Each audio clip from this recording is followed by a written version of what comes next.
Synopsis: a gifted protagonist born with monstrous strength and the ability to read hearts navigates a treacherous world of pirates and power. After losing family to violence, the protagonist transforms into a cold leader, forming a powerful crew including the brilliant Nico Robin and the talented Boa sisters. Together they challenge the world government and clash with legendary figures like Sengoku and Kaido.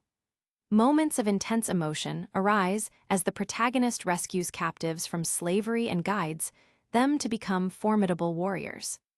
Amidst the chaos of naval battles and political schemes, the protagonist balances a growing empire with the personal bonds shared with these women. Chapter 1. Sea Circle Calendar, March 3, 1503. West Blue, Tor Royal Island. One of the strongholds of the Capone family is the drawing room of a castle.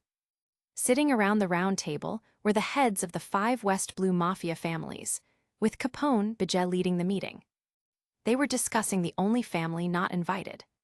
The recent expansion of the Cross family is too fast. That Kid Khan will attack us sooner or later. After the death of the Valley couple, that monster boy took over the entire Cross family smoothly. In just 5 years, he occupied 275 towns. Among the 5 major families, the Cross family is now the largest. If we don't unite, he'll take over our territory sooner or later. Is it useful to unite? Which of us can beat that monster?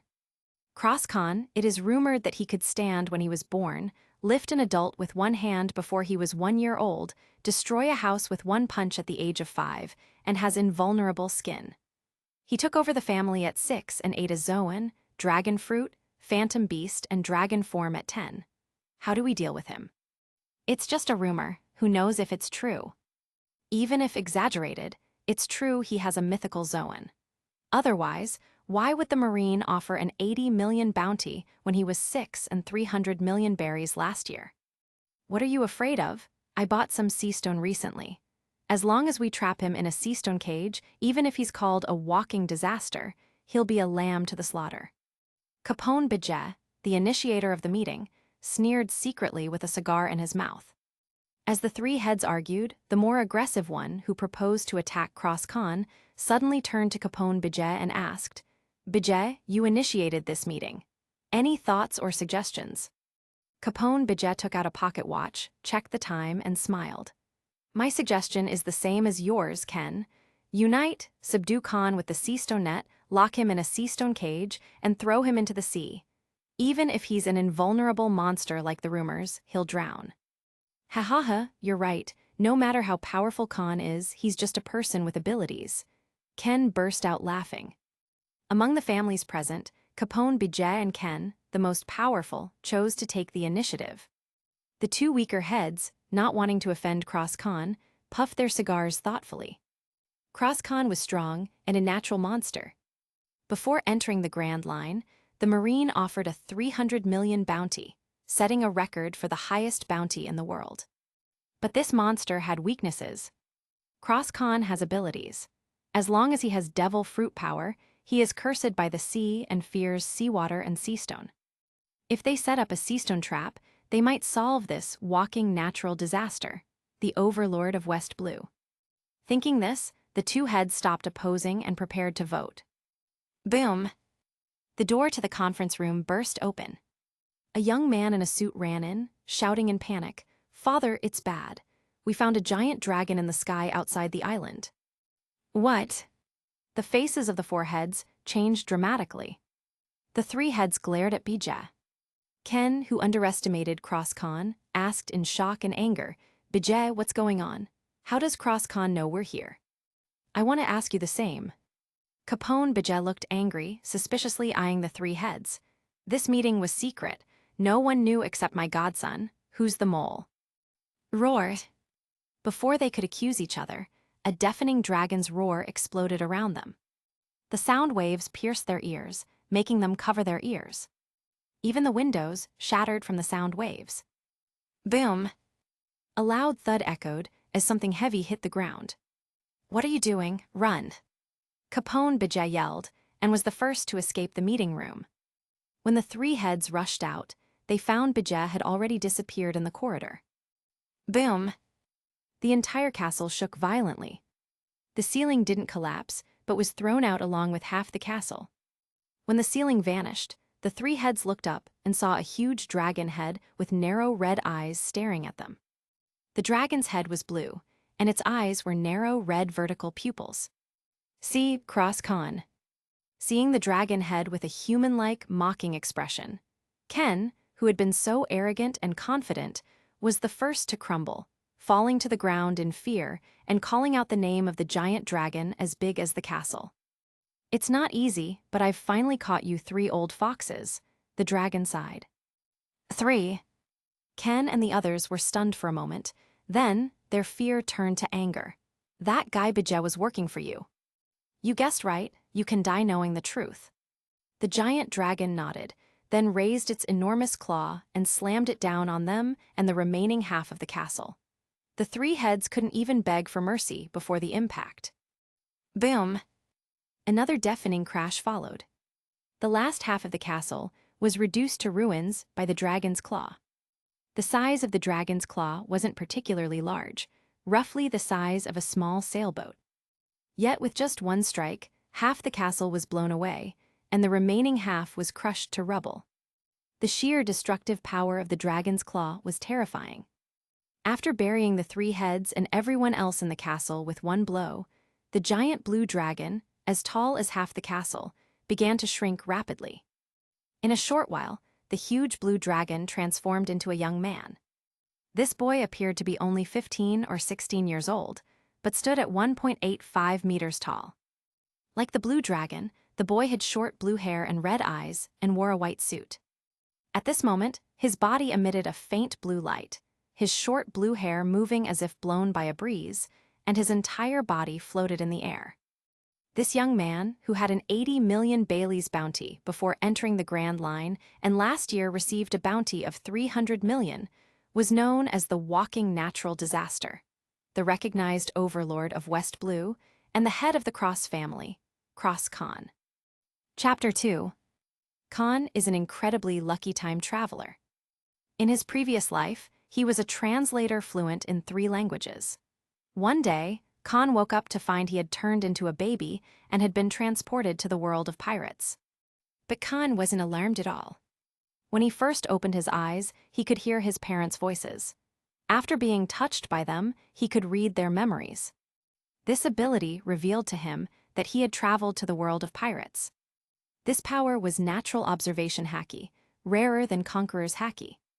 In addition, Kahn had the strength of Kaido, able to throw a nanny at 0 years old. At 5, he could smash rocks and destroy houses with a punch, and his skin was bulletproof. Kahn realized his physique was like Charlotte Linland's. He knew he would become a Marine Admiral or a CP0 agent, a natural destroyer of the Celestial Dragon's strongest shield. With the abilities of the Kaido and Charlotte Linland and the soul of an adult from another world, Kahn knew nothing in West Blue could threaten him. He naturally displayed his strength and precocity. By showing his talents, Kahn, born into a gangster family, quickly gained a reputation as a natural monster. His ambitious father saw Kahn as the hope of dominating West Blue. Seeing Kahn's strength and invulnerability, his father allowed him to take over the family business at 6 years old. Kahn didn't disappoint. Using his natural observation haki and destructive power, the Cross family grew from a small gang to one of the largest families in West Blue. However, this rapid growth indirectly led to the death of Kahn's parents. The remnants of the defeated factions, unable to harm Kahn, targeted his father, Valley, whom Ken mentioned. At 9, while Kahn was out on business, the Valleys were killed by hired pirates. Their deaths marked a transformation in Kahn, who lost all compassion for the natives of this world. Anyone who opposed the Cross family would face no mercy from Kahn. This transformation also awakened Kahn's Conqueror's haki, a power possessed by only 1 in a million. He awakened Conqueror's haki at 9, earlier than most in the pirate world, including Doflamingo and Yamato. By 10 years, he had another epic enhancement. Though not as tall as Charlotte Linland, Kahn's appetite was just as voracious. One day, Kahn accidentally ate a devil fruit hidden in a fruit basket. For a long time, he was terrified. If there had been 2 devil fruits in the basket, he would have died. Since then, Kahn abandoned his habit of wolfing down food and eating normally, as he did in his past life. Perhaps as a blessing for surviving, Kahn discovered that the devil fruit he ate was a mythical zoan, rarer than logia. It was the zoan dragon fruit, mythical beast model, dragon. Unlike Kaido and Momonosuke, Kahn's dragon form was that of a Western dragon with wings. Phantom beasts are different from common or ancient species. They have mythical or legendary forms and superpowers. Kahn's dragon form had a powerful superpower, telekinesis. With telekinesis, Kahn could control wind, thunder, seawater, or float objects, similar to Tornado and Fubuki from One Punch Man. With these talents, Kahn stood at a peak unreachable for most, even before reaching adulthood. Except for special abilities, advanced armament haki or conqueror's haki, no physical attacks could harm him. When Kahn transformed, he became a walking natural disaster, capable of creating hurricanes and waves. Between 10 and 15, Kahn transformed into his dragon form only twice. The second time was today. The first time was last year when he destroyed 5 warships and wiped out the Marine and CP agents who tried to take him and his personal maid to Mariewa.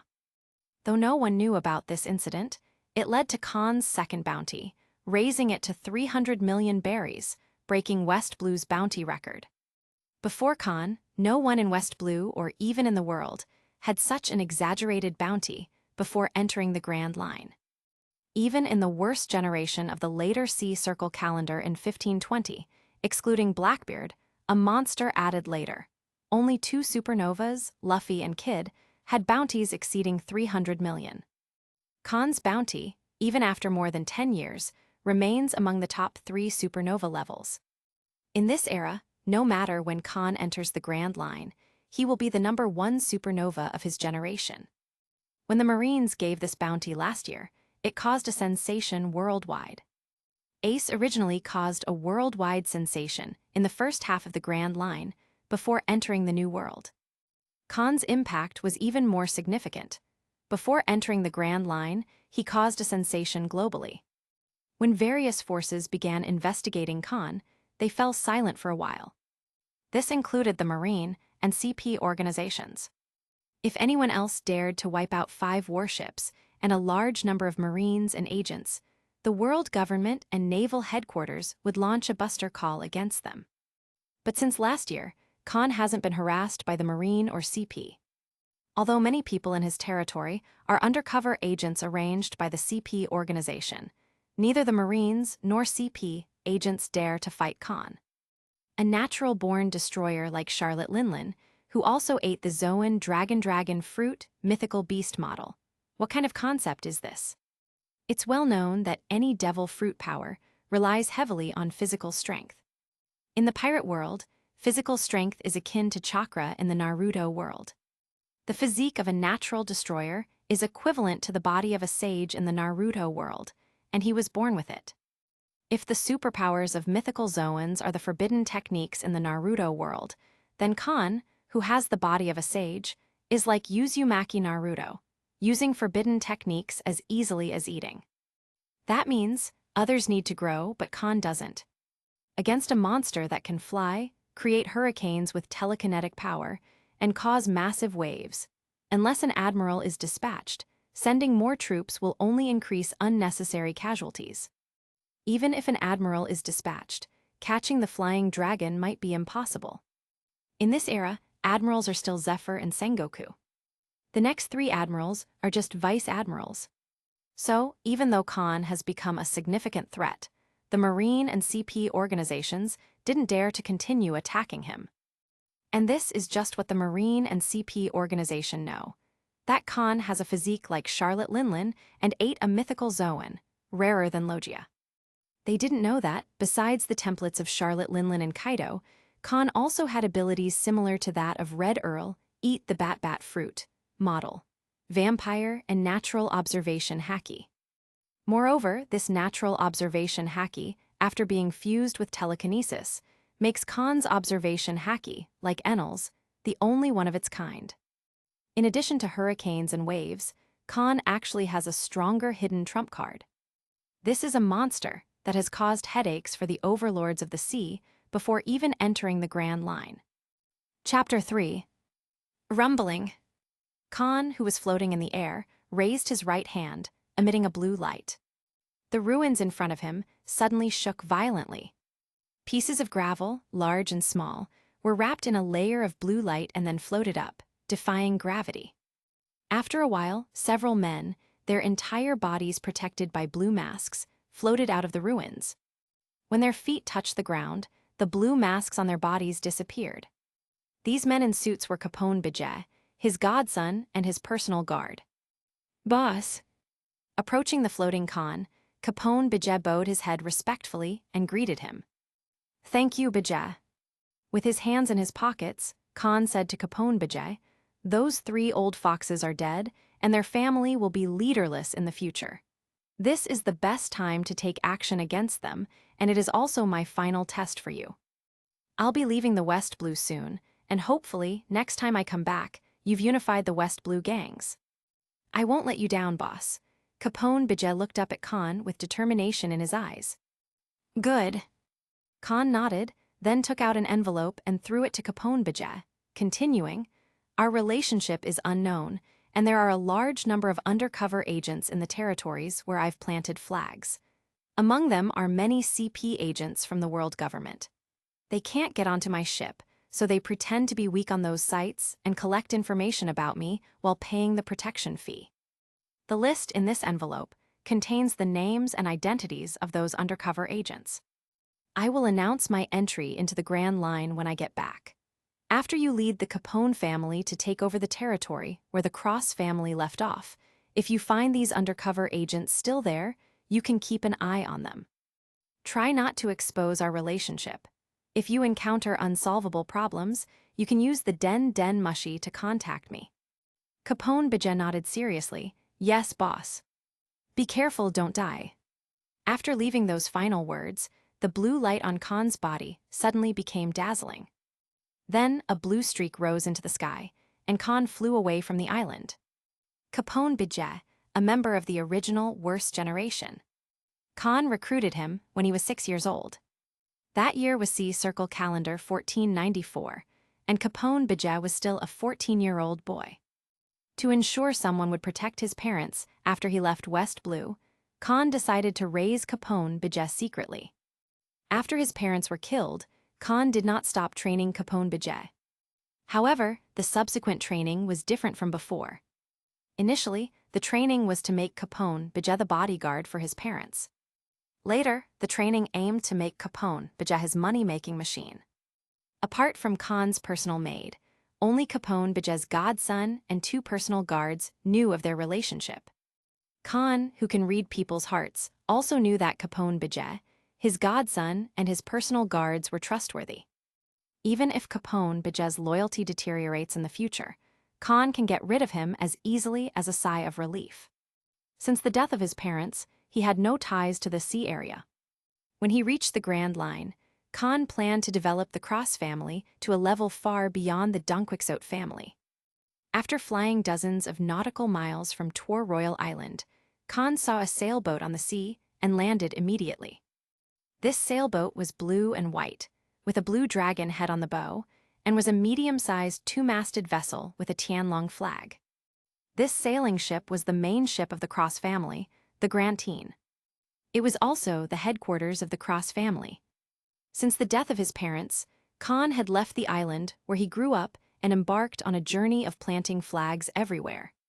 Since there were only 2 people on the ship, those agents who wanted to go undercover into the Cross family couldn't get on the ship. This is why 5 warships were wiped out last year. Unable to go undercover to Kahn's side, they had no choice but to use violence to achieve their goals. "Master, has the matter over there been resolved?" When Kahn landed on the deck, a pleasant female voice immediately greeted him. A girl sitting on a sun lounger under a sun umbrella near the starboard side of the boat got up and walked towards him. The girl was petite and looked only 11 or 12 years old. She had long black hair, beautiful blue and black eyes, and wore a black and white maid outfit. She was picked up by Kahn 2 years ago and is now his personal maid. At the age of 8, she was offered a reward of 79 million berries, devil child Nico Robin. Robin was 11 years old and met Kahn when she was 9. After a year of betrayal and hunting, Robin was wary of everyone, including Kahn. However, after being picked up by Kahn and kept by his side, training her for a while, and seeing Kahn's immense strength and wealth, Robin, whose heart was not completely closed, quickly let down her guard. After Kahn destroyed 5 warships for her himself, last year, Robin, like Monet with Doflamingo, completely devoted herself to Kahn. Robin firmly believes that Kahn is, as Saul said, willing to protect his partner. Everything has been resolved. Kahn nodded and said with a smile, "You can call now and tell those rats that we are leaving West Blue soon." "I see." Robin nodded slightly, then took out the den mushy she was carrying and informed a newspaper in West Blue that the Cross family was heading into the Grand Line and that the flags could be taken down from those sites. By tomorrow, people from West Blue and even some forces in the Grand Line who have been watching Kahn will know that the super rookie with a bounty of 300 million is about to enter the Grand Line. The property of the Cross family was extensive, ruling over 275 towns, which was even more exaggerated than Bartolomeo's 150 towns. Just collecting protection fees from these 275 towns allowed Kahn to earn a lot of money every year. The protection of the West Blue overlord has led more and more towns, whether in the territory of the world government or without its protection, to actively send money to Kahn. But in fact, the Cross family's annual income wasn't just from protection fees. The Cross family was the only gangster family among the 5 major families that did not engage in the arms business. Of course, this is what others knew about the Cross family on the surface. In reality, after the death of Kahn's parents, he handed the original base camp to the family's elders and destroyed the munitions base. Secretly, he had Capone Baja evacuate the Cross family's munitions. Destroying the base was just to deceive those undercover agents. It was also due to taking over the arms business of the Cross family that the Capone family, with Kahn's secret support, quickly became one of the 5 major families of West Blue. Kahn, who didn't want to be bothered by those undercover agents, had already transferred all the most valuable things to the Capone family. The cash was stored on the side of the ship. After Kahn leaves West Blue, the towns under his protection will automatically take down his flag. Kahn actually lost nothing except the huge annual protection fee. Once the Capones grow, unite the West Blue gangs, and replant flags on those turfs, what Kahn lost will come back. Kahn has long since had no attachment to West Blue. All he wanted was to enter the Grand Line and become one of the overlords of that great sea. As Robin was on the phone, Kahn's body emitted a dazzling blue light again. As he raised his hands, the ship was wrapped in a telekinetic shield, floated into the air, defying gravity, and flew towards the entrance of West Blue's Grand Line. To increase the speed, Kahn also used telekinesis to control the wind and speed up the sailboat. As a traveler, Kahn knew that Sea Circle calendar 1503 was a significant year. If time allows, Kahn might recruit his deputy this year. To become one of the overlords in the Grand Line, in addition to having top-level strength, you also need top-level influence. Top personal strength combined with top forces is the so-called overlord. If Kahn wants to develop the Cross family to a level far beyond the Donquixote family, he must recruit a large number of family members and have many affiliated forces like the Capone family. This way, he could snatch a piece of the pie from the 3 monsters in the strongest sea in the second half of the Grand Line. In order not to let his deputy be snatched, Kahn must race against the clock. Chapter 4. That monster kid, has he finally entered the Grand Line? Marineford, Fleet Admiral's office. Kong, who had not yet become the commander-in-chief of the armed forces, looked at today's newspaper and felt a bit of a headache. Having a physique like Big Mom and eating a mythical Zoan that's even rarer than a Logia, this combination of 2 monsters. If he isn't dealt with soon, he'll become a threat like Whitebeard. It's too late. Sengoku, who was staying at headquarters, shook his head. When he became famous in West Blue at the age of 6, that was actually the best time. Unfortunately, at that time, both our Marines and the CP organization were focused on the Rocks pirates. After all, Charlotte Linlin, who also has the physique of a natural destroyer, failed to threaten the status of Rocks, Whitebeard, Golden Lion, and Patrick Redfield at that time. So everyone didn't pay attention to that kid. After we got rid of the Rocks pirates, the CP organization took notice of him. By then, he had already eaten the Zoan dragon fruit, model, Azure Dragon, and possessed telekinesis similar to the float fruit. Natural destroyers already have the world's top physical fitness, and one of the characteristics of mythical Zoans is to enhance the user's physical abilities to the greatest extent, providing them with strong resilience and endurance. Combining the two, that kid named Cross Kahn, even if he's only 10 years old, can lift objects of astonishing weight with telekinetic power. On land, his mental power can create a hurricane and lift a mountain. At sea, his mental power can not only easily lift 5 warships, but also create multiple waterspouts and even lift countless tons of seawater to create a tsunami. There's also the power of a giant, invulnerability, immense physical strength, the flight ability of a dragon, and the Conqueror's haki that was confirmed last year. In the end, Sengoku sighed slightly. Such a monster, if he truly wants to escape, even I am not sure I could stop him unless I joined forces with Garp. Sengoku's evaluation of Kahn was not low. The last person to require both Sengoku and Garp to join forces was Golden Lion Shiki. Shiki was one of the 4 legends of the last era, the first major pirate to escape from Impel Down. In Sengoku's eyes, the 15-year-old Kahn was already as threatening as a legendary pirate. Forget it, never mind. After listening to Sengoku's words, Kong first frowned and then put on a rogue look and said, "Anyway, the Devil's Child is on that kid's boat, and the CP organization is in charge of the Devil's Child. Let them deal with it." Sengoku looked at Kong speechlessly for a while. "Fleet Admiral Kong, if the 5 elders hear your words, you'll be in trouble. What are you afraid of?" Kong suddenly looked at Sengoku jokingly and said, "In a few years, I'll step down. If you don't find a chance to deal with this kid after he becomes a huge threat like Whitebeard, it won't be just the CP organization that has a headache." Sengoku. It's not just Marine officers talking about Kahn. On this day, the major forces in the front and rear halves of the Grand Line, and even the whole world, were discussing Kahn. The news of Kahn's entry into the Grand Line was published as the headline of the future world's #1 newspaper, The Times, and spread worldwide.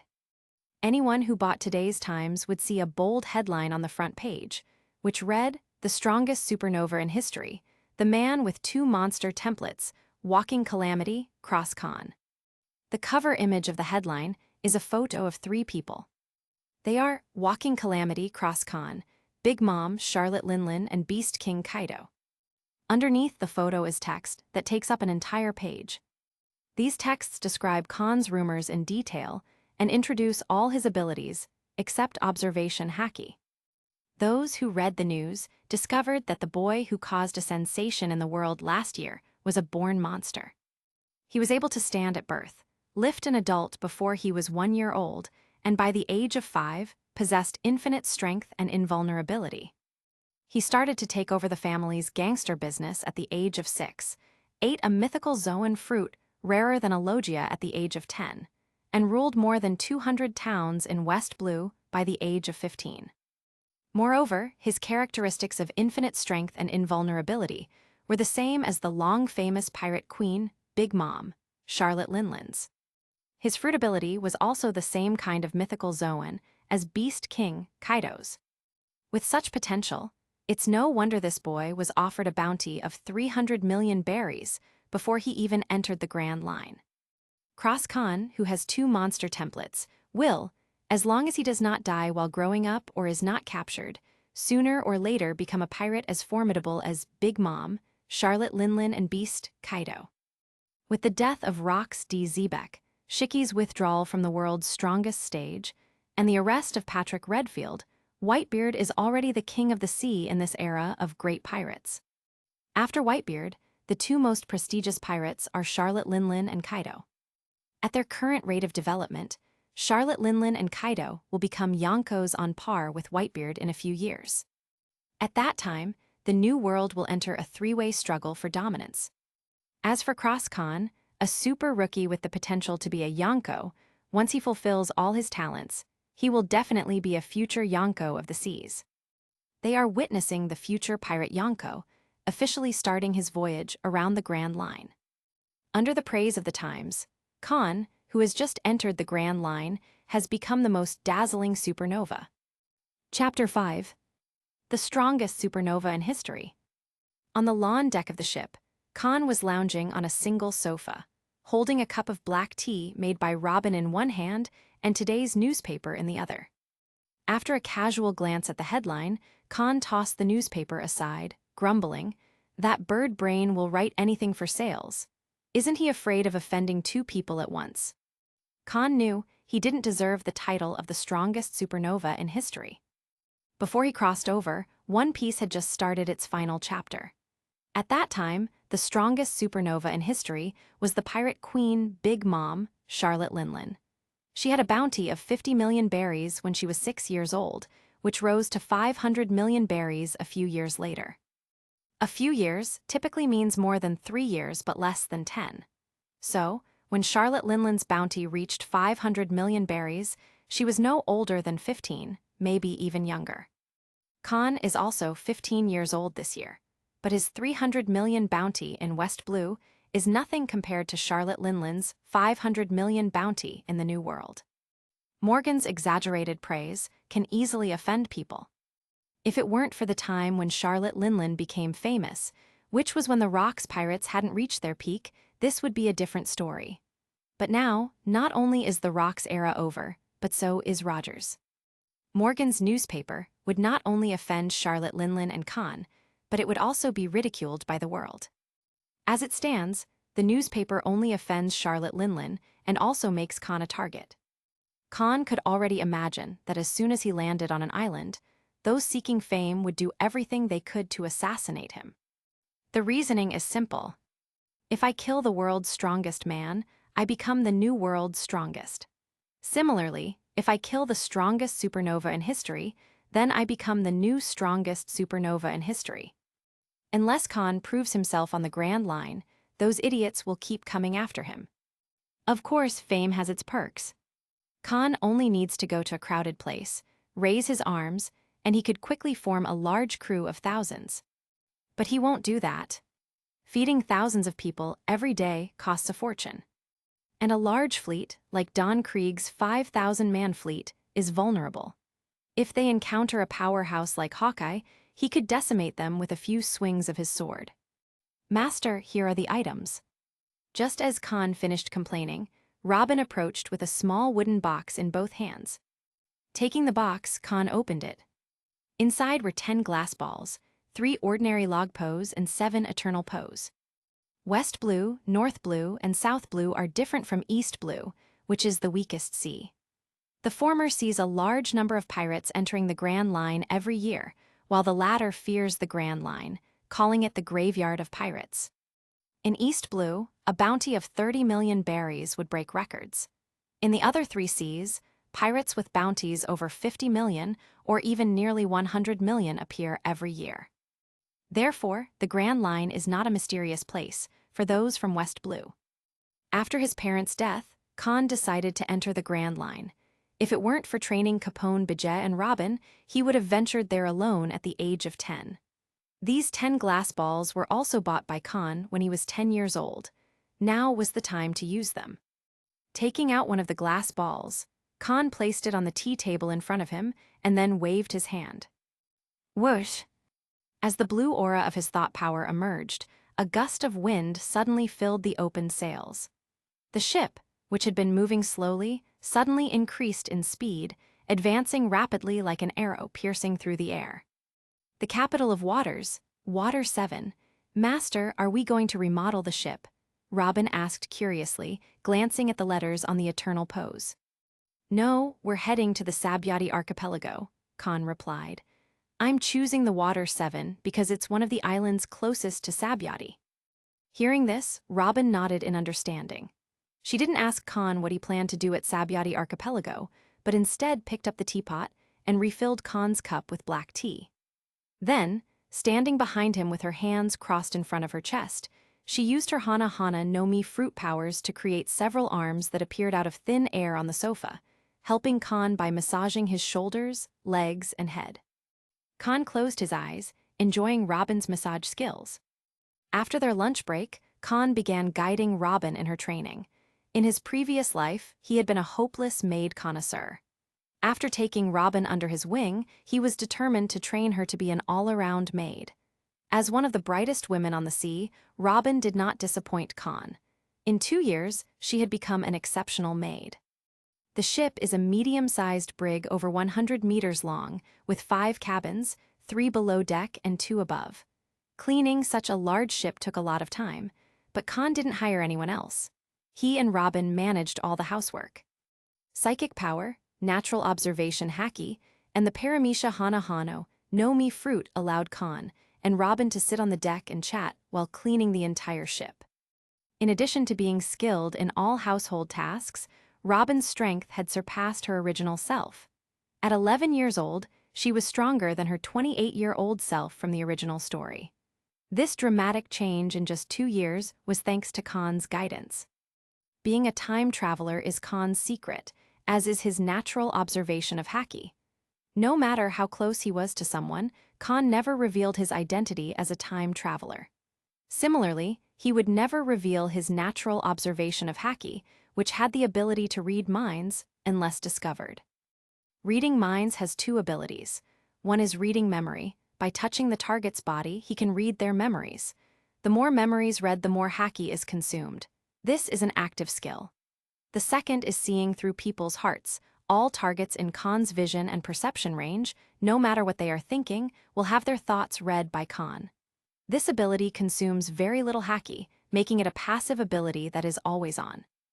With this secret trump card, Kahn easily discovered the undercover agents of the Cross family. This was why Kahn left his home island. Killing one batch of undercover agents would only bring more. He didn't want to harm the veterans, so he simply left, taking the ship and planting flags everywhere. A few years ago, while collecting protection fees, Kahn encountered a good CP agent. He decisively took action to eliminate him, read his memories, and obtain the training methods for Rokashiki Marine's 6 styles of combat techniques. This was why Robin surpassed her 28-year-old self at the age of 11 by practicing Rokashiki. Although she hadn't mastered all of them yet, she was now a little powerhouse, having mastered 1.5 moves. Chapter 6. With the help of telekinetic wind control, the ship arrived at the capital of Water 7 from Reverse Mountain in just 7 days. That's an incredible speed. Even for a large 3-masted sailing ship, it would take at least half a month to travel from Reverse Mountain to the capital of Water 7, without stopping for supplies along the way. The ship, being a medium-sized 2-masted sailing ship, managed the journey in half the time.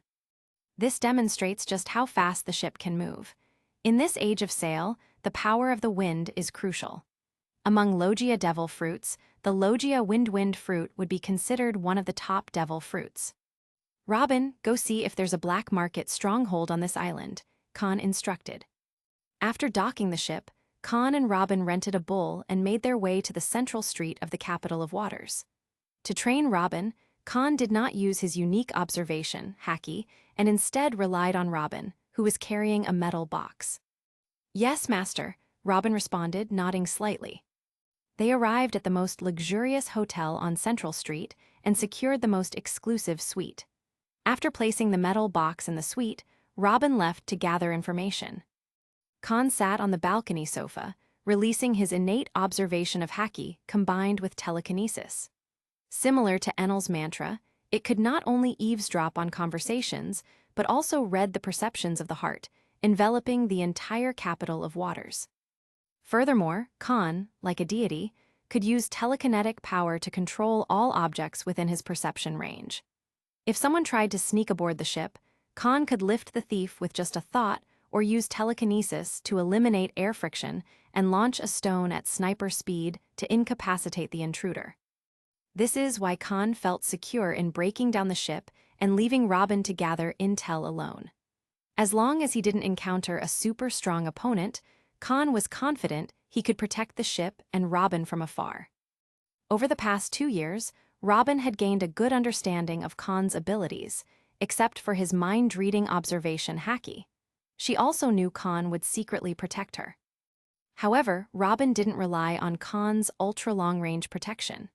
After leaving the hotel, she bought a mask typical of the capital of waters, covering some of her baby fat, though she was still recognized as the demon child with a bounty of 79 million berries at the age of 8. She wandered around Central Street, crossing her hands on her chest to use her devil fruit ability to peek into dark alleys and look for signs of the black market. In the pirate world, every force has its own logo, including the world government that has ruled for 800 years. To find a black market in a city, you just need to check its most prosperous areas for these signs. As a world-recognized shipbuilding holy land frequented by pirates and marines alike, the capital of waters naturally had black market strongholds. Robin soon found a black market sign in an alley. She didn't report to Kahn by air, but returned to the hotel suite to inform him in person. "Thanks for your hard work," Kahn said, pinching her serious little face as she entered work mode. "Master." Sorry, it's just that you're so cute," Kahn apologized, not sounding very sincere. Robin looked at Kahn, slightly speechless. For all his seriousness, Kahn could be more mature than Robin, almost like an experienced adult. But his childish side made him seem less like a 15-year-old boy and more like a master humoring a young child. Robin found it both endearing and exasperating. Fortunately, it wasn't the first time Robin had been playfully harassed by Kahn during a work report. At first, she would blush shyly, but now Robin simply touched her pinched cheek and asked, "Master, are you going to the black market now?"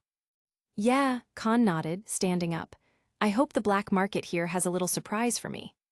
Robin didn't ask what the surprise was, just as she didn't ask why Kahn had just entered the Grand Line and was heading to the Sabyati archipelago. A qualified maid only needed to faithfully carry out her master's orders. She didn't ask unnecessary questions or speak out of turn.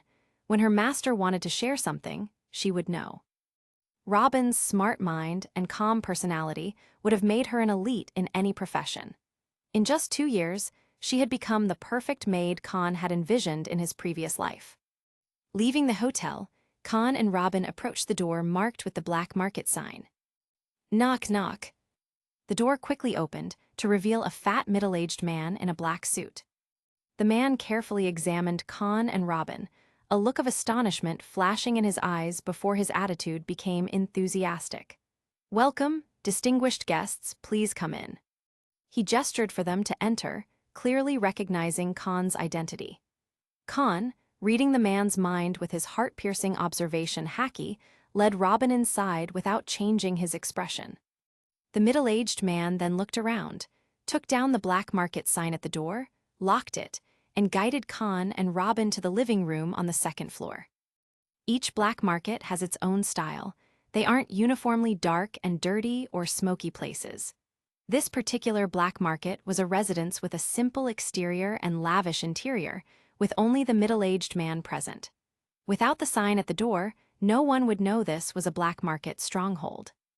After settling Kahn and Robin in the 2nd floor living room, the middle-aged man brought out red wine and tea to entertain them. "Master Kahn, I wonder what you need." He didn't ask what Kahn wanted to buy, but what he needed. Most black markets didn't keep goods on site to avoid being robbed by fools. Instead, they conducted business with customers, delivering the goods to the pier after payment. If a customer needed something not available at this location, it would be transferred from other bases. "I want information." Kahn glanced at Robin, who had taken the initiative to decant the red wine, and then looked back at the middle-aged man. "I want to know." Chapter 7. I want to know how many auctions there are in the Sabyati archipelago, and how. I want to know how many auctions there are in the Sabyati archipelago, and how many are held each year, regardless of size. Can you get me a list of auctions? Kahn asked, speaking quickly. Understood, please wait a moment. The middle-aged man nodded, then left the living room. Using observation haki, Kahn sensed the man walking into another room and using a den mushi to contact someone. Satisfied, Kahn stopped using his haki. Even though he could read people's thoughts and get the information for free, he knew that his status prevented him from doing something so improper. The middle-aged man returned shortly. This information costs 5 million berries, he said, holding up his fingers. Okay, Kahn replied, nodding to Robin. Robin opened the metal box she carried, took out 5 stacks of berries with a 10,000 denomination, and placed them on the table. The middle-aged man took the money without counting it and shared the information. There is only one auction house in the Sabyati archipelago, located on island number 1 in the illegal zone. The owner is unknown, but it is rumored to be connected to the celestial dragons, so no one dares to cause trouble there. This auction house holds monthly auctions, which are all small-scale. At the end of each season, a larger auction is held, so there are 4 large auctions a year. After finishing, he handed Kahn a list and explained, "This month is March, and in about 10 days, the first large auction of the year will take place. We spent a lot to get this list, hence the high charge." Understood, Kahn said, taking the list and reading it. Finding what he wanted, Kahn smiled. Pleasant cooperation, he said, putting the list away. He picked up a glass of red wine and clinked glasses with the middle-aged man. After drinking, Kahn prepared to leave with Robin. Wait a minute, Mr. Kahn. The middle-aged man handed him a card. This is our base's membership card. Please accept it. It has our contact information. If you need anything while in the first half of the Grand Line and we have it, we can deliver it to you. Kahn took the card. Thank you. Take care. Walking out of the black market alley, Kahn seemed in a good mood. Looking at Robin, who was carrying the metal box, Kahn silently asked with a smile, Robin, are you curious? A little, Robin answered honestly, looking at Kahn with curiosity. Master, did you get a tip that the Sabyati archipelago would auction what you wanted, but you weren't sure, so you came to the black market for confirmation? Bingo. Seeing Robin's puzzled expression, Kahn pinched her cheek with a smile. I'll explain when we get back to the hotel. Master, please don't touch a girl's face without washing your hands, Robin said helplessly. Sorry, I can't help it, Kahn apologized insincerely. Back at the hotel, Kahn told Robin his prepared story. At the end of last month, my haki, enhanced with telekinetics, overheard a message from a group of human traffickers. The news is that a group of human traffickers in the Grand Line actually abducted the Kuja warriors from Amazon Lily. The traffickers will likely send the Kuja warriors to the Sabyati archipelago for auction. So, I'm going to try my luck and see if I can intercept them. Good. Kahn chose to enter the Grand Line this year to intercept the 3 Boa sisters. And Boa Hancock is Kahn's chosen deputy. Kuja warriors. After listening to Kahn, Robin asked, are they so powerful that you came all the way here? You could say that. Kahn nodded. The Kuja pirates are one of the oldest pirate groups in the world, with a history spanning hundreds of years. And every captain of the Kuja pirates is the Empress of Amazon Lily, without exception. To become the Empress, you must master Conqueror's haki. The warriors who sail with the Empress must master both armament and observation haki. So the Kuja pirates are a formidable group where every member wields haki. After a brief pause, Kahn continued, the crew of the Kuja pirates share one common trait. They are all young women. In this legendary nation, their haki training system is very refined, enabling young women to quickly master both armament and observation haki. If we intercept them, not only will it complete the armament haki training I need, but it will also help you master haki quickly. I see, Master, Robin nodded, no longer doubting. Let's go eat, and then take a stroll around Water 7 to relax. Kahn stood up, subconsciously wanting to pinch Robin's cheek again. Remembering her earlier words, he patted her head instead, ruffling her black hair, and walked towards the door. Robin didn't bother to complain. After tidying her hair, she followed with the metal box. For the following week, Kahn and Robin vacationed in Water 7, taking a break from their half-month voyage. Once the log pose was set, they returned to their ship, weighed anchor, and set sail for the Sabyati archipelago. Chapter 8. 2 days later. With the help of telekinetic wind control, their ship quickly passed through the Florian Triangle and arrived at the Sabyati archipelago. It's sea circle calendar 1503, and Gecko Moria has not yet moved into the Florian Triangle. When he was in West Blue, Kahn also looked for Perona, who ate the Paramecia ghost fruit, but unfortunately he never found her. Therefore, when their ship passed through the Florian Triangle, it didn't stop at all. Upon arriving at the Sabyati archipelago, Kahn did not park the sailboat in the port or on any coast. When they were still a long distance from the Sabyati archipelago, Kahn used his telekinetic power to lift their ship and fly it to the White Sea at an altitude of 7,000 meters. Placing their ship on top of a cloud that was not seawater but jelly-like, Kahn wrapped himself and Robin in a telekinetic shield and descended onto the Sabyati archipelago from the white cloud. Yes, just like Aokiji's Logia ice fruit, Kahn is not afraid of seawater. As long as his whole body is not submerged in seawater before using telekinetic power, Kahn's telekinetic shield can separate the seawater. Even in his dragon form, Kahn can still swim in the sea, covered with telekinetic waves. When his strength reaches its peak, he can compete with Kaido for the title of the strongest creature in the sea, land, and air. Kahn placed his ship at an altitude of 7,000 meters to prevent any accidents that would make it impossible to retrieve. As a time traveler, Kahn knew who would buy the 3 Boa sisters. If he couldn't intercept the 3 Boa sisters in advance, he would need to compete with the celestial dragons. Given the celestial dragon's nature, a conflict between them was very likely. If he harmed or killed a celestial dragon, the Marines would definitely send an admiral. At this time, the admirals were still Sengoku and Zephyr. Kizaru, the fastest of the next 3 admirals, was Sengoku's deputy. Kahn wasn't sure if Sengoku would send Kizaru to deal with him. So he sent the ship to the White Sea in advance. After rescuing the 3 Boa sisters, he could fly away with them. As long as he flew above the White Sea, even if the Marines sent Kizaru, he wouldn't be able to catch up with Kahn. After all, no matter how fast Kizaru is, he is still afraid of seawater. "Master, shall we leave Island 1 now?" At this time, Kahn and Robin had made a simple disguise. Kahn wore a black cloak with short blue hair and a hood covering part of his face. Robin was still in her black and white maid outfit, but with a veil over her face. Hearing this, Kahn shook his head. "It's not suitable during the day. Let's find a place to stay and then act at night." If it were anywhere else, with Kahn's strength, there would be no need for such caution. He could just bulldoze his way through. That's what Kahn did when he planted his flag in West Blue. Even if he stood still, those West Blue pirates with bounties nearing 100 million wouldn't be able to harm a single hair on his body. And Kahn only needed 1 punch, like Kaido's Thunder Bagua, to kill all the small fry who hadn't mastered internal haki.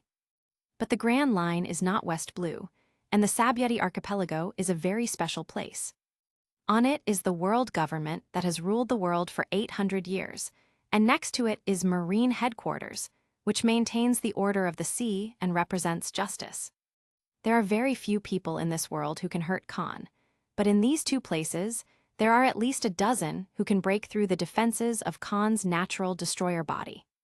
Kahn didn't want to confront them until he was fully prepared. Once he becomes well known, Kahn will be as wild as he wants, like Kaido in later generations. Kahn insists he's not cowardly, he's just following his instincts. Sabyati archipelago consists of 79 islands, roughly divided into 6 regions. Number 1 to number 29 is the illegal area where villains such as human traffickers, bounty hunters, treasure hunters, assassins, and pirates are active. Number 30 to number 39 are civilian and commercial areas. As the name suggests, they are where local residents and tourists are mainly active. Places like the original Soap Bubble Park, Shopping Street, and Civilian Street are all in this area. Numbers 40 to 49 are tourist areas and souvenir shops. Number 50 to number 59 is the port area, where shipyards and coating shops are located. Number 60 to number 69 is the marine area. World government officials, rich people, and businessmen who pass through Mariewa to enter and exit the New World are active in this area. Number 70 to number 79 are hotel streets, where most outsiders will spend the night. If Kahn wants to find a place to stay temporarily, he needs to go to the hotel street in the 6th area. But Kahn isn't in a rush to go to the 6th area immediately. Since they landed in the 3rd area, Kahn and Robin strolled around there for a while.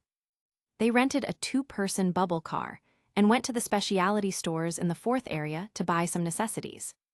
Kahn has a few things to buy.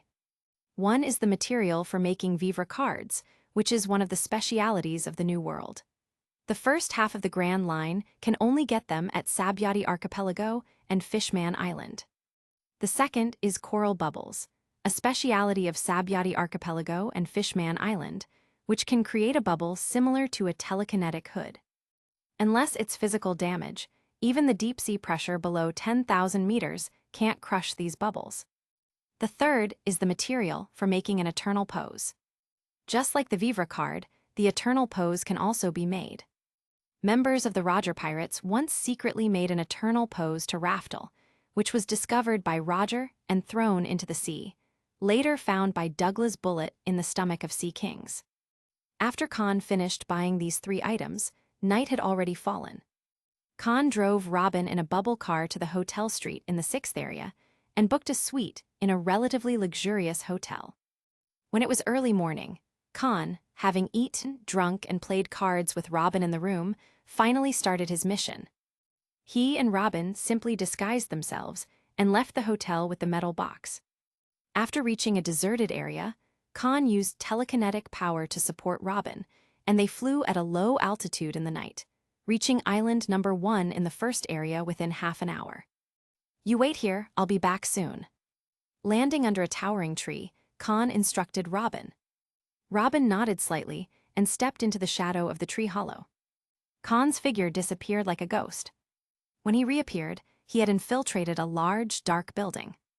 This building was the auction house on island number 1. Chapter 9.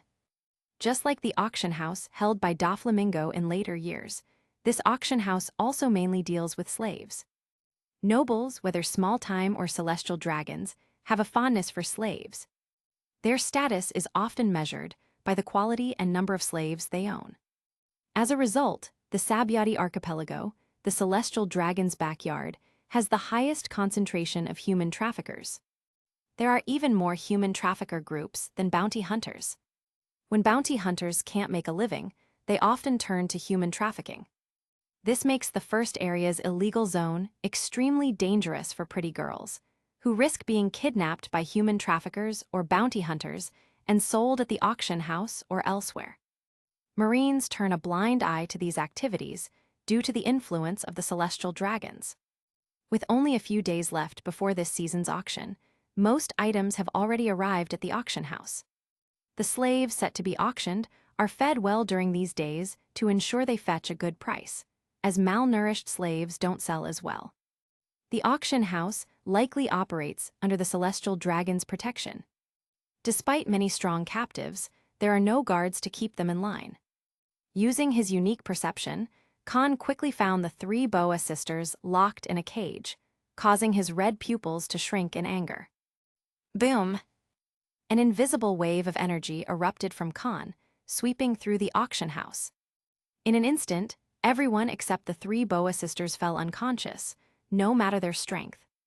"Sister, my lord, this is." The loud commotion woke the exhausted boa sisters, who had been clinging to each other. Recognizing the scene, Sandersonia spoke with a trembling, uncertain voice. "There's no mistake." Hancock added excitedly, "This is Conqueror's Haki, just like the Empress." Boom! As soon as Hancock finished speaking, they heard the door being kicked open. Looking towards the sound, they saw a figure in a cloak, with hair and face visible, entering the room. "Is it not here?" Kahn walked in confidently, pretending to look around for something else, and ignored the excited boa sisters, acting disappointed. He turned as if to leave. Seeing this, Hancock shouted anxiously, "My lord, don't go, please save us." Kahn paused, a smug smile forming on his face. Perfect, they took the bait. Kahn had deliberately ignored the sisters to get them to ask for help. If he showed he was there for them, the sisters, scarred by traffickers, might remain wary despite their gratitude. But by asking for help, they would trust him deeply. As Kahn extended a helping hand, the three Boa sisters would be willing to serve him for life. During this time, the three Boa sisters have realized the grim reality of human nature. They know that if they are auctioned off, they will become the lowest of slaves. Faced with a choice between becoming slaves or working for someone, the decision for the three Boa sisters is clear. This is Kahn's plan. Oh. Kahn turned around and looked at the three Boa sisters in surprise. Is someone still awake? With feigned interest, Kahn walked over to the cage holding the three Boa sisters and, pretending to be surprised, said, "You're so young and can withstand my conqueror's haki. Who are you?" "My lord, we are from the Amazon Lily Kingdom on Amazon Lily Island, and we are members of the Kuja pirates," Hancock replied. Hope for rescue was within reach. Despite the suffering from the traffickers, Hancock still had a pure heart. She didn't hide any details and pleaded pitifully, "Please save us. We will definitely repay you." A member of the Kuja pirates, really? Kahn pretended to be skeptical, looking at the three Boa sisters. He said, "As far as I know, the crew of the Kuja pirates are all strong haki users, and each captain is the ruler of the Amazon Lily Kingdom, wielding powerful conqueror's haki." "You've mastered haki at such a young age. And how did haki users like you get caught by traffickers?" Seeing that Kahn knew so much about Amazon Lily, and the Kuja pirates gave Hancock hope. She quickly explained, "I am the only one of our three sisters who has mastered haki. We are all intern crew members responsible for staying on board. Since it was our first time at sea, I was curious about the outside world and got tricked off the ship by human traffickers. Then, we were stunned, locked up, and sold here." "I see." Kahn pretended to be skeptical, then folded his hands and said conditionally, "I can save you, but there is a price. Are you willing?" "Willing's willing." Hancock didn't ask what the price was. She nodded repeatedly. "As long as you save us, we will do whatever you want, my lord." From these words, it was clear that the three Boa sisters had been abducted for some time. During this period, they had likely been beaten and starved, stripping away the pride of Kuja warriors and the sharpness of their haki. Coupled with the bomb collars around their necks, they didn't even dare to think of resisting or escaping. Now that hope for rescue was so close, they had to seize it, no matter the cost. "Don't be so quick to agree." Kahn first raised his hand to calm the excited Hancock, then stated his condition. "The reason I came here is that I heard some rumors and came to recruit someone for my crew. But now it seems that the rumors were false." With a slight pause, Kahn pointed three fingers at Hancock, or rather, at the three Boa sisters, and said, "I can rescue you, but the price is that you have to work for me for 30 years. Because you are so young, you aren't useful to me right now. I will save you and spend a lot of money and time training you. So, you need to give me your best years and peak strength. After 30 years, I will give you back your freedom. If you still want to return to Amazon, Lily, I will take you back. Are you willing to pay this price?" Hearing this, Hancock, who was ready to pay any price a moment ago, fell silent. As for her two younger sisters, they were too scared by the traffickers to even look at strangers, let alone speak. They just clung tightly to their sister's arms. Hancock's next words would determine their future fate. Chapter 10. Looking at the silent Hancock, Kahn didn't rush her. 30 years is a long time. A person's life spans only a few decades. If someone lives to 90, then 30 years is a third of their life. If life is shorter, 30 years is half of it. Working for a stranger for 30 years, especially when neither party likes the other, isn't much different from being a slave. However, slaves have no human rights, and their masters can kill them at will. So, after a moment of silence and recalling the beatings she had endured, Hancock imagined the abuse they would suffer if they became slaves. The thought of the master cruelly abusing or even killing her sisters made her already delicate and pale face lose even more color. Terrified that this nightmare would become a reality, Hancock nodded vigorously to Kahn. "My lord, we are willing." Hearing her sister's words, the two younger sisters, who were trembling slightly, showed bright looks of joy in their eyes. If it weren't for the fear of being beaten in front of strangers, they would have urged their sister to agree. Clearly, they were all scared of the beatings they had endured. If not for their older sister's daily comfort after each beating, they might have been broken. As long as they weren't beaten, they would do anything. "Very well, I will rescue you now." Kahn, who had been reading Hancock's thoughts, knew she was genuinely willing to trade 30 years for freedom rather than planning to escape later. He couldn't help but smile with satisfaction. A faint blue light appeared on his body, and his short hair began to move as if blown by an invisible wind. Wrapped in a telekinetic aura, Kahn looked like a god in control of everything. With a lift of his palm, the bars of the iron cage were broken by invisible hands. Stepping into the cage, Kahn approached Hancock, who was sitting on the ground hugging her two younger sisters, and reached out to touch the bomb collar around her neck. Feeling her trembling through the cold collar, Kahn smiled and reassured her. "Don't worry, I can unlock it without a key." Click-boom. As if responding to Kahn, the bomb collar made a snapping sound like the bars of the iron cage. As the collar shattered, the bomb inside prepared to detonate. At that moment, the blue psychic shield enveloped the bomb collar, tore it off Hancock's neck, and sent it flying to the ceiling more than 10 meters high. When the psychic shield disappeared, a huge explosion resounded. The violent blast was blocked by the psychic shield. Crack bang bang. Kahn then removed the bomb collars from Hancock's younger sisters, Boa Sandersonia and Boa Marigold. 3 consecutive explosions followed, likely attracting the attention of the villains on Island 1. "Don't struggle, I'll use my fruit ability to get you out of here." After removing the bomb collars, Kahn lifted the 3 Boa sisters with telekinesis and flew through the huge hole in the ceiling. Soon, he left the auction house with the 3 sisters. Over 10 minutes later, those who had been stunned by Conqueror's haki and the surveillance Den Den Mushi began to wake up. By then, Kahn had brought the 3 Boa sisters to meet Robin. Robin, aware of Kahn's plan, asked without hesitation upon seeing him return with the 3 sisters, "Are they the Kuja warriors that Master is looking for?" On the contrary, Robin cooperates with Kahn and deliberately asks why he brought 3 little girls back. Kahn explained his deal with Hancock. Due to her fear, Hancock couldn't use her observation haki to sense emotions and realize Kahn and Robin were lying. "The explosion just now must have attracted a lot of attention. Let's head back to the hotel first."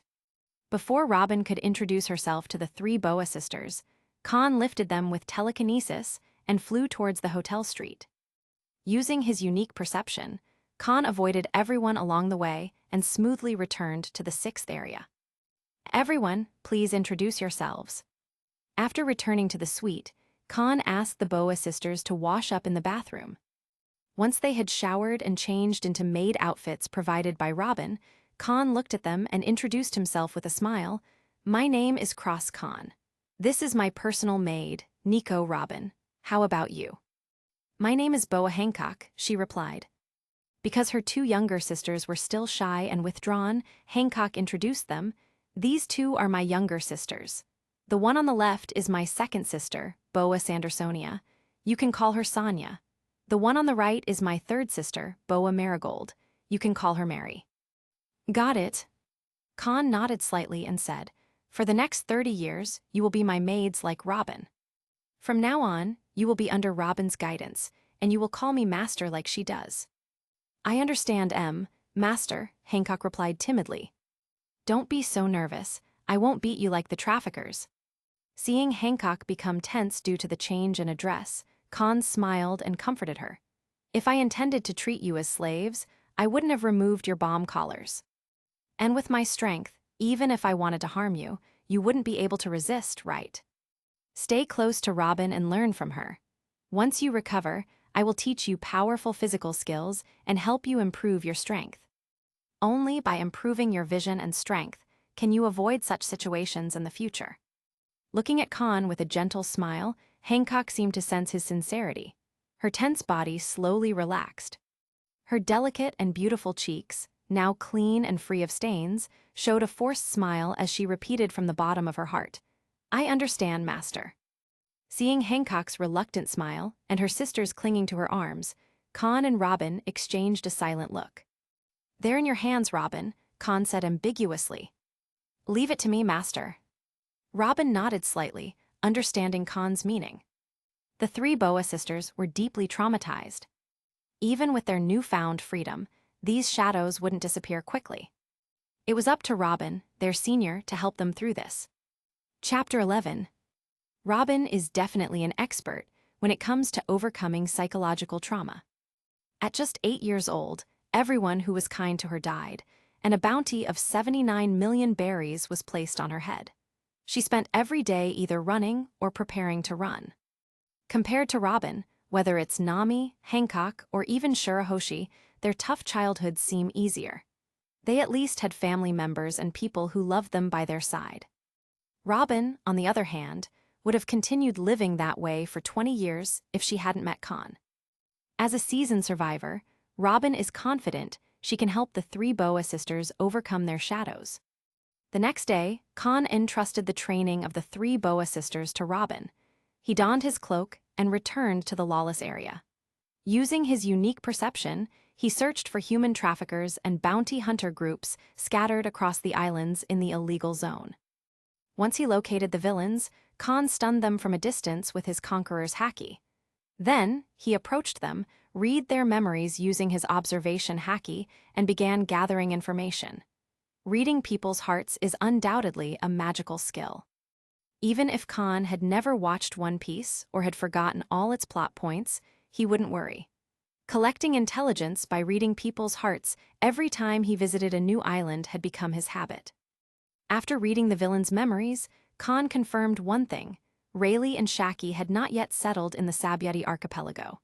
There was no Shaki's ripoff bar in the lawless area, and the three Boa sisters had already been sold to the auction house. Shaki, who was good at collecting information, would have known this if they had already been there. Apparently, they hadn't arrived at the Sabyati archipelago yet. After reading the memories of several gangs of villains and gaining a little understanding of the Sabyati archipelago of this period, Kahn returned to Island Number 1. The explosion last night didn't stop the auction house from holding its upcoming auction. They had only lost 3 items. Presumably, the people behind the auction came to rescue those 3 items. To stun all the den mushi, disable all the guards, and take those 3 items without a sound, the culprit must be strong. It might even be the captain of the Kuja pirates.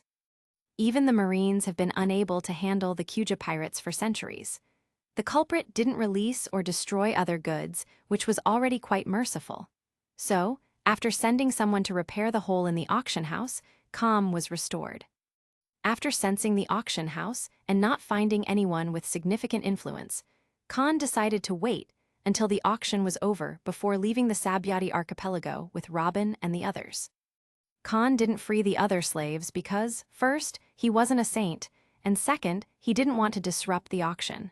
He wanted to see if any devil fruits would be auctioned. The black market list he received didn't include any devil fruits, but that list wasn't final. The 3 Boa sisters weren't the star items of the upcoming auction. The auction house likely kept some extremely valuable items as surprises. Kahn wanted to see if the Paramecia love fruit, which Hancock ate in the original story, would appear in this auction. If it did, he planned to take it. Time flew by, and several days passed quickly. During this time, Kahn secretly observed Robin training the 3 Boa sisters. Robin, who became a scholar at the age of 8, is incredibly intelligent and emotionally aware. Her year on the run gave her a deep understanding of human nature and how to read people. It took less than a day for Robin to understand the personalities and behaviors of the 3 Boa sisters, and to grasp how traffickers managed to capture Hancock despite her mastery of haki. The reason was clear: they were incredibly innocent.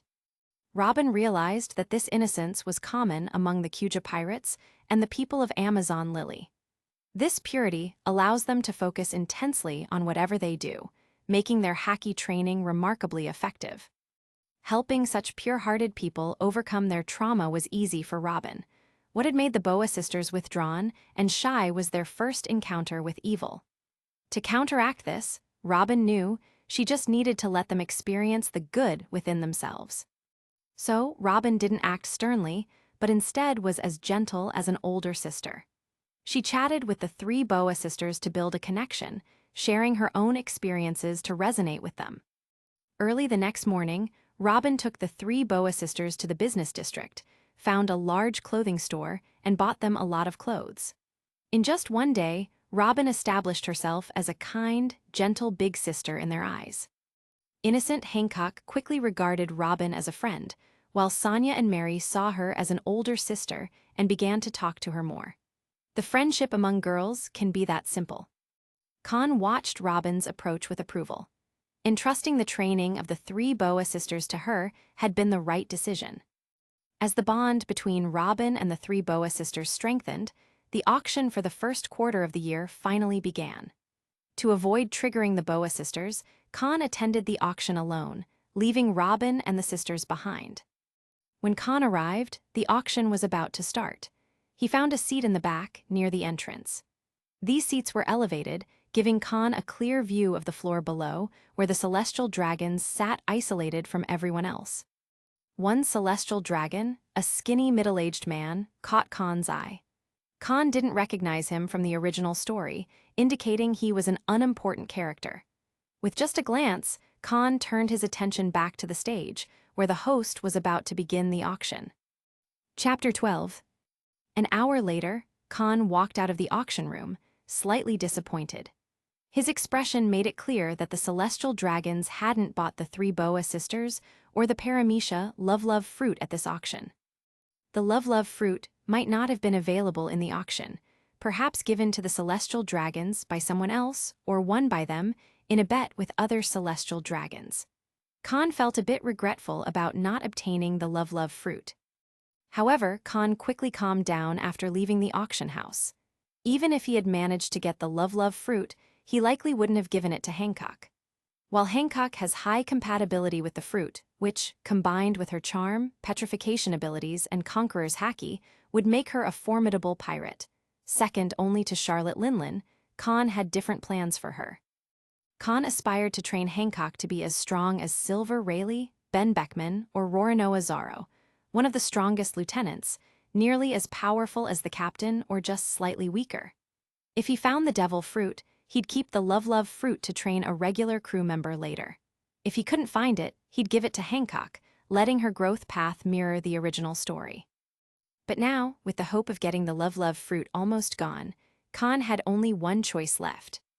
Returning to the hotel, Kahn spoke to Robin, who was teaching the three Boa sisters maid etiquette and giving them lessons on sea-related common sense. "Clean up, we should leave here." "Yes, master," Robin replied without questioning, and she started packing with the puzzled Boa sisters. Soon, Kahn left the hotel with the four girls in maid outfits, drawing envious looks from passersby. When they were alone, Kahn used his telekinetic power to lift the girls into the air, flying them to a height of 7,000 meters.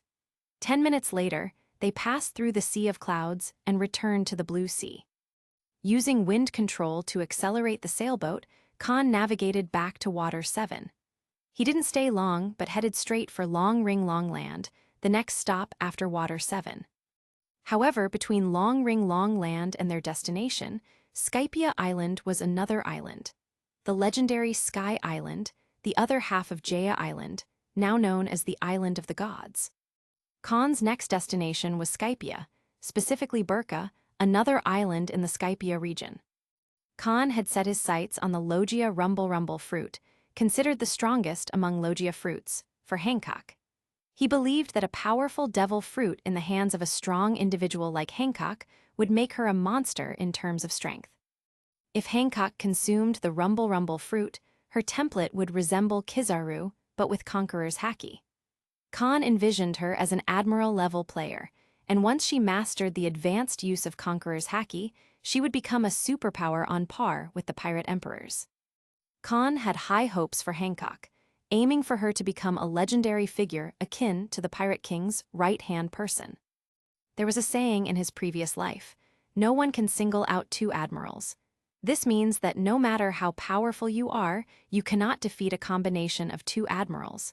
Similarly, no one can single out two pirate emperors. Before Kahn arrived, even Luffy could only defeat Kaido in a one-on-one fight by constantly disconnecting. Kaido also endured multiple battles and supported an island throughout the process. When there are two emperors in a pirate crew, every move they make alarms all forces. The original Red Hair pirates were such a crew. Because of this, wherever Shanks went, everyone, including Kaido, would show him respect. But if Kaido decided not to give respect, Shanks and Ben Beckman would take him on. Similarly, if Hancock became an emperor, Kahn could take her out, and aside from the world government and marine headquarters, other forces would show him respect. At that time, Kahn would also gain face. Therefore, Kahn is determined to get the rumble fruit. Once the log pose is fully charged with magnetic force, it can guide you forward or backwards. For example, if the magnetic force is fully stored on an island, whether moving forward or backwards, the log pose will be attracted to the nearest island's magnetic force. With the log pose fully charged in Water 7, Kahn sailed his ship to Long Ring Long Land in less than 2 days. Long Ring Long Land is a very unique island, shaped like a long ring and usually divided into 10 smaller islands by the sea, resembling an archipelago. However, these 10 smaller islands are actually one. Every year, when Water 7 experiences the Aqua Laguna, Long Ring Long Land also experiences a great ebb tide, turning the 10 smaller islands into one. The nomads on the island seize this opportunity to move to the next island. The animals on Long Ring Long Land are also distinctive, being quite elongated, and the island residents speak in elongated tones, which can be irritating to outsiders. For Robin, it was her first time on such an island, excluding Water 7 and the Sabyati archipelago, and she was extremely surprised. The three Boa sisters also marveled at the wonders of the outside world. Khan's group spent 3 days on Long Ring Long Land. Once the log pose was fully charged, they moved on. After another 2 days, the log pose's needle pointed straight up like it was malfunctioning. Seeing this, Robin, who had been watching and training the three Boa sisters, gradually got involved. The three Boa sisters, who now respected Kahn deeply, immediately used their powers to support the ship, soaring into the sky. Chapter 13. Master, the log pose seems to be malfunctioning, Robin said, noticing the change in the log pose on the table as she prepared black tea for Kahn, who was reading a magazine. No, it's not malfunctioning, Kahn replied, flipping through the pages of the magazine while controlling the ship, which was soaring into the sky. It's just being attracted by the magnetic force of an island in the sky, so it's pointing upwards. Robin was momentarily puzzled. Hancock, who was nearby and practicing the Rokushiki, looked up in surprise. Are there islands floating in the sky in this world? It's amazing. Is this the outside world? Sonia and Mary also looked skyward with bright eyes. It's normal, Kahn explained calmly. Since Fishman Island exists 10,000 meters below the sea, it's not surprising that there's a sky island 10,000 meters above. That makes sense, Robin nodded, agreeing with Kahn. As for how Kahn knew about Sky Island, Robin assumed it was due to his advanced observation haki. Robin knew Kahn's observation haki could integrate with telekinetics and see places hundreds of kilometers away. To someone like him, seeing something 10,000 meters above wasn't a big deal. Robin, aware of Kahn's immense power, had developed a calm demeanor over the past 2 years, no matter what she faced. This calmness suggested she would have high attainments in observation haki once she awakened it. Unlike the calm master and servant, the three Boa sisters were curious about Sky Island. Soon, their amazement grew as the ship, wrapped in a mental shield, broke through the 7,000-meter White Sea and the 10,000-meter White Sea, arriving at Angel Island. The sight of the pure White Sea and the beautiful island dotted with colors left them awestruck. It's so beautiful. Is this Sky Island? The three Boa sisters marveled at the sight. Let's go down and see how this island at 10,000 meters is different from the ones below, Kahn said. His telekinetic power automatically reefed the sails, dropped the anchor, and released the boat ladder. He then led Robin and the Boa sisters toward Angel Island. After crossing the white sands of Angel Beach and Angel Avenue, they reached the bustling, lovely street of Angel Island. Without wings, are you from Blue Sea? Welcome to Angel Island, Blue Sea people. I hope you have fun here. Come and see, Blue Sea people. We have Sky Island specialities you won't find in Blue Sea. Kahn and his group caused a sensation upon arriving on Lovely Street. The stall and shop owners greeted them warmly. Master, these Sky Island people are so enthusiastic, Robin observed. Master, why do they have wings on their backs? Are they all angels? Asked the three Boa sisters, still wary of strangers but increasingly dependent on Kahn. Don't worry, kindness is always better than malice, Kahn reassured them. Just like he did with Robin, Kahn took advantage of his height, raised his hands, and gently patted the heads of Hancock and Mary on either side. Their wings are real. These Sky Island people are like Fishmen and Longarm tribe, just another race of humans. I see, the three Boa sisters responded, slightly stunned. Feeling the warmth from Kahn's palm and the friendliness sensed through observation haki, Hancock's nervousness faded, and she began to curiously observe the people around them. After a while, Kahn led Robin and the three Boa sisters into a specialty store, where the sisters finally understood why the Sky Island people were so enthusiastic. The currency on Sky Island is different from that of the Blue Sea. Here, they use extols, while in Blue Sea, they use berries. One berry is worth 10,000 extols, making them very valuable to the Sky Island people. Sky Island shellfish are highly prized. In the specialty store, Kahn bought a lot of these shells. It was the first time the four women had seen shells with special functions, and they were fascinated. Kahn also bought 5 devices similar to jet skis. They are controlled with the help of dials. With his mind shield, Kahn wasn't afraid of seawater, and he could also protect Robin from it, allowing them both to ride the jet skis and enjoy the sea breeze. After purchasing the Sky Island shells and jet skis, Kahn and his group didn't rush back to Angel Beach to try the jet skis. Instead, they continued exploring Lovely Street. After a while, Robin, who rarely made decisions on her own, suddenly took Kahn's arm and pointed to a store. Kahn noticed it was a bookstore. He smiled and gently touched Robin's head, giving his approval. Robin smiled slightly in return. Leading the way, Robin brought Kahn and the Boa sisters to the bookstore and asked the owner if they had any books on history. Wherever there are people, there is history, and Robin was very interested in the history of Sky Island. After negotiating with the owner, Robin bought several history books about Sky Island, planning to read them back on the ship. Next, Kahn and his group visited other stores, buying Sky Island-specific clothing, household tools, and more. Finally, Kahn led Robin and the Boa sisters into a nautical tool shop, where he found exactly what he was looking for, a waterway map of the West Sky Summit. As we know, there are 7 waterways from Reverse Mountain to the Sabyeti Archipelago. However, there is actually an 8th waterway located in the sky, known as the Top of the Western Sky. This waterway is home to several Sky Islands, including Angel Island and Burka Island. Chapter 14. After getting the map of West Sky Summit, Kahn quickly found Burka's location. It was the next stop after Angel Island. Angel Island and Burka Island are neighbors that were raised by the Knock-Up Stream. Perhaps because of their proximity, Enel moved to Angel Island and took over the ancient island of gods after destroying Burka.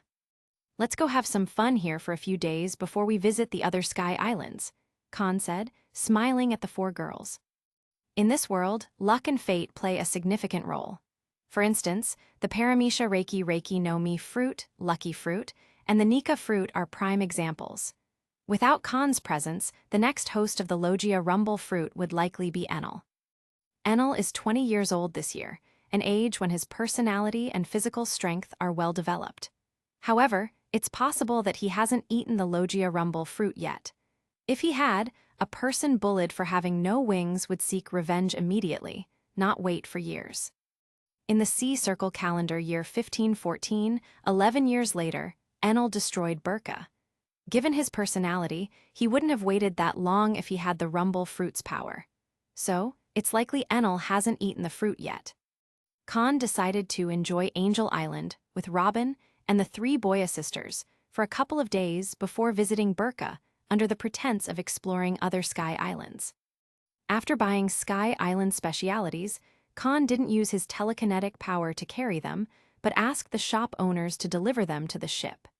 The Angel Island residents gladly helped the wealthy visitors from the Blue Sea.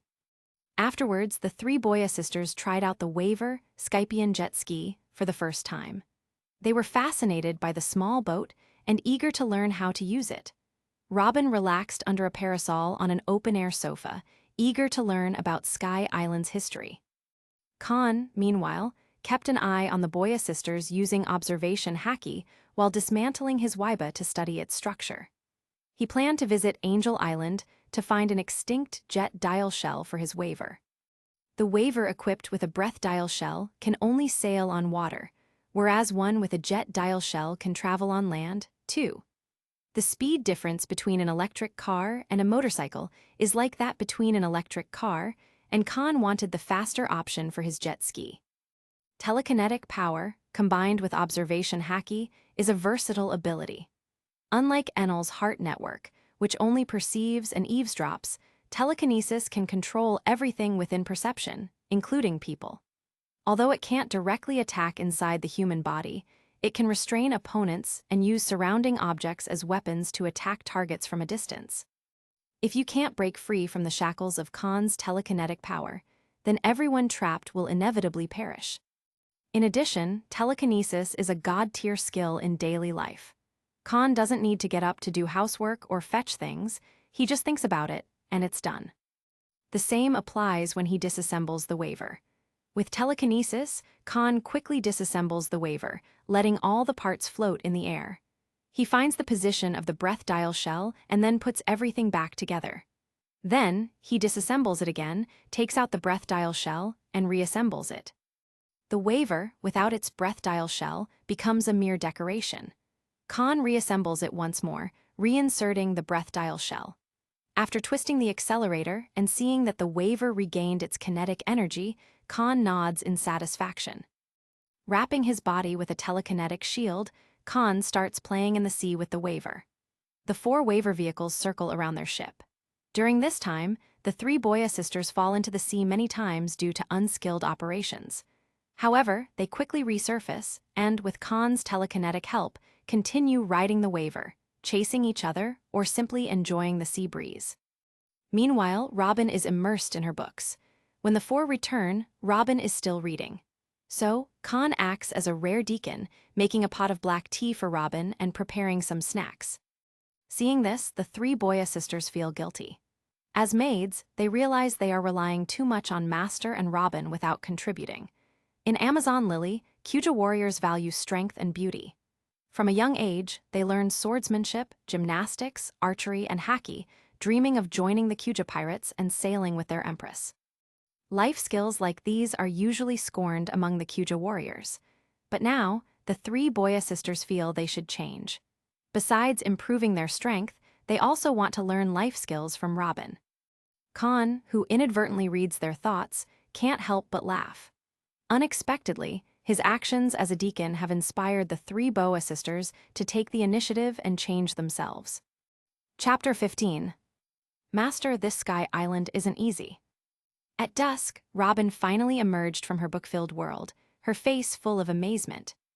She glanced at Kahn, who was sitting nearby, fiddling with the image shell and secretly taking pictures of Robin and the three Boa sisters. She said seriously, "There's a land island at an altitude of 10,000 meters. Land islands?" Kahn hadn't responded yet when the three Boa sisters, who were cleaning and learning housework, widened their eyes in surprise.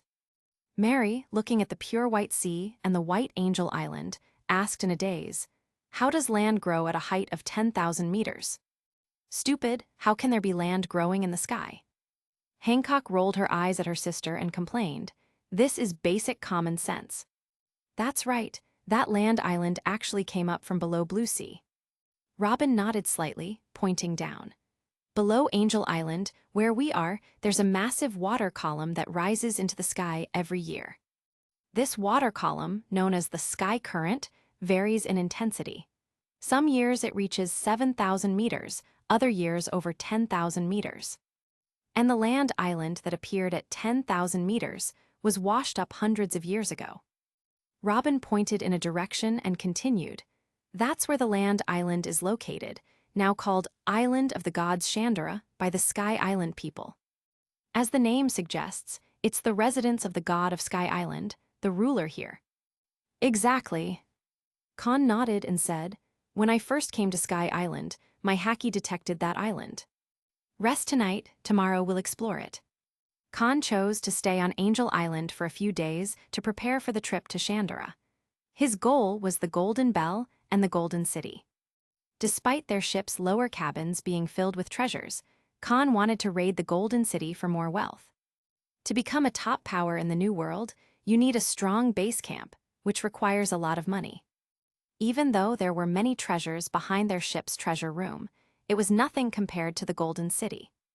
Once they moved out of the Golden City, the Cross family would have enough funds for the next 10 years. After finding the Rumble fruit on Burka Island, Kahn didn't return the same way but directly descended to the Blue Sea. So before leaving, Kahn decided to raid the Golden City and reward Robin for her service over the past 2 years. Yes. Hearing Kahn, the 3 Boa sisters suppressed their curiosity and prepared to explore tomorrow. Robin's beautiful eyes also held a rare look of anticipation. The night passed uneventfully. Early the next morning, Kahn and his crew quietly arrived at the Island of the Gods, Shandara. But the 3 Boa sisters who boarded the island quickly showed disappointment. Much like Amazon Lily, most of Shandara was primitive. The golden town of Shandara had turned to ruins over the past few hundred years. Apart from a palace where the Sky Island gods and guardians lived, the island was a deserted place inhabited by wild beasts. Compared to Shandara, Amazon Lily Kingdom is at least a country with its own city and people. I found something amazing, I'll show you. After landing on the island, Kahn used his unique perception and soon located one of the objectives of their trip. He then addressed the 4 women next to him, though his gaze was mainly on Robin. Under the curious gazes of the women, Kahn used his telekinesis to lift them up and flew toward the sky-reaching vine in the center of Shandara Island. Soon, Kahn brought Robin and the Boa sisters to the top of the vine. Passing through a white cloud, a huge golden bell hidden in the cloud came into view. What a big bell! Wait, the bell is covered with gold. Is it gold-plated or pure gold? If it's pure gold, how much gold would it take for such a big bell? The 3 Boa sisters were amazed at the sight of the massive golden bell. This is. Robin, who was unfazed by money despite the ship full of treasures, immediately noticed the historical text under the golden bell. To others, it might look like meaningless scribbles, but to Robin, it was a familiar ancient script, making her face light up with surprise. 3 years. She had finally found a piece of the historical text. Go on, this is what you've been searching for. Kahn patted Robin gently on the back and used his telekinetic power to place her in front of the golden bell. Thank you, Master. Floating in the air, Robin looked at Kahn with gratitude. It was clear that Kahn's good thing was not the giant golden bell itself, but the historical text beneath it. He had brought them here not to take the golden bell, but to let Robin read the historical text. This thoughtful gesture made Robin, already devoted to Kahn, even more convinced of his care. Master, has Robin been looking for that golden bell? Hancock asked, puzzled by the exchange. No, what she's looking for is the base of the golden bell, Kahn explained. The stone with those special symbols on it. Yes, that stone is called a poneglyph, and the special symbols are ancient characters. Robin is one of the few scholars in the world who can understand them. While Robin was deciphering the poneglyph, Kahn explained its significance and the ancient characters to the 3 Boa sisters. I see. The 3 Boa sisters were intrigued. Seeing their curiosity, Kahn used his telekinetic power to lift them up and flew them to the golden bell. So, while Robin earnestly deciphered the historical text, the 3 Boa sisters surrounded the golden bell, curiously inspecting and occasionally touching it. Chapter 16. Master, I've finished reading. Robin didn't keep Kahn and the others waiting. After deciphering the historical text, she immediately said to Kahn, this poneglyph records that the location of Poseidon, one of the 3 legendary ancient weapons, is 10,000 meters below the Sabyati archipelago, on Fishman Island. Robin, who had fully committed herself to Kahn, held no secrets from him. Even if Kahn's ambition was to awaken the ancient weapon, Robin would help him without hesitation. This loyalty stemmed from being saved as an adult, contrasting with her childhood naivety. As an adult, Robin could think critically about the consequences of her actions. Ancient weapon. Kahn pretended to be surprised. The ancient weapon, dubbed the title of god in legend, actually exists. Yes, I'm very shocked, too. Robin nodded, a gloomy look flashing in her eyes. She now understood why Ohara had been destroyed by the Buster Call and accused of trying to awaken the ancient weapon. Some poneglyphs indeed contained information about these weapons, making scholars the key to their awakening. It was a pleasant surprise. Kahn, with his insight into people's hearts, read Robin's thoughts.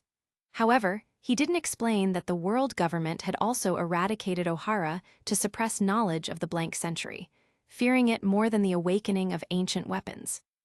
Robin, there's another piece of text here. Hancock's voice brought Robin back to her senses. Looking where Hancock pointed, she saw another ancient inscription on the poneglyph. I came here to bring this article to the end of the world, pirates, Gal D. Roger. Robin's eyes widened in shock. Gal D. R. Oger, he also came to Sky Island. And why did he write in ancient characters? Of course, it's because of everyone's favorite Kazuki Odin, Kahn thought to himself. But aloud, he sighed. As expected of the Grand Line, any island can have thrilling adventures that West Blue doesn't. I'm getting more and more interested in the New World, the strongest sea. One Piece Gal D. Roger, sister, I think I've heard of that name. It is said he was the king of all pirates, but unfortunately he's dead. The 3 Boa sisters discussed Roger. Since no one could explain her doubts, Robin suppressed her shock and curiosity. She realized that the world held countless secrets. After viewing the Golden Bell, Kahn and his crew descended from the top of the vine and explored the forested area of Shandara. Soon, they stumbled upon a huge pile of gold among the ruins. It's unbelievable. Is this all gold? Is it real gold or fake gold? If it's real, why is it just thrown here like garbage? Are the people of Sky Island so rich? The 3 Boa sisters were astonished at the sight of so much gold. Seeing the huge amount of gold mixed with stones, the 3 Boa sisters were immediately shocked. Even though they came from a windless area with no surrounding islands for trade and had to raid pirates or merchant ships for supplies, they understood the importance of gold. Seeing such a massive amount left casually by the Sky Island people, who considered Blue Sea residents wealthy, was bewildering. The gold should all be real, Robin said calmly. The currency used by people on Sky Island is extols. Berries are valuable here, but that doesn't mean gold is as well. Sky Island has no land, the only land is this island. Most of their tools are special shells, and they may not have much metal here, so gold is almost like waste. I see.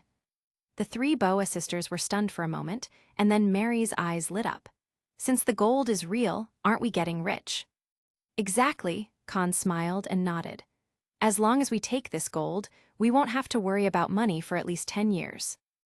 Great. Mary and Sonia burst into cheers while Hancock folded her arms, trying to remain calm. Recently, she had realized that, compared to Kahn and Robin's composed demeanor, she and her sisters often reacted with surprise to everything. She found this embarrassing and wanted to emulate Kahn and Robin's calmness. Seeing her sisters picking up gold pieces the size of stones, Hancock suddenly asked Kahn, Master, each piece of gold is so big. Can the Grandine's cabin hold it all? Good question. Kahn, impressed by Hancock's quick thinking, gave her a thumbs up and then looked at Robin, who was also smiling. This requires us to use our secret weapon. Secret weapon? Hancock tilted her head, a big question mark practically visible on her delicate face. Kahn didn't answer immediately but said, Sonia, Mary, come back first. After the 2 returned with gold bricks, Kahn said to Robin, Robin, take that thing out. Yes, master. Robin nodded, and under the curious gaze of the Boa sisters, opened the silver metal box she always carried when they went out. Chapter 17. Why does Robin keep carrying the silver metal box? Clearly, there are very precious things in that metal box, and that precious thing is actually a devil fruit. This devil fruit is the loot that Kahn obtained a few years ago. It is the paramecia-type castle fruit, Shiro no Mi. As the name suggests, the person who eats this devil fruit can turn their body into a castle. The user can also shrink any objects, including themselves, and hide them inside their body. If they enter their own body, their outer body becomes a mobile fortress. In the original story, this fruit was the ability of Capone Beje. If Kahn's parents hadn't been killed, he might have given this devil fruit to Capone Beje. But after losing his parents, Kahn saw Capone Beje as a mere tool. So, after obtaining the castle fruit, he decided not to give it to Beje. Instead, he planned to recruit new maids and develop them into his own mobile warehouse. Now is the time for the mobile warehouse to be born. Kahn took the devil fruit from Robin and looked at Sonia and Mary. This fruit is a devil fruit, known as a secret treasure of the sea. If you eat it, you will gain special abilities. The ability of this devil fruit is to turn you into a castle. Not only will you have the same defensive power as a castle, but your body will also contain a space as large as a castle.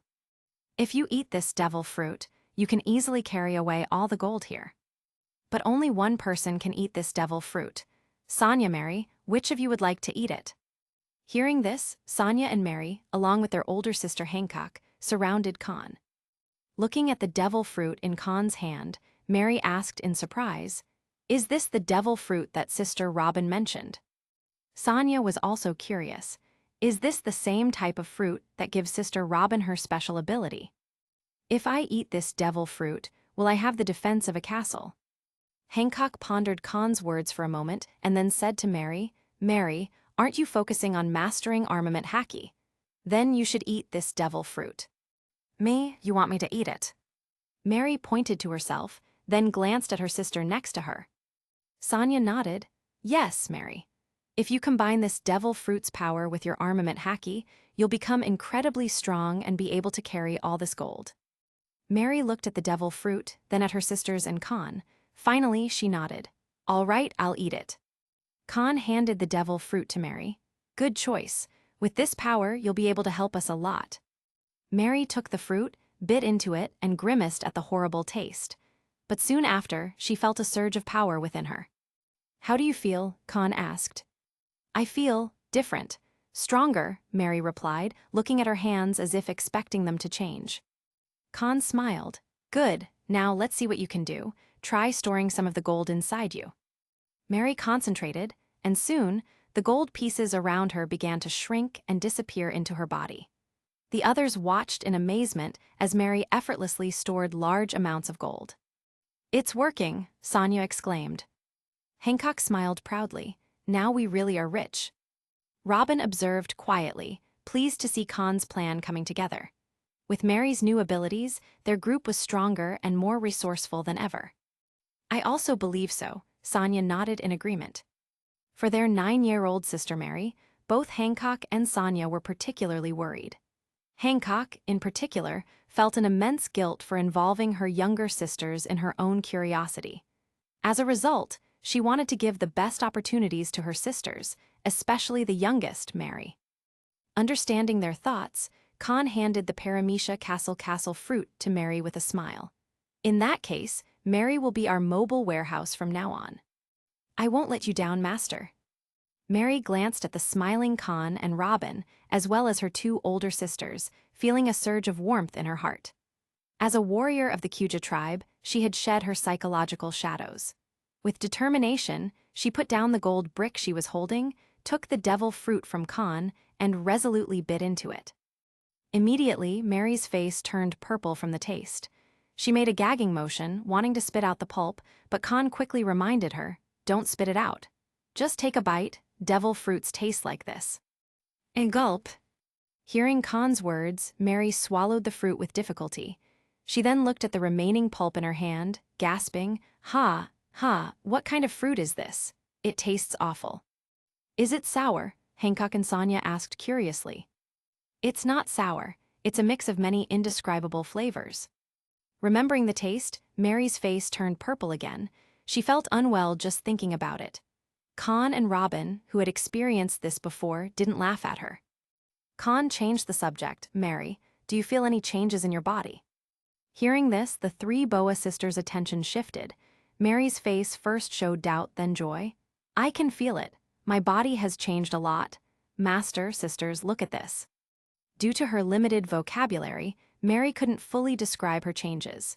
Instead, she picked up a piece of gold from the ground. Under the watchful eyes of Kahn and the others, she turned the gold into the size of a grain of rice and then placed it into her body. Instead of merely taking it in, a thumb-sized door opened on Mary's body. Behind that door wasn't a typical body structure, but a brightly lit castle. Mary's body had transformed into a castle, complete with its own lights, a miraculous ability granted by the devil fruit. Very well, Mary. You will be our financial director from now on, Kahn said, smiling with satisfaction as he watched Mary put the tiny gold piece into her body through the small door. The inside of her body turned into a building. So amazing! Sonia exclaimed, then asked expectantly, Mary, can you put us in too? Yes. Mary nodded vigorously and placed her hand on Sonia. In the next second, a transparent white mask appeared out of thin air, and Sonia, wrapped in the mask, shrank at a visible speed and flew into Mary's body through the open door. Master, sister, do you want to go in and have a look? Mary asked Kahn and the others. Let's go in and have a look, Kahn nodded, and Robin and Hancock agreed. So the three of them became smaller and entered Mary's castle. Inside, they marveled at the incredible transformation. The spacious interior lit up like a grand castle, a perfect mobile warehouse for their adventures. Chapter 18. The castle inside Mary's body is enormous, with dimensions of 100 meters in width and length and a height of 80 meters. It is divided into 3 levels, upper, middle, and lower floors.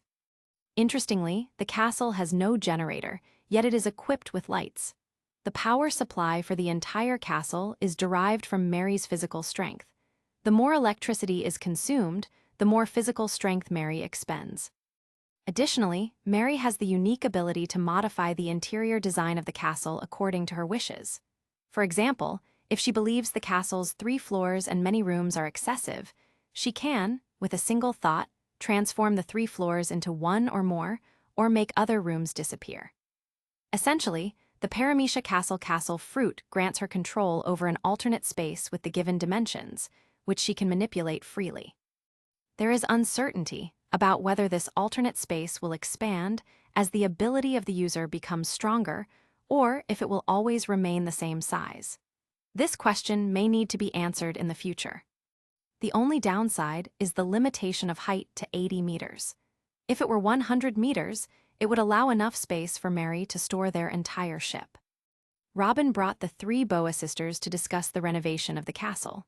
The castle's large area is sufficient to accommodate a large fleet. However, Kahn's group consists of only 5 people, so they only need 1 level of the castle. Since Mary can now transform the castle and appear within it, Robin decides to make it their second home. 2 floors are designated for storing treasures, while the remaining floor is transformed into a new home for the 5 members. As Kahn and his group are still in the ruins of Chandra, the 4 women are not in a hurry to start rebuilding immediately. After inspecting the castle, Kahn and his group returned to the outside world. Next, Robin and the 3 Boa sisters worked together to collect all the gold from the ruins and put it into the castle. Kahn temporarily separated from Robin's group under the pretense of retrieving the golden bell. In reality, he infiltrated the Temple of the Gods on Sky Island, stunning everyone with his conqueror's haki. Using his ability to read minds, Kahn quickly discovered where the jet dial shells were stored. These shells, which are powerful enough to assist in various applications, including flying Enel's Ark Proverbs to the moon with the help of thunder and lightning, were collected by the god of Sky Island. Kahn seized hundreds of them. When Kahn returned, Robin and the 3 Boya sisters were curious about the floating puffer shells. Kahn explained that these were special, more powerful versions of the wind shells, now extinct on Sky Island. He warned them to handle the shells with care due to their formidable wind force. After securing the blast shells and the golden bell in the castle, Kahn and his gang continued their search for gold. With Kahn's telekinetic powers, all the gold hidden at the bottom of the ruins was easily retrieved. Kahn controlled the gold to fly towards Mary. With just a touch from Mary, the gold was enveloped in a transparent white mask, shrinking rapidly before being transported into the castle within her body. As Kahn intensified his efforts, the gold in the ruins was quickly looted. He then led Robin and the three Boya sisters to find the enormous python known as the Master of the Sky. Using Conqueror's Haki, Kahn stunned the python, allowing them to enter its body and search for more gold.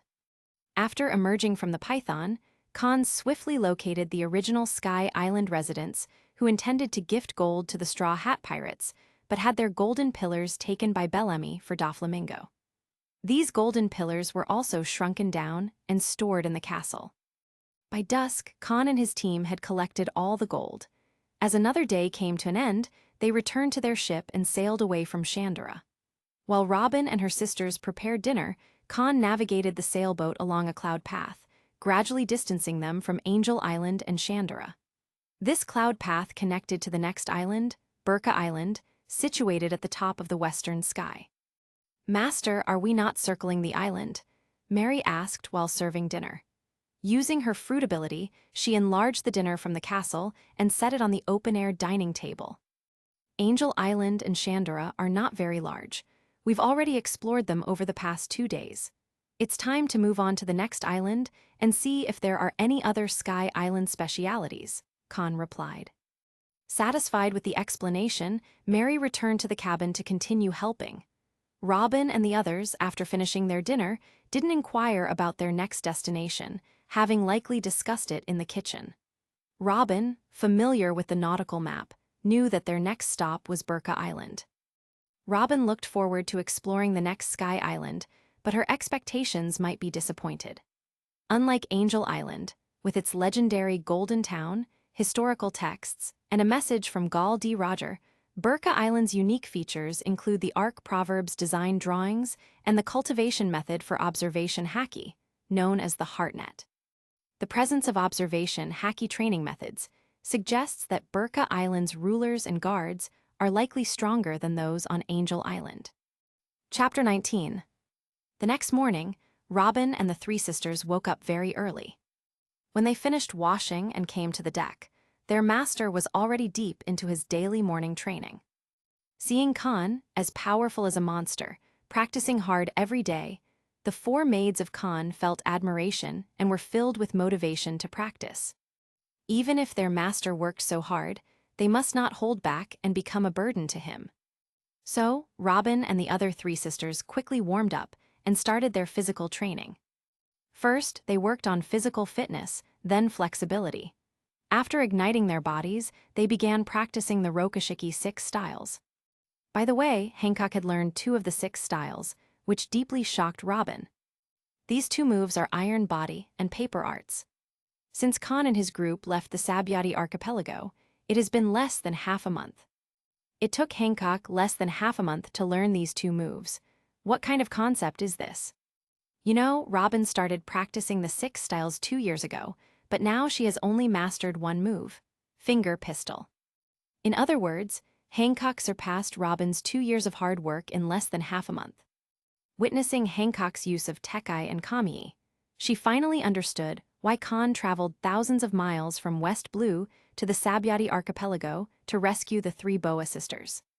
Hancock's talent is outrageously strong. In fact, Hancock mastered the 2 moves so quickly because she took a shortcut.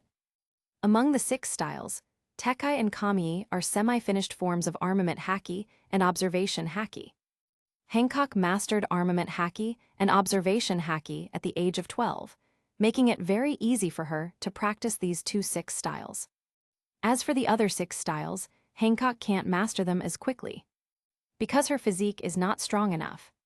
The ages of the 4 sisters are as follows. The oldest is Hancock, at 12 years old, then Robin at 11 years old, followed by Sandersonia at 10 years old and Marigold at 9 years old. If they grow up normally, it will take 6 years at the fastest and 10 years at the slowest for the 4 maids to help Kahn. At this time, Kahn can't wait. So, after he planned to get the Logia Rumble fruit for Hancock, he would help them advance. It only requires a small price, which can reduce their efforts by several years or even 10 years. At that time, the main force of the Cross family, even if there were only a few of them, should not be underestimated. It's finally done. Just when Robin and the others began to practice, Kahn showed a satisfied smile. Kahn clenched his fist in his right hand, and it was covered with a black substance, visible only after awakening Haki. This substance is the embodiment of will, necessary for the strong armament Haki. While stroking Hancock's head, Kahn secretly used his natural observation Haki to read her memory. From Hancock's memory, Kahn successfully obtained the practice method of Kuja's Haki control. After imparting the Haki practice method to Robin, Kahn began practicing armament Haki, wanting to complete the last Haki. It took Kahn only 3 days from the beginning of the practice to succeed. This is an incredible speed. But Kahn felt no pride. Just like he can't bear the title of the strongest supernova in history, learning armament Haki in 3 days is not the fastest in history. The person who practiced armament Haki the fastest in the original story is the son of the Pirate King and Luffy's foster brother, Portgas D. Ace. How long did it take Ace to master armament Haki? 1 day. Yes, just 1 day. Awakening Conqueror's Haki at the age of 10 and learning armament Haki in just 1 day. Ace is an unreasonable talent monster. Had he not eaten the Logia Mira no Mi and become dependent on elementalization, he would have excelled with pure physical skills and could have followed Garp's path as a marine. Ace is definitely the most suitable person to inherit Garp's mantle. Compared to Ace, Kahn's speed is not worth showing off at all. Of course, this is from his perspective. If Hancock knew that Kahn didn't know armament Haki before this, she would be shocked to see this picture. But there's no if. Hancock didn't know at all that Kahn came all the way to save them, not only to have them work for him, but also for the Haki technique of the Kuja pirates. Not long after Kahn had just mastered armament Haki, after a night's voyage, their ship finally arrived at Burka Island. At the end of the cloud path is a gate into Burka Island, similar to the Paradise Gate on Angel Island. After passing through the gate, you will find the port of Burka Island. Mooring their ship at a pier in the port, Kahn and his gang got off the ship. Seeing the arrival of 5 wingless people from the Blue Sea, the residents of Burka Island, just like the residents of Angel Island, greeted Kahn and his group warmly. This picture should not be too ironic. If one of them has no wings, they will be despised and bullied. The Blue Sea people who have no wings are regarded as fathers by them. No wonder Enel couldn't resist destroying this sky island after eating the Logia Rumble fruit. If it were Kahn, who had been bullied for 10 or 20 years and suddenly gained almost invincible power, he would take revenge on these people too. Knowing why these people were so enthusiastic, the Kahn group bought a local map without changing their expressions, went to the largest hotel on Burka Island, opened the most luxurious suite, and then began to visit this sky island. On the surface, Kahn went shopping with Robin and the 3 sisters. In fact, Kahn had released his unique perception, looking for Enel's position. Sky Island people without wings are not too hard to find. Moreover, Enel is 20 years old this year and already has the outline of his appearance more than 10 years later. After a while, Kahn, whose perception was large enough to cover several Burka Islands, found Enel. As soon as he found Enel, the corner of Kahn's mouth twitched slightly. He was pretty sure now that Enel hadn't eaten the Logia Thunder fruit yet. First, Enel is still outside the city of Burka Island and does not dare to approach crowded places for fear of being bullied by Burka residents. Second, Enel's aura is not even as strong as the 3 girls with Robin. A 20-year-old adult's aura not as strong as that of a teenage girl or even a 9-year-old girl means that Enel is a piece of cake. Chapter 20. After confirming that Enel hadn't eaten the Logia Rumble fruit, Kahn was very happy. If it weren't for fear of scaring the 3 Boa sisters, Kahn couldn't help but use his Conqueror's Haki now to further enhance his physical fitness. Then, he would release all his telekinetic power, float all the objects on Burka Island, and find the Logia Rumble fruit as quickly as possible. Even so, Kahn was rarely distracted in front of Robin and the Boa sisters. At this time, he had released his observation haki with all his strength and was searching for any trace of the Logia Rumble fruit on Burka Island. In addition, Kahn also used his telekinetic power to see through the hearts of people, eavesdropping on the conversations of the residents of Burka Island every second, listening to their voices. "Master, did you find something?" Robin quickly noticed Kahn's distracted appearance. It was the first time Robin had seen Kahn like this since they met. Knowing that as a qualified maid, she shouldn't ask unnecessary questions, she still couldn't help but speak up. Kahn came back to his senses and said with a half-true and half-fake excited smile, "Just now, my haki eavesdropped on some incredible information. If it's true, our harvest from this trip may be greater than that of the Golden Land." The three Boya sisters widened their beautiful eyes and almost blurted out some news. But after seeing Robin winking at them, the three sisters immediately swallowed the words that were about to pour out. Glancing at the pedestrians around, Mary whispered excitedly, "Then why are you shopping with us, Master? Go get busy now." "Yes, Master, you don't need to stay here with us." Robin also nodded in agreement and said, "Not to mention, Hancock's strength is enough to protect us. And your devil fruit ability, along with your unique perception, can protect us from a distance. In that case, let's split up for now." Kahn had exactly this intention. So, Kahn's group split up at a junction in the street. Robin and the Boya sisters continued shopping, while Kahn left the city and went to the wilderness of Burka Island, where he began to focus on looking for the rumble fruit. His perception, combined with telekinetic power, was like the perspective of a god. Kahn's gaze could easily cover the entire Burka Island and consume as little energy as Enel's mantra. If he wanted to, he didn't have to turn off this perception for 24 hours. Moreover, Kahn's perspective could be enlarged by consuming physical strength. The reason why it consumed physical strength was because the output of mental power was increased.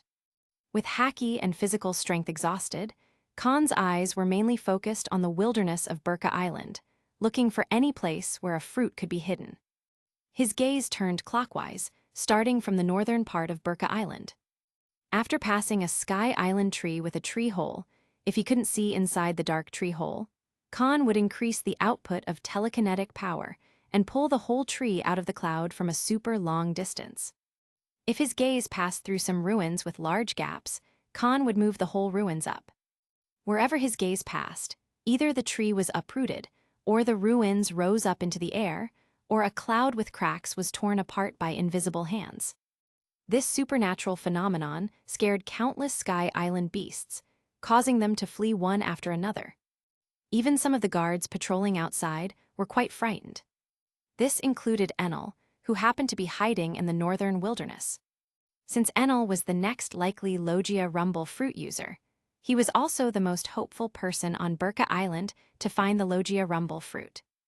Therefore, the first place Kahn started to search was the area where Enel was located. Perhaps it was just pure luck. Kahn thought it would take a few days to find the Logia Rumble fruit. It took only a few hours to find a tree growing in the dark, even without sunlight, in a large gap in the ruins that exuded an ancient atmosphere. Among the roots of this tree, Kahn discovered a rotten golden yellow fruit. The top of this fruit was covered with a special swirl pattern typical of devil fruits, while forming sharp, jagged outgrowths all over, resembling sparks of electricity. This special fruit was known as the strongest in the Logia category, the Logia Rumble fruit. Finally found it. As soon as he found the Logia Rumble fruit, Kahn, who had been searching for several hours without breaking a sweat, showed a rare look of excitement on his face. Whoosh! Without the slightest hesitation, Kahn got up and disappeared from the spot. The ear-piercing sound of his rapid movement echoed through the area as he quickly made his way to the northern part of Burka Island. Kahn stopped before reaching the northern area because, as he activated his telekinesis, the Logia Rumble fruit, wrapped in a psychic shield, also flew toward him at an extremely fast speed. One person and one fruit soon met on the way. After catching the falling Logia rumble fruit, Kahn returned to the city on Burka Island. On the way, Kahn used telekinesis to signal Robin from a huge distance. It was a code that only Kahn and Robin knew. Upon receiving this signal, Robin, who was shopping for clothes with the three Boa sisters, didn't change her expression, but a bright light flashed in her beautiful blue-black eyes. She then gave Hancock a knowing wink. After spending time together, Hancock developed a good understanding of Robin and immediately understood the meaning conveyed by this senior, who was a year younger than her but was like a sister. So, the three Boa sisters pretended to be dissatisfied, shook their heads, and put down the clothes in their hands. They walked out of the shop with Robin under the regretful gaze of the shop owner and headed back to the hotel. By the time they returned to their hotel suite, Kahn was already there waiting for them. "Hancock, eat it." Without waiting for Mary and Sonia to ask curiously, Kahn threw a golden yellow fruit at Hancock, who was following behind her sisters. As soon as the fruit was thrown, the blue psychic shield appeared out of thin air, like an invisible hand, holding the fruit and guiding it over Sonia and Mary's heads to float in front of Hancock's eyes. Looking at the special spiral pattern on the fruit, the three Boya sisters, who had seen a similar fruit the day before, suddenly exclaimed in surprise, "This is a devil fruit." "Master, the good news you overheard is this devil fruit." Robin also showed rare curiosity, repeating what Kahn had said a few hours ago, "Incredible information, a harvest greater than the Golden Land. Could it be that this devil fruit is very precious?" Chapter 21. Yes, this is a devil fruit that will definitely attract countless forces when it hits the market. Kahn first gave Robin a thumbs up, then pretended to be amazed. "When I first overheard this information, I couldn't believe it. Unexpectedly, it has become a legend in the Devil Fruit Illustrated book. Rumble Fruit, one of the invincible Logia abilities, has reappeared on Sky Island 10,000 meters above." Rumble Fruit. It turned out to be the Rumble Fruit. Hearing Kahn's words, the three Boa sisters, who didn't have a deep understanding of devil fruits, were only slightly taken aback. Robin's beautiful eyes widened as she looked at the devil fruit in Hancock's hand in great surprise. "Sister Robin, what abilities does the Rumble Fruit have?" Seeing that Robin, who was usually extremely calm, suddenly reacted this way, Mary couldn't help asking curiously. Hancock and Sonia also cast curious glances at Robin. Robin took a deep breath and began explaining to the three Boa sisters. Devil fruits are divided into three categories: Paramecia, Zoan, and Logia. Within these categories, there are subtypes like Master's Devil Fruit, which is a Zoan type, Dragon Fruit, model, Azure Dragon, which is rarer than Logia. Logia, however, has no subtypes. Logia is recognized in the Devil Fruit Illustrated book, and in all popular books as the strongest type among the three categories of devil fruits. Each Logia represents a natural element between heaven and earth. Among these natural elements, lightning is always at the top and is one of the most feared natural disasters. So, whoever eats the Logia Rumble fruit will be able to control the power of lightning. After finishing, Robin looked at the devil fruit in Hancock's hand and slightly sighed. Just like what Master said, even among the three types of devil fruits, the Logia Rumble fruit is one of the most invincible abilities. Hiss. Robin's explanation was very detailed. Even the three Boa sisters, who didn't know much about devil fruits, could clearly understand the treasure that Master had given them. Sonia and Mary gasped in shock. Although Hancock didn't lose her composure, her hands holding the Logia Rumble fruit trembled slightly. She felt that the fruit in her arms suddenly became extremely heavy. The preciousness and value of the Logia Rumble fruit made the proud Hancock feel unconfident. She looked at Kahn and asked, "Master, do you really want to give me such a precious devil fruit?" "Of course." Seeing Hancock's lack of confidence, Kahn stepped forward, put his hand on Hancock's head, ruffled her hair, and said with a smile, "Robin, Mary, and I are already devil fruit users. You and Sonia are the only ones left without abilities. The reason I didn't give you the Paramecia construct fruit yesterday is because you are the most talented among us. When I was 12, I hadn't even mastered armament or observation haki. With your talent, only a top-tier devil fruit is suitable for you. Only a top-tier devil fruit can stimulate your potential the fastest. As long as you eat the Logia rumble fruit, you'll have the strength to protect your sisters and the ability to repay me. After speaking, Kahn pinched Hancock's beautiful face, which now looked delicate and cute. I understand. Hearing Kahn's last words, Hancock's expression suddenly became firm. As the master said, only by gaining great power can she protect her sisters and repay the master's kindness. However, Kahn's life-saving grace and investment in her and her sisters made the innocent Hancock, like Robin, see Kahn as the master of her life. Unknowingly, her heart had been shaped by Kahn. Unless Kahn ruthlessly killed Sonya and Mary or manipulated events for them to be killed by Hancock herself, it's certain that even after 30 years, Hancock would not be willing to leave Kahn's side. In Hancock's heart, the balance between Amazon Lily and the Master had completely tilted towards Kahn. So Hancock looked at Kahn seriously and echoed her sister, "Master, I will not let you down." With that, Hancock held the Logia rumble fruit, opened her mouth, and bit off a piece of the fruit. Knowing that devil fruits tasted terrible, Hancock only frowned slightly as she chewed the pulp. Zizizi. After swallowing the pulp, Hancock threw away the remaining fruit and began to feel changes in her body. After a few seconds, an astonishing number of blue and white electric snakes suddenly flashed from Hancock's body. The ear-piercing electric sound scared Mary and Sonya back a few steps, and they rubbed their bodies vigorously with both hands. Almost the moment the electric snakes appeared, Sonya and Mary were covered in goosebumps. What a powerful ability.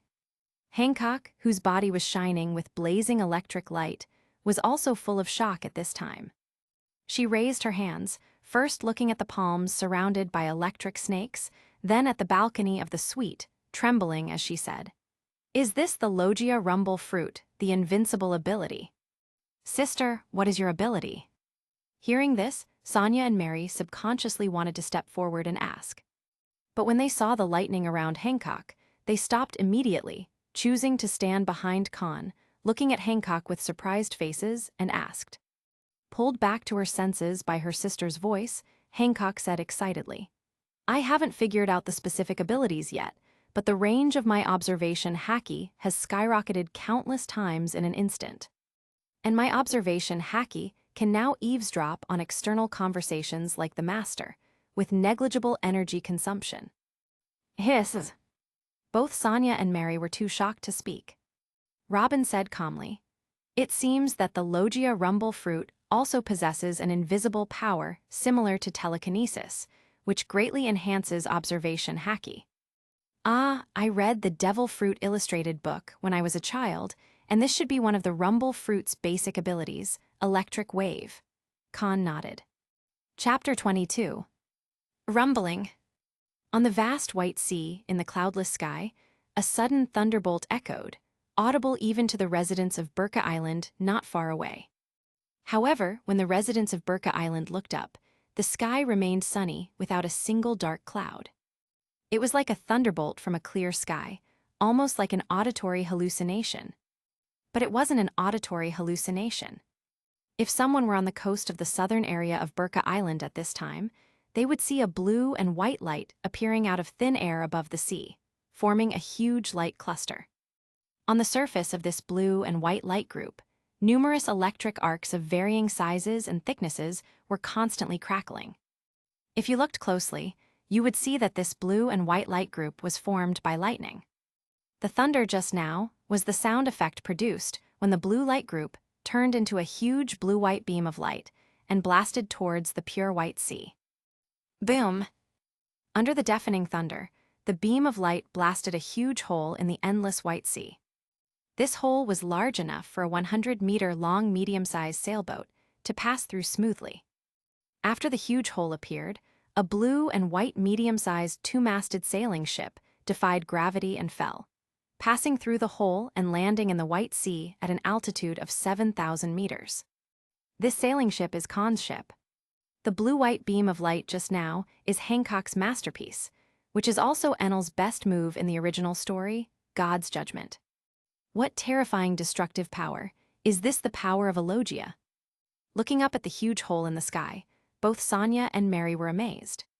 Robin, as if recalling something, said with a slight haze in her beautiful eyes, "It's normal because Hancock's logia rumble fruit is one of the top natural elements, no less than the three most famous monsters in Marine headquarters now, even more comprehensive than their logia abilities." Exactly. Kahn nodded and echoed. The reason why the logia rumble fruit is called the legendary and invincible ability in various popular science books is because of its comprehensiveness. It's incomparable. Logia rumble fruit has 4 basic abilities: electric heat, electric wave, electric field, and electrotherapy. Electric heat can enhance the attack of lightning and quickly melt any metal it touches. Electric waves can enhance perception and, together with electric fields, can shield the signal of Den Mushi. The electric field allows Hancock to turn into lightning, ignoring obstacles with teleportation-like movement. Electrotherapy is a life-saving skill. As long as the head and heart are intact, it can save a life. Furthermore, these 4 abilities are just the basic abilities of the logia rumble fruit. As Hancock grows stronger, she can use these 4 basic abilities to create more extended skills. She can even develop new abilities that surpass those of previous Thunder Fruit users, defining them as a 5th basic ability. Ihai. Hancock nodded repeatedly. With the help of Kahn's knowledge, Hancock found her growth path in less than a day. Likewise, Hancock took less than a day to develop God's judgment, which is capable of fixed-point strikes and other abilities like lightning metallurgy. In Hancock's hand now, she held a staff made of gold. This is her weapon. Gold conducts electricity, allowing Hancock to release the power of lightning much faster than without the gold staff. And this golden staff would not hinder Hancock's daily life. When not in use, she would use metallurgy to turn the golden staff into a wrist or protective gear. While chatting, their ship crossed the 7,000-meter White Sea again and descended towards the Blue Sea. "Master, where are we going next?" After their ship landed back on the sea, Robin calmed down, returned to her usual self, and asked. Kahn, who had been paying attention to Robin, knew she was recalling the destruction of O'Hara. He raised his hand and touched Robin's head, then looked towards the Sabyati archipelago, or more precisely, the direction of the red line, and said without blinking, "Although Hancock and Mary have both become devil fruit users, you're still too weak now. However, when I was in West Blue, I overheard some information from an undercover agent of a CP organization. If that information is true, I might have a way to save you more than 10 years of hard work and directly obtain powerful abilities. And the key to that information lies in the second half of the Grand Line." After a slight pause, Kahn smiled and said, "So, our next stop is the New World." Robin and the 3 Boa sisters found it incredible that Kahn could help them save more than 10 years of hard work. However, seeing Kahn didn't want to elaborate, they didn't press the issue. Instead, they were filled with anticipation for their upcoming journey to the New World.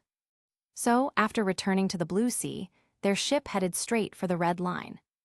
In less than a week, their ship returned to the Sabyati archipelago. But this time, Kahn and his crew didn't stay long in the Sabyati archipelago. After a simple resupply, Kahn wrapped the Grandine with telekinesis, soared into the sky, and entered the New World by flying over the Red Line. Flying is an incredibly convenient ability, no matter which world you're in. Those who can fly are always more threatening than those who cannot fly. And people who can make objects fly are considered extremely dangerous in the eyes of world rulers. Golden Lion Shiki, Kaido, and Kahn are such existences. Especially Golden Lion, with his float fruit, can make entire islands fly. In the eyes of the Marines and the world government, Golden Lion Shiki's ability, like Whitebeard's tremor fruit, has the power to destroy the world. If it weren't for the rudder sticking out of his head, Golden Lion Shiki's conqueror's haki would have remained unchallenged. In the deep sea prison, both his legs were cut off, and his unparalleled dual swordsmanship was also hindered. Shiki wouldn't need to live in seclusion, nor would he be surpassed by his junior Kaido, nor would he be left far behind by his former companions Whitebeard and Charlotte Linlin. It's a pity there are no ifs in life. Because Kaido opposed Luffy, in less than a month, he witnessed a nobody he could defeat with a single strike grow strong enough to challenge him. As a legend of the previous era, Shiki lost because he opposed the Son of Destiny. Going against the Son of Destiny is what happened to both Golden Lion and Kaido. Chapter 23. The ship flew over the Red Line without anyone noticing. The major forces and the world only knew about the walking natural disaster that had entered the Grand Line from West Blue. But their intelligence couldn't track Khan's location. Those with great influence in the black market only knew that Khan appeared in the capital of Water's Water some time ago and bought auction house information from the Sabyati archipelago. By the time they received this information and mobilized their agents in the Sabyati archipelago, Khan had already left with Robin and the 3 Boa sisters. Since Khan's telekinetic power is similar to Golden Lion's paramecia float fruit, his whereabouts are hard to pinpoint. Therefore, no one knows that Khan, who has only been in the first half of the Grand Line for about a month, has already entered the second half, the New World. Master, this is the log pose for the New World. After entering the New World, their ship did not descend to the sea but continued flying forward. On the deck, Robin took out the New World log pose and tried to hand it to Khan. No need. Khan waved his hand and said to Mary, who was nearby, Mary, bring out the box with the eternal poses. Yes, master. Mary, who was exercising, trotted over immediately, opened a compartment on her petite body, took out a wooden box and handed it to Khan. Taking the box with one hand, Khan rubbed Mary's hair vigorously with the other. Hey. Mary squinted, enjoying Khan's head pat. Among the 3 Boa sisters, except for the second sister, Sonia, who has an average appearance, both Hancock and Mary are very beautiful. In fact, if Khan finds the Logia rumble fruit, he plans to give the paramecia love fruit to Mary and the paramecia castle fruit to Sonia. Unfortunately, the love fruit didn't appear in this auction. Khan can only change his plan and give different paramecia fruits to Sonia and Mary. Now, only Sonia is left on the crew without a devil fruit. Khan has already decided what devil fruit to get for Sonia. After helping them get established in the New World, Khan will find devil fruit and make Sonia one of the top commanders of the Cross family. After pinching Mary's cheek and telling her to go back to practice, Khan opened the box in his hand and took out a glass ball from the 7 eternal poses that had increased to 12. This glass ball is fitted with a wooden frame, like an hourglass. The base of the wooden frame has a line of English letters. Dressrosa. After reading the translation of the letters, Robin asked, Master, is this our next destination? Yes. Placing the eternal pose on the table, Khan nodded and said, This country will be the headquarters of the Cross family in the New World. Dressrosa, Robin repeated the name and said slowly, If I remember correctly, this country is one of the world government's member nations, and you, Master, have a bounty of up to 300 million berries, making you the strongest supernova in history. If you occupy this country, the world government will definitely not ignore it. Hearing Robin's implied warning, Khan smirked and said, Exactly, this will be a game between me and the world government and even the Marine headquarters. In fact, this is a bigger game.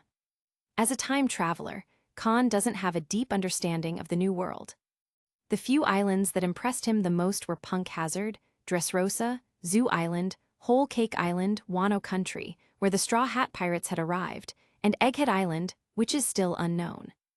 Among these islands, Punk Hazard is the territory of the world government and Marines, Zoo is the territory of the Mink tribe, and Whole Cake Island and Wano Country are the territories of 2 powerful Yonko. If Khan doesn't act, Dressrosa will also become Doflamingo's territory in a few years. But now, it is almost impossible for Doflamingo to get Dressrosa. Because Khan was on the lookout first.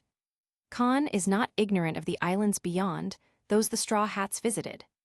For example, the Hachinasu, the pirate island ruled by Blackbeard in later years, and the Karaibari Island, ruled by Buggy and others.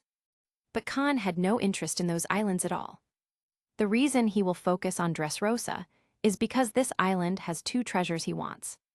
One is the adjacent green bit, which hides the Tontata kingdom. And among the Tontata kingdom, there is Mancheri, who ate the paramecia heel fruit. The second is Viola, the second daughter of King Riku of Dressrosa, who has the ability of the paramecia glare fruit. Whether it's the heel fruit or the glare fruit, they are among the top paramecia abilities. The former can heal all injuries of living beings. Even if limbs are severed, the user can restore them by sacrificing a bit of lifespan. The latter possesses ultimate clairvoyance and telescopic vision. Clairvoyance can penetrate all objects and even see through people's hearts. As for telescopic vision, it allows one to see images within a radius of 4,000 kilometers. What is the concept of 4,000 kilometers? 4 million meters. The clairvoyance that can see 4 million meters away, even if the combined perception range of Kahn and Hancock is taken into account, is not even close to matching it. There is no doubt that if you can gain the abilities of these two people, you will acquire two treasures that are more valuable than the Golden City. Mancheri and Viola are also family members chosen by Kahn. Dressrosa, Kahn is determined to win. However, it is still a little difficult to obtain this country and turn it into the stronghold of the Cross family. Of course, the reason for the difficulty is the current lack of strength. If Kahn were strong enough, there would be no need to worry about the threat from the world government and Marines. Next, Kahn has his hands full. Chapter 24. As I mentioned earlier, no one knew that Kahn had entered the New World about a month ago. But soon, all the major forces in the Grand Line, and even ordinary pirates in the New World, knew that the strongest supernova in history, who had been offered a bounty of 300 million berries before entering the Grand Line, had already entered the New World. Because the New World is so small, except for the losers who escape the New World and the weak who dare not enter, few pirates will develop in the first half of the Grand Line. When they enter the Grand Line, they will only continue to go to islands to fill up their magnetic power, finally passing through the Sabyati Archipelago and Fishman Island to reach the New World. In the first half of the Grand Line, pirates can experience the thrill of adventure. However, after entering the New World, most pirates can no longer take risks as they did in the first half. Those who don't know how to reach Raftel find their original dream of finding the one piece affected by the harsh environment here, gradually turning into a struggle for dominance. The Marine, which rules the 4 seas and the first half of the Grand Line, is no longer the biggest power in this sea area. As long as they don't attack the allied countries, the world government and Marine headquarters will turn a blind eye to the pirates' behavior, much like in the lawless area of the Sabyati Archipelago. Therefore, this sea area is a paradise for pirates, where real strength matters most. All pirates who come to this sea area will try to occupy an island as their base. If they lack strength, the weak band together, or the strong join forces to form large or small pirate alliances. Pirate alliances are very rampant in the New World, because they need to band together to survive. The weak pirate groups can only intimidate other weak alliances. The powerful pirate groups must band together to have a chance against the 3 Yonko. Of course, there are some powerful pirate groups that choose not to form alliances, challenging the 3 Yonko alone. As a result, they either escape from the New World in disgrace, are completely annihilated, or are recognized by the Yonko and become their affiliated pirate groups. Crocodile and Gecko Moria are among the former. Every year, a large number of pirates escape from the New World, and a large number travel thousands of miles to enter the New World through the first half of the Grand Line. Apparently, more pirates are entering than leaving. Over time, in the New World, wherever there are islands with people, there will be pirates and spies from major forces. Their ship flew in the sky with a high profile, so it wasn't too conspicuous. The flag and canvas, as well as the celestial dragon logo on the bow, are recognized by pirates who are good at gathering information. This is the symbol of the Cross family, which recently caused a sensation in the world. The head of the Cross family is also known as the strongest supernova in history and the walking natural disaster, Cross Kahn. As a result, the news that Kahn had entered the New World quickly spread throughout the entire New World through word of mouth and den mushy. In an instant, countless pirates began to act. Some wanted to kill Kahn to make a name for themselves in the New World. Some wanted to join Kahn, using his reputation and strength to survive in the harshest sea. Others wanted to recruit Kahn or form an alliance with him to challenge the three Yonko. No one dared to underestimate this man, who possessed the traits of two Yonko. Even Charlotte Linlin and Kaido, among the three Yonko, are extremely interested in Kahn. When Charlotte Linlin, also known as Big Mom, learned that Kahn was a natural destroyer like her, she wanted to capture him and breed a superior child, even more perfect than Katakuri. Kaido, on the other hand, was eager to recruit Kahn due to the scarcity of strong talents in his fleet. As a fellow mythical Zoan user, Kaido had a particular interest in Kahn. It's no exaggeration to say that Kahn had just stepped onto the world's highest stage and immediately became one of the main characters under the spotlight. Until he makes a name for himself and solidifies his status, he shouldn't expect to live as comfortably as he did in the first half of the West Blue and Grand Line. Kahn's debut in the New World came sooner than expected. On the second day after entering the New World, their low-flying ship was bombarded by 3 pirate ships. This time, though, Kahn didn't act himself. Zizzizy, boom boom boom. Hancock, who had exceptional perception and noticed the enemy's attack, had blue and white lightning flashing all over her body. She used her electric metallurgy ability to turn the gold on her wrist into a golden staff. Utilizing the increased speed of gold conduction, Hancock lightly waved the gold staff, releasing a massive electric serpent. The electric serpent split into 3 parts, intercepting the incoming shells from different angles. 3 fireworks suddenly bloomed in the air. It's unforgivable to dare to harm their ship. After destroying the cannonballs, Hancock's delicate and lovely face was immediately full of fury. The lighting on her body became more violent, reflecting her master's anger. The terrifying current scared Sonya, Mary, and even Robin, making them hesitant to approach Hancock. Kahn, who was planning to lift the attacking pirates and their ships into the air with his telekinetic powers and slam them into the sea, paused as his interest was piqued by Hancock's rage. Sitting back on the outdoor sofa, Kahn watched Hancock with keen interest. Hancock's character was very simple, like a blank sheet of paper. Whoever painted on it could determine her character. Living on Amazon Lily, where strength is beauty, Hancock was raised with the belief that the strong are respected. Therefore, she developed a strong will from a young age, with an innate destiny to awaken conquerors' haki one day. In the original story, even after suffering at the hands of human traffickers and becoming a slave of the celestial dragons for several years, Hancock returned to Amazon Lily and awakened conquerors' haki, becoming the new captain of the Kuja pirates at 18 and joining the 7 warlords of the sea. But now, Hancock had escaped the traffickers' grasp and never became a slave. She had also eaten the rumble fruit, one of the strongest logia fruits. Her current journey was far smoother than Ace's rise to become Whitebeard's son. Hancock was very aware that everything she and her sisters had was thanks to Kahn. With a pure personality, Hancock had long considered Robin, who helped the 3 sisters eliminate their trauma, as a good sister, and viewed Kahn as the master she must repay for life. They were her family, and their ship was their home. Now, with someone daring to attack their home, Hancock's anger was justified.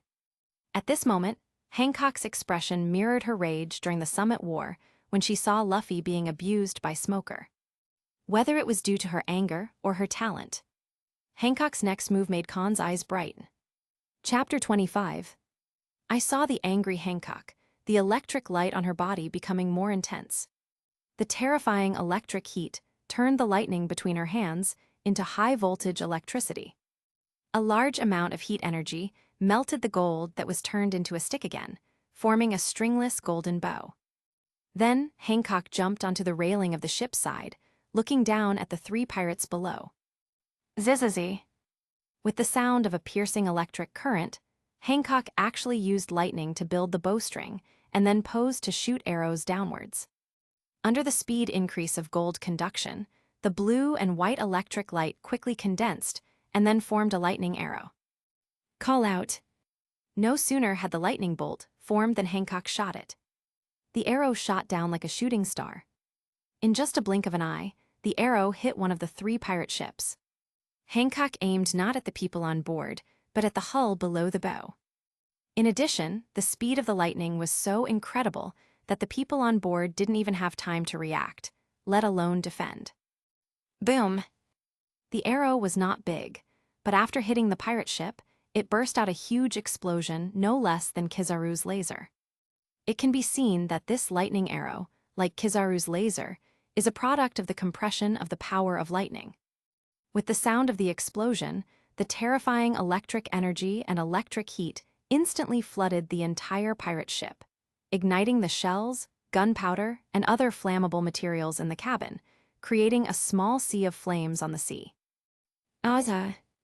Amidst the flames, heart-piercing shouts continued to be heard. Figures whose whole bodies were on fire jumped into the sea one by one. After destroying a pirate ship with one arrow, Hancock condensed another lightning arrow and shot it out again under the aim of her observation haki. Boom! Boom! 2 lightning arrows were shot in a row, and they both accurately hit the remaining 2 pirate ships. Since no one could block the lightning arrows that were so fast, the fate of the 2 pirate ships was the same as that of the pirate ship just now. Under the sound of the huge explosion, a sea of flames was formed on the sea. After shooting down the 3 pirate ships, Hancock's anger just vented. Hancock, who had received the education of respecting the strong, did not feel the slightest discomfort for her 3 arrows, which may have killed hundreds of lives. Instead, she felt it was a matter of course. To her, it was like shooting beasts on Amazon lily and sea kings. Good, so amazing. Sister, you look so handsome just now. That's when Hancock calmed down, put a smile on her face again, and jumped off the railing of the boat. Sonia and Mary, who saw her shooting and destroying the 3 pirate ships with ease, immediately surrounded her, their eyes sparkling, and they looked at their sister with admiration. Robin also asked curiously, Hancock, when did you develop this trick? This operation of Hancock surprised not only Kahn, but also Robin. She also thought that Hancock would use God's judgment, which is powerful but has a very large forward swing, to attack the gang of pirates. I also did it subconsciously.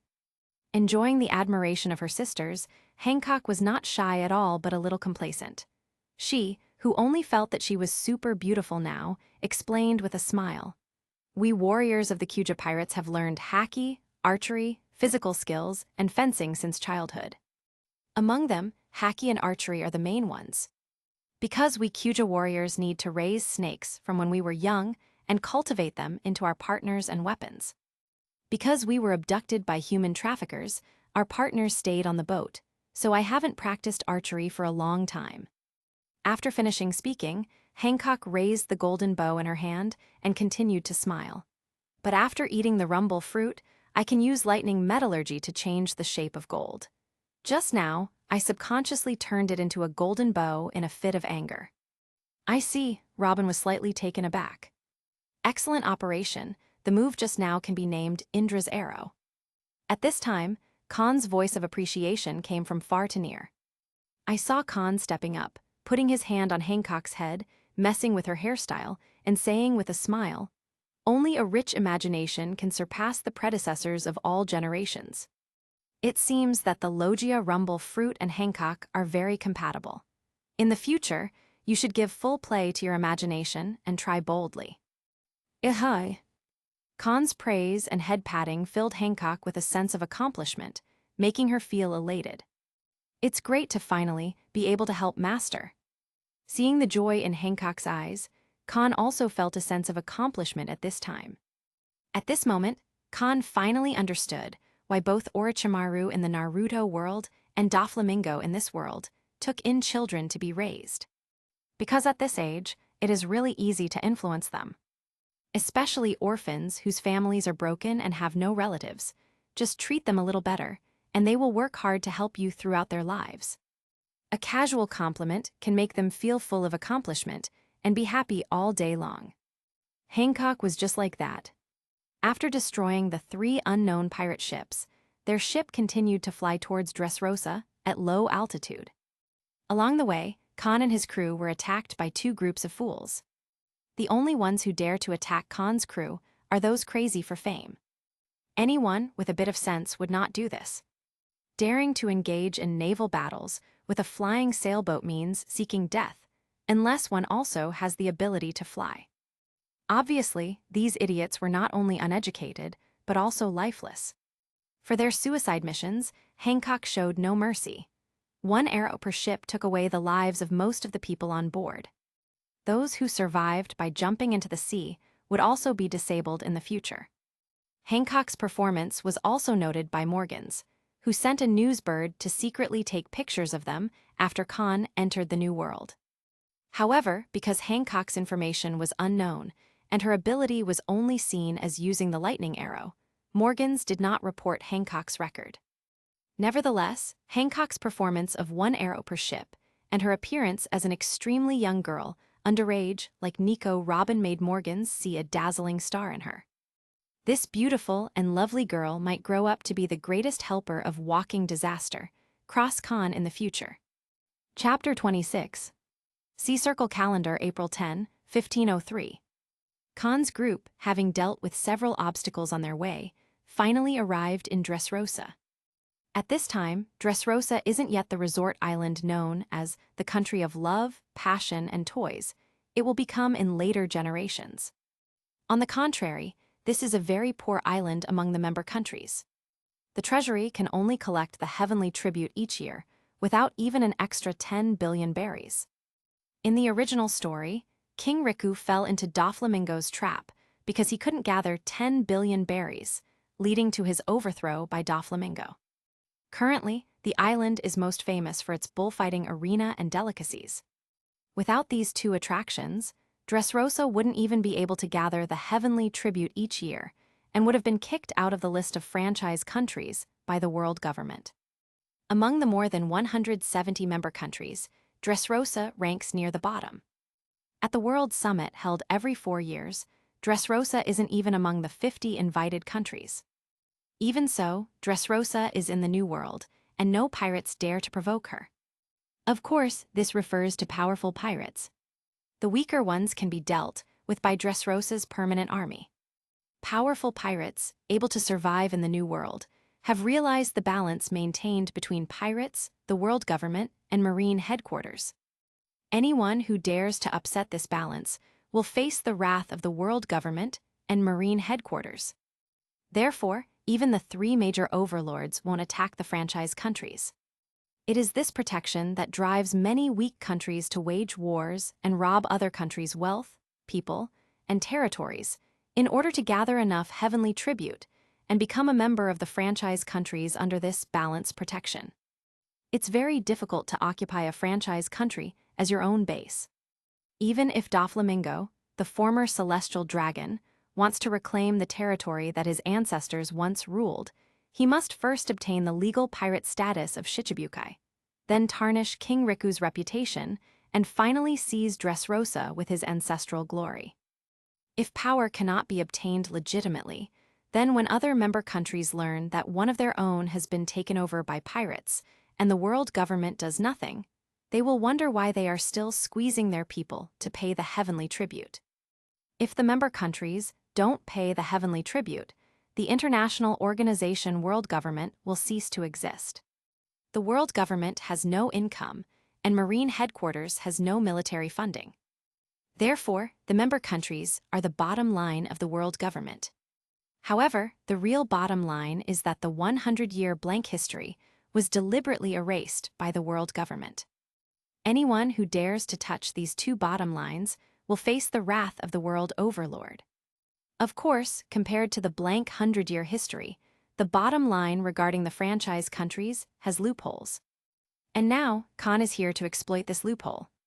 In the king's place within the palace. Your Majesty, King Riku, the head of the Cross family, requests an audience. A soldier wearing knight armor knelt on one knee before Riku doled I, also known as King Riku, and spoke respectfully. The Cross family. King Riku, who was chatting and playing with his 16-year-old eldest daughter, Scarlet, and his 10-year-old second daughter, Viola, was taken aback for a moment.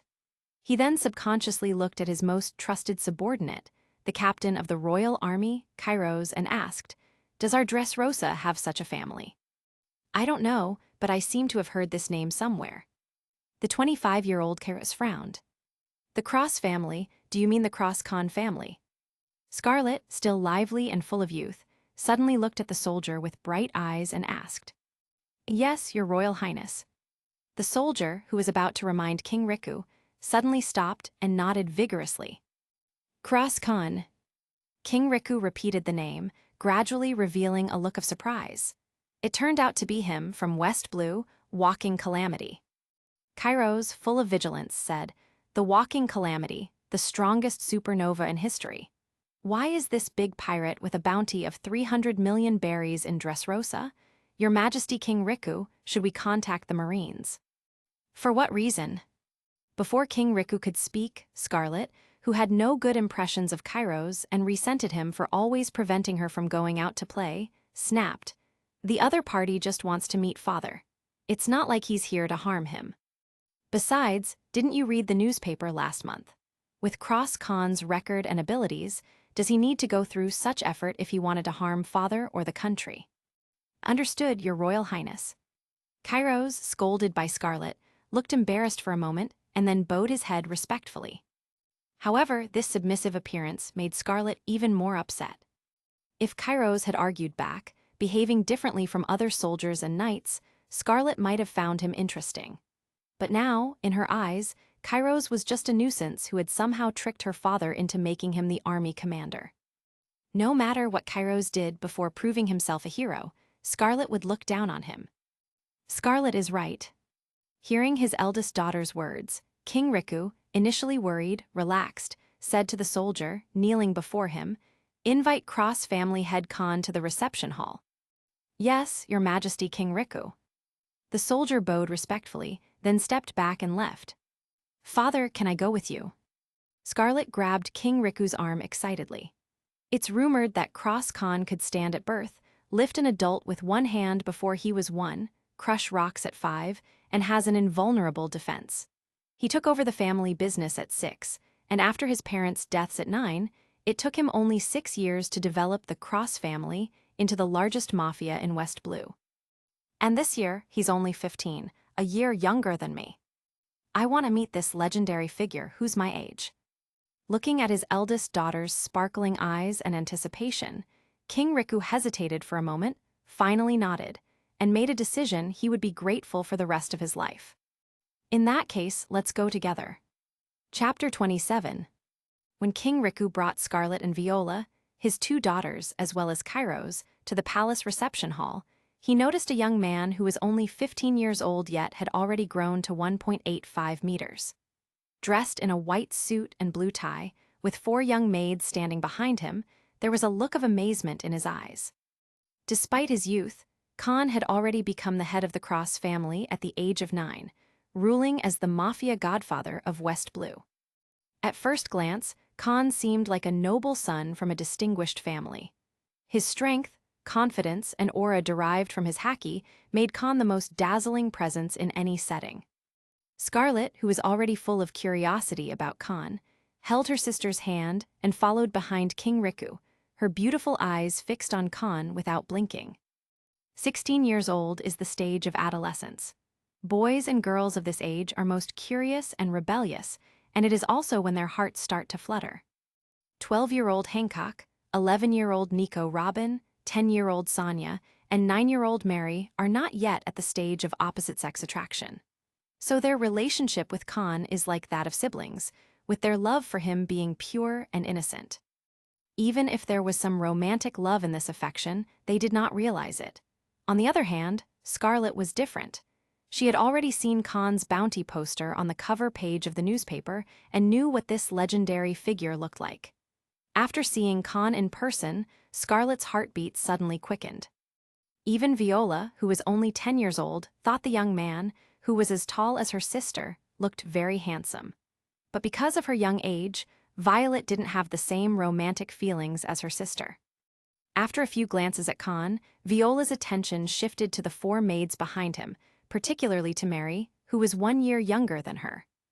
Although Sonia was the same age as Violet, she was taller than Robin, who was 11, and Hancock, who was 12 and didn't look like a 10-year-old at all. Robin's calm and mature demeanor, along with Hancock's confidence, made them seem older than they were. Among the four maids, only Mary seemed easy to get along with. "Your Majesty, King Riku, it is a pleasure to meet you," Kahn greeted with a smile. "Mr. Kahn, I have long admired your name," King Riku replied with a smile, extending his hand to Kahn. Kairos, standing a step behind King Riku, kept his sharp eyes on Kahn, wary of any threat to the king. His posture showed his competence as an excellent army commander and royal guard. Kahn and Robin were unfazed, though Hancock was a bit annoyed by Kairos. After shaking hands, Kahn sat on an expensive couch under King Riku's hospitality while Robin's four maids stood behind him. Scarlet and Viola sat on either side of King Riku, and Kairos stood behind the sofa. "Mr. Kahn, these are my daughters, the eldest, Scarlet, and the second, Viola," King Riku introduced. "It's an honor to meet you, your highnesses," Kahn nodded to the sisters. "My name is Cross Kahn." Since Robin and the sisters were only maids, Kahn did not introduce them to King Riku and his daughters.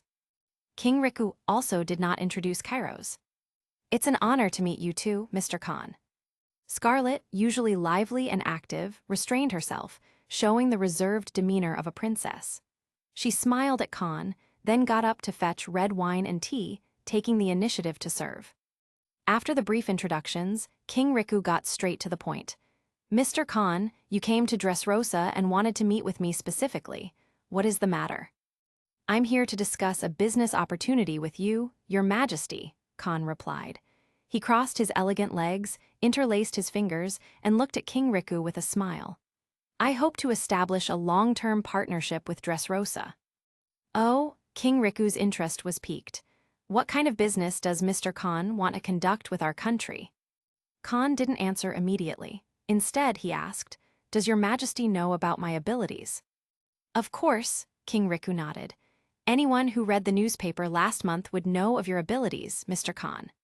He continued, slightly in awe, "the physique of a natural destroyer like the pirate empress and the power of a mythical Zoan fruit, abilities even rarer than Logia types.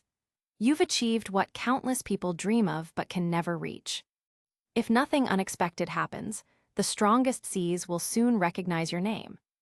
"You're too kind, your Majesty," Kahn replied with a calm smile. "As the newspaper mentioned, my devil fruit is the Zoan dragon fruit, mythical Zoan type, azure dragon. In addition to transforming into a dragon, I possess telekinesis. Perhaps you're not familiar with telekinesis, but think of it as a power similar to the paramecia float fruit. The ability of Golden Lion Shiki. I'm sure you're familiar with it, your Majesty, given your position in the New World." Noticing King Riku's face gradually turning serious, Kahn continued, "Don't misunderstand, your Majesty. I come here with good intentions to propose cooperation. What I mentioned earlier was to give you a clearer understanding of my abilities.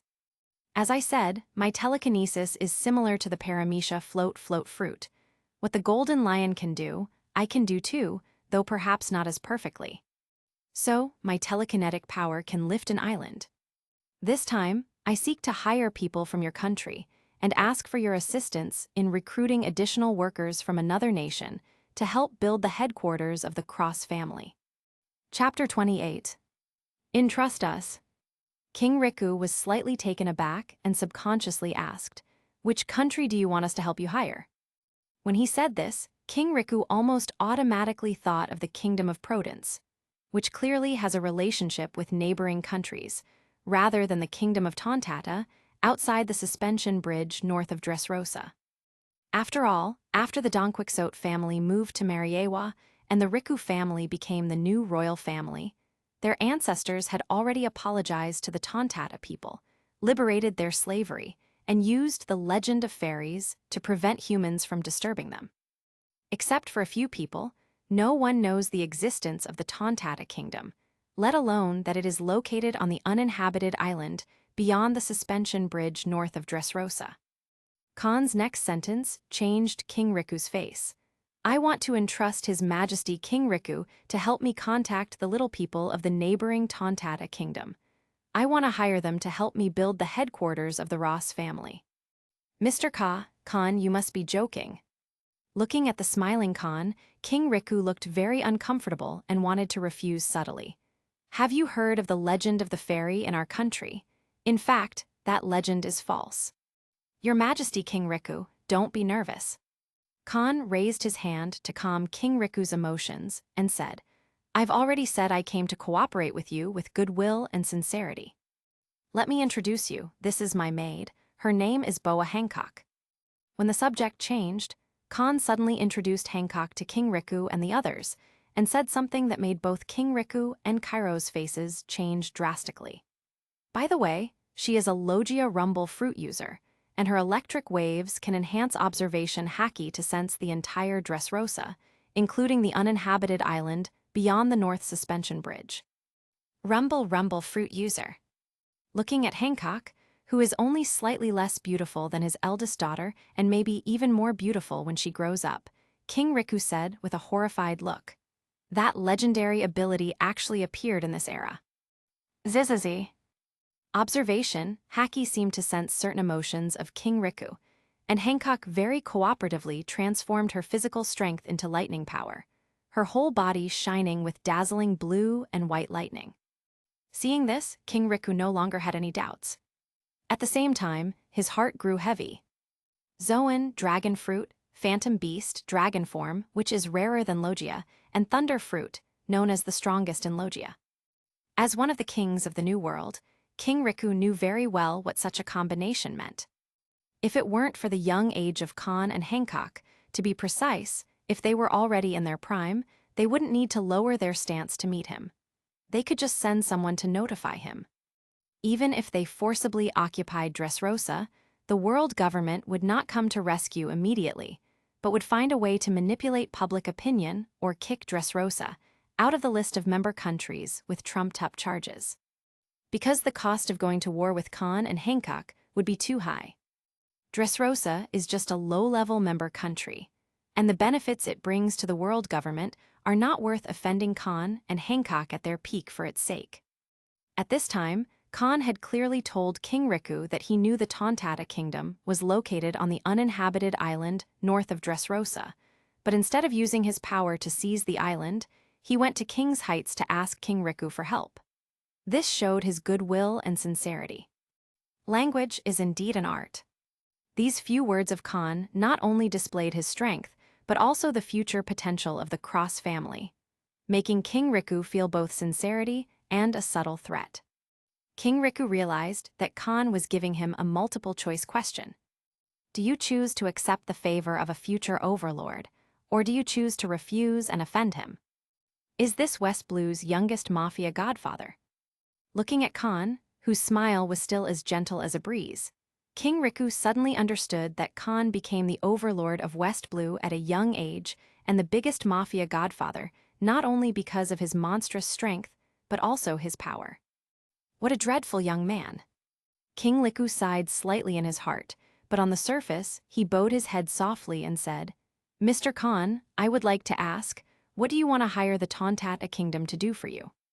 I want to hire them to help me grow plants to decorate the island, and I want them to help me create a medicinal garden. Khan, who saw King Riku's hesitation, knew he had compromised and said without any concealment, if possible, I hope to establish a long-term cooperative relationship with them. In this world, there are no plants that can't be cultivated by the Tontata. After the base camp of our Cross family is completed, I will open up channels in the underworld, move West Blue's business to the New World, and develop new businesses. In the new business, including drugs. So, I want the Tontata to help me cultivate all kinds of medicinal materials. Looking at King Riku with an uncertain expression, Khan continued with a smile. Your Majesty King Riku, I know what you are worried about. I'm not like the Donquixote family who enslaved the Tontata 900 years ago because, I'm rich, super rich. After finishing speaking, Kahn turned to Mary and said, Mary, show King Riku our sincerity. Yes, master. Mary nodded. Then Mary came from behind the sofa to the front and opened a door that was neither too big nor too small on her stomach. Before Scarlet and Violet could scream, they discovered that behind this door were not the internal organs and intestines of the human body, but a luxuriously decorated room like a royal palace. More importantly, this room was filled with gold. Mary put her hand into her stomach, passing through a transparent membrane on the way. After taking out a piece of gold the size of a fingernail, the gold in Mary's hand was also covered by a transparent white mask.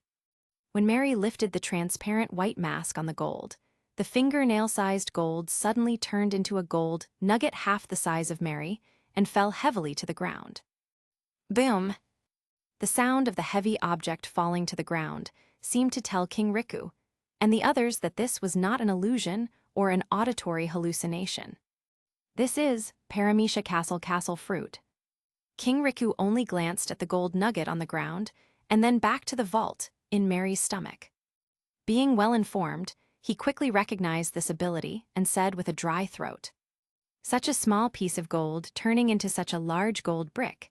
So, how much is the gold in that vault worth? Chapter 29. Good eyesight. Seeing that King Riku recognized Mary's devil fruit ability so quickly, Kahn couldn't help but give him a thumbs up in admiration. Obviously, King Riku must have read the Devil Fruit Illustrated book, and his knowledge is very rich. This is my sincerity. Kahn said generously, With my wealth, I will not and do not need to squeeze the common people. I pay as much as they deserve. Not only the common people, but also the people of Dressrosa. As long as you help me build the stronghold of the Cross family, I will pay fairly for the labor you provide. You will also get my friendship. I will protect you from pirate harassment, and you will receive gold every year so you don't have to live a poor life. Hearing this, King Riku, who had always been wary of Kahn, was finally moved. Since he couldn't defeat them, refusing would offend the future overlord. The other party promised not to oppress the common people, and this cooperation offered long-term financial support. What reason did he have to refuse?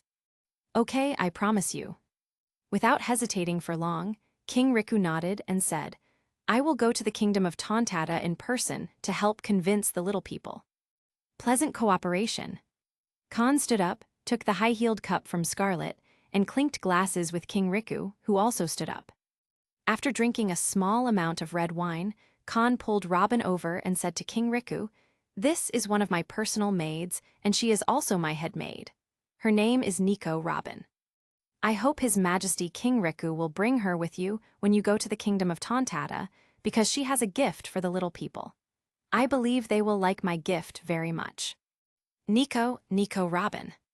King Riku felt that the name sounded familiar. Then, as if thinking of something, he stared at Robin with wide eyes. Obviously, he recognized Robin's identity. Hello, His Majesty King Riku. Looking at the astonished King Riku, Robin smiled politely. Hello. King Riku came back to his senses and looked at the group of maids behind Kahn with no contempt in his eyes anymore. A person who ate the strongest rumble fruit, a mobile treasure who ate the Paramecia Castle fruit, and a devil's child who shocked the world at the age of 8. Of the 4 maids, 3 of them were not simple. The green-haired maid at the end might also be an unknown ability user. Coupled with Cross Kahn, who has 2 monster templates, this Cross family truly has unlimited potential. Realizing that this family must be one of the big forces in the new world in the future, King Riku, who had already chosen to establish a relationship with them, nodded decisively and said, I know. I will set off for the Tontada Kingdom tomorrow.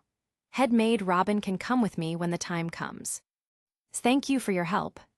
Kahn nodded with a smile and said, Your Majesty King Riku, before the base camp of the Cross family is completed, I would like to temporarily settle down in Dressrosa. When we arrived, we found an open space with a beautiful sea of flowers. I wonder if it can be sold or leased to us to build a house there. Is it the flower field? Before King Riku could answer, Scarlet seemed to have found a kindred spirit. Her beautiful eyes sparkled as she said, "Mr. Kahn, you really have a good eye. It is definitely the most beautiful place in Dressrosa." "No problem, the flower field can be sold to you." Seeing Scarlet's eagerness to befriend Kahn, King Riku, who was a bit hesitant, immediately made a decision and nodded. Let Scarlet take charge of this matter. Understanding King Riku's intentions, Kahn was momentarily speechless. Good guy, it should be said that he is the king of a country. After deciding to align with Kahn, King Riku began to secure a future for his daughter. Before Kahn, King Riku's most promising person was undoubtedly Kairos. After the hero Kairos in the original story saved the kingdom, King Riku also announced that Scarlet had died of illness to hide the truth from the people, thus fulfilling Kairos and Scarlet.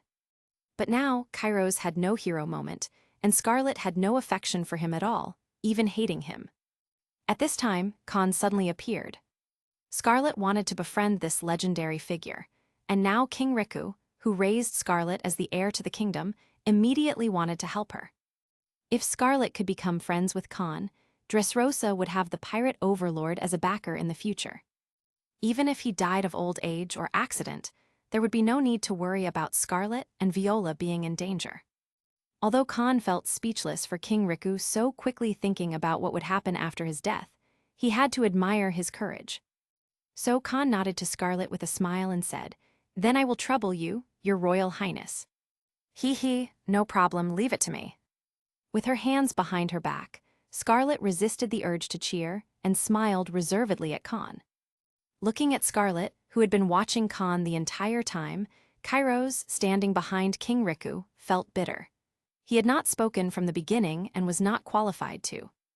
Ever since he became the guard of Scarlet and Viola, Kairos has been full of affection for this princess, who is 9 years younger than him and has a lively personality. However, due to the mismatch of their identities, he never dared to show his feelings and had been silently guarding the princess. Even if she hated and reprimanded him, he was still willing to protect her. But now, this princess, who never looked at him, suddenly had someone else in her eyes. Kairos' current mood could be imagined. But he had to admit that compared to himself, a guard, Kahn, who was already the overlord of West Blue at the age of 15 and attracted attention from all over the world, was the ideal type for Scarlet. Good guy, what kind of suffering is this? Inadvertently glancing at Kairos and understanding his thoughts, Kahn felt speechless once more. Chapter 30. Kahn's first step plan went very well. With his insight into people's hearts, he could gain an absolute advantage in negotiations and dialogues. Under his subtle coercion and lure, King Riku, who loves his people, did not dare to offend Kahn at all, so he could only choose to cooperate with him. Therefore, Kahn successfully completed the first step of the plan to settle in. Kahn's plan is to turn Dressrosa into the stronghold of the Cross family. This plan is divided into 3 steps. The first step is to settle in. Establishing a long-term cooperative relationship, buying land in Dressrosa, and temporarily settling down, Kahn has completed this step. The second step is to gain favor.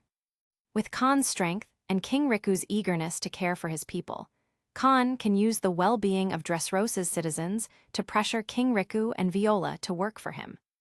Or like Doflamingo, he could threaten Viola with King Riku's life. But that approach is just the lowest level of operation. Even if Viola was forced to work for Kahn, she would not do it willingly. Instead, she would backstab whenever she found the opportunity, just like the original story. If Kahn's goal was to occupy Dressrosa, then he wouldn't mind using this method. But Kahn's purpose is not to occupy Dressrosa, but for the 2 treasures of Viola and Mancheri. Turning Dressrosa into the Cross family, Stronghold was just incidental. If he wants Viola and Mancheri, and even the royal family of Riku and the Tontata, to work for Kahn willingly, he must treat people with sincerity. Therefore, Kahn will invest in Dressrosa and the Tontata kingdom next, so that Viola and Mancheri can see that the lives of the people have not only improved, but also that the strong protect them. They are kind and simple, and they will definitely repay Kahn, willingly allowing Kahn to use their devil fruit abilities. After the princesses of the two countries have become members of his family, their countries will naturally become the territory of the Cross family. And this is the third step of Khan's plan, subtlety. How about Viola? After taking over the task of selling the land to Khan from her father, Scarlet couldn't wait to lead Khan's group out of the palace and head towards the flower fields. As her Royal Highness's guard, Kairos naturally had to follow. After they left, King Riku suddenly made an okay gesture to his attendants, and Viola, who was in front of him, asked, "I can't see." Viola lowered her hands and shook her head in distress. "That man's haki is too strong. I can't see his heart at all with my ability." "What about the rest?" King Riku was not surprised and continued to ask. "Those women are full of kindness to their sisters, and they are all good people." This time, Viola smiled. Really?" Hearing this, King Riku secretly heaved a sigh of relief. As long as they're not villains. This means that Khan's words just now are highly credible. When Viola lowered her hands, she didn't know that the expressions of two of Khan's group who walked out of the palace changed for a moment.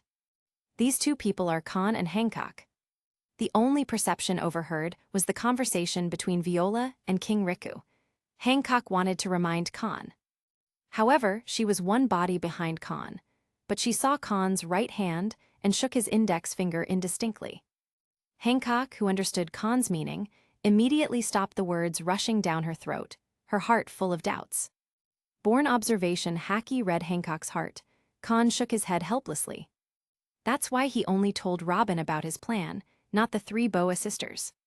They are still too inexperienced.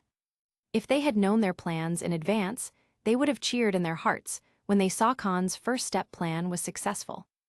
In this way, those who don't know that Viola has the Paramecia glare fruit will definitely be seen through their inner thoughts by Viola. Fortunately, the glare fruit's ability to see through people's hearts can only read the target's current thoughts, and cannot read the target's memories like Khan's natural observation haki, which can also read memories after touching the target's body. The three Boa sisters, who are pure in heart, see that the master is full of kindness towards Scarlet, and they are also full of kindness towards Scarlet. And Robin, who knew about Khan's plan, did the same. This caused Viola, who saw the kindness of the four girls, to regard Robin and the others as good people. Viola, who regards Robin and the three sisters as good people, will definitely not be wary of them. After Khan's group settled down in Dressrosa, Viola, who lacked friends like her sister and had no one to play with, couldn't help but come to play with Mary and the others. In this way, it is a breeze for Khan to gain her favor. Next, there is the Mancheri of the Tontata tribe. Mancheri is only 4 years old this year, and Khan is not sure if she has eaten the Paramecia heel fruit. But it doesn't matter if she has or hasn't. The value of the Tontata tribe is far higher than that of Dressrosa. Even if Mancheri hasn't eaten the healing fruit, Khan will definitely win them over. And it is much easier to gain the favor of the Tontata tribe than the Riku clan. The weakness of the Tontata tribe is that they are innocent and kind, and it is easy to believe other people's lies. Moreover, the Tontata tribe has a deep relationship with Mont Blanc Noland, the liar from 400 years ago. Their plant knowledge was taught to them by Noland. When they knew that Noland was slandered as a liar by the outside world and that he didn't lie at all, they learned that the Golden City really existed, but it was sent to Skypia. Khan and his team have already confirmed this and took down the Golden City and the Golden Bell mentioned in the fairy tale book, Noland the Liar. This group is full of good feelings. This is Khan's gift to them. At that time, Khan would only need to pay the Tontata tribe for the cultivation of medicinal materials and would not exploit their labor. These small people will be very happy to cooperate with Khan and help the Cross family cultivate medicinal materials for generations to come. Khan didn't plan to personally gain the favor of the Tontata tribe, but handed this task over to Robin. With Robin's character and mind, she will definitely complete the tasks Khan has arranged perfectly. As for Khan, he has other business to attend to. Chapter 31. Following Scarlet to the flower field, Robin and the three sisters immediately fell in love with this paradise. Looking up, the field was filled with golden flowers. Even the sea breeze blowing to the island carried a faint floral fragrance instead of the usual salty smell. Kahn was also very satisfied with this place and immediately marked an open space outside the flower field to build a villa. He handed over the project to Dressrosa's construction company. "Mr. Kahn, building a villa is a big project. Why don't you stay at King's Palace first?" Scarlett's eyes lit up as she invited him. Kahn shook his head and declined. "No, I can use telekinetic power to move the sailboat here, and Mary, a castle-cast fruit user, has her castle where we can stay." "I see," Scarlett said, a hint of disappointment in her eyes. Seeing this, Kairos felt even more bitter, though he was relieved Kahn wouldn't stay at King's Palace. However, Kahn's next words made Scarlett almost cheer. "Your Highness, you don't need to call me Mr. Kahn anymore. We're about the same age. Just call me Kahn," he said, extending his hand to her. "Let's get to know each other again. My name is Cross Kahn. I am 15 years old. Please take care of me." Kahn, don't call me Your Highness anymore," Scarlett said, smiling as she shook his hand. "My name is Scarlett. I am 16 years old. Please take care of me too." "I understand, Scarlett," Kahn nodded solemnly, making her even happier. She turned to Kahn and asked, "Kahn, you must have just arrived in Dressrosa. Shall I show you around?" "If you don't mind, that would be great, Scarlett." You're welcome." In truth, Kahn had no interest in touring Dressrosa, but seeing Scarlett's growing affection for him, he became interested in the idea. As the eldest princess of Dressrosa, Scarlett's status was quite high. She was King Riku's favorite daughter, Viola's favorite sister, and a beautiful girl, only a bit less stunning than Hancock. More importantly, she had no powers. She might be a rough gem worth polishing. Robin and the three sisters, Hancock, Mary, and Sonia, all had devil fruits, and Kahn already had a fruit in mind for Sonia. His targets this time, Violet and Mancherry, were also fruit users. In other words, his current and future family members were all devil fruit users. But Kahn, a time traveler, knew that during this period, many rare devil fruits were still unclaimed. What Kahn needed now wasn't another devil fruit, but a trustworthy non-user. And now, Scarlett seemed to be offering herself. Maybe he could gain another pair of sisters on this trip. With this in mind, Kahn's eyes on Scarlett changed, and he became more eager to shop and chat with her. If Robin and the three sisters weren't so young and unaware of the nuances of adult relationships, they would undoubtedly call Kahn a scumbag. The flower fields at dusk were even more beautiful than during the day, like a golden world. In the open space outside the flower field, a medium-sized two-masted sailing ship was parked, resting in a large pool Kahn had created with his telekinesis. "The price is acceptable. I will transfer 10 million berries to your bank account tomorrow." "No problem. We believe in your credibility, Mr. Kahn. I'll fax you the information now." "Pleasure doing business." On the lawn-style deck, Kahn, who had spent the day shopping with Scarlett, sat on an open-air sofa, holding a den mushie and talking to someone while Robin and the sisters prepared dinner. When the den mushie closed its eyes and went to sleep, Kahn didn't waste any time. A special den mushie and a fax machine floated out of the cabin. Kahn picked up a teacup and took a sip of black tea, using his telekinetic power to operate the fax machine. The special den mushie opened its eyes, seemingly contacting its counterpart somewhere in the sea. After a while, a few sheets of paper filled with information were printed out by the fax machine. Kahn picked up the papers and looked at the intelligence he had just purchased from the black market. Yes, Kahn had been speaking with someone from the black market. In this world, there are also banks and hospitals. For example, Centerpink, an officer of the Donquixote family, had lied to his wife, saying he worked in a bank. Hospitals are also prevalent, as seen when Doflamingo's brother Rocinante took Trafalgar Law all over North Blue seeking treatment. The information Kahn received was a power map of the New World pirates. At the top was the uncrowned king of the Great Pirate era, recognized as the world's strongest, the Whitebeard pirates. The list included territories where the Whitebeard pirates had planted their flags.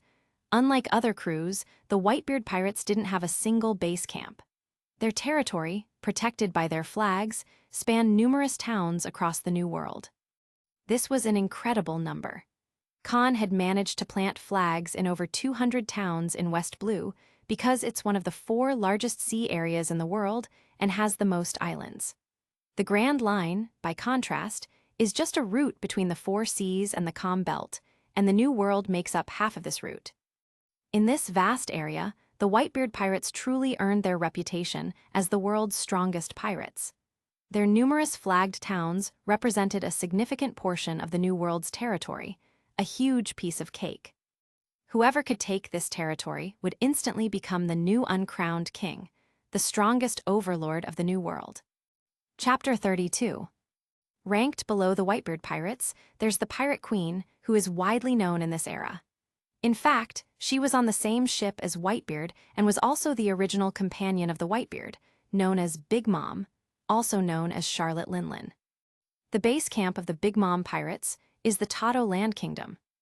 The Kingdom of Tato Land is the name of both a kingdom and a sea area. There are 35 islands in this sea, forming an archipelago similar to the Sabyati archipelago. The owner of this archipelago is Charlotte Linlin. Currently, the 2 most powerful pirate groups in the pirate world are the Whitebeard pirates and the Big Mom pirates. Their junior, Kaido, currently only controls Onigashima and Wano country, which he secretly dominates. If it weren't for Kaido's strength getting stronger, defeating Wano country, having the blacksmiths create the best cold weapons on the market, and selling seastone to quickly expand his power, he wouldn't be considered one of the 3 monsters of the Great Pirate Era alongside Whitebeard and Charlotte Linlin. If Charlotte Linlin is interested, she can go to other islands with snacks to plant flags, just like in the original story. Kaido can't, because he killed Kazuki Oden and offended the Whitebeard pirates. Whitebeard dared not and was unwilling to take revenge for his former companion, who was dead. He broke away from the ship and brought his sons into the special sea area of Wano country. But destroying the place where Kaido's flag was planted was just a piece of cake. So Kaido's forces, before he can defeat Whitebeard, are confined to Onigashima and Wano country. This is why Kaido keeps collecting Zoan devil fruits to build his own army of beasts. He can't go through the family route of big sister Charlotte Linlin, nor can he go through the route of big brother Whitebeard, so he can only go through the elite route. It is a pity that Kaido's road ahead is destined to be bumpy. It took only a dozen years for Shanks, who went through the elite route and was also regarded as a junior, to surpass him. In the end, because he was against the Son of Destiny, he stepped into the back of another, Golden Lion Shiki, and was defeated by a random fighter who had just defeated him with a stick not long ago. Back to the main topic. After reading the power map of the top 3 overlords, Kahn turned his attention to the Pirate Alliance and pirate groups, which are second only to the 3 overlords. It is said to be an alliance, but in fact, it is just a number of pirate groups united by everyone in an emergency. Such an alliance usually appears when there is a conflict with the subordinate forces of the overlord pirates, or when they want to challenge the overlord. Only by uniting can they fright those affiliated pirates who rely on the banner of supremacy to be arrogant and do whatever they want in the New World. Facing the alliance, even those team captains and top cadres can't be eliminated under the leadership of the team. Only an island-destroying maritime overlord can defeat these so-called alliances. However, just like the balance deliberately maintained by pirates, the world government, and the marine headquarters, those sea overlords seldom take action unless they are fighting opponents of the same level. They have to allow these relatively strong underdogs to survive in the New World, otherwise, the marine would not be so afraid of them. At that time, they will be in danger. Such is the situation in the New World. The overlord does not move, he only raises soldiers. The weak grow themselves by constantly devouring the weaker and the stronger, and, finally, challenge the highest peak in the world. When those overlords who stood on the highest peak of the world had nothing to do with him, a new overlord was born naturally. If Kahn wants to become one of the overlords of the New World, there are only 2 options. One option is to wait until one's own strength is on par with those overlords, then frantically recruit the weak and form a massive fleet of thousands or even tens of thousands of people. At that time, he will be the new overlord, but while he will be strong, his subordinates will be weak, making him easy to defeat. This approach is commonly known as being strong on the outside but weak on the inside.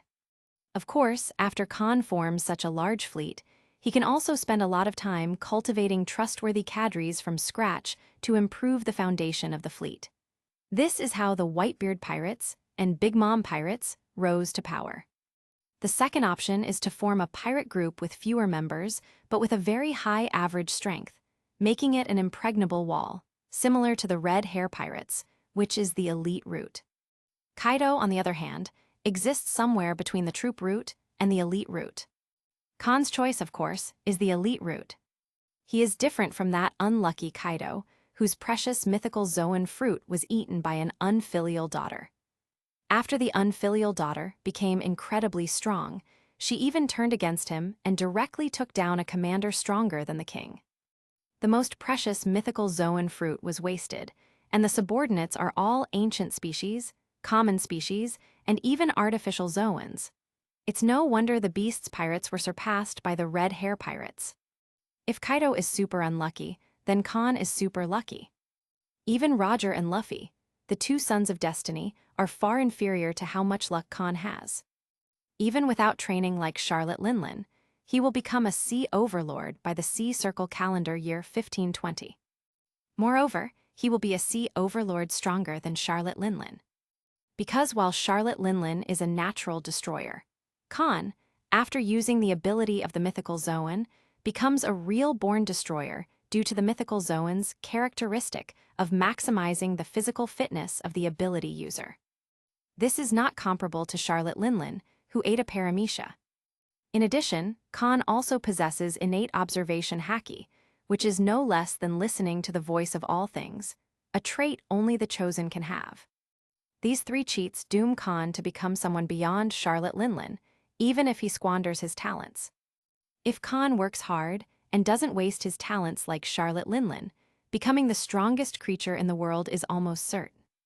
Besides his potential to break through limits, Kahn is also a time traveler, with the advantage of being familiar with the plot. He knows which rare and top-level devil fruits are still unowned during this time period. He also knows where to find good seedlings with extraordinary talents. As long as he takes the time to find them and spends some effort recruiting them, Kahn can keep producing powerful helpers that would make Kaido cry in frustration.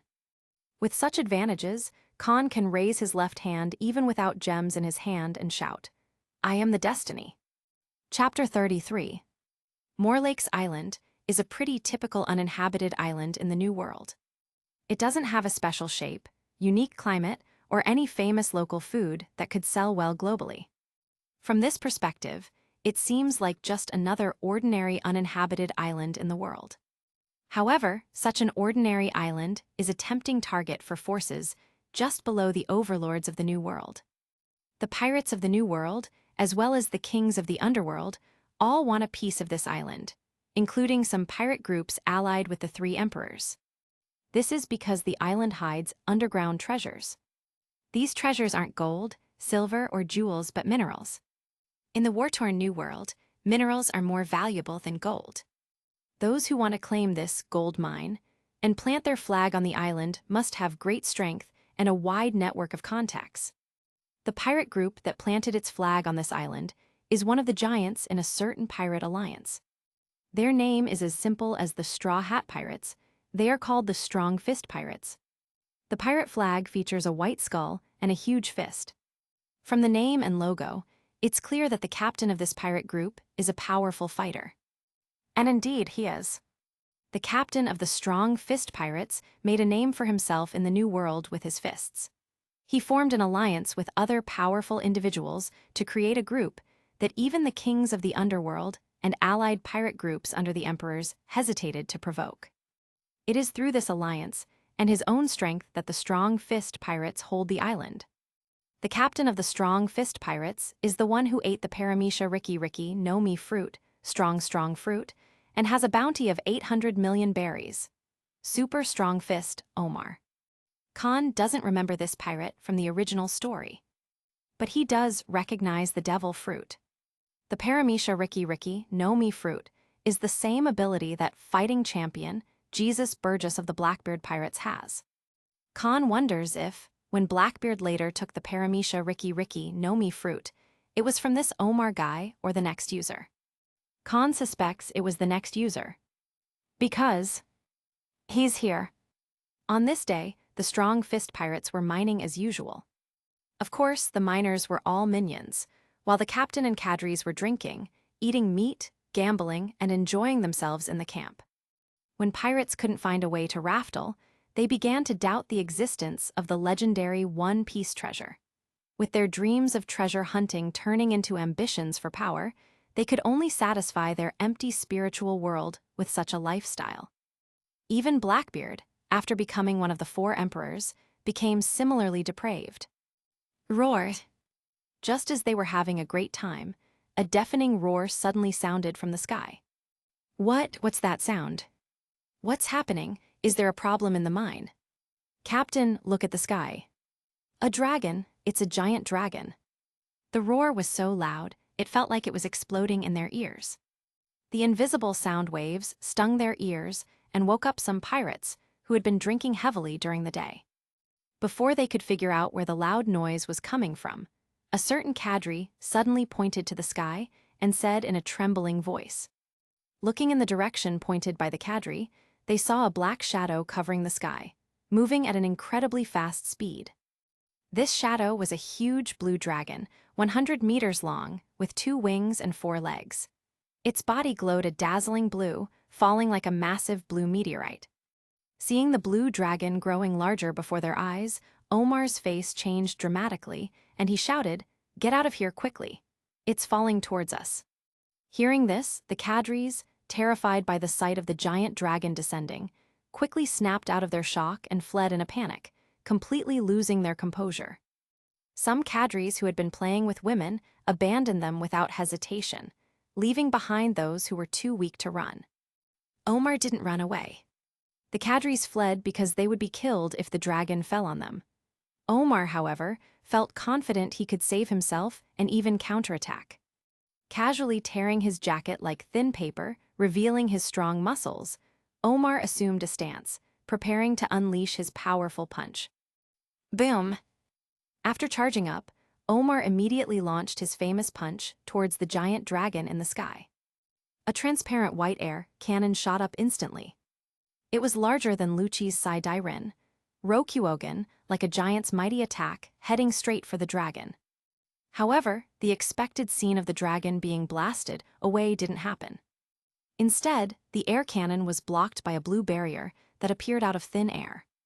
The blue barrier, shaped like a hemisphere, acted like a shield, unbreakable even by the powerful blow of the pirate with an 800 million berry bounty. But the air cannon wasn't completely ineffective. Its force still slowed down the falling momentum of what Kahn called the Dragon God Dive. Kahn, who had used his telekinetic power to create the air barrier and make his descent as fast as a meteorite to wipe out the Strong Fist Pirates in one blow, had to abandon this plan. Boom! When the air cannon disappeared, the hemispherical psychic shield also vanished. The blue dragon, which had been briefly suspended in the air, fell heavily to the ground. Standing nearly 100 meters tall without counting its tail and weighing an unknown number of tons, the giant blue dragon landed like a massive hill falling from the sky. The moment it hit the ground, the earth shook violently. Where the dragon landed, the ground sank and numerous cracks appeared. Roar! After landing, the giant dragon roared again, spreading its wings, which were tens of meters long, creating a powerful gust of wind that sent sand and rocks flying in all directions. Omar was caught in the storm's range. He even had to cover his eyes to protect them from flying debris. The women who couldn't run were swept up by the wind, disappearing into the distance, their fate unknown. Chapter 34. When the gust dissipated, Omar looked up at the blue dragon with narrow red vertical pupils and couldn't help gritting his teeth. Cross Kahn, what do you mean? Clearly, Omar had recognized the identity of this giant dragon. Just like King Riku said, Anyone who read last month's newspaper and this month's The World Economy News would know about Khan's fruitability and his entry into the New World. What made Omar angry was that Khan had just entered the New World a few days ago, and now he was targeting him. Omar was certain he was seeing Khan for the first time and had no influence in West Blue, so it was impossible to have conflicts with Khan. In other words, the other party's eyes on him were the same as other forces, coveting his island with its rich minerals. If he remembered correctly, Khan was also the godfather of West Blue's largest mafia, likely involved in arms or other businesses. So he became Khan's first target in the New World. It had been a long time since Omar felt like he was being squeezed like a soft persimmon, and his heart was full of anger. But since he was fighting on his home turf, his fight with Khan would surely destroy much of the island. Those crew members mining might also be affected and killed by their attacks. After considering that once the war started, even if he successfully repelled the giant dragon, he would suffer heavy losses. No matter how angry Omar was, he could only resist the urge to fight and wanted to persuade Khan to leave, even if it meant paying a price. Roar. Unfortunately, Khan wasn't even interested in talking to him. Almost the second after Omar questioned him, the blue dragon let out another deafening roar. Then Khan raised his huge dragon claws and slammed his fist down on Omar. This punch was very powerful. It had the power to level a castle with one hit. As mentioned earlier, when Khan was normal, he was a natural destroyer like Charlotte Linlin. But when he used the ability of his mythical Zoan devil fruit to transform into beast form and hybrid form, he was a true-born destroyer. The word true could also be understood as a plus sign. If Khan's normal grade was A, then after becoming a dragon, it would be A+. If it was an S rating, it would be an S+ rating. This change made Khan's normal power of breaking a giant's ribs with a single slap, ignoring bullets. Even if a giant's blade hit his body, his defense, as well as various resistances and endurance, would remain unbroken. Damn brat, you're bullying too much. Seeing that Khan was so arrogant that he didn't want to talk to him, Omar was so angry that his lungs were about to explode. Watching the fists at the same level as the giants fall down, Omar didn't care about the heavy losses after the battle. Now, he just wanted to use his fists to teach this brat how to respect his seniors. Then, Omar clenched his fists, covering them with a layer of black substance visible only to those who had awakened armament haki. He kicked off the ground, his body soaring into the sky like an arrow. Omar's speed was impressive, at least faster than Khan's dragon fist. If he wanted to, Omar could have easily dodged Khan's fist and attacked his large target. But Omar didn't do that. As one of the giants of a large pirate alliance, and the captain of one of the New World's significant pirate groups with a bounty of 800 million berries, his pride and confidence in his paramecia, Riku no Mi fruit wouldn't allow him to show weakness. Even if his opponent was a legendary mythical Zoan devil fruit user. Soaring into the sky, Omar punched his small fist toward the falling dragon fist. Boom! The massive and tiny fists collided, resulting in a stalemate. Khan's fist, capable of destroying a castle or mountain, seemed to hit an indestructible barrier and froze in the air. Similarly, Omar's ascent halted. Their fists collided, causing waves in the air. A tremendous shockwave erupted from the impact, spreading out from Khan's feet. The powerful airwaves shook the ground within several hundred meters, sending gravel flying and dust rising. The ground, already sunken from Khan's impact, sunk further. The paramecia devil fruit granted immense strength, making its user capable of moving mountains. Khan, who discovered his natural destructive power at 10 and later ate the Zoan, dragon fruit model. Azure Dragon had never encountered someone who could block his punch. Although Khan didn't use haki, Omar did. Omar's ability to block a blow that could destroy a castle and seriously injure a giant proved that his 800 million berries bounty was well-deserved. As a result, Khan put away his arrogance and took Omar seriously. Swish! Khan's narrow red pupils flashed blue, his body emitting a faint blue light as a wave of telekinetic force quickly covered him. Omar, having blocked the dragon's fist and feeling proud, was about to speak when his face changed drastically. First, his observation haki predicted something. Second, his body, like Khan's, was suddenly covered with a layer of blue telekinetic force. The telekinetic force, like an invisible rope, temporarily immobilized Omar. Fortunately, while this binding force was fatal to the weak, Omar could break free with some effort. However, in a battle between strong opponents, milliseconds count. As soon as Omar was restrained by the telekinetic force, Khan raised another dragon claw, punching Omar again. By the time Omar used haki and strength to break free, the dragon fist filled his entire vision. He didn't have time to gather strength to counterattack and could only use his whole body's armament haki, crossing his hands in front of his chest to block Khan's punch. Chapter 35. Boom! Khan's punch was brutal.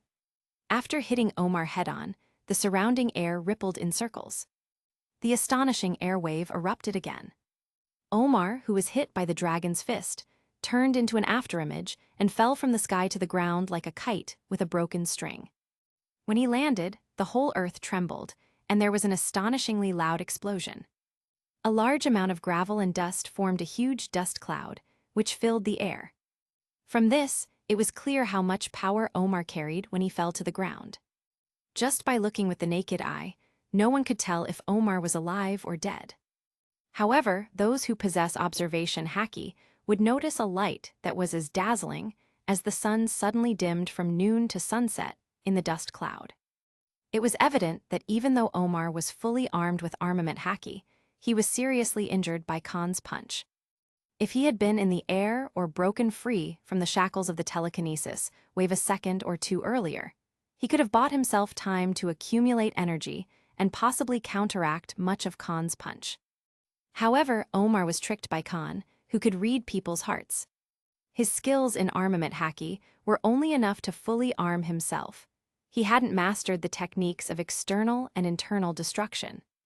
With his paramecia-type float fruit, perhaps in terms of strength, he had no fear of Khan, a born destroyer. But his defense was obviously lacking. After all, the float fruit only enhanced strength, not a defense.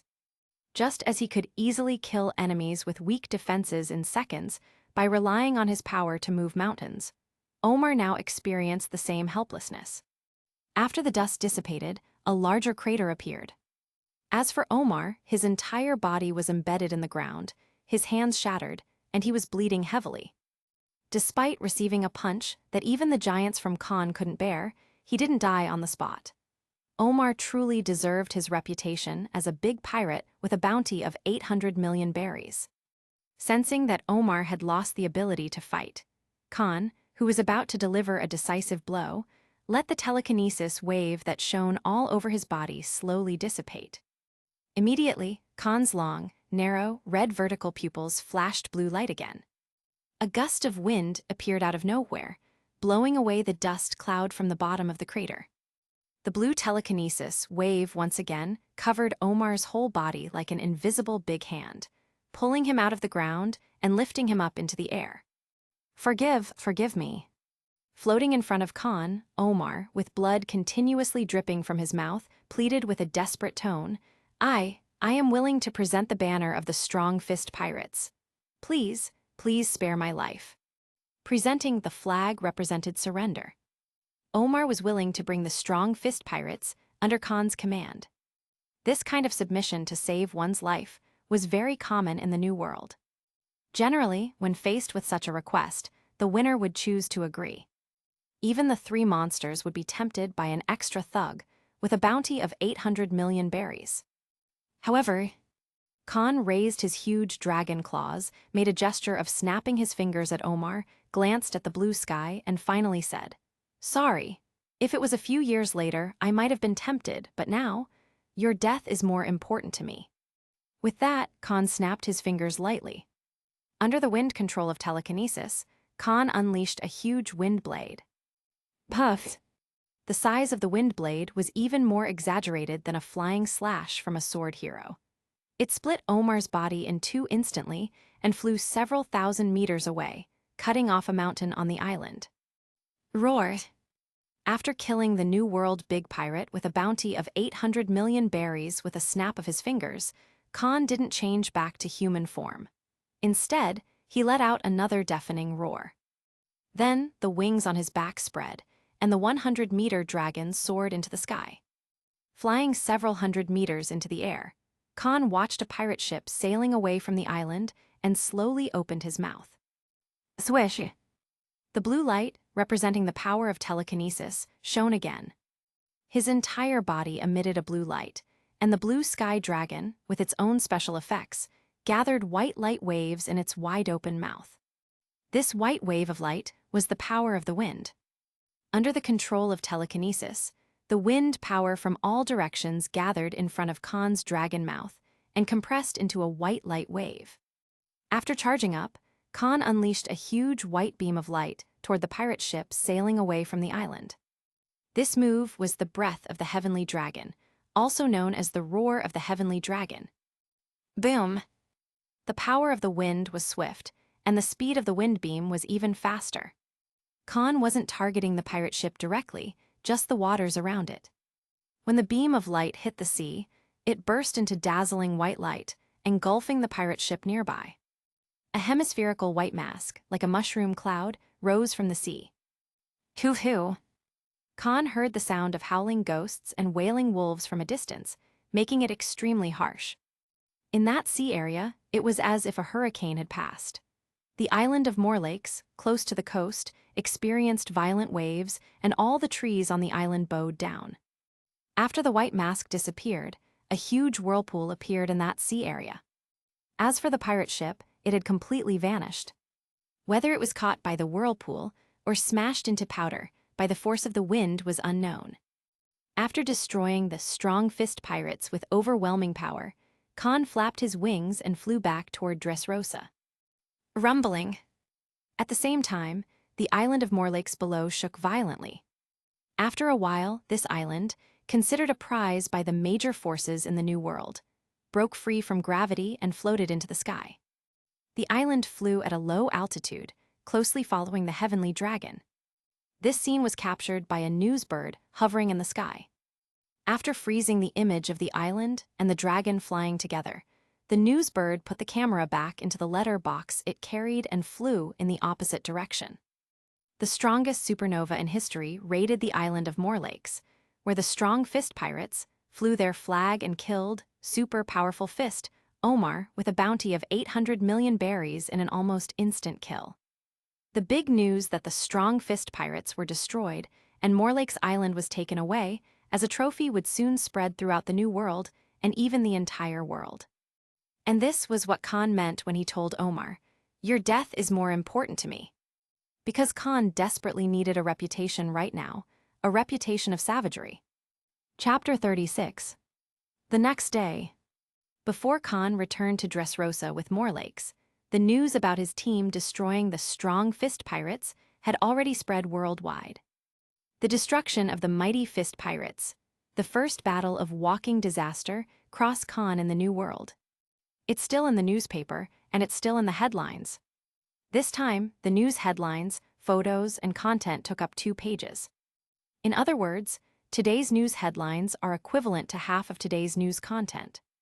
This shows how much Morgans is willing to create stars. It seems he knows that outside of the New World, other sea areas have little impression of the strong fist pirates and super powerful Omar. At the beginning of the news, Morgans didn't go straight to the topic, but introduced the strong fist pirates and super strong fist Omar to the world. He also posted Omar's bounty. The country folks who read the news realized that besides the 3 big monsters and the king of the dark world, the New World also had the pirate alliance. And this mighty fist pirates is actually one of the giants of a large alliance.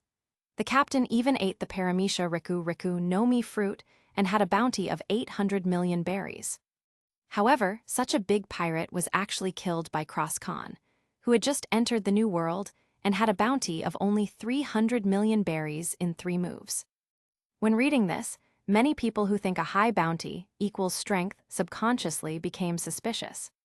Morgans also seemed to have guessed what these people were thinking and posted 6 photos next to the text. The first photo shows the scene of Cross Kahn and Omar fighting. The second photo shows Omar lying in a crater with serious injuries. In the third photo, Omar is lifted into the air by the power of thought, floating in front of the mountain-like dragon. In the fourth photo, Kahn raises his dragon claws and makes a gesture of snapping his fingers at Omar. The fifth photo shows Omar being split into two by a wind blade. The last sixth picture shows a zoomed-out view where Tianlong cuts off a mountain with a wind blade. Those who saw this group of photos were stunned and felt their worldview had been shattered. The strong ones fell into silence. The pirates of the New World especially felt a bit of fear. They saw the back of the news where Kahn used a breath attack to destroy the strong fist pirates, which created a huge whirlpool and finally left the scene with an island. With less than 10 photos, Morgans, the #1 reporter in the world, used excellent writing and photos to make the whole world feel the oppression of phantom beasts. From beginning to end, in Walking Disaster, Cross Kahn showcases his terrifying power. If his enemy had been unknown and weak or someone irrelevant, the shocking effect might have been greatly reduced. However, Morgans paved the way at the beginning of the news, introducing the strong fist pirates and super strong fist Omar to the world, maximizing the shock value. After reading today's news headlines, those pirates who originally had thoughts about Kahn all felt a bit of fear. Fortunately, they hadn't acted yet. Otherwise, they might have been wiped out by that monster, just like the strong fist pirates. Just like that classic saying, "If I kill the strongest man in the world, then I will be the new strongest man in the world." The defeat of the original Kaido and Charlotte Linlin led to their bounty being divided among the 3 captains of the worst generation. The Straw Hat Boy, who defeated Kaido in a one-on-one battle, suddenly became one of the new 4 emperors. Decades of accumulated honor were ruthlessly snatched away because they lost to a junior who was not their equal. This is the new world, where strength is respected above all. Similarly, Omar also used the honors he had accumulated over the years to help Kahn prove himself in the new world. Before that, Kahn was just the strongest supernova in history. He had not yet entered the Grand Line, but had a bounty of 300 million berries, because he had the template of the 2 monsters and the title of West Blue Overlord. But that's all. Without proving himself on the Grand Line, the road to the strong, those guys who believe in seeing is believing would not be convinced by Kahn and even wanted to take his head to make a name for themselves. After killing super strong fist Omar, Kahn instantly transformed from a rookie who hadn't proven himself in the Grand Line to one of the biggest pirates in the strongest sea, the New World. And this is an officially recognized big pirate. In the afternoon, when the newspaper spread all over the world, Marine headquarters also issued a new bounty order for Kahn. Walking Calamity, Cross Kahn bounty, 1,055 million berries, regardless of life or death. The picture on the bounty poster is still the same as Kahn's from last year. But the bounty has skyrocketed from 9 figures to 10 figures. 1 billion. This is a symbol of extreme danger and a watershed in the pirate world. The bounty of a big pirate may not necessarily be 1 billion berries. For example, Sir Crocodile of the first batch of Shichibukai had a bounty of only 80 million berries. There is also Gecko Moria, whose bounty was fixed at 320 million berries. Not all great pirates have a billion-level bounty. But a pirate with a bounty of 1 billion is undoubtedly a big pirate recognized by the world. And now, Kahn is just such a big pirate.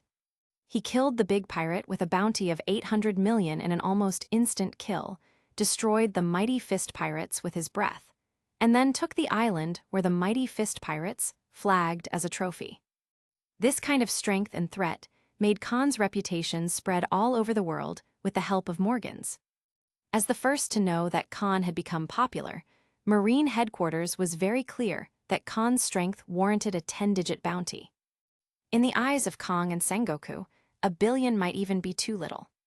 If Kahn hadn't killed so many CP agents and Marines, and if he didn't have Nico Robin, the devil's child that the world government wanted to capture or kill, by his side, the 5 elders would have considered Kahn a perfect candidate for Shichibukai. In fact, if it weren't for Nico Robin, the 5 elders might have sent him a Shichibukai invitation, even after he had killed so many agents and marines. Chapter 37. Kahn knew he would be famous, but he didn't expect his bounty to skyrocket from 300 million berries to 1 billion berries. Entering the New World, after facing the first attack from some foolish pirates, Kahn noticed that new birds were constantly following them in the sky. Both Kahn and Hancock, with their observation haki, were aware of this. However, Kahn chose not to deal with these alternative paparazzi and instructed Hancock to do the same. Firstly, these news birds only take out their cameras when they make a move, which doesn't affect Kahn and his group's daily life. Secondly, Morgan's is quite a talent. Despite being an ordinary Zoan-type devil fruit user, with the bird-bird fruit model albatross, Morgan's managed to manipulate his fruit ability to domesticate a surprising number of new birds, thus controlling public opinion across the seas. With these news birds and his own writing, Morgan's gradually became one of the underworld's kings from a mere reporter. News written by him attracts massive attention worldwide. Therefore, Morgan's has the world's greatest star-making ability. When he praises someone, that person quickly becomes a shining new star globally. For instance, Luffy in the original story was hyped by him, and his bounty jumped from 500 million berries to 1.5 billion berries, earning him the title of the 5th Emperor of the Sea. When he deliberately smears someone, for example, painting King Riku as a tyrant, except for the people of Dressrosa and those familiar with King Riku who wouldn't believe it, the rest of the world would have a preconceived notion that King Riku is a tyrant. He uses his pen as a gun and his words as bullets. A piece of news from Morgan's can kill a person. With such a talent, Kahn didn't want to make an enemy out of him. For the future development of the Cross family, Kahn might need Morgan's help in many areas. Thus, Kahn turned a blind eye to the newsbird's tracking. Not only that, but Kahn also used the newsbirds to achieve a purpose and send a gift to Morgan's, hitting 2 birds with 1 stone. And this purpose is the current battle of fame. Super powerful fist, Omar is Khan's carefully chosen target from New World's pirate power map. To become one of the overlords of the New World, Kahn needs territory and business. He needs to seize both. And it can't be done secretly, it must be done openly to show his strength. Otherwise, those greedy wolves would only think he stole the cake from somewhere and would try to take a piece for themselves. No matter how clever the stealing is, it's far inferior to the bold robbing. Only by displaying one's strength can one intimidate those who are obviously not strong enough, but are overconfident and greedy. If the target of the robbery is a big pirate who has already proven themselves in the New World, the effect will be doubled. Therefore, Kahn didn't foolishly break into the Overlord's territory to challenge the Overlord to prove himself. That's a very stupid approach. Only an idiot who hasn't recognized their own strength would use this method to prove themselves. For example, Sir Crocodile and Gecko Moria exist like this. As a time traveler, Kahn has long had a clear understanding of his own strength. Born with the world's top physical fitness, after eating the Zoan dragon fruit, mythical beast model Azure Dragon, Kahn is still among the top in the sea, even if he is still young and hasn't practiced much. The gap between him and those at the world's peak lies only in the capacity of haki and its advanced uses. As for combat experience, not at all. With Kahn's ability to see through people's hearts, he doesn't need to accumulate so-called combat experience. Unless his enemy has mastered something akin to Ultra Instinct from the Dragon Ball universe, allowing their body to attack and defend instinctively without using the brain. Otherwise, anyone fighting Kahn, no matter what tricks they want to use or where they want to attack him, will be unable to escape Kahn's eyes. Moreover, this ability, possessed by the Chosen One, cannot be countered by the wisdom. Kahn's mind-reading ability is passive and active 24 hours a day, even though he cannot turn it off. This is why Patrick Redfield is so withdrawn. Redfield is different from Kahn. Kahn is a time traveler. He was an adult in his previous life with a fixed worldview. With this mind-reading ability, he is unaffected. Redfield, on the other hand, started as a child. His mind was like a blank sheet of paper, easily influenced by ugly thoughts. This is why observation haki is one of Khan's 3 major strengths. Combat experience is the biggest advantage that seniors have over juniors. And this advantage doesn't work on Khan. Once Khan's haki capacity and advanced utilization catch up with these seniors, he will be formidable. Like Luffy, who became a pirate king as a teenager. Back to the main point. Khan used the newsbird to show his overwhelming power. Destroying the strong fist pirates in a few strokes was intended to make the New World pirates and the world see him as a ruthless individual. He doesn't accept surrender, and if he makes a move, he wipes out the entire group. If you dare provoke this monster, be prepared for death or even total annihilation. By earning this reputation, the Cross family can safely conduct business in the New World. In the future, no one would dare to rob or provoke a sailboat flying the Cross family flag when it sails out to sea. That's Khan's goal. And it was very successful. Except for the 3 overlords, the rest of the pirates won't dare to have bad thoughts about Khan and the Cross family for a long time. Chapter 38. Gururarara. The Moby Dick was moored in a certain sea area. Whitebeard, still with his dazzling blonde hair and firmly seated on the throne as the world's strongest, looked at today's newspaper and couldn't help but let out his unique laugh. He commented, "What a sharp-edged kid. He reminds me a bit of Linlin and Kaido when they were young." Cross Kahn, he's the kind of guy who will make anyone who sees him envious and resentful. Marco, who was pouring wine for his father, sighed slightly. "The physique of that woman, Big Mom, I thought it was one of a kind, but in just 2 eras, a new natural destroyer has appeared. What's even more frightening is that this new era's natural destroyer, like her, ate a mythical Zoan, rarer than a Logia. And unlike me, who needed time to grow, this monster, born with the world's top physical fitness, becomes a perfect weapon immediately upon awakening his dragon form. Such a monster is truly a son of the world." Jazu, who was not far away, also held today's newspaper and looked at the headline photo with a complicated expression. Super powerful Fist Omar, a Paramecia Riku Riku no Mi fruit user, his strength wasn't inferior to mine, possibly even better. But Cross Kahn took him down in 3 moves.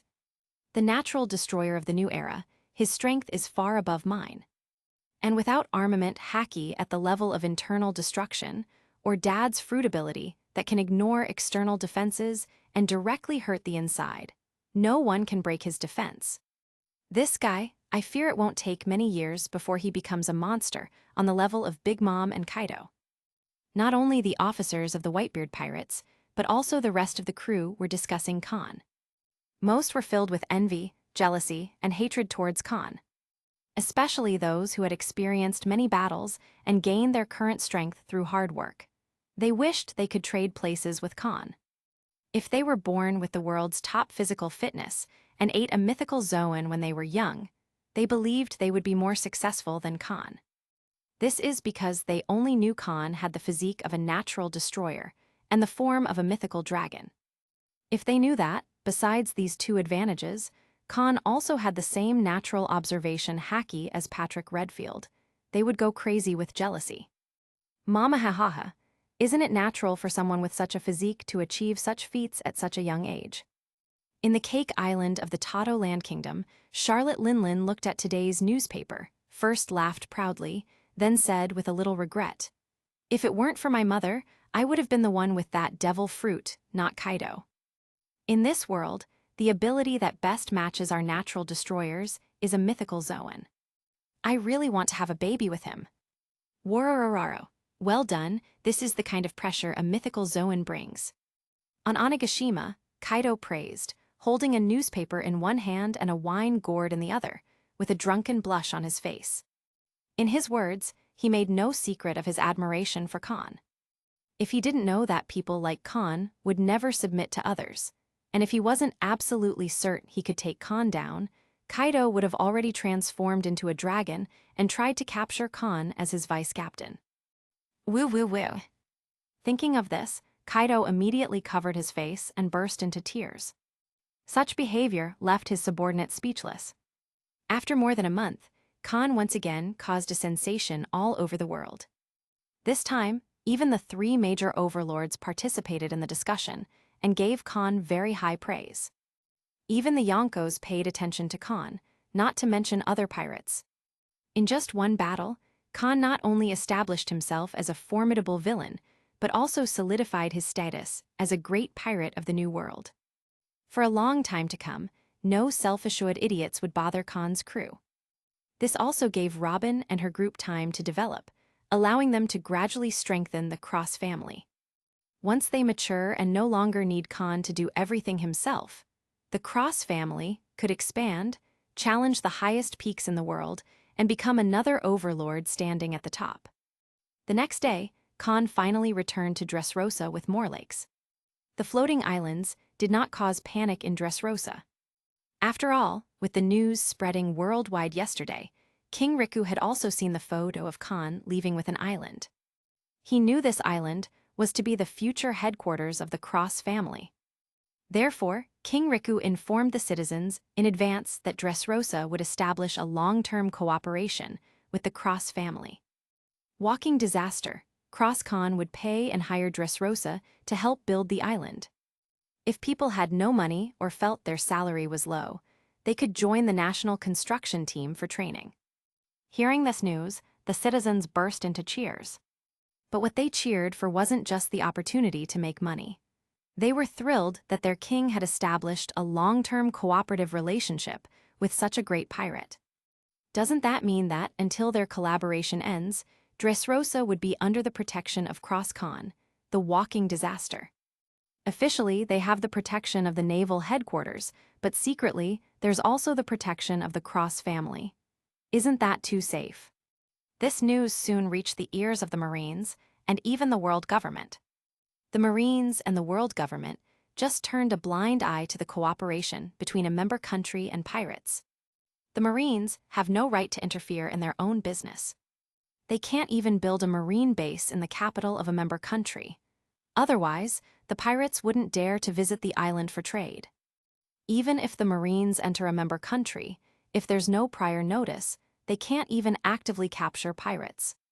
Pirates' trade can boost the country's economy. Only by improving the economy can they pay the heavenly tribute. After paying the heavenly tribute, the Marines can get military expenses from the world government. Pirates make money by burning, killing, and looting, while the Marines rely on the military expenditures given by the world government. What kind of irony is this? Marines, who cannot be independent, have such an embarrassing status. As for the world government, it's even more lenient. As long as the king does not become a pirate, does not send a distress signal to the world government, and continues to pay the tribute every year on time. Not to mention cooperating with pirates, even if they engage in some illegal business secretly, the world government will turn a blind eye. After all, everyone needs to make a living. Chapter 39. Kahn, is this your prize? Kahn had just placed more lakes next to Dressrosa and flew back to Dressrosa's shores, transforming from a dragon back into his human form. Hancock was the first to use teleportation to appear beside Kahn, followed not by Robin and Sonia, but Scarlet. Looking across the coast at Morlake's Island, which was only separated by a long river, Scarlet couldn't help asking, "Do you want to establish the headquarters of the Cross family on this island?" "No." Kahn shook his head and smiled. "The headquarters of the Cross family is not this island but another one. But this island has an astonishing amount of minerals. I will build a factory here to produce other things." "I see." Scarlet was slightly taken aback.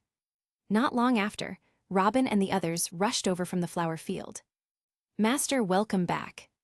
Robin greeted Kahn first, then turned her head to look over her left shoulder and said with a smile, "Mancherry, haven't you wanted to see Master these days? Why are you so shy now?" That. Hearing Robin's words, a small head suddenly popped out of Robin's strapless cuff. He looked at Kahn timidly and greeted him as softly as a mosquito. Master Kahn, hello." "Little people." Kahn's eyes lit up immediately, and he responded enthusiastically, "Nice to meet you, Mancherry." At the same time, Kahn secretly gave Robin a thumbs up in his heart. As expected of Robin, she was so reliable. When asking Robin to meet the little people, Kahn casually mentions that Robin has built a good relationship with the princess of the little people. He didn't tell Robin that Mancherry would be a member of their family in the future, and she was also the ship's doctor for the Cross family. Unexpectedly, Robin not only established a good relationship with the princess of the little human race, but also brought her out of the Tontata kingdom. Kahn's natural observation, Haki clearly sensed that there was only Mancherry, a small human, present. In other words, the little people did not send guards to protect the princess. In the original story, Leo, who had a childhood sweetheart relationship with Mancherry, didn't follow her either. Just letting the princess come out with a pirate, I have to say, the heart of the little people is really big. No wonder their weakness is innocence and kindness, and they easily believe other people's lies. But at the same time, this is also a manifestation of Robin's charm and ability. Obviously, Robin had perfectly completed the task assigned by Kahn. She not only gained the favor of the little people, but also successfully became friends with their princess and told Mancherry about Kahn's deeds.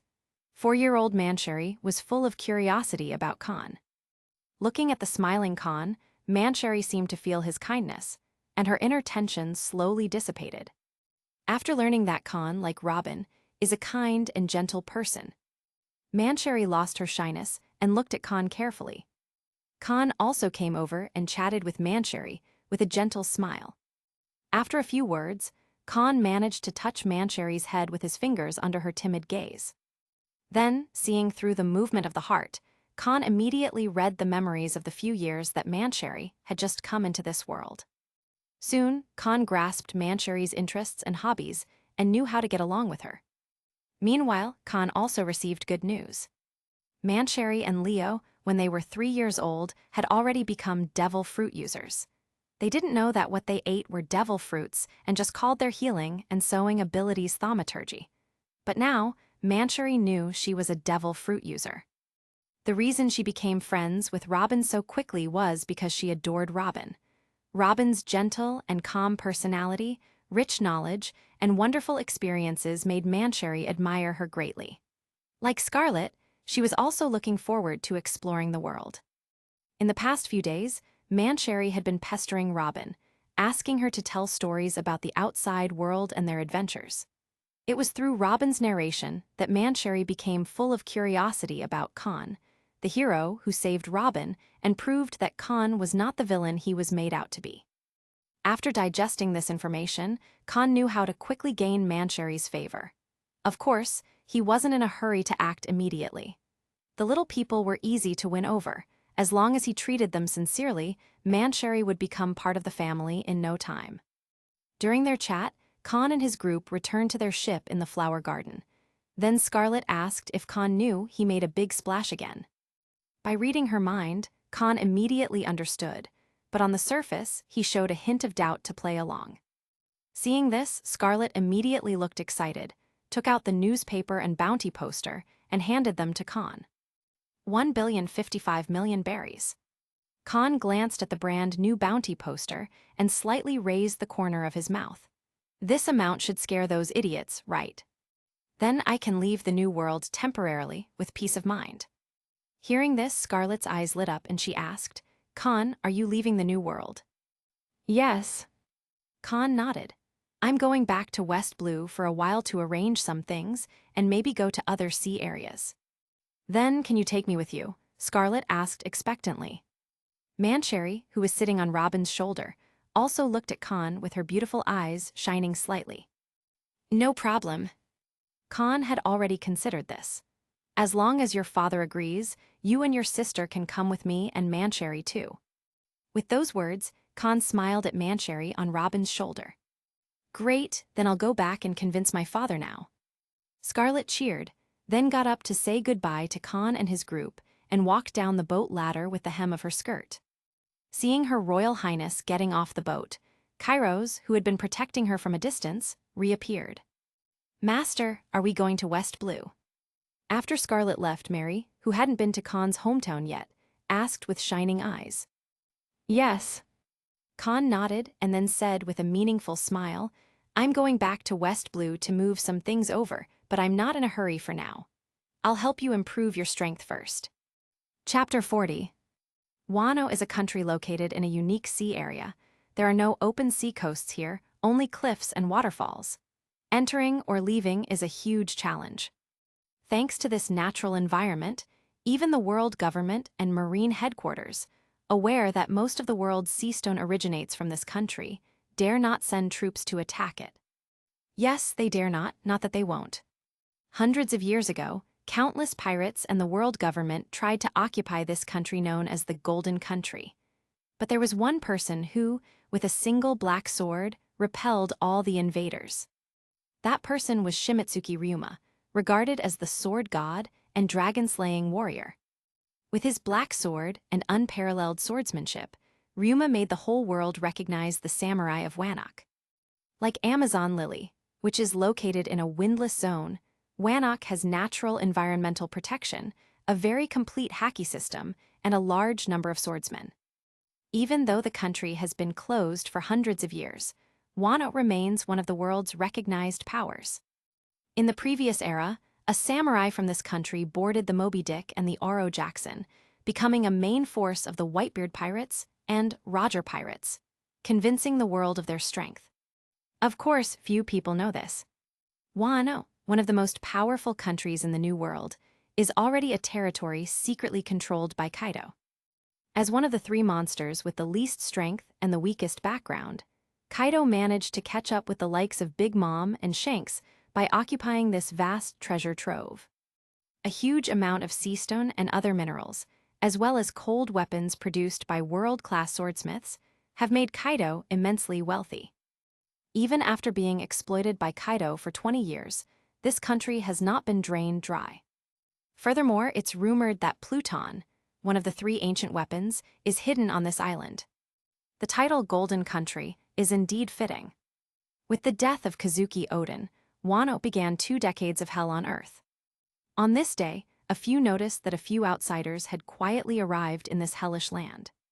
These people were Kahn, Hancock, her sisters, and Robin. "Master, is the thing you mentioned that can help us reduce our efforts for several years or even 10 years on this island?" Mary asked after landing. She then looked at her clothes and complained, "These clothes are so awkward, and these shoes are called geta, can you really fight in them?" At this time, Kahn and his group were all wearing Wano Kuni-style kimonos and geta. "Be patient. We'll find the person in the intelligence who can help you improve your strength, then we will leave here," Kahn said, smiling as he rubbed Mary's head. "Well, I see." Mary nodded slightly, she was just complaining. The Kuja warriors wear very revealing clothes for the convenience of fighting. After becoming Kahn's maids, the black and white maid outfits they wore also had bare shoulders. After getting used to those easy-to-move clothes, suddenly wearing a complicated kimono and geta, which are different from high-heeled shoes, made Mary feel uncomfortable, which was very normal. Even Hancock, Robin, and Sonia were not used to it, they just didn't say it. After calming Mary, Kahn took Robin and the sisters and walked towards the place where a large number of people had gathered, preparing to find someone who could help the 4 daughters of Robin reduce their efforts by several years, or even more than 10 years. And that person is Shinobi, who ate the paramecia ripe fruit. Yes, Kahn is planning to use age manipulation to help Robin's 4 daughters, essentially, age cheating. If you want to improve your strength quickly, only a devil fruit can make it happen in this world. The 8-year-old Momonosuke in the original story was incredibly weak, even with the artificial mythical Zoan fruit. However, after being aged 28 by Shinobu with the ripe fruit, Momonosuke suddenly gained the power to bite Kaido, hold up Onigashima, and embarrass Aramaki. His dragon form changed from a loach to a full-bodied giant dragon.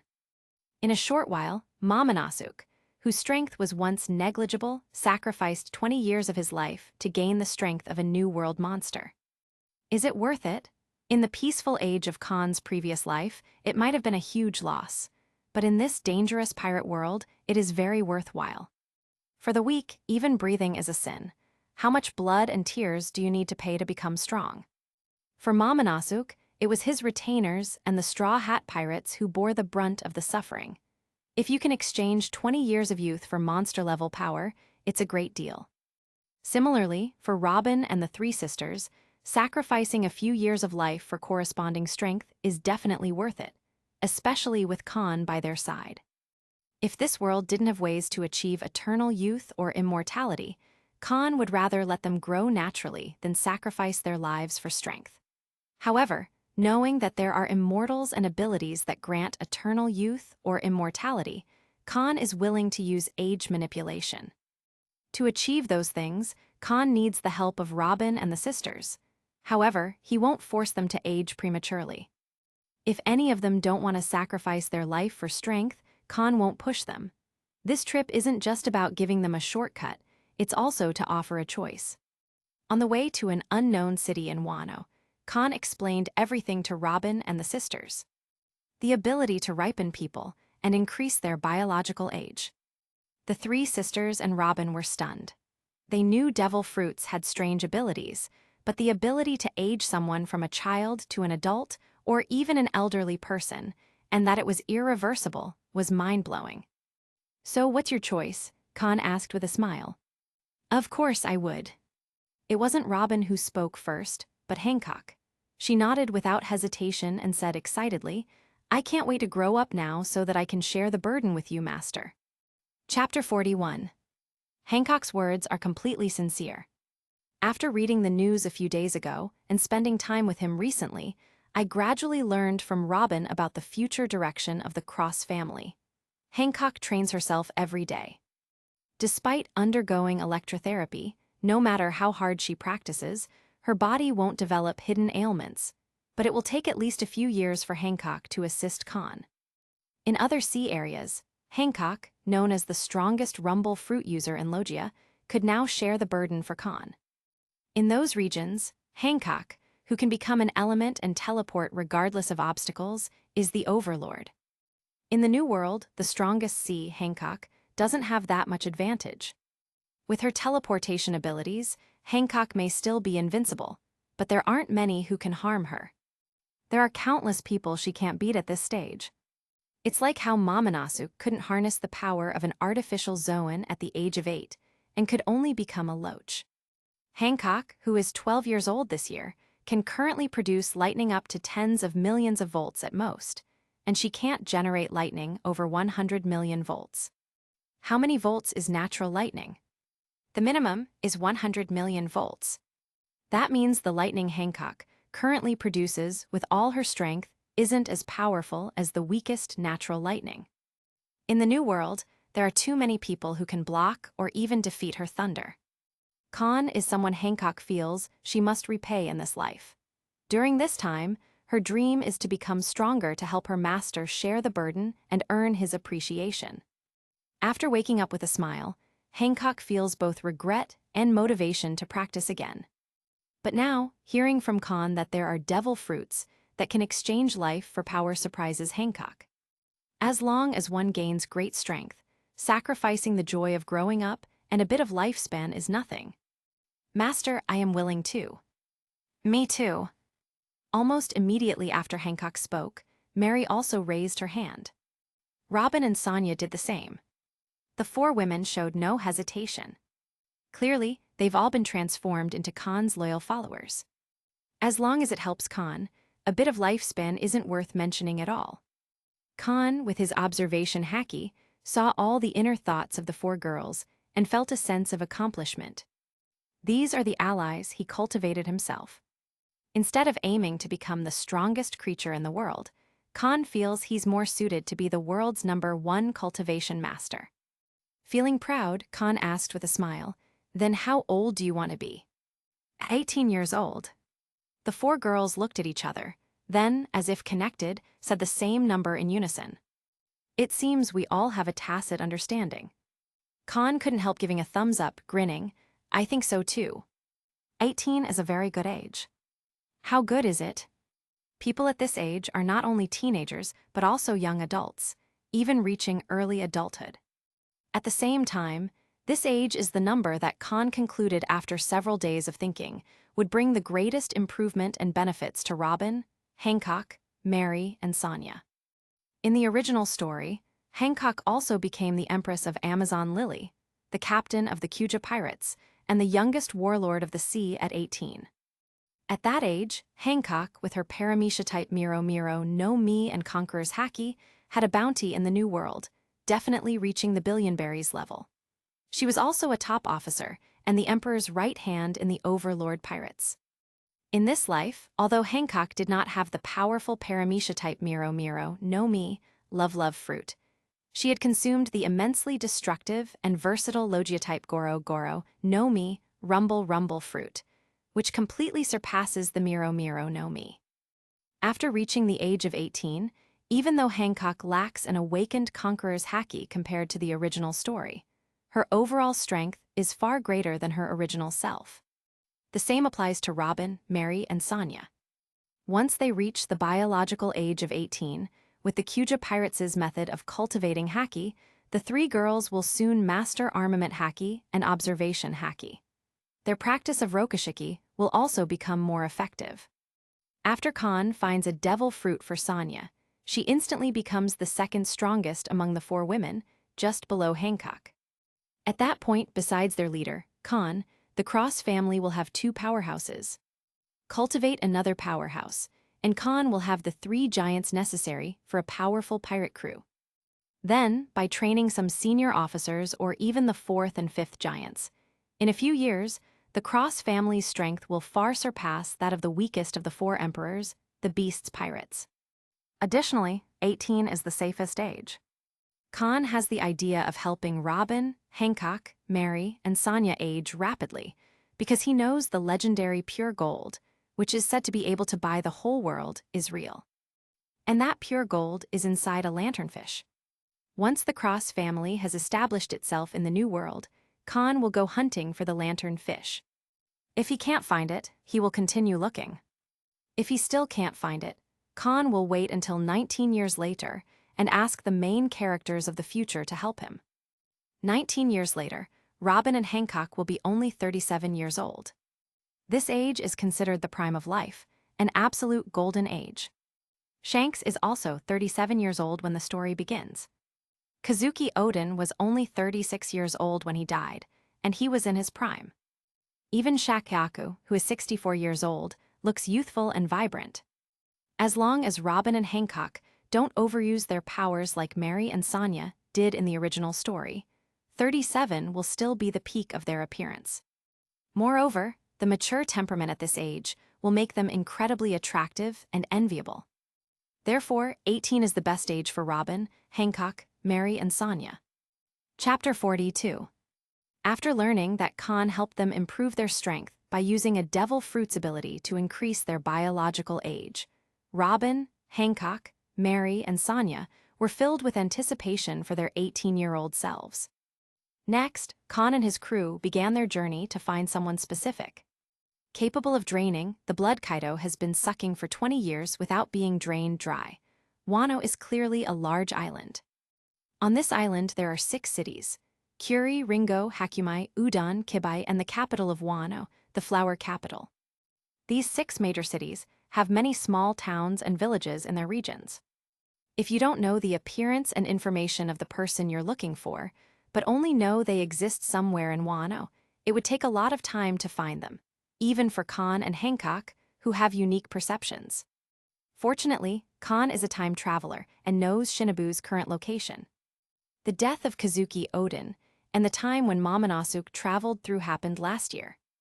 When Kazuki Oden led the Akazeya 9 to defeat Kaido, Shinobu also joined the battle. But in the end, after Kazuki Oden and the Akazeya 9 were defeated, because Kazuki Oden pretended not to know Shinobu, Shinobu escaped and wasn't imprisoned. After Kazuki Oden's death, Shinobu and the Akazeya 9 fled to the Kuri region together. Kuri is the stronghold of the Kazuki family, and Oden Castle is in this area. Tama, who ate the Paramecia-type Kibai Kibai no Mi 2 years after the original story, lives in a Migasa village, which is also in the Kuri region. Therefore, Kahn doesn't need to go to the other 5 regions, but only needs to search through the Kuri region to find Shinobu, who is hiding somewhere. As for where the Kuri region is, Kahn didn't know. However, this problem is not difficult for Kahn, who has natural observation haki. Bringing Robin, Hancock, Mary, and Sonia to a crowded town, Kahn just pretended to accidentally bump into a pedestrian, controlling the force precisely to knock the pedestrian to the ground. Then Kahn supported this person in time, and his natural observation haki instantly read the other person's memory, soon learning the location of the Curie region. What surprised Kahn even more is that their current location was actually in the Curie region of Wano, in a small town called Bakura Town. Since Kahn was accompanied by 4 delicate and lovely girls, and his demeanor was like that of a nobleman, the pedestrian who was almost knocked down didn't dare to get angry at all and left in a hurry. Robin, Hancock, Mary, and Sonia saw the entire scene. As a qualified maid, Robin felt puzzled but didn't ask. The same went for Hancock and Sonia, who had gradually become qualified maids. Only Mary, who is 9 years old this year and has a lively personality, asked, "Master, was there something special about that person?" As if he had expected Mary to ask this question, Kahn tossed the money bag he had taken to Mary. While walking towards the hotel in the small town, he said in a low voice, "Wano is a country that has been closed to the outside world for hundreds of years. They don't accept outsiders and haven't joined the world government, making it no different from Skypia at an altitude of 10,000 meters. The currency here is also different from berries used in the outside world." "I see." Hearing the last sentence, the 4 girls suddenly understood. Mary, who was about to open the purse, glanced at the pedestrians around her and immediately put the purse into her pocket. On the way, Kahn also explained the currency of Wano to Robin, Hancock, Mary, and Sonia. Like Sky Island's extols, Wano's currency isn't berries but platinum, gold, and silver. Among them, platinum is the most valuable, then gold, and finally silver. In the later Sea Circle calendar 1522, after being exploited by Kaido for 20 years, Wano Kuni had become very poor. A platinum coin could build a house, and 5 silver coins, while not enough to sustain a family for a week, could last for a few days. However, in this period, platinum, gold, and silver are obviously more valuable than in later generations. When Kahn and his group arrived at the hotel, they couldn't afford a suite and had to settle for 1 room, costing 10 silver per day. Had it not been for the passerby's purse, Kahn and his crew would have had to pay in gold. Since they hadn't brought smaller denominations, the smallest piece of gold Mary had was a gold brick. If taken out, it would definitely cause a lot of commotion and could affect their subsequent actions. After securing temporary shelter, Kahn began searching for Shinobu in the Curie region. Knowing their location, just outside Bakura town in the Curie area, Kahn released his natural observation haki to its fullest extent, his perception instantly enveloping the entire Curie. Immediately, Kahn began to select the strongest auras from the multitude. More than an hour later, Kahn, who was sitting on the tatami in the hotel room, opened his red eyes and smiled slightly. "I found her." When Kazuki Odin and Kazuki died, the Akazeya 9 had 4 members accompany Momonosuke across time. The remaining Akazeya 9 are scattered in other areas of Wano Kuni. As someone whose strength ranks just below the Akazeya 9, Shinobu's aura was as vivid as a firefly in the night within the Curie area. If it hadn't been for this area being filled with many swordsmen who understand haki, Kahn would have found Shinobu immediately upon opening his perception. Even so, it took Kahn just over an hour to find Shinobu among the strongest auras. Currently, Shinobu isn't the 49-year-old short, fat, and ugly woman from later years, but a 30-year-old, slender and attractive lady in a ninja costume. For someone who appreciates beauty, Kahn couldn't forget her at just one glance. His natural observation, haki, also functions as a beauty sensor. After finding Shinobu, Kahn immediately got up and took Robin, Hancock, Mary, and Sonia out of the hotel, heading towards Shinobu's hiding place. Having been separated from her companions for less than a year and still in a state of confusion, Shinobu, who was waiting for her companions to return, chose to live in seclusion in the bamboo forest not far from the burned Odin castle. She now lives alone in that bamboo forest. Before realizing that she couldn't wait in vain and needed to take action, Shinobu wouldn't leave that bamboo forest for a long time. Such a remote location makes Khan's next actions very convenient. Chapter 43. Shinobu didn't know that a group of outsiders was eyeing her. At this time, she was in a state of extreme confusion. Every day in the bamboo forest, she lived a life of seclusion.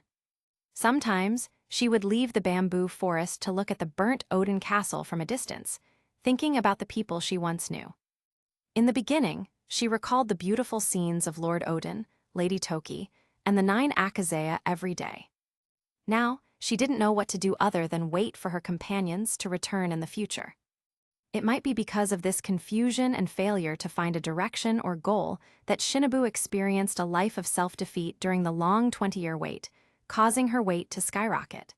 Eventually, she became a short, fat old woman, unable to lose weight. Today, Shinobu was in a daze, as usual. She didn't realize that a group of outsiders had broken into the bamboo forest where she lived alone. A ninja right. By the time Shinobu discovered these outsiders, Kahn and his gang had already come up behind her. Swish! Awakened by the sound, Shinobu's face changed drastically, and she subconsciously pulled out the samurai sword she was carrying, turning to look at the person behind her. Who are you? Shinobu thought it was someone from Kurizumi Orachi who had found her and come to arrest her. But when she saw the voices were from 5 teenagers who looked like minors, Shinobu couldn't help but be slightly taken aback. Then she asked, half vigilant and half doubtful, "Don't be nervous, we have no malicious intentions." Kahn smiled and said the words he had already prepared. "We are people from overseas. We are here to find you. We are helping Aizo to send you something. By the way, we would like to ask you for a favor." Master Aizo. Hearing this very familiar name, Shinobu's eyes lit up immediately. She looked at Kahn excitedly and asked, "You are friends with Master Aizo? Has Master Aizo left Wano?" "Yes." Kahn nodded and said with a smile, "Aizo joined the Whitebeard pirates. Do you know this pirate crew?" "Yes, that's the pirate crew that Lord Odin once stayed with. I heard Lady Toki mention it." Shinobu nodded repeatedly, no longer doubting Kahn's identity. She didn't sense any hostility from Kahn, only kindness. Little did she know, Kahn was actually trying to please her. If Shinobu had been the short, fat woman from 19 years later, the smile on Kahn's face would have been a hypocritical one. By the way, in Wano, haki is referred to as ryuo. Whether it is observation haki, armament haki, or the advanced use of 2-color haki, they are collectively called ryuo. Right. Immediately, Shinobu seemed to have thought of something. She looked at Kahn suspiciously and asked, "Master Aizo asked you to send something back. What do you want me to do for you?" "Aizo wanted me to bring you good news and a little gift," Kahn said slowly. "The good news is that during the war last year, Denjiro, one of the 9 Akazeya, rescued Princess Hiyori and helped her escape. She's known as Kamurasaki now. Aizo asked me to tell you that if you feel lost right now, you can go to the flower capital to find Princess Hiyori, whose alias is Kamurasaki, and protect her in secret. As for the gift..." After a slight pause, Kahn turned to Mary, who was standing next to him, while Shinobu, overwhelmed with joy, watched eagerly.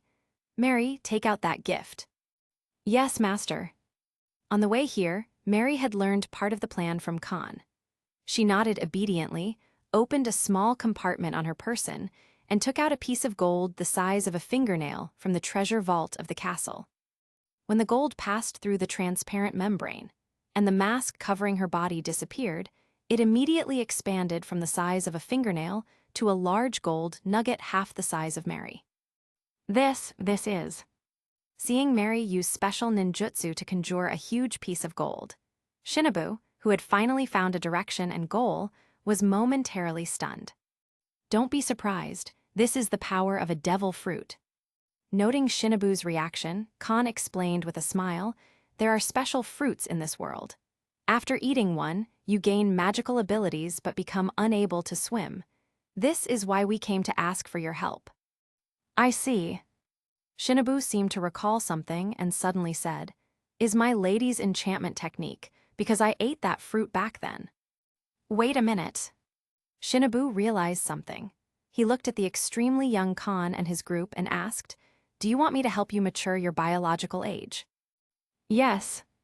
Kahn nodded. "My maids are too young, and their physical strength is very limited. So after I learned about your abilities from Aizo, I brought them here to ask for your help in maturing them." "No problem. How old do you want them to be?" Believing that Kahn's group were friends of Master Aizo, Shinobu readily agreed. But then she remembered something and quickly added, "By the way, once my enchantment technique is used, it cannot be reversed. So you will be sacrificing your lifespan in exchange for your body's growth. You need to consider this carefully." "We are already aware of this." Kahn reached out and touched Mary's head, pulling her in front of him. He said to Shinobu, "Please mature them all until they are 18 years old." "Okay, it's not convenient to use it here. Come with me." Shinobu didn't act immediately but looked around, put away the samurai sword in her hand, and led Kahn and his group to her home in the bamboo forest. Chapter 44. Shinobu's house is very simple, even more so than the house where Hitoru Tengayama, Kazuki Sukiyaki, lived. He might have worried about being discovered by Kurizumi, so he built a simple bamboo house. When he arrived at the bamboo house, Aaron looked at Mary and asked, "Little sister, what's your name and how old are you?" "My name is Maggie, and I am 9 years old." It was clear that the master didn't know Aizo, and Mary, who had been lying all along, didn't reveal her real name. "Maggie, I see." Shinobu didn't use observation haki to sense Mary's emotions the whole time. After learning Mary's age, she put her hand on Mary's body, showing off her ladylike charms. It could be that they were eager to repay Kahn, or that in Wano, a place with outdated traditions, it was natural for retainers and maids to serve their lord. When Shinobu performed her ladylike charm technique, Kahn didn't avoid it. As a result, Kahn witnessed the whole process of Mary growing up, feasting his eyes. Just like Jewelry Bonnie's ability, who fell into the worst generation later, Mary, who was originally petite and immature, began to grow at a speed visible to the naked eye. As white mist like boiling water emanated, Mary's figure changed every second, and the baby fat on her small face gradually disappeared. Rip. Due to her body swelling, the kimono specially made for Mary when she arrived also made the sound of fabric tearing. After Mary had stopped growing, a beautiful girl, 1.83 meters tall, with long bright orange hair, a slender and hot figure, and many rags wrapped around her body, appeared before Kahn's group. This is Boa Marigold, who grew up to 18 years normally, but became deformed due to overeating, looking like a monster. "It's so beautiful. Is this what Maggie looks like at 18? Seeing the completely changed Mary, Robin and Hancock looked forward to their own 18-year-old selves even more. While 9-year-old Mary is adorable, Robin and Hancock believe they're even cuter. It's not narcissism, it's the truth. Since Mary, who was slightly less cute than them, turned into a beautiful 18-year-old girl, they must be super beautiful girls, too.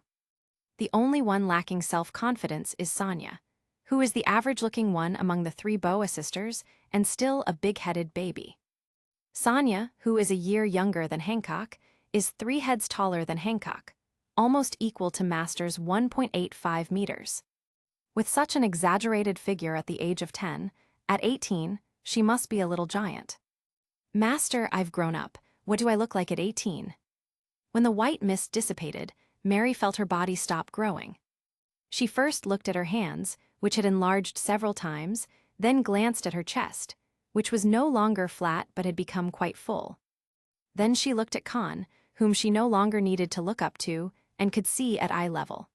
Suddenly, Mary threw herself at Kahn with joy, holding Kahn's neck with both hands and asking excitedly and expectantly, "You look very beautiful now, which is very exciting." Kahn first gave a sigh of admiration from the bottom of his heart, then placed his hands on Mary's shoulders, gently pushed her away, and, looking at Mary covered in rags, said with a smile, "But now, go change your clothes first. Use mine." At this time, after ripening Mary to the age of 18, Shinobu walked into a room and came out with a few new ninja suits. Throwing one of the ninja uniforms to Mary, Shinobu said, "This is a ninja uniform I ordered a few years ago and never wore. Let's just make it work." Thanks. Mary took the ninja suit and thanked Shinobu sincerely. But rather than changing clothes, Mary wanted to see what she looked like now. Master, I'm going out to change clothes. Mary greeted Kahn, trotted out of the bamboo house, and then her body transformed into a huge castle tank, with her main body entering the castle. Before Mary emerged, someone knocked on the door and spoke outside the castle tank. Mary, hearing the voice, pulled the outsider in. The person outside was the second Boa sister, Sandersonia, who had also been aged to 18 years old. At this time, Sonia had become a 2'5" giant with long green hair. Her already ordinary appearance had become even more so. But Sonia didn't feel inferior. She majored in observation haki in the original story and had a very calm mind. To be precise, she was very self-aware. She knew she wasn't as beautiful or lovely as her elder sister and younger sister, so she never longed for the master's favor. She was still young and didn't understand the relationship between men and women.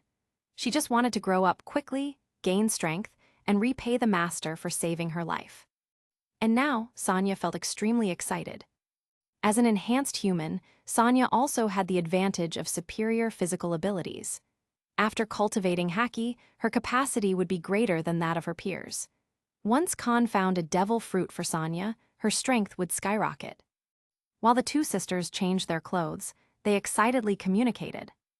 Inside the bamboo house, Kahn feasted his eyes again, even feeling a bit of a nosebleed. Because the third person being aged up was Boa Hancock, the most beautiful woman in the world in the original story.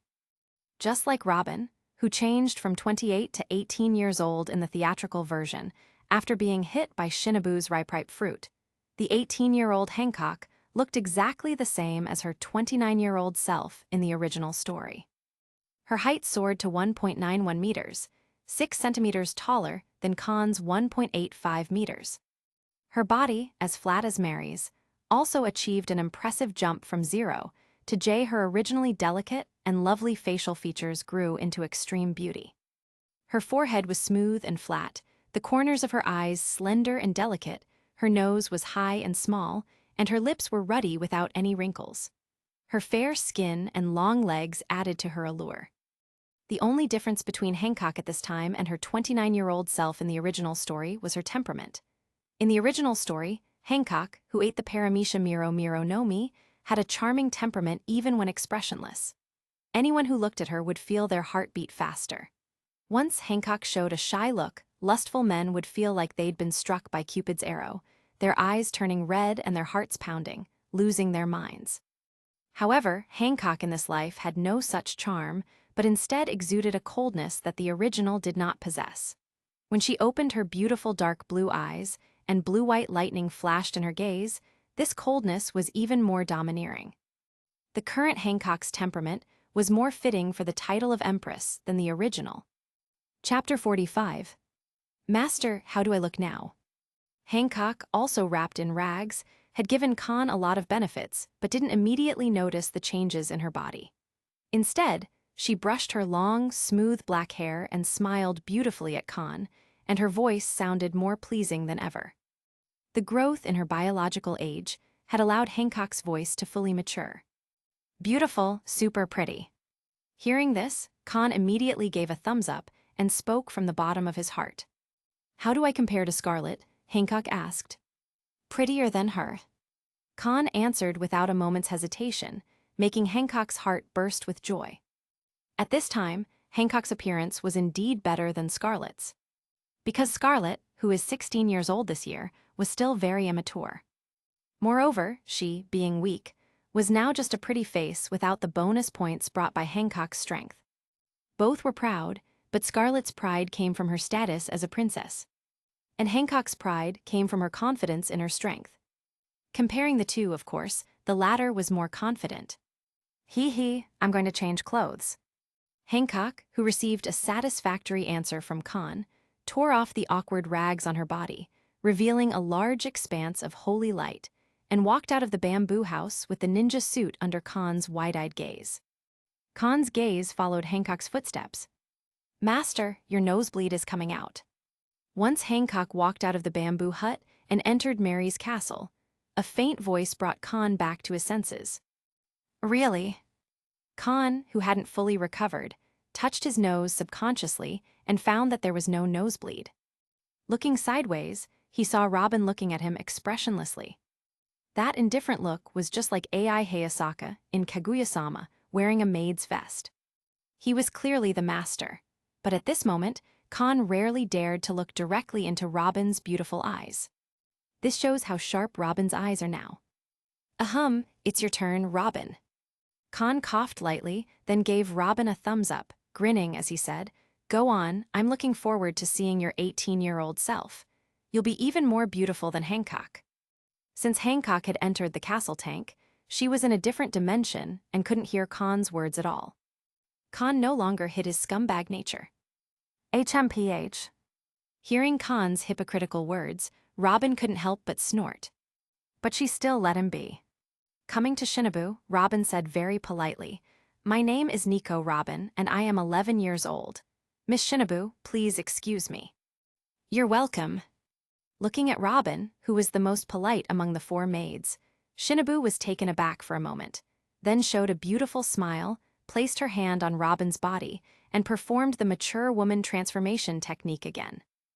As the white mist symbolizing ripening emanated, Robin's body began to grow in size at a speed visible to the naked eye, just like the 3 Boa sisters. The specially made kimono on her body immediately burst into pieces. Soon, a beautiful woman covered in rags appeared in front of Kahn's eyes. Her height soared to 1.88 meters, making her the second maid taller than Kahn. Her figure, like Marian Hancock, achieved an astonishing jump from 0 to J. She had long, straight black hair like Hancock, exquisite facial features, a beautiful face, and fair skin like snow. Her temperament was different from Hancock's coldness and overbearing nature. Instead, she was mature and gentle, not matching her age. This was 18-year-old Nico Robin. By the way, Robin's complexion in the original series is not wheat-colored, but fair from beginning to end. Is this the body of an 18-year-old? After feeling that her body had stopped growing, Robin, who had her eyes closed and was emitting a white mist, slowly opened her beautiful blue-black eyes, looked at her hands that had grown several times larger, and made a strange and pleasant sound from her mouth. The corners of Robin's lips slightly raised, and she said to herself, "This body should make it easy to practice rokushiki, right?"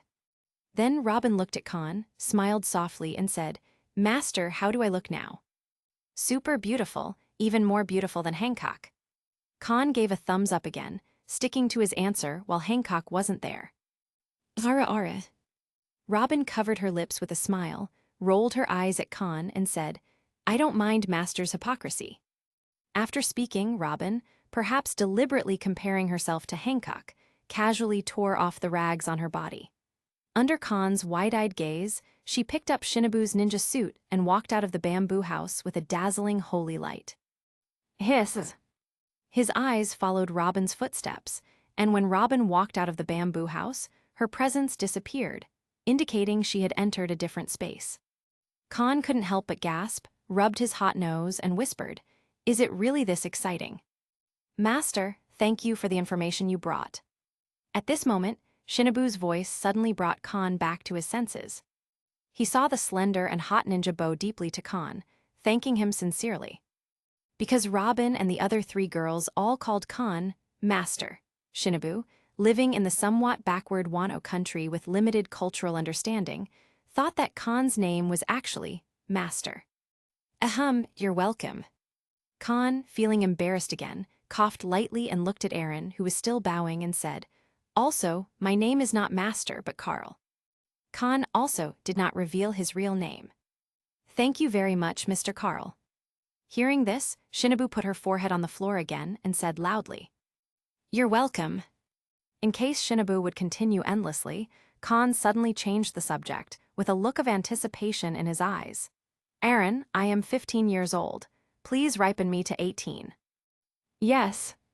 Shinobu nodded, then got up and walked in front of Kahn, placing her hand on Kahn's body just as she had with Robin and the others. However, just after she used the mature woman transformation technique again, Aaron's face suddenly changed. Looking at Kahn, she seemed to be looking at a monster. How is this possible? Chapter 46. What's wrong? Seeing Shinobu's hellish expression, Kahn's natural observation Haki already knew the answer. But on the surface, he deliberately looked at Shinobu with curiosity. Gulped. At this time, Shinobu's smooth forehead and beautiful cheeks were covered with sweat. She swallowed hard, looked at Kahn, and asked in a trembling voice, "Mr. Carl, what's going on with your body? Why was my energy sucked up by you in an instant when I just used the fruit ability? Did it fail?" Kahn pretended to ponder for a moment, then asked cooperatively, "Did it fail?" "Yes," Shinobu nodded and explained. "Once my mature woman transformation technique is used on people and things, it consumes a certain amount of physical energy. The more years of ripening, the more energy it consumes. Just now, I helped your 4 maids, Lord Carl, ripen their biological age to 18, which consumed nearly half of my energy. But helping you, Sir Carl, to ripen your biological age drained all of my physical energy in an instant, and it didn't work at all. How powerful is your body?" If it weren't for the fear of being impolite, Shinobu's last sentence would have been, "What kind of monster are you?" "I see," Kahn nodded suddenly, feeling slightly regretful. It seems that he can exploit this loophole. Yes, Kahn came to Wano country not only to help Robin and the others grow, but also to see if the paramecia ripe fruit would work on him, and if he could accelerate his own age development. If he could also age himself, he could take advantage of the loophole and reduce his efforts for a few years. But unfortunately, the ability of the paramecia ripe fruit could not take effect on Kahn. Because Kahn's body is too strong. The paramecia ripe fruit can ripen people and things, and the effect is irreversible. There is no doubt that the ripe fruit is also a kind of rule-based ability. Rule-based abilities are the most unresolvable and troublesome category in paramecia. As far as Kahn currently knows, there are only 2 methods to resist rule-based abilities. One is Haki, which is like a panacea. As long as Haki is strong enough, it can resist and ignore rule-type abilities. The second is attribute mutual exclusivity. There is no perfect devil fruit in this world. Any devil fruit will have something that restrains it. This is true even for the unique Nika fruit. Rubber is not afraid of blows and guns, but it is afraid of sharp objects. Similarly, every rule-type ability also has something that restrains it. The most classic example is Perona's paramecia ghost fruit, which can instantly kill the strong-willed Luffy and Zoro, but has no effect on Usopp, who is always negative. Even a strong person will become negative if touched by a negative ghost, but inherently negative people can ignore the ghosts of negativity. Similarly, Kahn's body can ignore the existence of the paramecia ripe fruit. Not only the ripe fruit, but many other abilities will be ignored by Kahn's body, because his physical fitness is so strong that he has various resistances and characteristics. These resistances and characteristics are amplified to the greatest extent by the Zoan dragon fruit, Phantom Beast model, Azure Dragon. Just like Shinobu said, eating the same Phantom Beast fruit takes a long time for him to grow.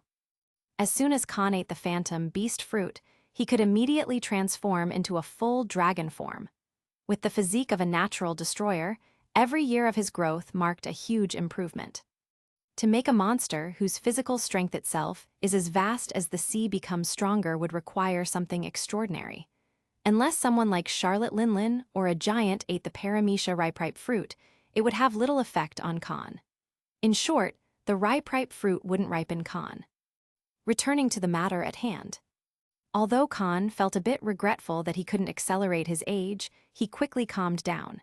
He looked at Shinobu with a smile and said, "I'm sorry to trouble you this time, Miss Shinobu." "No, it's fine." Shinobu quickly waved her hand and said gratefully, "Compared to the information and gifts you brought, I just consumed a little physical energy. It's not worth mentioning at all, and I regret not being able to help you mature your body, Mr. Carl. Anyway, thank you very much. I may come to you, Shinobu, for help in the future. I hope you don't mind then." No, you can come to me anytime," Shinobu replied, waving her hand again. After exchanging a few polite words, Kahn suddenly sensed several auras outside. He nodded politely to Shinobu and said, "The gold outside. I hope you can melt it yourself or find someone trustworthy." "I understand." Shinobu nodded with a serious expression, grasping Khan's meaning. "Master, we have changed our clothes." At that moment, 4 girls in ninja costumes came in from outside. Khan felt a slight weight on his back and a pair of slender arms stretched out from behind, hugging his neck and pressing his head against a certain generous area. Hancock, hugging Khan from behind and taking advantage of her height, said with a smile, "I've been dreaming about such a scene for a long time, and today it finally came true. Master, you have to be like us in the future.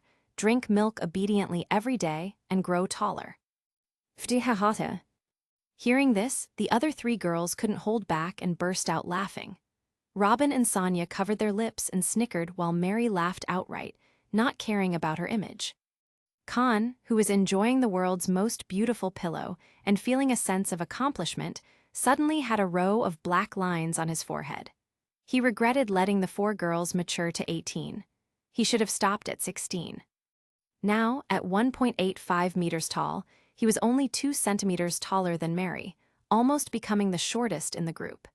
Even more frustrating was that he wouldn't be able to perform head-to-head kills on Robin, Hancock, and Mary in the future. Fortunately, Khan was only 15 years old. His height would continue to skyrocket, while the heights of Hancock and Robin were now fixed. Chapter 47. Then let's take our leave. Please go slowly, Lord Carl. After Robin and the 3 sisters came out, Khan also bid farewell to Shinobu. With Shinobu's respect, Khan and his group left the bamboo forest. When they arrived, Khan's group consisted of 2 adults and 3 children, Khan and Sonia, along with Robin, Hancock, and Mary. When they left, there was 1 adult and 4 children. The adult, Sonia, stood at 2.5 meters tall. The 4th child was Khan himself. Because Robin and Hancock, now 18 years old, could no longer fit into their clogs, they borrowed Sonia's high heels from the castle, making them appear taller than Khan. Even Mary, who is 2 centimeters shorter than Khan, appeared taller in high heels. In other words, Khan had become the shortest in the group. Because of this, Hancock, Mary, and even Robin wanted to reach out and pat Khan's head several times. However, just as they stretched out their hands, they felt a slight pain on the backs of their hands. Khan, who was born with observation haki, sensed all their inner thoughts and did not give them any chance to show their dominance. The 3 girls could only cover their hands and look at Khan with resentful eyes. Not only did Khan show no pity, but he also warned, "If anyone dares to reach out again, I'll take off her pants and spank her." Hearing this, the 3 girls were immediately frightened, especially Robin and Hancock. They were no longer little girls. If Khan stripped them and spanked them in front of Sonia and Mary, it would be a real loss of dignity. So, the 3 girls immediately dismissed the idea of touching Khan's head. At the same time, Robin was amused by Khan's machismo. Seriously, the master cared too much about saving face, but it was also true that without such strong machismo, her master wouldn't have such a hopeless maid fetish. Back to the story. After leaving the bamboo forest, Khan's group did not leave Wano country immediately, nor did they return to Bakura town. Khan took the 4 girls to the area where Amigasa village was located, planning to spend some time looking for the paramecia fruit that Tama had eaten in the original story. The paramecia millet fruit is one of the top fruits of the paramecia type. A person with this ability can produce edible glutinous rice dumplings by consuming physical energy. All animals that eat these dumplings, no matter how fierce, will become docile and obedient, viewing the person with the dumplings as their master. Even if ordered to die, they would scramble to commit suicide. This effect also works for artificial devil fruit users of later generations. If it weren't for the validity period of the dumplings effect, which only lasts 1 month, the millet fruit would definitely be one of the most formidable paramecia fruits, even competing with the shock fruit for the title of the strongest paramecia. Because if the effect lasted indefinitely, this devil fruit would be equivalent to Poseidon among devil fruits. Just imagine. Tame a small sea beast with the dumpling fruit, let it carry a bag of glutinous rice balls in its mouth, and deliver them to the sea kings, thereby taming a sea king, and so on. As long as sea beasts are sent into the calm belt with glutinous rice dumplings in their mouths, it won't take long for the sea kings there to forget about Poseidon and recognize the paramecia dumpling fruit user as their master. Imagine the terrifying scene when the dumpling fruit user commands all the sea kings. If you didn't know better, you'd think Poseidon, one of the 3 ancient weapons, had reappeared in the world. Therefore, even though the dumplings effect only lasts 1 month, this is still a top-tier paramecia devil fruit. After all, in a month's time, a strong person like Kahn can accomplish a lot. In 1522, Tama was only 8 years old. That means she was born in Sea Circle calendar 1514. Knowing that the paramecia dumpling fruit is probably hidden somewhere in the Curie area, Kahn has no time to wait for Tama to be born and grow up. So, he plans to spend some time searching the entire Curie area for the dumpling fruit. If he finds it, there's no need to wait another 10 years. If he doesn't, it means this devil fruit is destined to be with Tama and hasn't yet appeared in Wano. Kahn decides to start looking in a Migasa village. If the dumpling fruit isn't there, there's even less hope of finding it elsewhere in the Curie area. "Hancock, how much has your strength improved?" Kahn asked as they headed to a Migasa village, looking at the now taller Hancock. "I don't know." Hancock first shook her head, then a confident smile appeared on her beautiful face. "But now I feel like I can do anything." After speaking, Hancock's beautiful dark blue eyes stared intently at Kahn. "Master, don't do everything by yourself anymore. Just order me as much as you want." 12-year-old Hancock had limited physical ability, but was still confident and proud. At 18, she was even more so. In the original timeline, Hancock's arrogance was a mask for her lack of self-confidence, a way to cover up her inferiority complex from being a former slave. Now, Hancock's arrogance was pure because she had earned it. She hadn't yet seen the highest peaks of the world or fought against the superpowers, nor did she know about the advanced uses of Conqueror's haki. But Hancock felt like she was second in the world, with Kahn being the first. Kahn didn't dampen Hancock's confidence. Such self-confidence and arrogance could help her haki progress rapidly. As long as she wasn't as fragile-hearted as Gecko Moria, who lost his will after one defeat, Hancock would recognize her limitations, overcome them, and elevate her haki to new heights. Kahn smiled and nodded. "Then I'll rely on you to help share the burden, Hancock." Hancock responded eagerly. Chapter 48. When arriving at the area where Amigasa village is located, Kahn and his group didn't enter the village.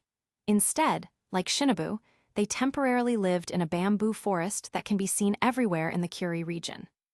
Mary can transform into a castle tank, allowing them to enter the castle whenever they want to rest. On the way, Kahn also informed Robin and the 3 sisters that there might be a top-tier devil fruit hidden in the Curie area. Robin and the 3 sisters weren't surprised by Kahn's knowledge. Even in Wano Kuni, which is isolated from the outside world, there is a paramecia-type ability user who understands that Kahn's observation haki must be incredible and always active. Moreover, Kahn often uses his observation haki to eavesdrop on various conversations in crowded places, collecting information that might benefit him or be useful in the future. Hancock, still young and physically fit, but unable to use her observation haki like Kahn, made a decision in her heart. Once she is fully accustomed to her new body, she will also turn on her unique perception 24/7, using it to gather useful information from conversations. Little did they know, Kahn's vast knowledge wasn't from eavesdropping and reading minds, but because of his advantages as a time traveler. After choosing the bamboo forest as a temporary residence, Kahn and his group went to an open space near the sea and started working on their own tasks. Mary took out a gorgeous one-seater sofa from the castle, and Kahn sat on it, closed his eyes, and released his observation haki to its fullest, focusing on finding the paramecia-type millet fruit. Meanwhile, Robin and her daughters were getting used to their 18-year-old bodies. Transitioning from petite dwarfs to tall, long-legged forms, the 4 Robin girls, who haven't mastered life return yet, needed time to fully control their new bodies and reach their full potential.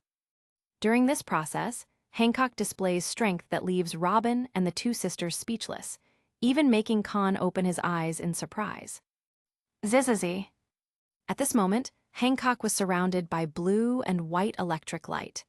Especially on her small hand, the electric snakes were thicker and more intense than the lightning surrounding her body. The air around Hancock's hand even seemed to ripple, indicating the amazing electric heat emanating from her. Those electric snakes were high-voltage electricity. 100 million volts, 120 million volts, 150 million volts. Hancock constantly consumed physical energy, transforming it into lightning and electric heat, forming high-voltage electricity that soared at a rate of tens of millions of volts per second. Previously, the current generated by physical energy conversion never exceeded 100 million volts. Now, the electricity produced by Hancock started at 100 million volts and approached 200 million volts within seconds. 200 million volts, 210 million volts, 220 million volts. Within a dozen seconds, the voltage in Hancock's hand surpassed the 200 million volts that Enel, at 37 years old, was known for, and it continued to rise. However, after breaking through 200 million volts, Hancock's smooth forehead and beautiful cheeks began to sweat, indicating her strain. At 100 million volts, Hancock could increase the voltage by 10 million volts per second. But now, raising the voltage by 10 million volts took over 10 seconds. 280 million volts, 290 million volts, 300 million volts. 2 minutes later, Hancock still managed to push her voltage to another level, reaching 300 million volts. Even though this was 100 million volts more than Enel's maximum of 200 million, the electricity in Hancock's hand remained blue and white. While 300 million volts might sound terrifying, natural lightning ranges from 100 million to 1 billion volts. As the most powerful Logia-type rumble fruit user, the voltage Enel could produce naturally should be higher than 200 million volts. However, Enel's maximum was limited to 200 million because he ate the rumble fruit too late and had a weak constitution. Over the past 2 decades, being bullied has hindered his development. Even at his peak at 37, Enel's physique couldn't match Luffy's pre-second gear strength. Despite having observation haki, Enel couldn't awaken another haki by the age of 37. Hancock, on the other hand, was different. Though she appeared ordinary, she was a genius who mastered 2 types of haki by the age of 12, indicating her physique was far from average. In the theatrical version, Hancock's physical prowess is so strong that, when using armament haki, she can break a mountain with a single kick. It's similar to Rayleigh, who, despite being an ordinary person, could still swim from Sabyati Archipelago to Amazon Lily at the age of 78. Hancock is also such an ordinary person, with physical abilities far superior to Enel's. This is evident from the fact that she could produce tens of millions of volts at the age of 12. However, at 18, Hancock, who could raise her voltage to 300 million volts, was not satisfied. She had a vague feeling that breaking through another stage would bring a huge qualitative change.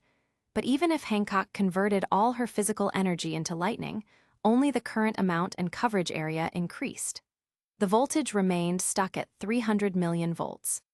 Seeing Hancock's inner thoughts, as well as her regrets and unwillingness through his observation haki, Kahn's ruby-like eyes were thoughtful. He might have a way to help Hancock break through this bottleneck. In fact, he had more than one way. Chapter 49. In the original story, Enel, who possesses unique observation haki and can increase the voltage of his lightning to 200 million volts, would have a bounty of over 500 million berries if he were wanted in the Blue Sea. In other words, Enel, with his observation haki and 200 million volts from the rumble fruit, would be a top officer in a Yonko pirate crew, like Portga's D-Ace, even in the strongest sea of the New World. So what about Hancock, who has unique observation haki, armament haki, and a 300 million volt rumble fruit? There's no doubt she'd be a top officer, with a bounty starting at 500 million berries. Even Kahn can confirm that Jack, known as the Jack the Drought, with a bounty of 1 billion berries for his tusks, is far inferior to Hancock. In other words, Hancock's current strength also ranks her among the top officers at the Billionberry level. But she's only a top officer. There's still a gap between her and the Big Mom's right hand, Hancock. Observation Haki alone isn't as good as Charlotte Katakuri's future sight. And a 300 million volt lightning strike isn't a fatal threat to Katakuri, who has mastered Fruit Awakening, Marco with his regenerative blue flames, and King with the physical toughness of the Lunarian tribe. Not to mention, besides these abilities, Katakuri, Marco, and King have much stronger armament, haki and combat experience compared to the current Hancock. These three might be inferior, let alone Ben Beckman, who's said to have strength rivaling his captain. Although she hasn't reached the level of an emperor's right hand, Hancock's current strength makes Kahn very satisfied. Because Hancock can't beat the mate, and the mate can't beat her. After all, Logia Rumble Fruit has speed advantages far beyond Katakuri's special paramecia, Marco's mythical Zoan, and King's ancient Zoan. To be precise, she has teleportation. With her lightning voltage soaring to 300 million, Hancock's electric field is much stronger than when she was 12 years old. As long as she activates her electric field, Hancock can move at lightning speed, ignoring all obstacles within the field. And the electric field is invisible, meaning even the paramecia barrier Fruit can't stop Hancock's teleportation. Reaching the highest level of officers, and with teleportation more convenient than the Glint Fruit, Hancock is just like Kizaru. Facing weaker opponents, she's like a major threat. Against stronger opponents, she can still hold her own even if she can't win. After awakening Conqueror's Haki, mastering advanced use of armament and observation Haki, and even learning Conqueror's Haki infusion like Yamato, Hancock is akin to Ben Beckman or even Rayleigh beside Kahn. Just like Hancock said, as long as she doesn't face the world's top overlords, she can handle anything. Kahn can indeed count on her to help share the burden. Leveraging the advantages of being a traveler, Kahn made a quick assessment of Hancock's strength, then closed his eyes again with a smile, continuing his search for the paramecia millet fruit. While Kahn continued searching, Robin and the others familiarized themselves with their new bodies. However, unlike Hancock, whose strength had drastically improved, Robin and the others' improvements from 9, 10, 11 to 18 years old were less dramatic. If the world's strength were digitized with a maximum level of 100, then mastering two-color Haki at 12, and with the Logia Rumble Fruit, Hancock's level was 40 or 50. By 18, her level had skyrocketed to at least 70, achieving dozens of jumps. As long as the Rumble Fruit goes further, and she masters Advanced Conqueror's Haki, she'll reach level 80 or 90, becoming one of the superpowers standing at the world's highest peak.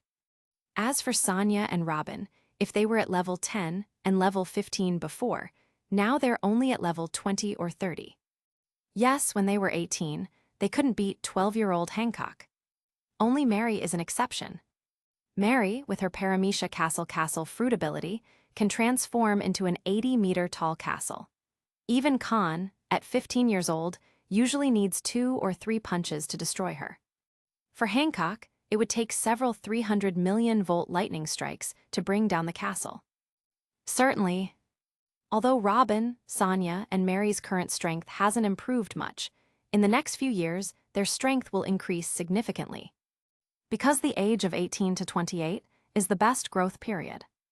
At this age, Robin, Sonya, and Mary will train in Haki and Rokushiki, making rapid progress. In a few years, Robin will become stronger than the original Caliphate and master both armament and observation Haki. Mary will be the mobile warehouse and shield of the group. And Sonya is destined to become one of Khan's strongest fighters. The biggest beneficiary of this trip to Wano country is undoubtedly Hancock. Not only has her strength dramatically improved, but she has also become an unparalleled beauty, even surpassing Scarlet. Next in line are Robin, Sonya, and Mary. Only Kahn experienced a huge loss. Not only did he almost become the shortest in the group, but he also couldn't pat the maids. What's even more annoying is that they tried to prank him. Luckily, fate still favors Kahn. A week later, after searching the area around the Amigasa village, Kahn finally found a devil fruit with a special spiral pattern hidden in a gap covered by flowers and plants in a valley below a waterfall. This devil fruit is the paramecia millet fruit that Tama ate in the original story. Why is Kahn so sure this is the paramecia millet fruit? It's simple. Because Kahn read the devil fruit encyclopedia from someone else's memory. Finding the paramecia millet fruit finally brought Kahn some comfort. At least he had some gains. After carefully wrapping the paramecia millet fruit with a mind shield, he brought it back to Mary, asking her to take out a treasure chest from her castle form, place the paramecia millet fruit inside, and put it back in the treasure house. Then, with blue telekinetic waves radiating from his body, Kahn used his power to lift Robin, Sonia, Mary, and Hancock, who had become familiar with their new bodies over the week, and flew away from Wano country. This trip to Wano country was undoubtedly rewarding for Kahn and his team. Chapter 50. You're Robin. A few days later, when Kahn's gang returned to the flower fields in Dressrosa, Scarlet, who rushed over after receiving the news, was suddenly dumbfounded. She opened her red lips and pointed at Robin, who was now 17 centimeters taller than her beautiful face full of disbelief. Ara. Robin, who hides a mischievous streak, seemed very satisfied with Scarlet's reaction. She greeted her with a smile. Your Highness, hello. Let's get to know each other again. My name is Nico Robin, and I am the head maid of the master's household. Then you shouldn't be. When Scarlet saw this tall beauty before her, she couldn't believe it was the same petite Robin from a few days ago. Her gaze shifted to the woman beside Robin, who surpassed her in appearance, figure, and temperament, completely overshadowing her. This woman, gentle and obedient in front of Kahn, still maintained an air of arrogance. As you can imagine, I am Boa Hancock. Hancock flicked her hair back and placed her hand on her waist, her dark blue eyes carefully examining Scarlet. A complacent smile appeared on her face. Indeed, she thought to herself, I am more beautiful. Now, she was the most beautiful girl in the master's heart, and she didn't have to worry about this vixen abducting their master and becoming their mistress. Then you must be Mary and Sonia. After confirming the identities of the two dark-haired beauties, Scarlet looked at Mary and Sonia, whose hair colors differed slightly. She knew who they were without needing an introduction. Turning to the unchanged Kahn, she quickly asked, Kahn, what's going on? In just over a week, the 4 petite girls had suddenly become adults. 3 of them had turned into tall beauties. If Kahn hadn't remained the same, Scarlet would have thought she had somehow traveled through time and space to a few years in the future. We encountered a devil fruit user on our journey, Kahn explained half-truthfully. She has the paramecia ripe fruit, which can instantly ripen and age anything it touches. I read in the Devil Fruit Illustrated book that this ability can also ripen children into adults and turn adults into old people. After some consideration, Robin and the others asked the fruit user to ripen their biological age to 18, which is what you see now. Hearing this, Scarlet exclaimed in amazement, in this world, there is such an incredible ability. Don't be surprised. There are many devil fruits with unique abilities similar to the paramecia ripe fruit, Kahn replied. For example, the paramecia regression fruit can reverse the age of any creature by 12 years with a single touch. With a few touches, that creature would disappear from this world. Incredible! Is this the secret treasure of the sea? Scarlet's worldview seemed to expand as she learned more. The same was true for Robin, Hancock, Mary, and Sonia. They hadn't expected that besides the paramecia ripe fruit, there existed such a powerful ability as the paramecia regression fruit. Kahn also knew of another ability that could transform human bodies into children and old people, Jewelry Bonnie's ability from the worst generation. Unfortunately, when Kahn first arrived in this world, the final chapter of the story had just begun, and Jewelry Bonnie's fruit ability hadn't been revealed yet. From the Devil Fruit Illustrated book he had accessed, he couldn't find a devil fruit that matched Jewelry Bonnie's ability. Either the Devil Fruit Illustrated book that Kahn read is not detailed, or Jewelry Bonnie's devil fruit is an unknown type. However, Kahn leans towards the former. After all, those undercover agents who needed to run errands were not qualified to read the full version of the Devil Fruit Illustrated book. By the way, have you persuaded His Majesty King Riku to let you go to sea with us? Kahn asked Scarlet, shifting the topic as she was still recovering from the shock. Aha! Scarlet immediately put everything behind her and said excitedly, "My father has agreed to let me and Viola leave the new world with you." Very well, then you can go back and prepare with Viola. Knowing that Viola would be joining them, too, Kahn was slightly pleased. This way, he could take the opportunity to gain Viola's favor, borrow her paramecia glare fruit, and proceed with his next steps ahead of schedule. So, Kahn told Scarlet, "We will leave Dressrosa tomorrow.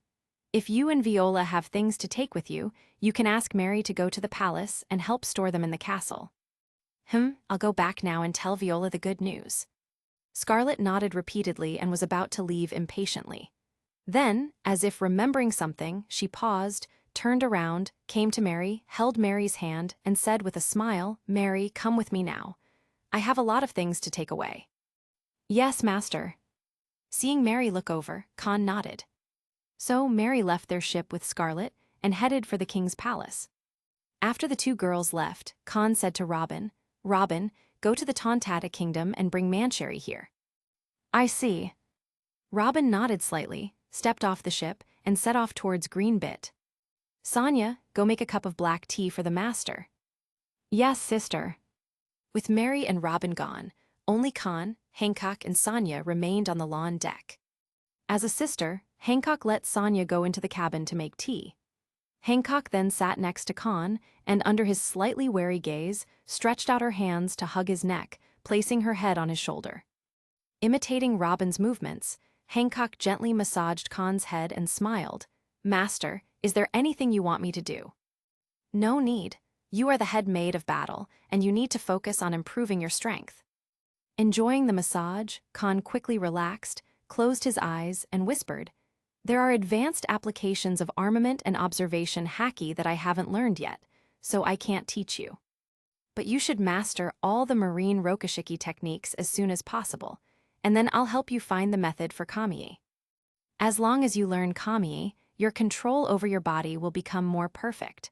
As your physical strength increases, your thunderbolt will naturally progress to the next stage. So, you can put your haki practice aside for now and focus on the 6 styles." "I understand, master." Hancock nodded obediently at first, then a sly smile appeared on her beautiful face. She suddenly shifted her hands from Kahn's temples to his short blue hair and rubbed vigorously. He finally succeeded. Master's hair feels awesome." Kahn. Chapter 51. "Woo, master, stop hitting me, I was wrong. It hurts so much, so embarrassing." On the lawn deck of their ship, Sonia, who was boiling water to make tea, came out with a 3-piece tray containing a teapot, tea leaves, and teacups. She suppressed a smile and looked at her sister, who was pressed on her leg by Kahn and had her pants taken off for a spanking. At this time, Hancock covered her small face with her hands and kept begging for mercy. She never expected that Kahn would really do what he said. He just took the opportunity to perform a head-touching punishment and actually took off her pants and spanked her in front of Sonia. This time, she really lost her dignity as a younger sister. "Next time, I'll spank you in front of Scarlet." A minute later, Kahn finished lecturing Hancock, warning her sternly. "Woo, I know I was wrong." Hancock lifted her pants with one hand and covered her blushing face with the other hand, as if she didn't dare to see anyone. Swish! In the next second, Hancock turned into a flash of lightning and disappeared, returning to her room to reflect. And Kahn didn't feel guilty at all, let alone comfort her.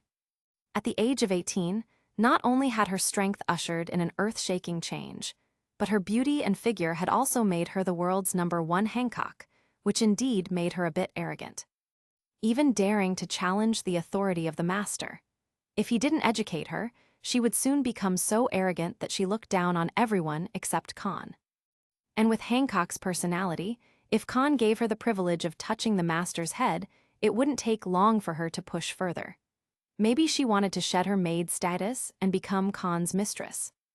If she were really allowed to take over, Hancock would immediately become a jealous tyrant, and all women who were close to Kahn would be seen as enemies. This is not acceptable.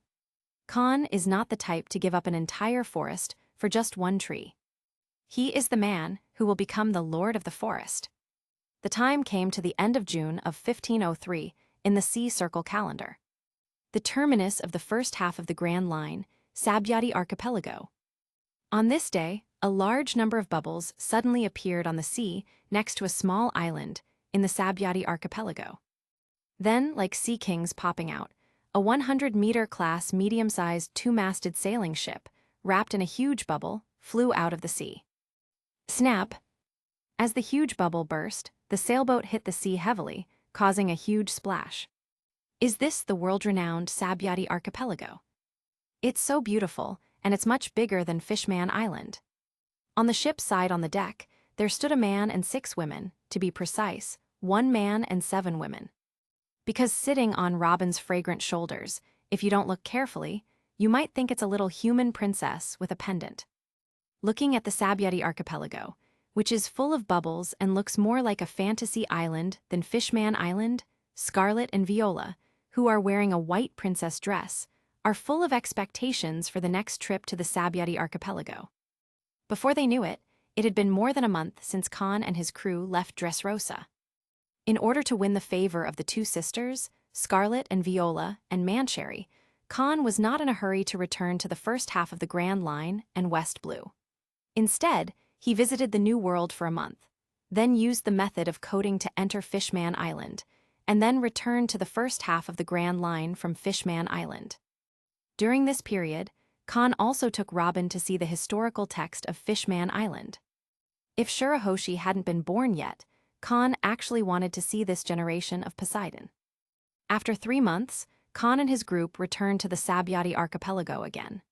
This time, they did not send their ship to the White Sea at an altitude of 7,000 meters.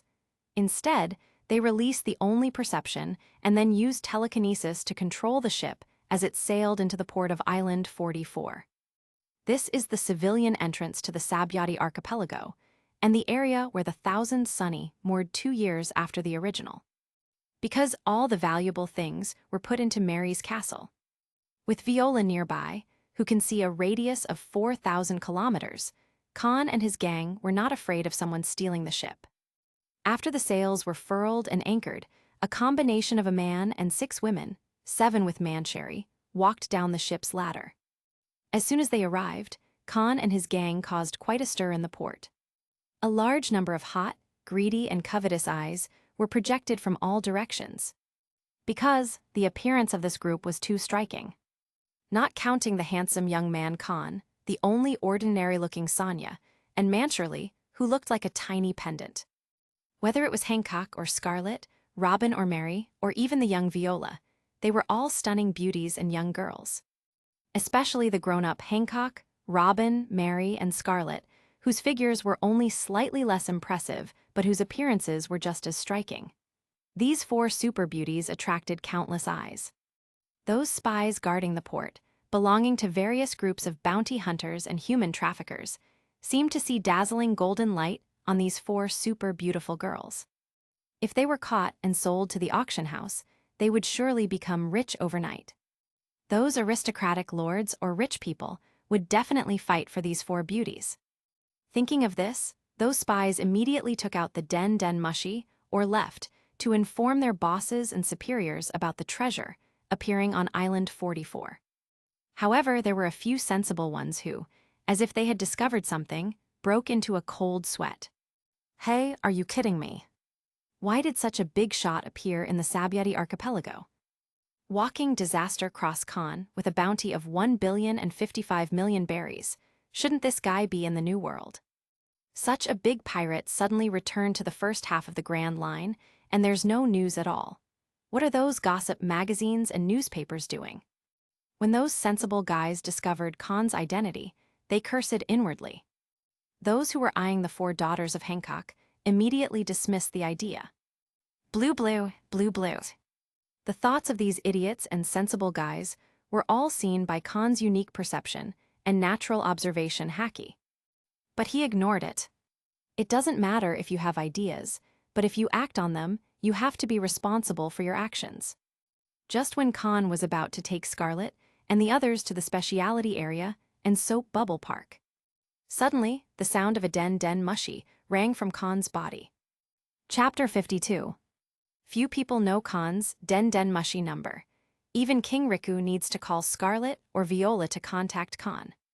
There are currently only 2 people who can call Khan. One is Capone Bijet in West Blue, who calls Khan every month to report on the progress of the Capone family's unification of the West Blue Mafia. At the age of 14, he had witnessed Khan's monster-like power, and Capone Bijet never thought of betraying Khan. That kind of natural monster could kill him with just a breath. After reading the news some time ago about Khan's first battle in the Grand Line and seeing his bounty skyrocket from 300 million to 1.55 billion berries, Capone Bijet became more determined to follow Khan's lead. In mid-June, Capone Bijet called Khan to report the progress. Unless he was in danger in West Blue, it was unlikely the call was from Capone Bijet. If it's not Capone Bijet, then there's only one other possibility, the black market. Really? What? Your Excellency Khan, we have already sorted out the information you wanted, and the price is 5 million berries. When Khan answered the den mushy, it mimicked a slightly respectful expression and relayed the message. As Khan became one of the great pirates of the New World, his black market VIP status also elevated to super VIP.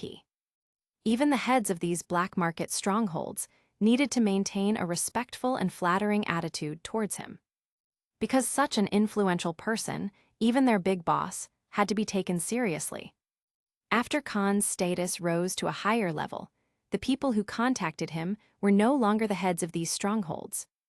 If Khan specified that the person in charge should contact him, then that person would be instantly promoted. Therefore, it was no wonder that the person on the other side of the den mushy was so flattering to Khan. Don't you see, when Khan buys the New World influence map, he needs to spend 10 million berries. Now, for buying information, only 5 million berries were needed. This is the benefit of being a super VIP. Thank you for your hard work. Fax it now, and I'll send you the money later. Hearing this, Khan replied with a smile. No hurry, Mr. Khan. We have great confidence in your reputation. The den mushy quickly said, then I'll fax the information right now. Good. Khan nodded, then used his telekinetic power to control a pen inside the ship from a very long distance. Using the pen, he started the special den mushy and fax machine. The special den mushy opened its eyes and got to work. After a while, sheets of paper filled with words were spit out from the fax machine. The spit-out papers were held up by invisible thoughts and placed neatly on the table. Soon, all the information was faxed to the study room of their ship. Okay. After sorting out all the information, Khan greeted the person on the other end of the den mushy and was about to hang up like the previous transactions. Wait a minute, Lord Khan. At this moment, the den mushy suddenly stopped Khan in a hurry, bringing him extremely surprising information. The den mushy lowered its voice and said, I just checked the signal wave of the den mushy. Mr. Khan, your current location should not be in the New World, but in the Sabyati Archipelago. If you're in the Sabyati Archipelago, you might want to visit the auction house in a few days. We've received a rumor that there will be 3 devil fruits auctioned at the auction house this season. Oh, that's really good news. Khan's eyes lit up and he said, how much does this information cost? No, I'm fine. The den mushy quickly shook its head and said, this is just a rumor, not verified intelligence, so there's no need to pay. If you have time, Mr. Khan, I suggest you go and have a look.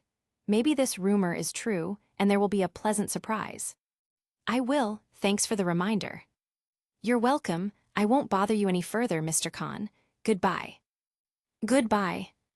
Looking at the den mushy, which went asleep with its head down, Khan smiled slightly. What a surprise. Master, are you going to participate in this auction? Hancock asked, a shadow crossing her beautiful face. Apparently, Hancock had bad memories running through her mind when she asked that question. Like her, Sonia and Mary also seemed affected. Don't make such a face. Seeing the change in Hancock's expression, Kahn, who could no longer pat her head to comfort her, reached out and gently patted her delicate back, saying with a smile, "Think about it differently. If you weren't kidnapped by human traffickers, you wouldn't have met me, would you?" Hi. Hearing this, the shadows on the faces of the three Boa sisters were instantly dispelled by a ray of light. Yes. If they hadn't been abducted by human traffickers, they wouldn't have met the best master in the world. Thinking of not meeting the master, and only being able to leave Amazon Lily during expeditions, and seeing scenes of practicing haki and archery every day, or fighting with their peers, the three Boa sisters who had fallen in love with the outside world suddenly felt a little scared. Kahn, who made the three Boa sisters feel better with just one sentence, continued to laugh and said, "When the auction starts, I can go alone, and you stay and protect Robin and the others." I see. Hancock, who was the only one who also heard the conversations of those villains, nodded seriously. Seeing that Hancock understood what he meant, Kahn smiled with satisfaction. At the same time, he was also full of expectations for this quarter's auction. He didn't expect to return to the Sabyati archipelago and find such a surprise. The Paramecia-type Miro no Mi, very likely not yet in the hands of the celestial dragons, was a tempting possibility. Kahn believed that this rumor had a good chance of being true. And with 3 devil fruits being auctioned, one of them could be the Miro no Mi he had always wanted. If it were just one devil fruit, Kahn might have been skeptical. But with 3 devil fruits, the odds were high. Even if there was only a 1% chance, Kahn would never miss this season's auction. Chapter 53. Time flies, and the last day of June arrives in the blink of an eye. Today is also the day when the auction house on Sabyati Archipelago holds its quarterly auction. Just like the person in charge of the black market in Water 7 said, Sabyati Archipelago hosts monthly auctions and larger auctions every 3 months. In other words, the auction house holds 4 large-scale auctions every year. The celestial dragons always attend these quarterly auctions, eager to see the valuable items the auction house has collected over the past 3 months. To the villains in the lawless zone, these quarterly auctions seem to be held exclusively for the celestial dragons. In fact, this auction house was established specifically for them. Monthly auctions sell off junk to the poor and to the rich who come to Sabyati for entertainment, as well as to pirates who haven't yet reached Fishman Island. The real treasures are saved for the quarterly auctions for the celestial dragons, who are the big spenders. Over time, everyone knows that the best items are reserved for the quarterly auctions. Thus, these auctions see the highest traffic and the most lively atmosphere. Just like last time, when Kahn came to the auction house alone, it was already packed with people. Even near the entrance, there were hardly any seats left in the last row. Taking one of the vacant seats, Kahn crossed his elegant legs, propped his chin with one hand, and looked at the stage where no host had yet appeared. A look of regret flashed in his red eyes. These days, Kahn hasn't been idle. On the contrary, just like last season's auction, he had the idea of acquiring the 3 devil fruits in advance.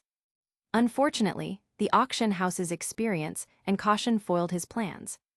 They had long prepared for someone to steal their goods and didn't store the devil fruits in the auction house like they did with slaves. Even the guards at the auction house didn't know there would be 3 devil fruits for auction. The person in charge of this auction house only spread such rumors in the black market. Even with Kahn's unique perception and ability to read minds, he couldn't confirm if the gossip about the devil fruits was true. The secrecy was exceptionally tight. Moreover, the auction house operated just like in the original book, Hype Tactics. Even if they had a mermaid, they wouldn't announce it directly, but would spread rumors about having a mermaid. This hype convinced Kahn that the gossip about the 3 devil fruits was likely true. He believed it was highly probable that the Paramecia love fruit he sought, and the Zoan snake fruits that Mary and Sonia ate in the original story would be there. Kahn shifted his gaze from the stage to a specific row. That row of seats was exclusive to the celestial dragons. No one but the celestial dragons could sit there. Anyone else who dared would either become a slave or be shot dead by the celestial dragons. To the celestial dragons, mortals could never be equal to gods. It was already a gift from them, not to force everyone to kneel during the auction. As Kahn arrived, the celestial dragons also made their entrance. The celestial dragons in that special seat were the same ones from 3 months ago. This further assured Kahn that the rumors were true, and that the paramecia love fruit and 2 Zoan snake fruits would be there. He hoped the biggest idiot in the world wouldn't cause trouble. A cold light flashed in Kahn's red eyes as he thought about this. Gentlemen and ladies, thank you for attending this auction. I am your favorite host. At this moment, a voice echoed throughout the auction house via the microphone connected to the amplified den mushy. Even people just outside the auction house could hear the excited shouts. With the appearance of the host, the official opening of this season's auction was announced. The auction house staff seemed to know that the celestial dragons were impatient. Afraid that talking too much nonsense would offend the nobles of the world and get him arrested as a slave or fired, the host introduced himself briefly and quickly ignited the atmosphere. The auction began promptly. One auction item after another was brought up and auctioned off. As expected, these auction items were all slaves. The annual and quarterly auctions are held exclusively for celestial dragons. Celestial dragons love nothing more than slaves. These world nobles compete to show off how powerful and rare their slaves are, gaining a sense of accomplishment. Every year, the auction house buys slaves of various rare races at high prices from the dark world. This drives human traffickers and even struggling bounty hunters to capture these rare races worldwide. The 3 Boa sisters were considered precious commodities and appeared in last season's auction because they came from the legendary Amazon lily and were rare Kuja warriors. Among the auctioned items, Kahn saw several races. There were Longarm tribe members, Mink tribe members, fishmen, enhanced humans like Sanya with abnormal statures, and even Skypian angels. Clearly, some angels had descended from Skypia and were captured, or someone entered the Western Sky Summit, hunted down or abducted the angels, and brought them to the Blue Sea. Most of these rare race slaves were taken by the celestial dragons. The only one they missed was the enhanced human, who was bought by an ordinary nobleman. Ordinary slaves were divided among the rich and other nobles. Then another slave was brought up. Kahn, who had been using observation haki to monitor the backstage for any signs of the devil fruits and a chance to intercept them, suddenly froze and turned his gaze back to the stage. What froze Kahn wasn't how rare the slave was, but that he knew this slave. This slave was a little girl who looked only 4 or 5 years old. She had short orange-yellow hair, slightly different in color from Mary's. She had baby fat all over her face and looked very cute in a timid manner. Perhaps it was this cuteness that caught the eye of the celestial dragons sitting in the special seat, making them decide to bid on her. This little girl's name was Koala. Chapter 54. Koala is still young now. If Kahn hadn't glanced at her subconsciously, he would have heard, "Koala is so scary," through observation haki, and he wouldn't have recognized this cute little girl as Koala from the Revolutionary Army. Similarly, Kahn didn't expect Koala to be auctioned the same year as Hancock, just in different quarters. If they were auctioned and escaped from Mariewa in the same year, then it is indeed fate. Thinking of this, as the host announced the starting price, Kahn suddenly got up and left the auction house. He took out his den mushy in a deserted spot outside and contacted Hancock, who was shopping with Scarlet and the girls. Yes, Kahn was ready to intervene again. Originally, he was hesitating whether to give Scarlet the paramecia millet fruit after gaining her favor. But now, Kahn no longer intended to give the paramecia millet fruit to Scarlet. Compared to Scarlet, Koala was more suitable to be a paramecia millet fruit user. So Kahn decided to save Koala. But he couldn't openly steal Koala or bid against the celestial dragons. As the head of the black market in Water 7 said, Kahn's reputation was very secure. That's what he built on his reputation in West Blue.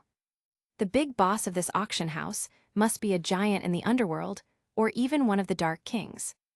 If Kahn openly snatched Koala, even if the auction house didn't retaliate, his reputation would be seriously damaged, which would harm the future development of the Cross family.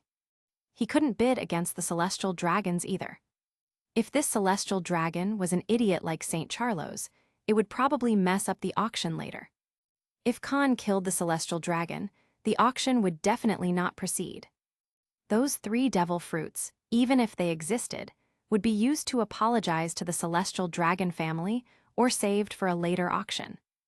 Therefore, if Kahn wanted to intervene, he could only take Koala quietly, as before, so the black market couldn't find out who stole the auction item.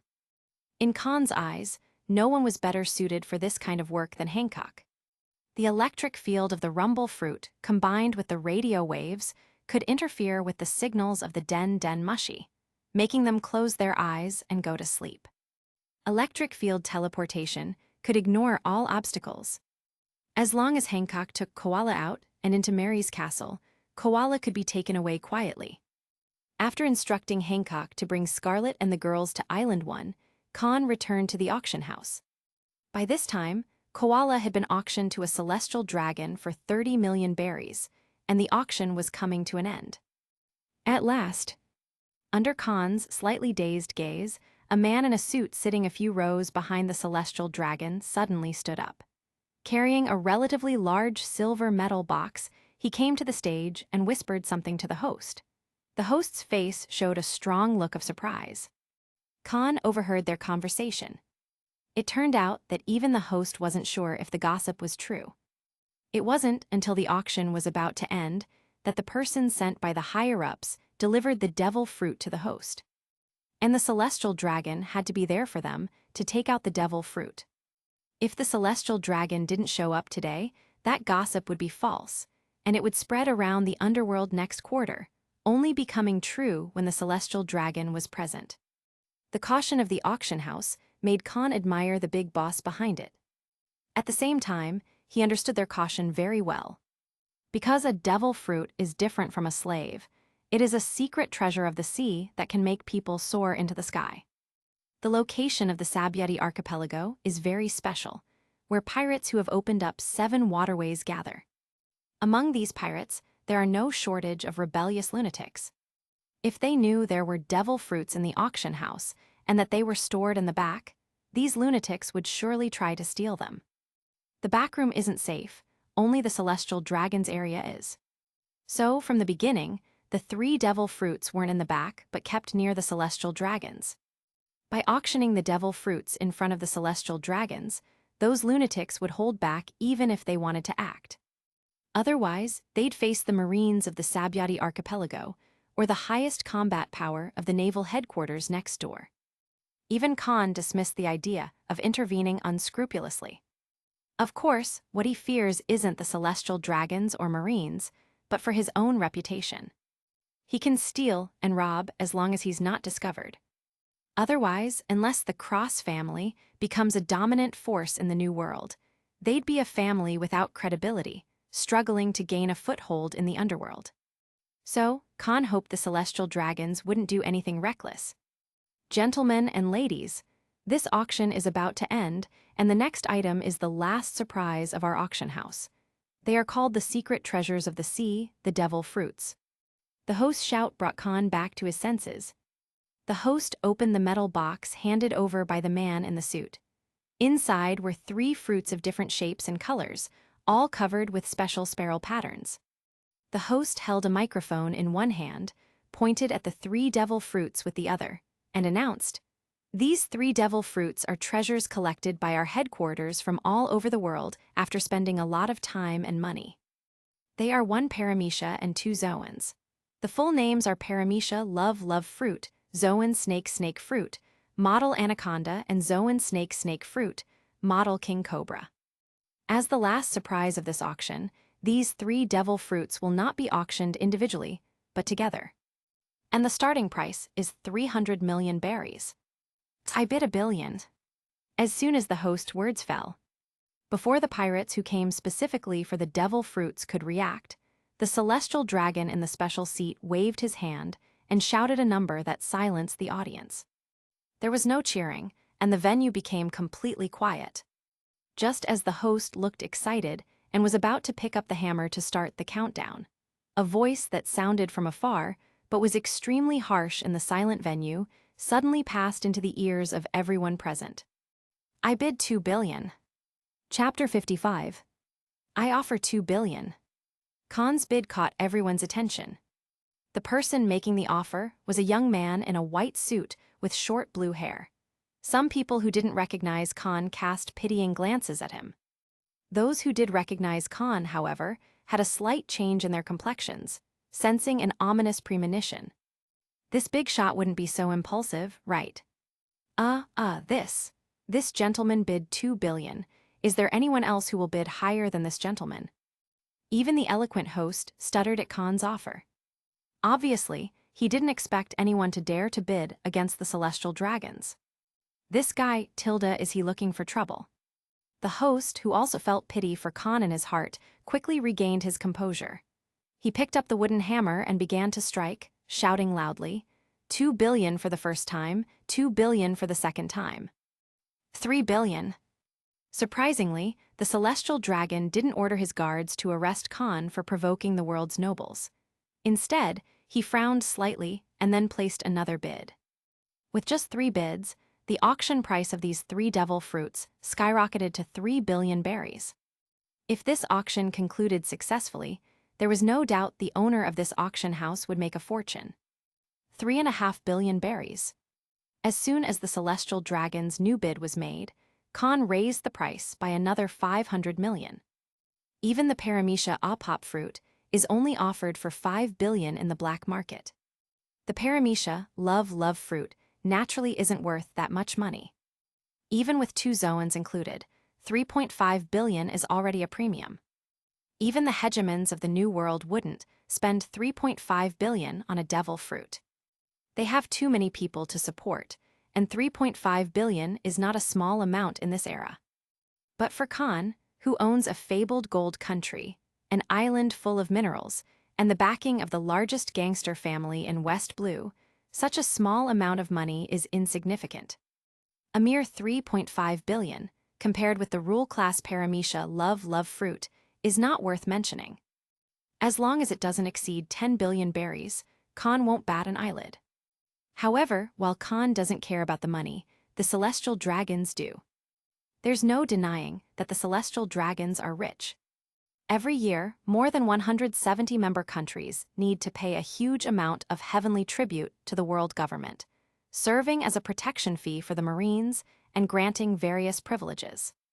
1/3 of the heavenly tribute is distributed to the celestial dragons of the 19 royal families. The remaining 2/3 is split between the naval headquarters and CP organizations.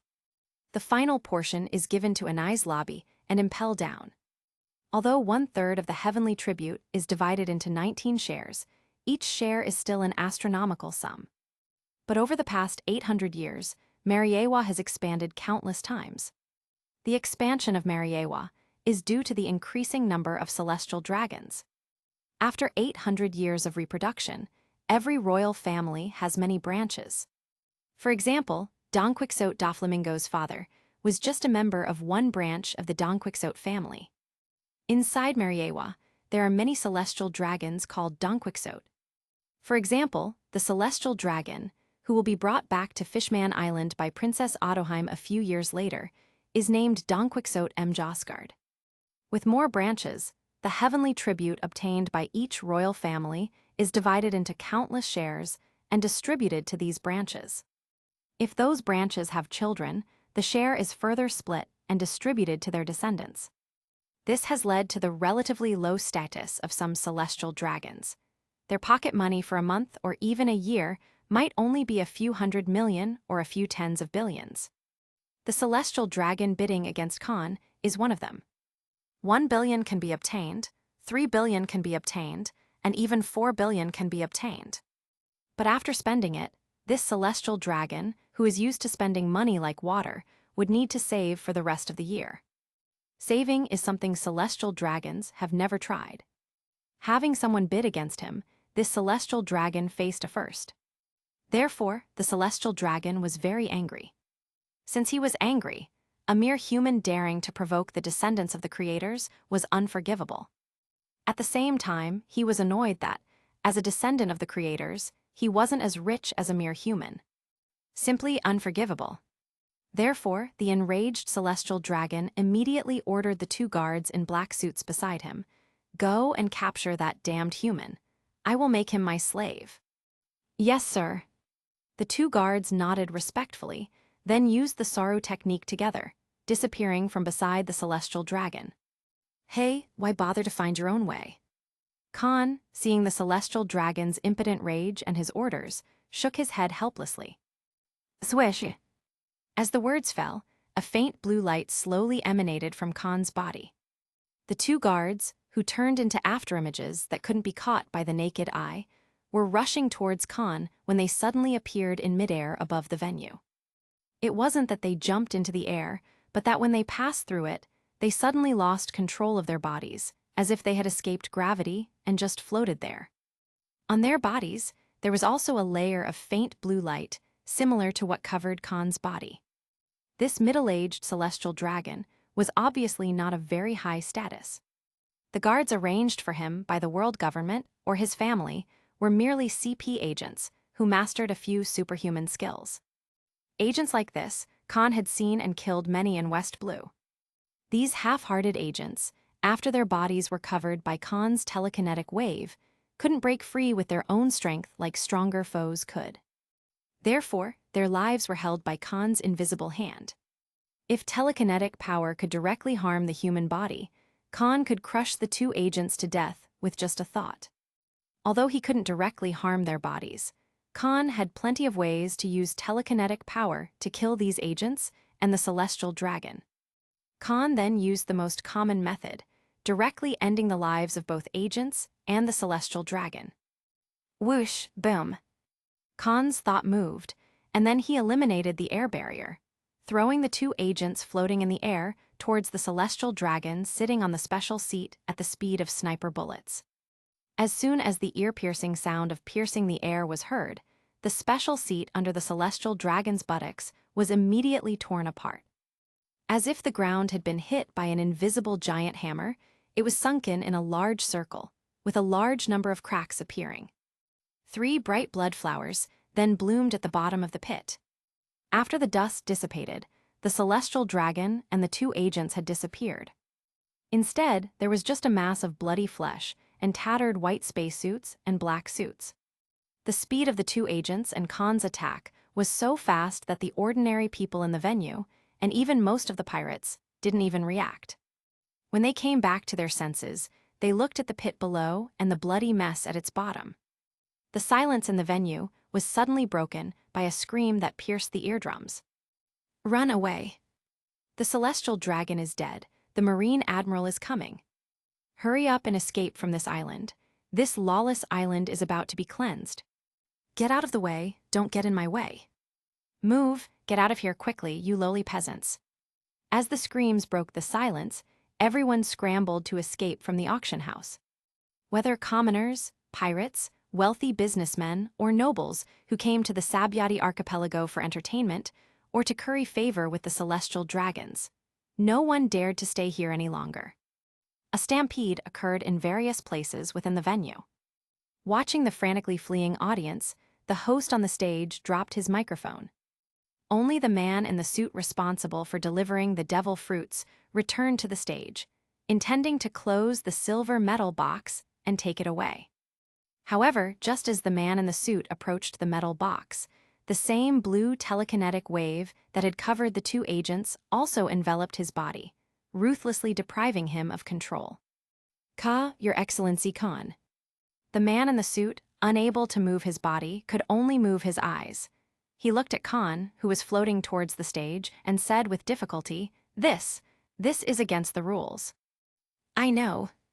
Kahn nodded, closed the silver metal box containing the 3 devil fruits, and held it in his hand. He then took out a card specially made by Robin, stuffed it into the left breast pocket of the man in the suit, and said, "3.5 billion was my bid just now. Since the celestial dragon didn't continue, the 3 devil fruits are mine. This card has my contact information. Let the people above you contact me, and I will remit the money." After speaking, Kahn carried the metal box and disappeared from the sight of the man in the suit and the host. Chapter 56. Kahn, who disappeared as if by teleportation, did not leave the auction house directly, but appeared in the back area where the slaves were held. At this time, Hancock had already arrived at Island Number 1 and used electric fields and radio waves to block the signals of all Den Den Mushi, causing the surveillance Den Den Mushi to lose contact with their hosts and fall asleep. Boom!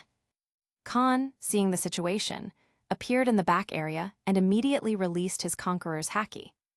The invisible wave of power, under Kahn's deliberate control, only enveloped the back area, stunning all the slaves inside, including Koala. After killing the celestial dragon, Kahn didn't have time to comfort Koala. Instead, he quickly put her to sleep. Using his observation haki to read the hearts of everyone in the back area, Kahn identified the person holding the key to the collar bombs and successfully obtained it. In fact, even without the key, Kahn, who hadn't yet mastered internal haki, could use telekinesis to control the explosion timing of the collar bombs. That's what he did when he saved the 3 Boa sisters. But this time, Kahn wasn't going to do that. He wanted to leave no trace. When he saved the 3 Boa sisters, he used telekinesis to control the collar bombs. If he did the same thing this time, it would be hard not to arouse suspicion. After witnessing the auction house's careful handling of the devil fruits, Kahn no longer underestimated the mastermind behind it. As the Cross family began to develop in the underworld, he might encounter the owner of the auction house. Kahn didn't want to give them any ammunition to undermine his image and credibility. After unlocking Koala's collar bomb with the key, Kahn instructed Hancock through the air, "Hancock, have Mary take Scarlet, Viola, Sonia, and Manchuri into the castle. Then come join me with Mary." After speaking, Kahn picked up Koala and disappeared from the back area. Meanwhile, Hancock, who had initially received Kahn's call, used the electric field to teleport to Island Number 1. She was about to head to the back of the auction house to retrieve Koala, but suddenly turned into a bolt of lightning and returned the same way. By the time Kahn reunited with Hancock and the others, he was already on Island Number 5. Scarlet and Viola, who had rushed from the speciality area to the illegal area, were also there. Even though Scarlet was an ordinary person and Viola was not physically strong, they managed to get there quickly. In fact, Kahn didn't even need to go to them. As long as they were within his perception range, he could use telekinesis to lift them up and bring them to him. Not only them, but also their ship on Island 44. If Kahn moved quickly enough, he could wrap the sailboat with telekinesis, fly to a height of 7,000 meters, or sink into the sea and quietly leave the Sabyati archipelago before the Marines arrived. But Kahn didn't do that, because some battles need to be fought. Assaulting or killing a celestial dragon is the greatest crime. In the original story, Luffy beat St. Charlos to the ground. If Bartholomew Kuma hadn't intervened, and if Marine Admiral Kizaru, who upholds ambiguous justice, wasn't the one dispatched, or if Luffy wasn't the grandson of the Marine hero and the son of the most wanted criminal in the world, the consequences would have been dire. Most importantly, the timing of the incident coincided with the upcoming summit war with the Whitebeard pirates, preventing the Marines from mobilizing additional forces. Even if Luffy had escaped, the Fuchsia village and even the Goa kingdom might have been targeted by the 5 elders to stabilize the image of the celestial dragons. Not only that, but the Straw Hat pirates would have been relentlessly hunted. This highlights the difference between having and not having a background. Kahn has no such background. If he sneaks away, the world government will hunt him down. To restore the godly image of the celestial dragons, the Marines might attack his island of Moorlakes and even launch a buster call on his birthplace, trying to force him out. If Kahn retaliates by destroying marine branches and allied countries, it will only lead to an escalated siege by the world government and naval headquarters.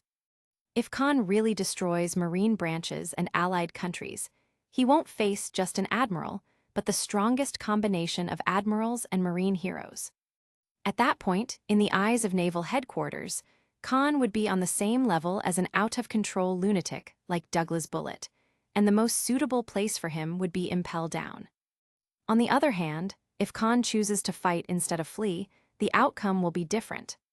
As long as Kahn survives or escapes from an admiral, the wrath of the world government will be directed at the admiral instead. Afterwards, the world government and Marines won't target Kahn's hometown or the island of Moorlakes, because Kahn accounted for it.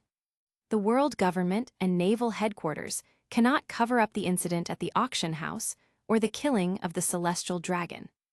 Because this is one of the largest archipelagos in the world and the center of many activities, the whole story will definitely be announced to the world. If the world government and naval headquarters launch a buster call to destroy the island, naval headquarters will be completely disgraced, earning the title of running dogs of the celestial dragons and seriously impacting the soldiers' morale. If Kahn had retaliated against the naval headquarters and the world government, the world, already harboring resentment against the celestial dragons, would have only applauded and mocked them for their misfortune. Will the world government, with 19 royal families and numerous celestial dragons, be ridiculed by the world over one dead celestial dragon? Clearly not. Therefore, Kahn must fight this battle. After the fight, his name will spread worldwide, and his prestige and status will rise even higher. At that time, once the Cross family starts to expand, it will quickly become one of the giants of the underworld. It's really scary that someone dared to take a shot at a celestial dragon. While Kahn was preparing for the upcoming battle, a vice admiral named Borsalino, Vice Admiral Sengoku, had already arrived at Sabyati Archipelago. And this vice admiral is Kizaru, one of the 3 future admirals. This year's Kizaru is only 39 years old, much like Shanks in the original story, but 2 years later, his strength has peaked. The only thing he lacks compared to his future self is combat experience and the use of his devil fruit. However, Kizaru now has an advantage he won't have in the future: youth. Being young means being physically strong and passionate. Kizaru, not yet promoted to admiral, has already begun to show laziness, but it's not as obvious as in the future. Under Sengoku's command, he is still very obedient. When he arrived at Sabyati Archipelago, he didn't pretend to have Alzheimer's at a young age, but made a phone call as if contacting someone. Call out.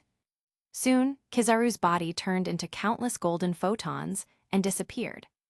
Not long after Kizaru disappeared, 5 large warships capable of carrying more than 1,000 people each passed through the special current at the Gate of Justice and arrived at Sabyati Archipelago. Leading the warships was Marine Admiral Sengoku's flagship. At this time, Sengoku, with no soldiers around, was holding a den mushi and speaking to Marine Fleet Admiral Kong. Fleet Admiral Kong, you have to be prepared for some criticism this time. I can't fly, so I probably won't be able to stop that monster kid. Don't say such foolish things that boost others' morale while destroying our own. Doesn't Borsalino help you? Can't the 2 of you handle one underage brat? Kong, on the other end, cursed. It's all Garp's fault for suddenly running back to East Blue last month and not returning yet. Otherwise, the 2 of you together would definitely throw that brat into Impel Down. There's no way. That boy dragon suddenly brought him back a grandson. Sengoku also smiled and joked. That rash guy, I wonder if he can be a good grandpa.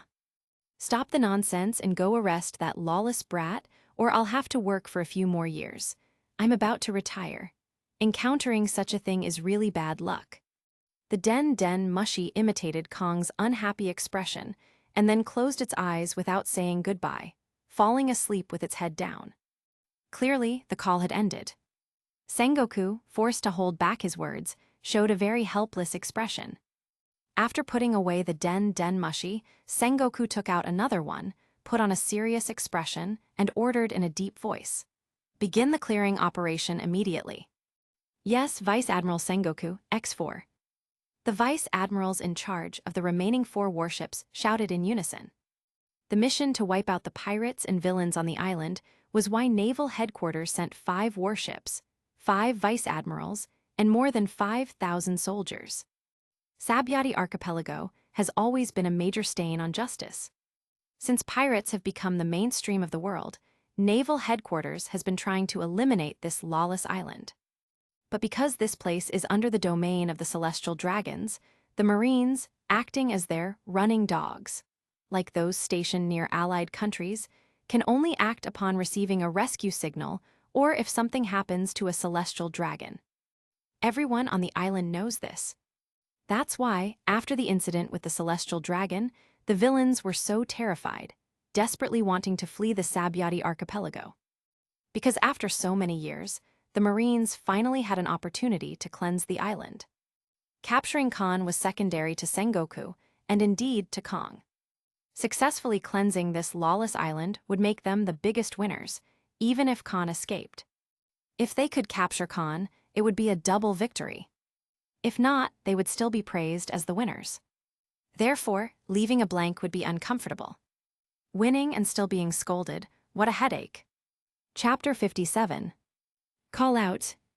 Just as the 5 warships docked and started the encirclement and suppression operation, Kizaru, who was even faster than Hancock in a straight line, successfully found the murderer who killed the celestial dragon. Endless golden photons appeared out of thin air in front of Kahn and Hancock, then condensed to form a tall figure over 3 meters in height, wearing a white suit and a hat.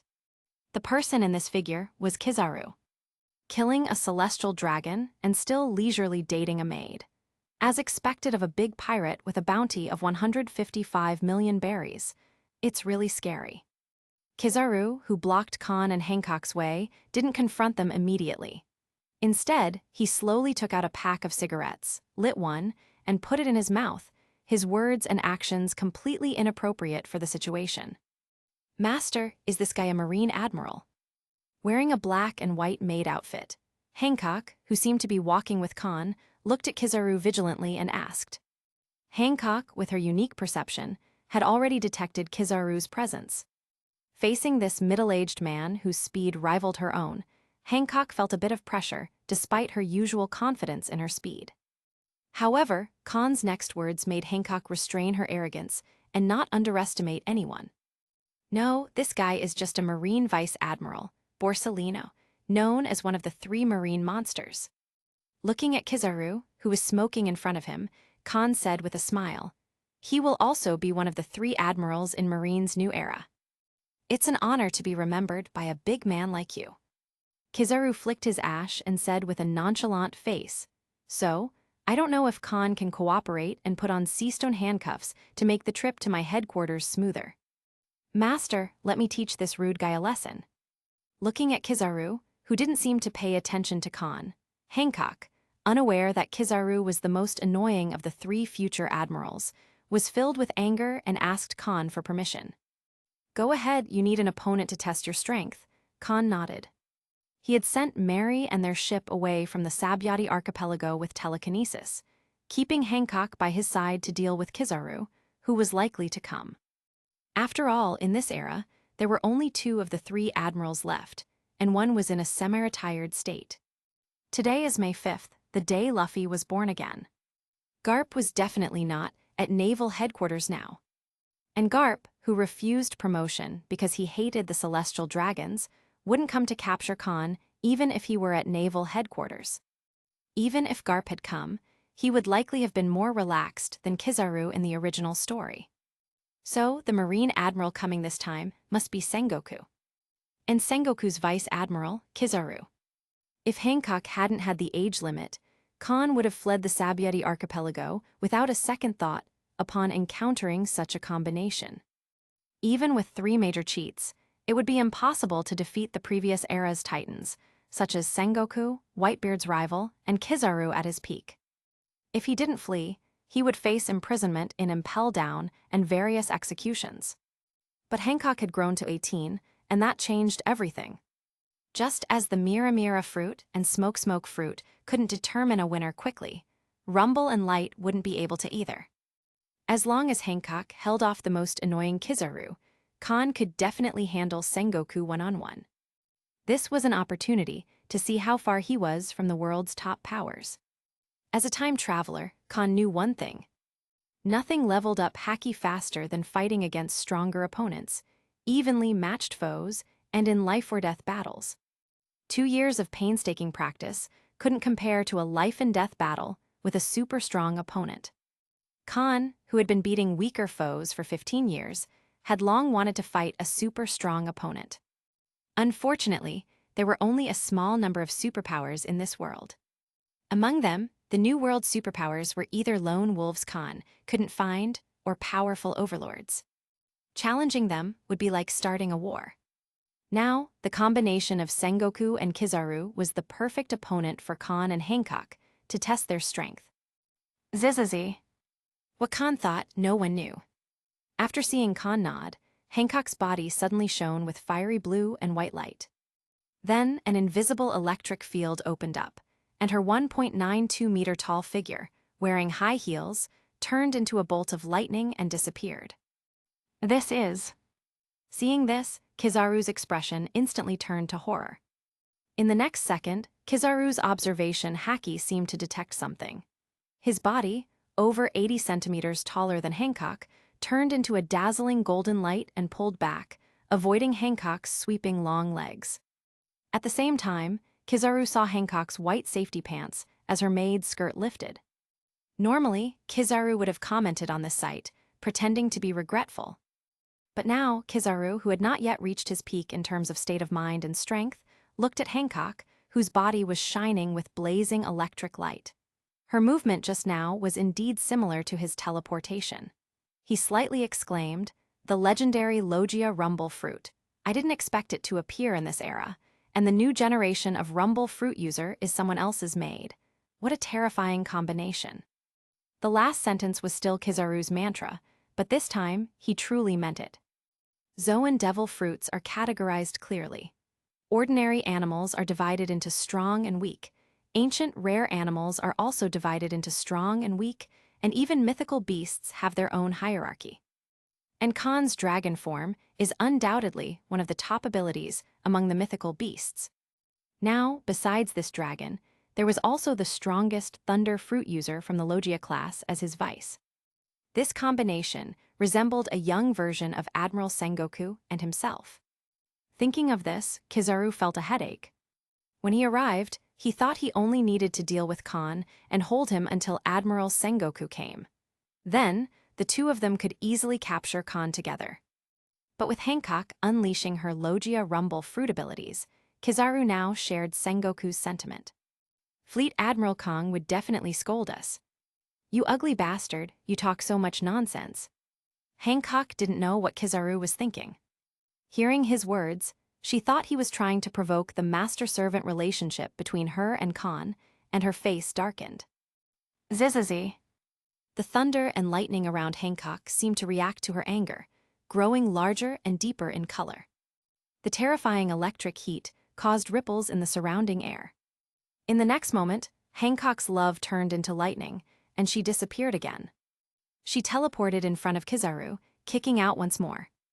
Her long white legs, adorned with dazzling electric lights and haki of the Kuja pirates, aimed directly at Kizaru. During this time, Hancock had listened to Khan's suggestion, suspending her haki practice and focusing on Marine 6 Styles Rokushiki. While practicing Rankyaku, Hancock discovered she had a high talent for kicking. It took less than a day for Hancock to master Rankyaku and integrate the ability of the Logia Rumble fruit to develop an extension technique. As a result, Hancock majored in kicking and embarked on a similar yet different path from her original one. Looking at the long legs, shining with blue and white lightning, Kizaru saw his own reflection in Hancock's body. This combination seemed a bit too much. Thinking this, Kizaru raised his long leg, shining a dazzling golden light, and collided with Hancock's sweeping kick. Boom! Terrifying light and electricity burst out from the feet of Hancock and Kizaru immediately. The golden and blue-white light curtain instantly engulfed the two of them. In Khan's eyes, a golden and blue-white energy ball, each accounting for half, appeared. The two colors of the energy ball tried to annex each other. In the end, neither could overpower the other, resulting in a massive explosion. The sound of the explosion was deafening, echoing across the entire island and the neighboring ones. An astonishing shockwave turned into a hemispherical cyclone, spreading from the explosion, covering most of the small island in an instant. Wherever it passed, dust flew and countless bubbles burst. Even the resin floor cracked. Standing in the center of the airwave, Kahn, with his natural destroyer physique, held his arms and wasn't affected by the monstrous airwave at all. Kahn then seemed to perceive something and looked in a specific direction. An equally tall figure, also ignoring the hurricane-like airwaves, walked slowly towards him. The person in this figure was one of the 3 admirals of this era, the future Marine Fleet Admiral, Sengoku the Buddha. Chapter 58. It's actually Logia Rumble Fruit. As soon as Sengoku rushed to the battlefield, he was immediately drawn to Hancock, who was clashing with Kizaru in a fierce display of kicking skills. Seeing Hancock, whose body was enveloped in electric light, much like Kizaru's dazzling golden light, the well-informed Sengoku immediately recognized her fruit ability. His heart sank suddenly. Sure enough, he has become a force to be reckoned with.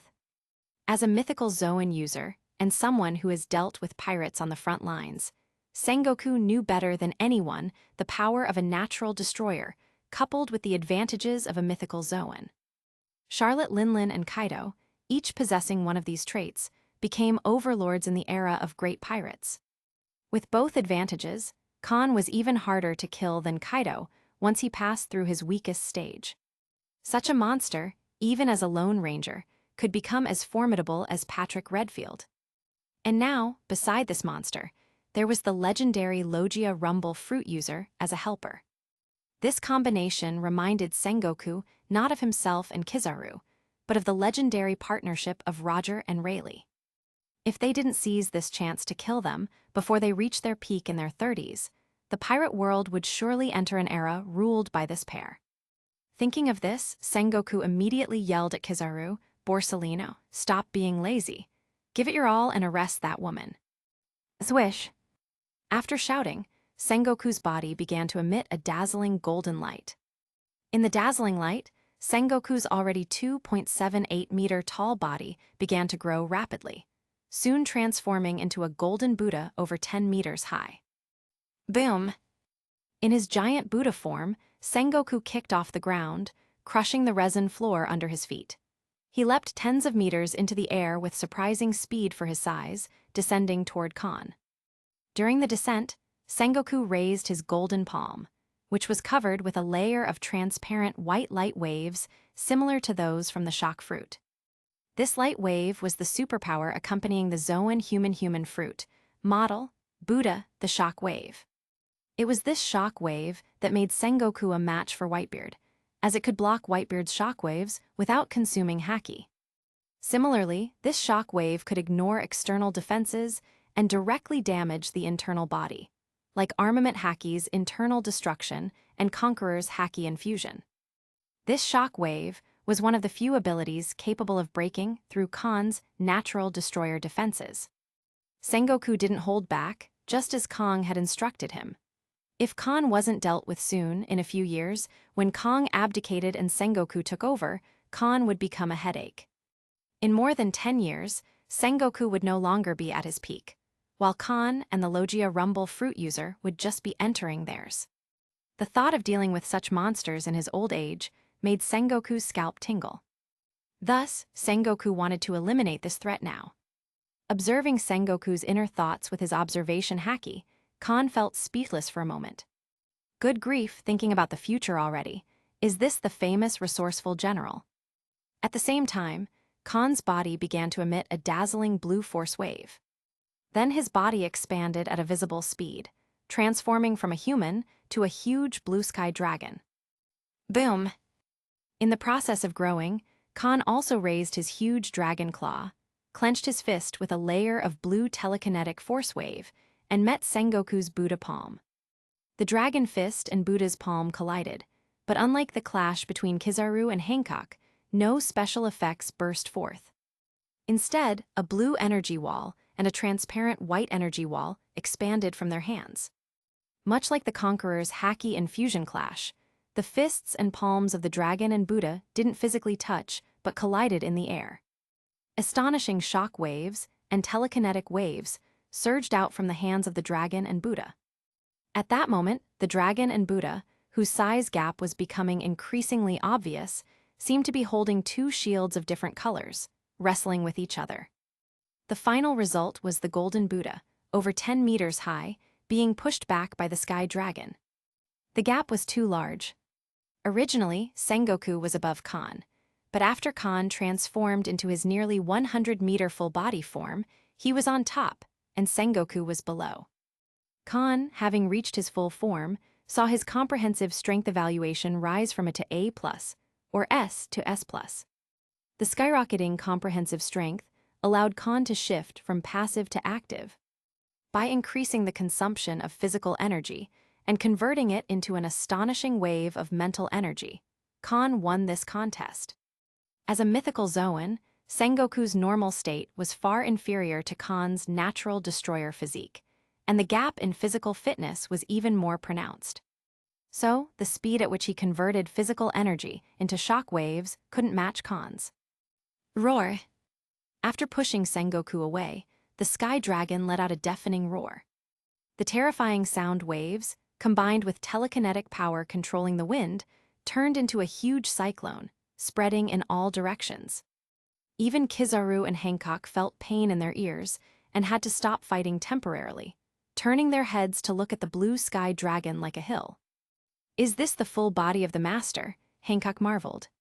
The terrifying scene left everyone in awe as the sky dragon's roar echoed throughout the battlefield, signaling the arrival of a new era. Looking at the awe-inspiring, terrifying aura of the heavenly dragon, Hancock, who regards strength as beauty, suddenly blushed. Holding her cheeks in her hands, she looked at the heavenly dragon she saw for the first time in reality and said obsessively, "So handsome, so beautiful. Little girl, your aesthetics are terrible." Hearing Hancock's words, Kizaru once again showed an embarrassed expression and complained. "What are you talking about, you ugly bastard?" Hancock immediately showed a master-level change of expression, looking at Kizaru with a vicious face as the ear-piercing sound of electric current sizzled from her body. In the next second, Hancock, burning with anger, instantly disappeared from Kizaru's sight. Kizaru, however, calmly raised his foot to gather the golden light, took out his cigarette case unhurriedly, and put a cigarette in his mouth, saying, "It's useless, little girl. With your level of haki, you can't hurt me." Of course, Kizaru left another thought unspoken. He couldn't hurt Hancock either. In their previous battle, Kizaru wasn't just on the defensive. Several times, he covered his attacks with powerful armament haki, trying to damage Hancock. However, his moves failed to land, just as Hancock's attacks failed to harm him. The gap between Kizaru and Hancock's haki was clear. Hancock's armament haki was far inferior to Kizaru's, while Kizaru's observation haki, which was much stronger than his armament haki, couldn't match Hancock's enhanced observation haki with radio waves.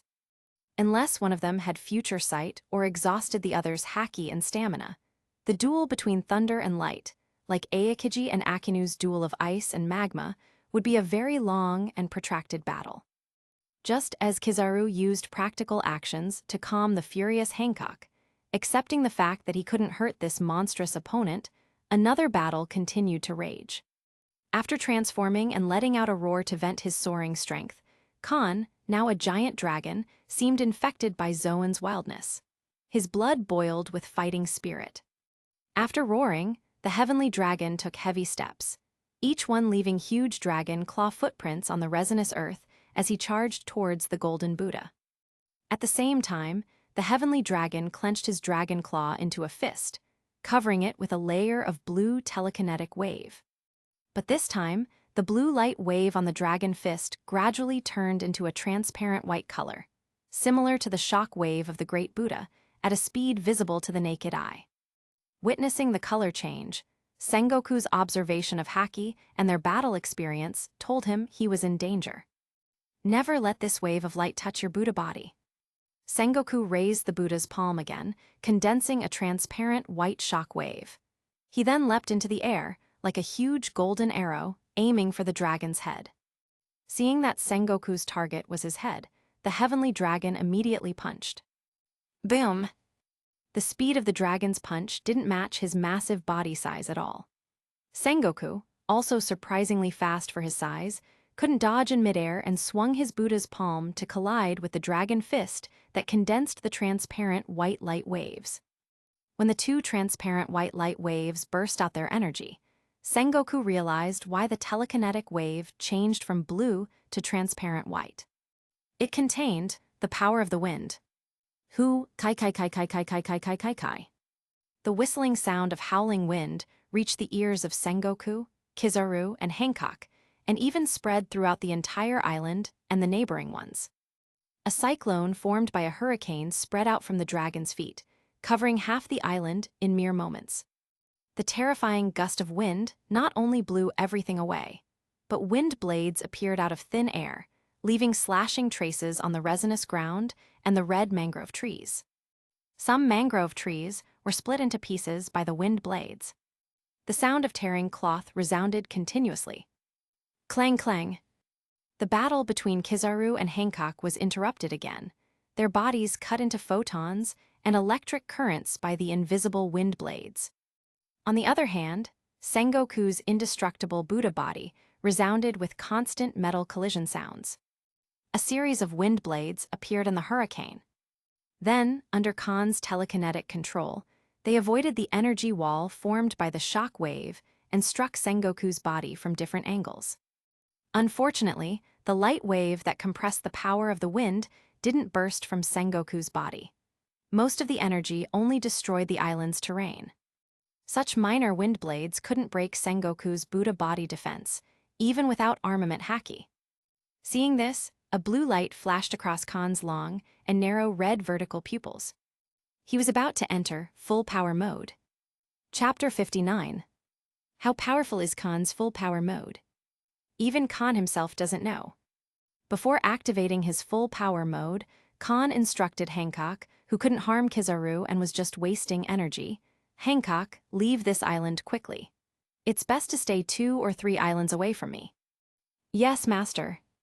Hearing Kahn's words, the faces of the 3 present all changed slightly.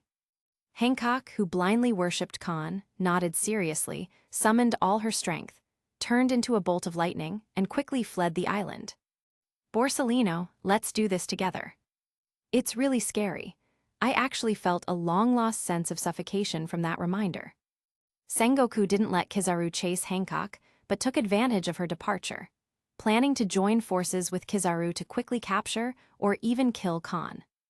As Kizaru half-seriously exclaimed, dark red lightning suddenly appeared on Sengoku's golden Buddha palm, crackling around it. A power from another dimension condensed in Sengoku's hands. Speed is power. At the same time, Kizaru's 3-meter-high figure turned into golden photons and disappeared. Endless photons gathered above the back of the dragon's head, forming Kizaru's figure. Kizaru hovered in the air with his hands in his pockets, a cigarette in his mouth, and his right foot shining with golden light. He asked from behind, "Have you ever been kicked at the speed of light?" Boom! As soon as the words fell, Kizaru unleashed his famous kick towards the back of the dragon's head. Such a powerful blow would instantly shatter the mangrove trees of the Sabyati archipelago or even explode a mountain. But this powerful blow didn't touch the back of the dragon's head at all. It was deflected, engulfing Kizaru. A huge golden beam shot up from the island at an angle, soaring to 1,000 meters in an instant, bursting into a massive golden firework. The explosion echoed like thunder across all 75 islands of the Sabyati archipelago. "Are you kidding me?" Hundreds of meters away, Kizaru broke free from the light beam, landing back on a red tree on a small island. He looked at the blue psychic shield floating on the dragon's back, his emotions rarely fluctuating. Even this blow can be blocked. Is there no limit to his psychic shield's defense? Using his observation haki, the dragon curled his lips in disdain. With his psychic power, he could lift an island. Breaking his psychic shield with a mere light-speed kick was a daydream. Even if the kick had island-destroying power, it couldn't break Kahn's shield. But if Kahn could dodge, he would. To prevent the next big move that could destroy the island, he would need to consume the physical energy required to lift an island. As strong as Kahn was, he could only block a few, maybe a dozen, island-destroying moves at most. It took Kahn a few days to return to Dressrosa with more lakes because he rested en route. After all, that journey was over 100 times longer than Kaido's trip to Wano. Roar! After deflecting Kizaru's kick, the dragon let out a deafening roar. The terrifying sound waves spread like a cyclone. Rumbling. Sengoku, who was about to attack, and Kizaru on the tree felt their feet shake, nearly losing balance. The resinous ground beneath them, the entire island, vibrated violently as if hit by an earthquake. Hurr! After roaring, the dragon's body was covered in a layer of blue psychic waves, with blue radiance emerging crazily. As the brilliance vanished, a hurricane swept across the island. The howling winds could be heard from several surrounding islands. Crack, crack, crack. The hurricane's speed was so fast that Sengoku, about to attack Kahn, was interrupted. A sudden scene made Sengoku's face change. Several small cyclones appeared around the blue dragon, attracting all the winds and strengthening themselves. In the blink of an eye, these small cyclones turned into a group of tornadoes.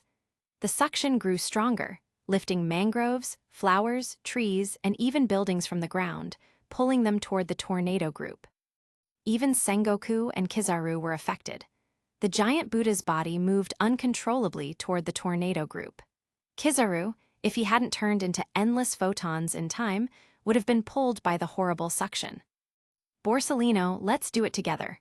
Sengoku shouted, pulled back to his senses by the tornado's suction. Then, with the help of that amazing suction force, the golden Buddha, over 10 meters high, flew towards Kahn, who was constantly transforming his physical energy into mind power. On the palm of the Buddha, surrounded by dark red lightning, a transparent white shock wave condensed again.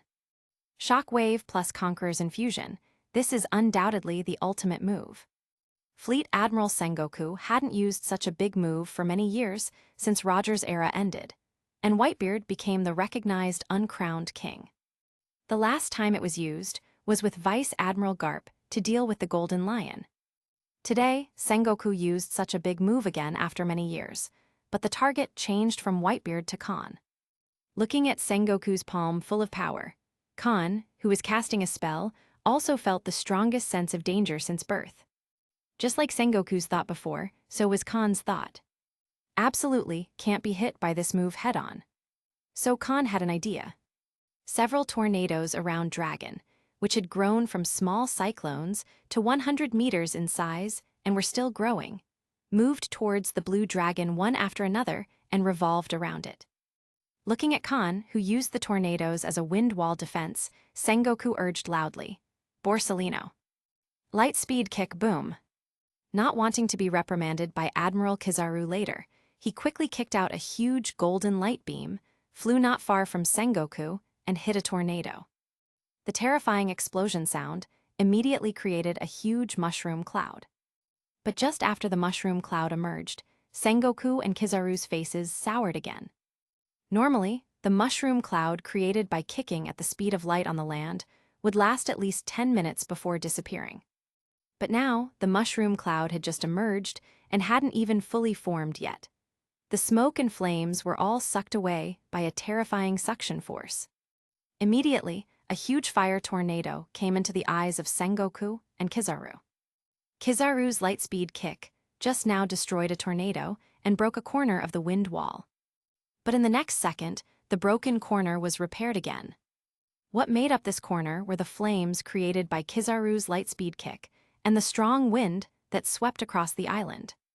Hey, do you want to be so exaggerated?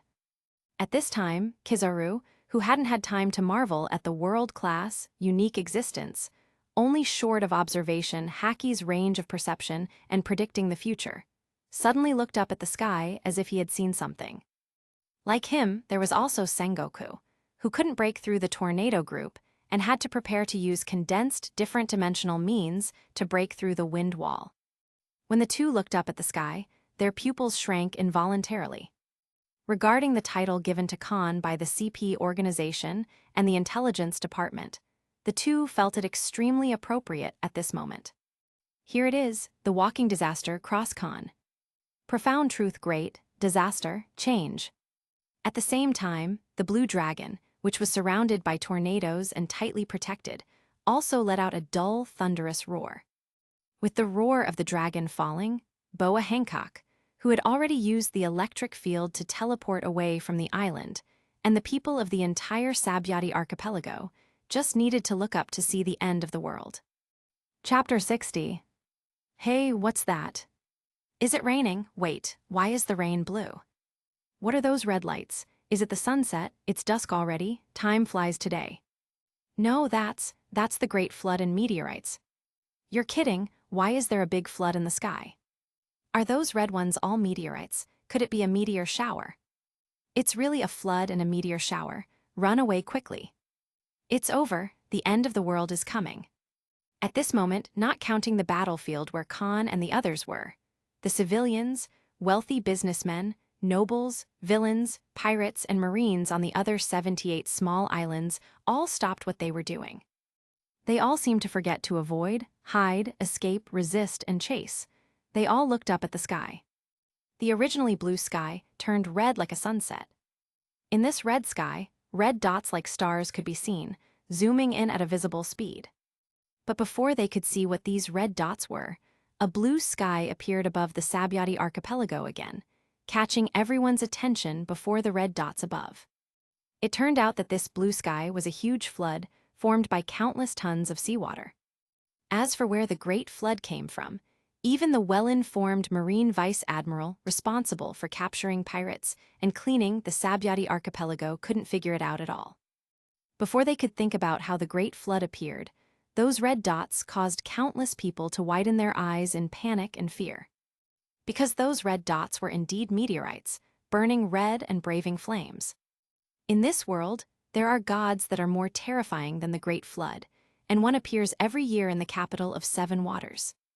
But for ordinary people, great floods and meteorite showers, these two natural disasters from ancient times and myths, are rare spectacles.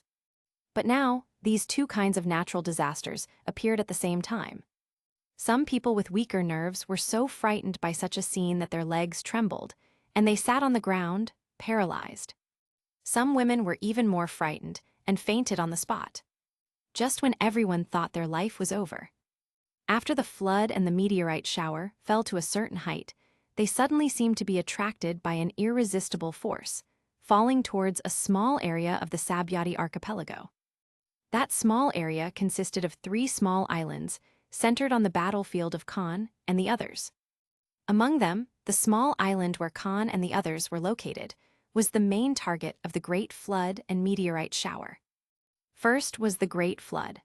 Just entering the small island swept by the hurricane, the countless tons of seawater controlled by telekinesis suddenly split into 2. Half of it merged with the strong wind, forming a group of waterspouts in the blink of an eye, sweeping towards the center of the battlefield. The other half seemed to come to life, forming water dragons, roaring towards Fleet Admiral Sengoku and Admiral Kizaru below. At the same time, the tornadoes rotate around the blue sky dragon, and a fire tornado formed by Kizaru's lightspeed kick also sweeps towards Sengoku and Kizaru under telekinetic control. Waterspouts from outside to inside, wind tornadoes and fire tornadoes from inside to outside, and waterspouts falling from the sky. Sengoku and Kizaru were now surrounded by tornadoes of 3 elements. Seawater, he actually used telekinetic power to move the seawater into the air. At this time, Kizaru couldn't maintain his usual demeanor and said in disbelief, "Why didn't I notice it at all? How far can his telekinetic power reach? And isn't he afraid he'll lose his ability if he touches the seawater with so many waterspouts around?" Asking 3 questions in a row, something Kizaru would never do under normal circumstances, showed how shocked he was now. If it were just wind tornadoes and fire tornadoes, even with meteorites raining down, Kizaru wouldn't pay much attention. But with double-digit waterspouts and tornadoes, being in a tornado area where suction was everywhere, once he turned into a photon, he would be pulled by the strong suction. Kizaru, who couldn't ignore all obstacles and teleport like Hancock, was under extreme stress. Once hit by a waterspout, even he would lose his fighting power instantly. What made Kizaru even more incredulous was that Kahn, who was also surrounded by these tornadoes, dared to create such a massive natural disaster. Even if Kahn's telekinesis could control these tornadoes, wasn't he afraid that he and Sengoku would join forces to interfere and let him get hit by a waterspout? Isn't he afraid of the sea, or does he want to die with Sengoku and himself? Boom! A loud noise brought Kizaru back to his senses. The wind tornado and fire tornado had already attacked Sengoku first. To be precise, whether it's the wind tornado, fire tornado, waterspout, or the water dragon and meteorite shower in the sky, they were all aimed at Sengoku by Kahn. After their recent confrontation, Kahn realized that Sengoku didn't even use armament haki and only relied on the defensive power of the Buddha's golden body, ignoring the wind blade attacks. Kahn figured out that without mastering internal haki, Conqueror's infusion, or special abilities, he couldn't break through Sengoku's defenses. Kahn hadn't mastered advanced armament haki or Conqueror's haki, so he couldn't break Sengoku's golden Buddha statue. On the other hand, Sengoku had 3 ways to break Kahn's defenses: the shock wave that came with the Buddha form, internal destruction using armament haki at the highest level, and Conqueror's infusion at the different dimension levels. If any of these hit Kahn, he would be in serious trouble.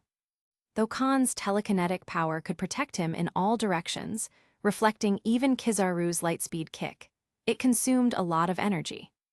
But this kind of fighting was not what Kahn wanted. With just 2 punches, Kahn already knew the gap between himself and the super strong. He had 1 foot on the highest mountain in the world. As a mythical Zoan user, symbolizing the ultimate person, Sengoku was still at the peak of his strength. His physical fitness was unmatched. Without the superpower of haki, Kahn could definitely suppress Sengoku by sheer strength alone. But he had another foot left to climb. That foot symbolized the realm of haki, or the awakening of his devil fruit. Kahn's physical fitness was unmatched by even the super strong. As long as he mastered the advanced use of Conqueror's haki or his devil fruit reached a higher level of awakening, his overall strength would go from A+ to A++, or S+ to S++, and he would climb to the highest peak among the super strong. Even among the superpowers, he would be among the strongest. In game terms, levels 80 to 90 are considered super strong. But a super strong at level 80 cannot beat one at level 90, and a super strong at level 90 cannot beat one at level 99, the ceiling of the super strong. A ceiling player at level 99 cannot beat a god-level player who reaches level 100. Currently, Kahn is above level 80, but below level 90. But with a plus sign behind his level, even superpowers above level 90 couldn't easily defeat Kahn in a short time. Yes, only for a short time. If Kahn continued to engage in melee combat with Sengoku, he would consume physical energy, transforming it into telekinetic power to resist Sengoku's shock wave or advanced haki, and his energy consumption would be several times that of Sengoku. If the fight continued, Kahn, whose physical strength was many times stronger than Sengoku's, would soon be on par with or even less than Sengoku. That's why, after the previous punch that compressed wind power was scattered by Sengoku's shock wave, Kahn saw this clearly and used his profound truth: cataclysm. He wanted to exchange some blows with Sengoku. Kahn consumed a huge amount of physical energy to create hurricanes, floods, tornadoes, fire tornadoes, waterspouts, and water dragons, and even used telekinesis and unique observation haki to pull down meteorites from outer space to form a meteorite shower, surrounding Sengoku in all directions. This forced Sengoku to consume physical energy to generate shock waves and haki to resist Kahn's catastrophe. After the cataclysm, Sengoku would be seriously injured, if not dead. Even if he were not seriously injured, his physical energy and haki would be depleted. Although Kahn would also consume most of his stamina, even with a small portion left, he would still be at the level of a monster. At that point, Kahn could ask Sengoku for the most advanced use of Conqueror's haki. Just as Sengoku cast a different dimensional technique, creating a transparent white shield similar to Bartholomew Kuma's, which expanded towards the tornado group with dark red lightning inside. Due to the suction force from the surrounding tornadoes, Kizaru couldn't safely turn into photons. To avoid the unsafe route of transforming into photons, which consumed massive physical energy, he crossed his hands in front of his chest, formed an orchid finger, and released a golden barrage of countless light bullets towards the double-digit water dragons roaring down from the sky. Boom, boom, boom. It was like 10 warships of a buster call bombing an island in unison. Countless light bullets soared into the sky, colliding with the water dragons and exploding into fireworks that enveloped the entire island. The explosions spread throughout the Sabyati archipelago. After the light bullets shattered the water dragons, the heat evaporated the seawater, forming a dense fog that soon covered the entire island.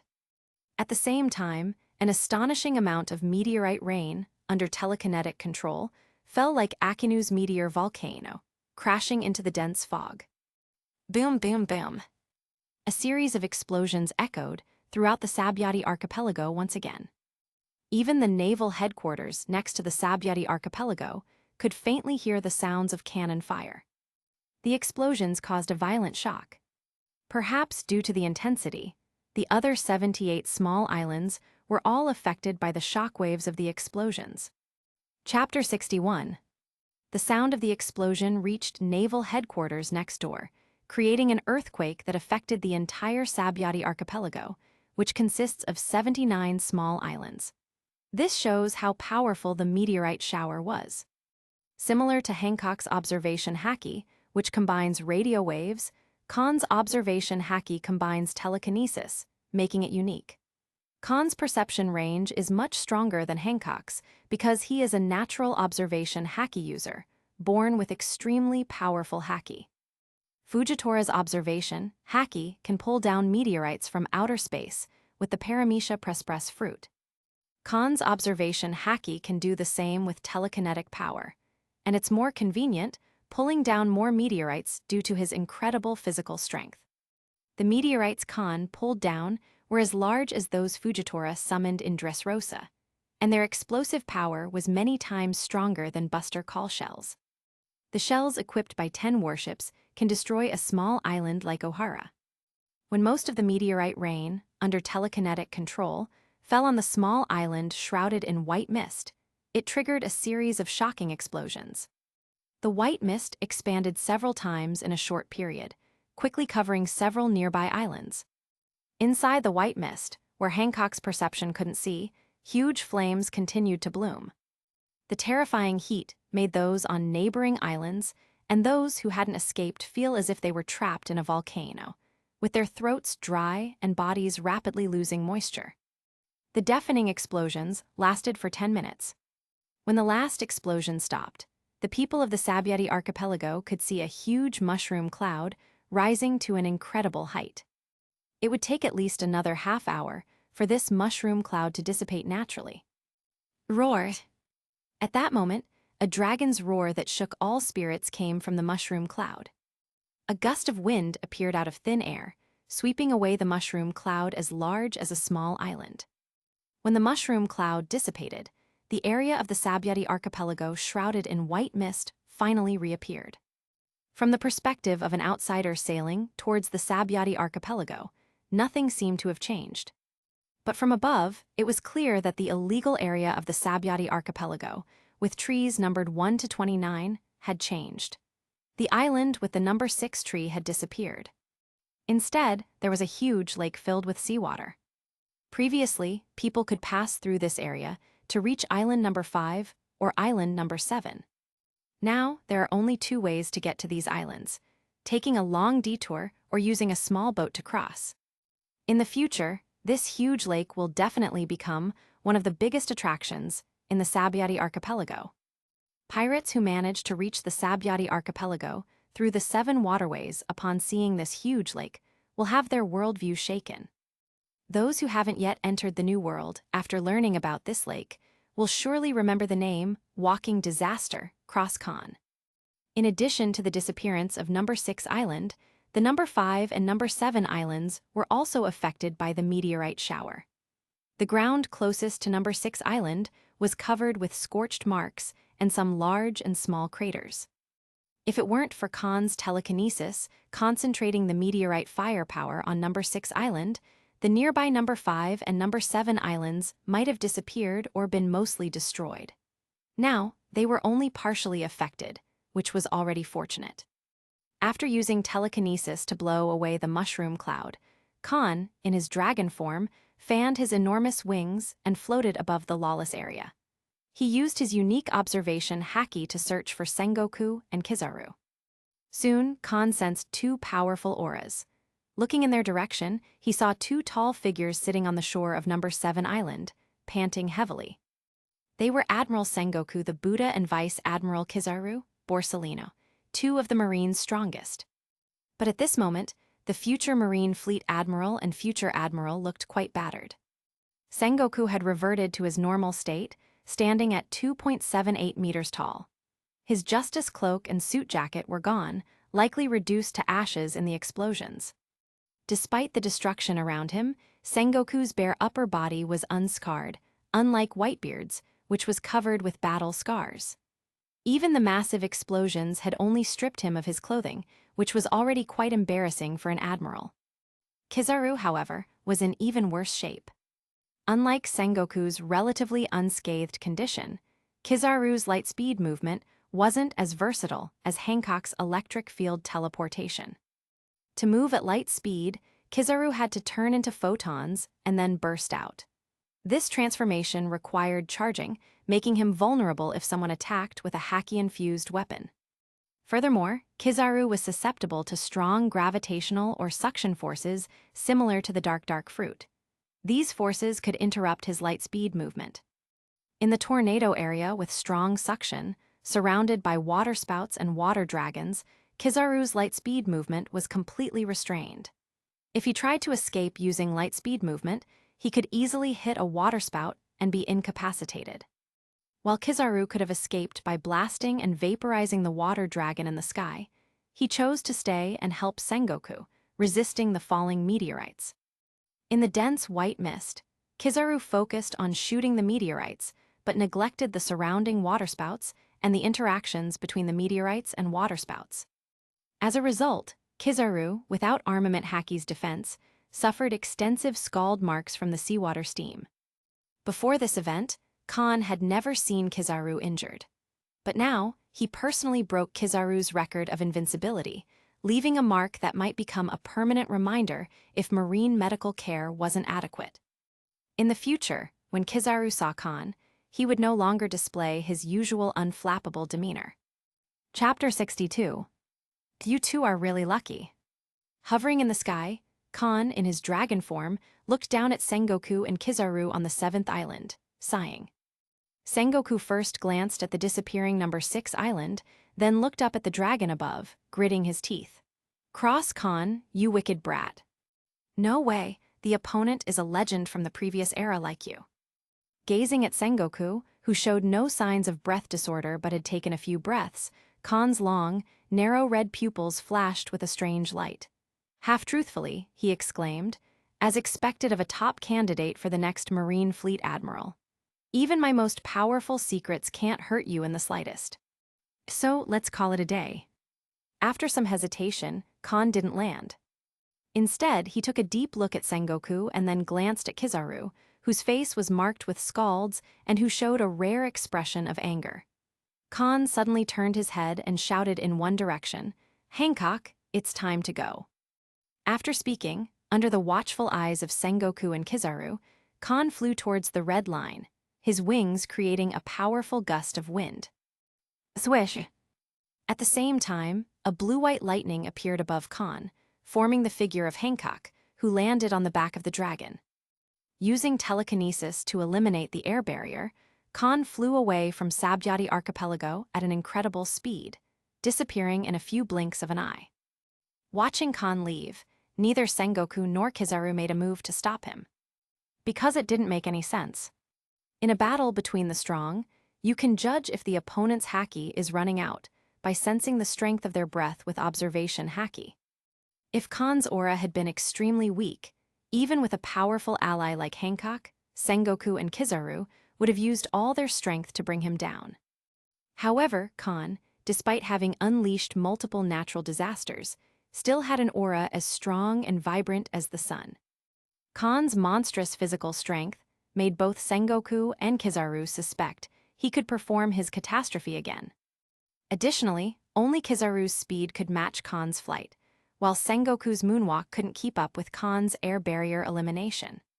Kizaru, who had been severely burned by Kahn, was in no condition to chase him.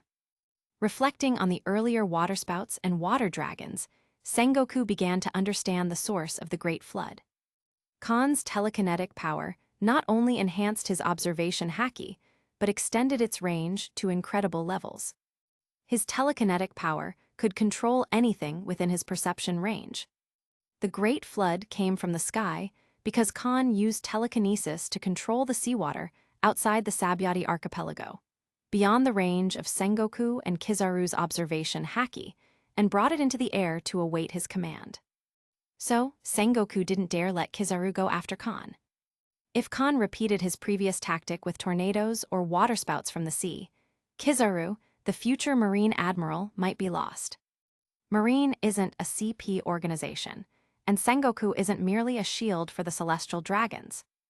Without assurance of capturing Kahn, he wouldn't sacrifice his lieutenants for the celestial dragon's sake. After today's battle, Sengoku understood Kahn's strength. As Kahn mentioned, he had the strength of two monsters. While Marine and CP focused on the Roger pirates, Kahn had quietly grown into a formidable force. One admiral alone couldn't win against Kahn. It would require Garp's help or a combination of the three Logia vice admirals, Borsellino, Kyuzan, and Sakazuki, to ensure a victory. Even with Garp and their vice admirals, capturing Kahn would be impossible unless Kahn's Logia Thunder Fruit ally was absent. Thinking of this, Sengoku felt a headache. With Garp away from naval headquarters, meeting Kahn and Hancock again, this young and powerful duo would be even more challenging. Sengoku hoped the three admirals could grow stronger quickly. Otherwise, Marine would face a tough future with potentially 5 pirate overlords in the Great Pirate Era. Looking at the battered Kizaru, Sengoku sighed inwardly. "Master, your power is amazing." Meanwhile, on the back of the dragon flying away from Sabyati archipelago towards their ship, Hancock lay on Kahn's neck, admiring. That move was incredible. Even that Marine Admiral and Kizaru couldn't beat you. "You're wrong, Hancock," Kahn replied, shaking his head helplessly. "On the contrary, I am not the Marine Admiral's match." Just as Sengoku and Kizaru sensed Kahn's still strong aura, Kahn also sensed Sengoku's undiminished strength, prompting him to leave instead of landing. Kahn had hoped to exhaust Sengoku's haki and physical fitness with his profound technique, catastrophe, and then ask him for advanced haki techniques. But his expectations were thwarted. Sengoku, the future Marine Fleet Admiral, truly embodied the ultimate mind, skill, and body. For decades, no one had scarred Sengoku, not even Whitebeard, the world's strongest man. And now, Kahn couldn't either. Kahn used 2/3 of his stamina performing the Great Cataclysm. Though the remaining third still made him a monster, Sengoku withstood the attack, likely using about half his stamina without any scars, only slight shortness of breath. Kahn, who had played all his cards, would be overwhelmed if the fight continued. Sengoku wouldn't even need advanced haki. Moreover, the earlier explosions had alarmed Marineford and Mariewa. With only 1/3 of his stamina left, continuing to fight near the naval headquarters and world government would be disastrous, even with Hancock's help. So Kahn, realizing the gap between himself and the world's peak, decided not to take further risks. At just 15, he still had time to learn the most advanced use of Conqueror's haki without taking such risks. With Kahn gone, the Marine continued purging the Sabyati archipelago. The impact of the celestial dragon's killing began to spread, quickly reaching the major forces through their spies in the center of the world. The whole world was soon shocked. Chapter 63. Just like in the original story, when Luffy hit St. Charlos, news of the event spread worldwide within a few days. Sabyati Archipelago is one of the largest archipelagos in the world. It is located at the last stop of the first half of the Grand Line and is the only way to the New World. This strategic position has earned it the nickname, the center of the world. A commotion in the center of the world quickly gains significant exposure. That's why rebellious individuals who have opened the chosen channel often fight in the Sabyati archipelago every year. It's a world-class stage where defeating someone with a higher bounty or popularity can quickly boost your own fame. If a major event happens here, even the world government and marine, who have ruled the world for 800 years, cannot cover it up. The archipelago is full of various factions, and 29 small islands are known as illegal areas where villains operate. Any force capable of supporting spies places them in the Sabyati archipelago. Therefore, when the celestial dragons, the nominal lords of the Sabyati archipelago enjoying all privileges, were killed, the major forces that received the news, some of which hated the celestial dragons or the world government and marine, spread the word in the dark world. Morgans immediately mobilized his reporters in Sabyati archipelago to collect information on why the celestial dragons were killed and who did it. Learning that Kahn had been bidding against the celestial dragons, who broke the rules and sent guards to arrest Kahn but were killed by him, Morgans, in the form of an albatross, let out an excited birdsong. What excited him even more was that Kahn didn't flee after killing the celestial dragons.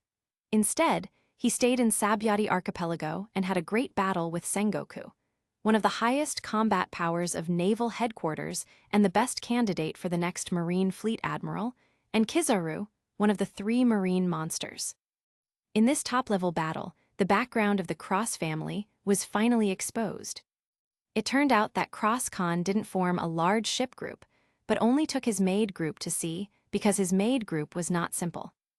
In addition to Nico Robin, the demon child who first followed Cross Kahn, there was also a maid who was the legendary Logia Rumble fruit user.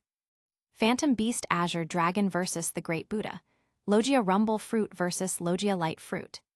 This was a super duel with top strength and top fruits. Especially in this battle, natural disasters such as floods, meteorite showers, and tornadoes of 3 attributes also appeared. In the end, one of the 79 small islands of the Sabyati archipelago sank directly. The celestial dragons were killed, Cross Kahn fought marine admirals, the legendary Logia Rumble fruit appeared, and an island was destroyed by a cataclysm. Each of these news pieces could be a headline for the next day. If Morgans wanted to make a lot of money, he could report 1 article a day and earn a fortune. But Morgans didn't do that. Compared to small earnings, Morgans wanted to cause a worldwide sensation, letting people see the biggest world-class news since the start of the Great Pirate Era as quickly as possible. So, Morgans discarded all the next day's news materials and published all the collected quality news in the next day's newspaper. When the newsbirds flew around the world with freshly printed newspapers, the entire Grand Line and the 4 seas were in an uproar. Hey, am I seeing things? Does the newspaper say that a celestial dragon was killed? Are you kidding? Who in the world would dare attack a celestial dragon? This must be fake news. Wait a minute. This doesn't seem like fake news, but it is a headline from a newspaper with photos. Oh my God, a celestial dragon was really killed, and the killer is the walking disaster Cross Kahn, who became famous twice in the first half of the year. Finally, someone dares to attack those pigs. He is indeed the strongest supernova in history. It's unbelievable, so gods can die too. From now on, walking disaster Cross Kahn is my idol, my hero. Killing a celestial dragon, fighting marine admirals in Sabyati archipelago, sinking an island. The Great Buddha versus Azure Dragon, Logia Light Fruit versus Logia Rumble Fruit. It's actually the Rumble Fruit. That Logia, which hasn't been seen for many years and was considered a legend, has reappeared in this era. And the current Logia Rumble Fruit user is Cross Kahn's maid and a peerless beauty at that. Isn't this kid too blessed? He was born with the same natural destroyer physique as Big Mom. At the age of 10, he became a Zoan Dragon Fruit, Phantom Beast, Azure Dragon user. Even his maid is known as the strongest Rumble Fruit user in Logia. She is also a peerless beauty. Cross Kahn, isn't he really the son of the world? Today's newspaper featured nothing but news about the Sabyati archipelago incident. First, the death of the world's nobles ignited the emotions of people worldwide, and the more they read, the more shocking the news content became. Morgans also posted many photos, secretly taken by his men. The headlines featured 3 mangled bodies captured on camera before the reporter fled, along with a photo of Kahn levitating on the stage.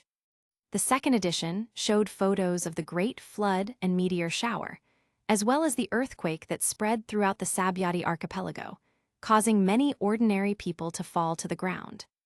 Finally, as Kahn left, lightning appeared out of thin air, forming a peerless beauty in a black and white maid outfit, and the disappearing island, captured in a photo of a huge lake. After reading today's newspaper, I realized that the entire world was buzzing. Ordinary people discussed the death of the celestial dragons, with many applauding and cheering. Strong individuals were amazed and focused on the later news. Especially in the New World, various forces felt a sense of unease. Kahn escaped from Sengoku Admiral, who opposed Whitebeard in the previous era, and beside him was a Logia rumble fruit user comparable to the 3 marine monsters. Such strength and such a combination. Except for the 3 overlords, no one could stop the rise of the Cross family. Could the future New World be ruled by 4 sea emperors? And if I remember correctly, besides demon child Nico Robin, Kahn has several maids. Logia Thunder fruit user is just one of them. Could each of the personal maids be extraordinary? At this moment, all forces dared not underestimate the Cross family any longer. They thought the former West Blue's largest gangster family was strong from the outside but weak on the inside, supported by Kahn alone. Unexpectedly, Kahn already had a helper, a legendary Logia rumble fruit user. If the rest of the maids are not simple, then the Cross family already has the strongest team. They just need to start expanding to quickly become one of the major forces in the New World. Thinking of this, the various forces with good intelligence capabilities immediately dispatched their subordinates to investigate the personal maids around Kahn. At the same time, Naval Headquarters, the biggest winner in the killing of the celestial dragons, issued 2 new bounty orders. Morgans, who got the bounty orders first, immediately published them in the newspaper the next day. Walking Calamity, Cross Kahn, Zoan Dragon Fruit, Phantom Beast, Dragon Form User Bounty. 1.555 billion berries, regardless of life or death. Maid of Thunder Boa Hancock, Logia Rumble Fruit User Bounty. 592 million berries, regardless of life or death. The photo on Kahn's bounty order remained unchanged, and his image from last year is still showing. Hancock's photo showed her in a black and white maid outfit, surrounded by blue and white arcs, with a beautiful face and dark blue eyes full of arrogance and disdain. With such an expression and imposing manner, Hancock was more suitable for the title Queen of Thunder. But Hancock was just a maid. Neither Marine nor Morgans, who knew Hancock for the first time, could think of a better title, so they gave her the simple and popular title, Maid of Thunder. Chapter 64. If we say the second day after the Sabyati Archipelago event, the protagonist of the world economic news is Cross Kahn.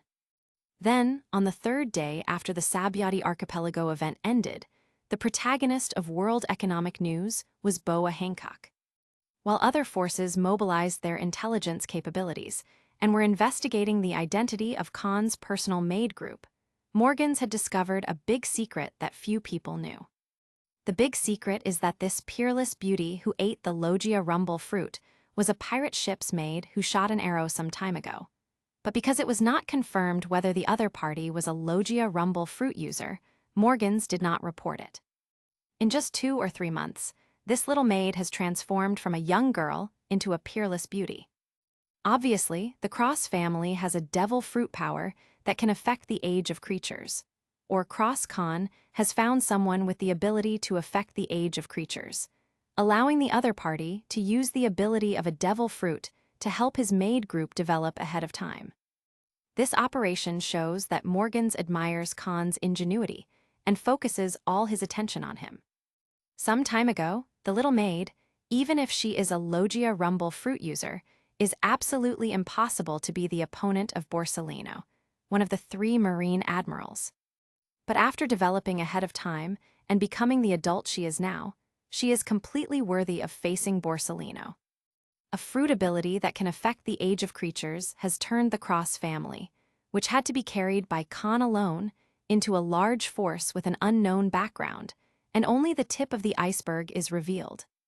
Just like what Fleet Admiral Sengoku thought, the future New World is likely to enter a world dominated by 5 sea overlords.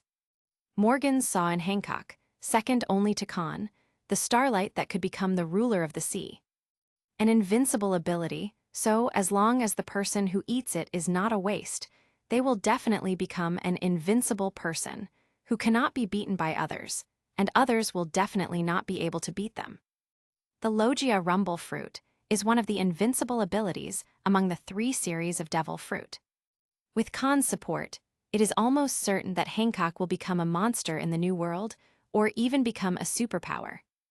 This is Marine Headquarters' first bounty on Hancock, giving 592 million berries, which is close to a very high bounty. Therefore, Morgans, who saw the brilliance of a superstar in Hancock, immediately made a gimmick to elevate Hancock's reputation even higher, making her the strongest new star in the second half of Sea Circle calendar 1503, and her master happened to be the strongest star of the year. Strongest twin stars. The gimmick created by Morgans is the title in bold font on the headline of the World Economic News, "The World's Most Beautiful Woman." Yes, Kahn's new bounty order and Hancock's bounty order are just the cover of the second edition's headlines. The real headline cover and protagonist are both Hancock. In order to give the world a deeper understanding of Hancock, Morgans posted the photos secretly taken by Newsbird a few months ago, as well as the photos of Hancock's current bounty order in the headlines for comparison. And next to these photos, there is a lot of text. After reading today's news, the world is suddenly enlightened. It turned out that Hancock was actually an underage girl 2 or 3 months ago. In just 2 or 3 months, the reason why the girl has undergone such a huge change is that in Cross Kahn's family, or someone he knows, there is a permanent devil fruit power that can affect the biological age. Not only Boa Hancock, but even the group of personal maids around him are actually underage girls. But now all the maids, including Nico Robin, the son of the devil, are already adults. For Kahn's operation, all parties are full of praise. With the ability of a devil fruit, it directly reduces the accumulation of several years or even more than 10 years. As expected of the godfather of gangsters, who ruled more than 200 towns in West Blue. This brat really isn't just powerful. Even Kaido and Charlotte Linlin were heartbroken after seeing today's news. If they had such abilities, wouldn't they be able to collect orphans with powerful talents and then use their abilities to turn them into adults, quickly gaining powerful troops? It's a pity that this kind of ability, no matter which faction it is in, is the trump card in the deck.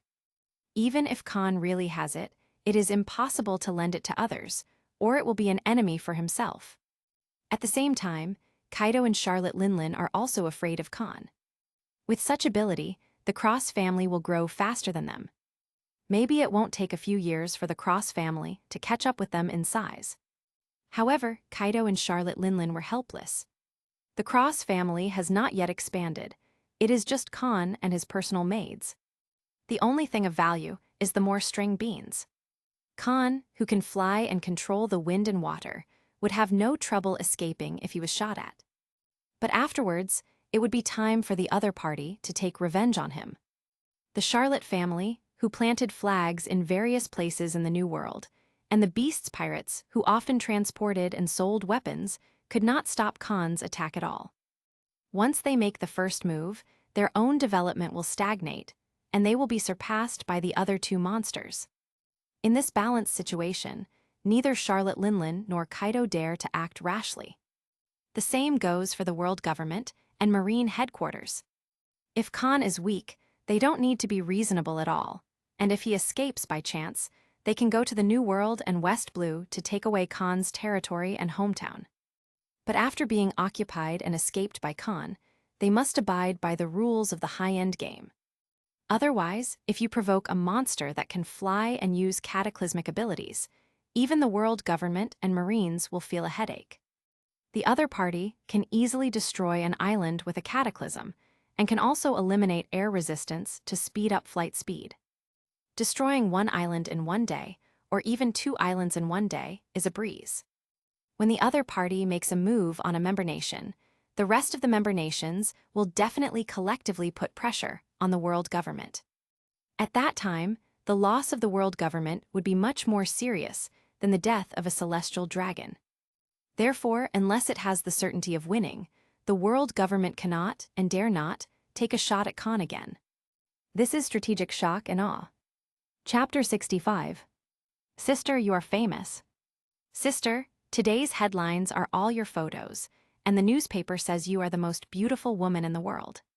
Just when Kahn and Hancock became famous worldwide and were called the strongest twin stars of the year by Morgans, today's newspaper also fell into the hands of Kahn and his group. On the lawn deck of their ship, which was sailing slowly on the sea, Kahn and his gang held a copy of the World Economic Journal. After reading today's news, Mary and Sonia came to their sister one after another and said with admiration, "Sister, you are really amazing." Of course. With one hand on her hip, Hancock stroked her smooth hairstyle with the other hand. With a smug smile on her face, she said, "I'm the most beautiful. That guy named Morgans is just telling the truth." Seeing this scene, Scarlet couldn't help asking Robin next to her, "Has she always been so arrogant?" Ara, Hancock is indeed the most beautiful girl I've ever seen, and she's just telling the truth." Robin covered her lips and smiled. Her beautiful blue-black eyes curved into crescents, making it impossible for people to judge whether her words were true or not through the window of the soul. Only Kahn, who has natural observation haki, knew that Robin said this on purpose. Under Robin's gentle and calm appearance, she is actually quite cunning, hiding a sharp mind. Just as Hancock is hostile to Scarlet, Robin is actually hostile to Scarlet too. It's just that Hancock shows it with arrogance, while Robin doesn't show it.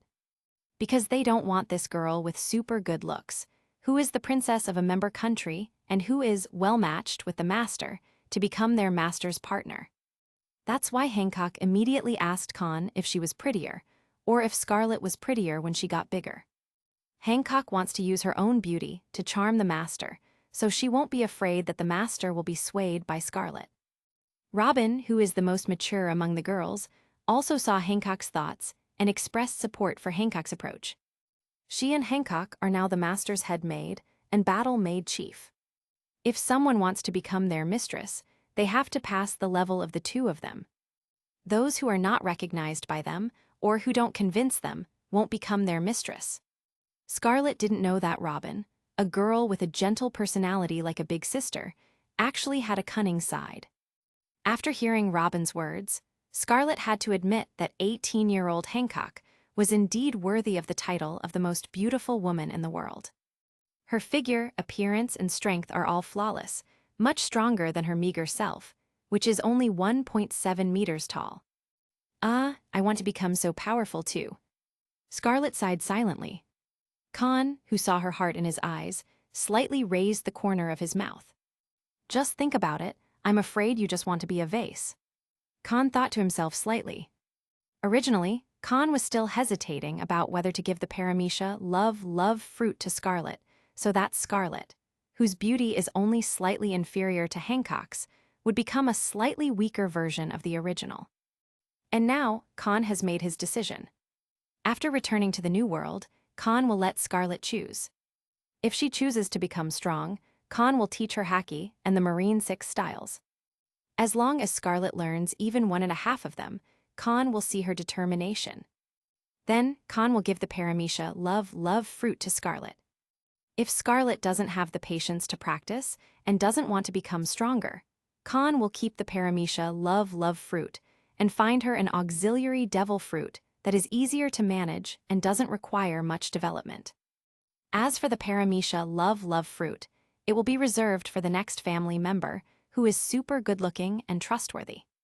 Master, this is for you. Just at this moment, a timid voice brought Kahn back to his senses. Looking sideways, Koala, who is only 4 years old this year, is petite, wearing a maid outfit Robin specially made for her, holding a fruit plate that has been cut and handing it to Kahn. "Thank you, Koala." After taking the fruit plate from Koala, Kahn smiled and reached out to touch Koala's little head. Feeling the touch in his hands, Kahn finally regained the long-lost sense of accomplishment. "Hee." Koala, who was enjoying Kahn's head pat, felt the kindness and favor of the master through his warm palm.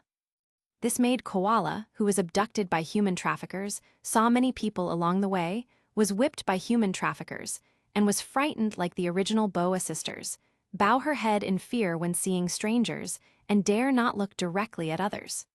Her heart of fear was filled with warmth. With the support of the 3 seniors and the comfort of Robin, the big sister, Koala, came out of the shadows in just 2 days and became a member of the Cross family. Not only that, but at the age of 4, she showed a natural talent for maid duties and was accepted as a disciple by Robin, who was ready to train her as her deputy. Additionally, Robin secretly asked Kahn not to take Koala to Wano to hasten her growth, but to let Koala grow normally. In fact, Kahn would do the same even without Robin saying much. Except for the battle maids, Kahn would only consider accelerating their age if they were girls with a mature mind and their consent. Otherwise, Kahn would not have recruited a young family member and immediately aged her to 18.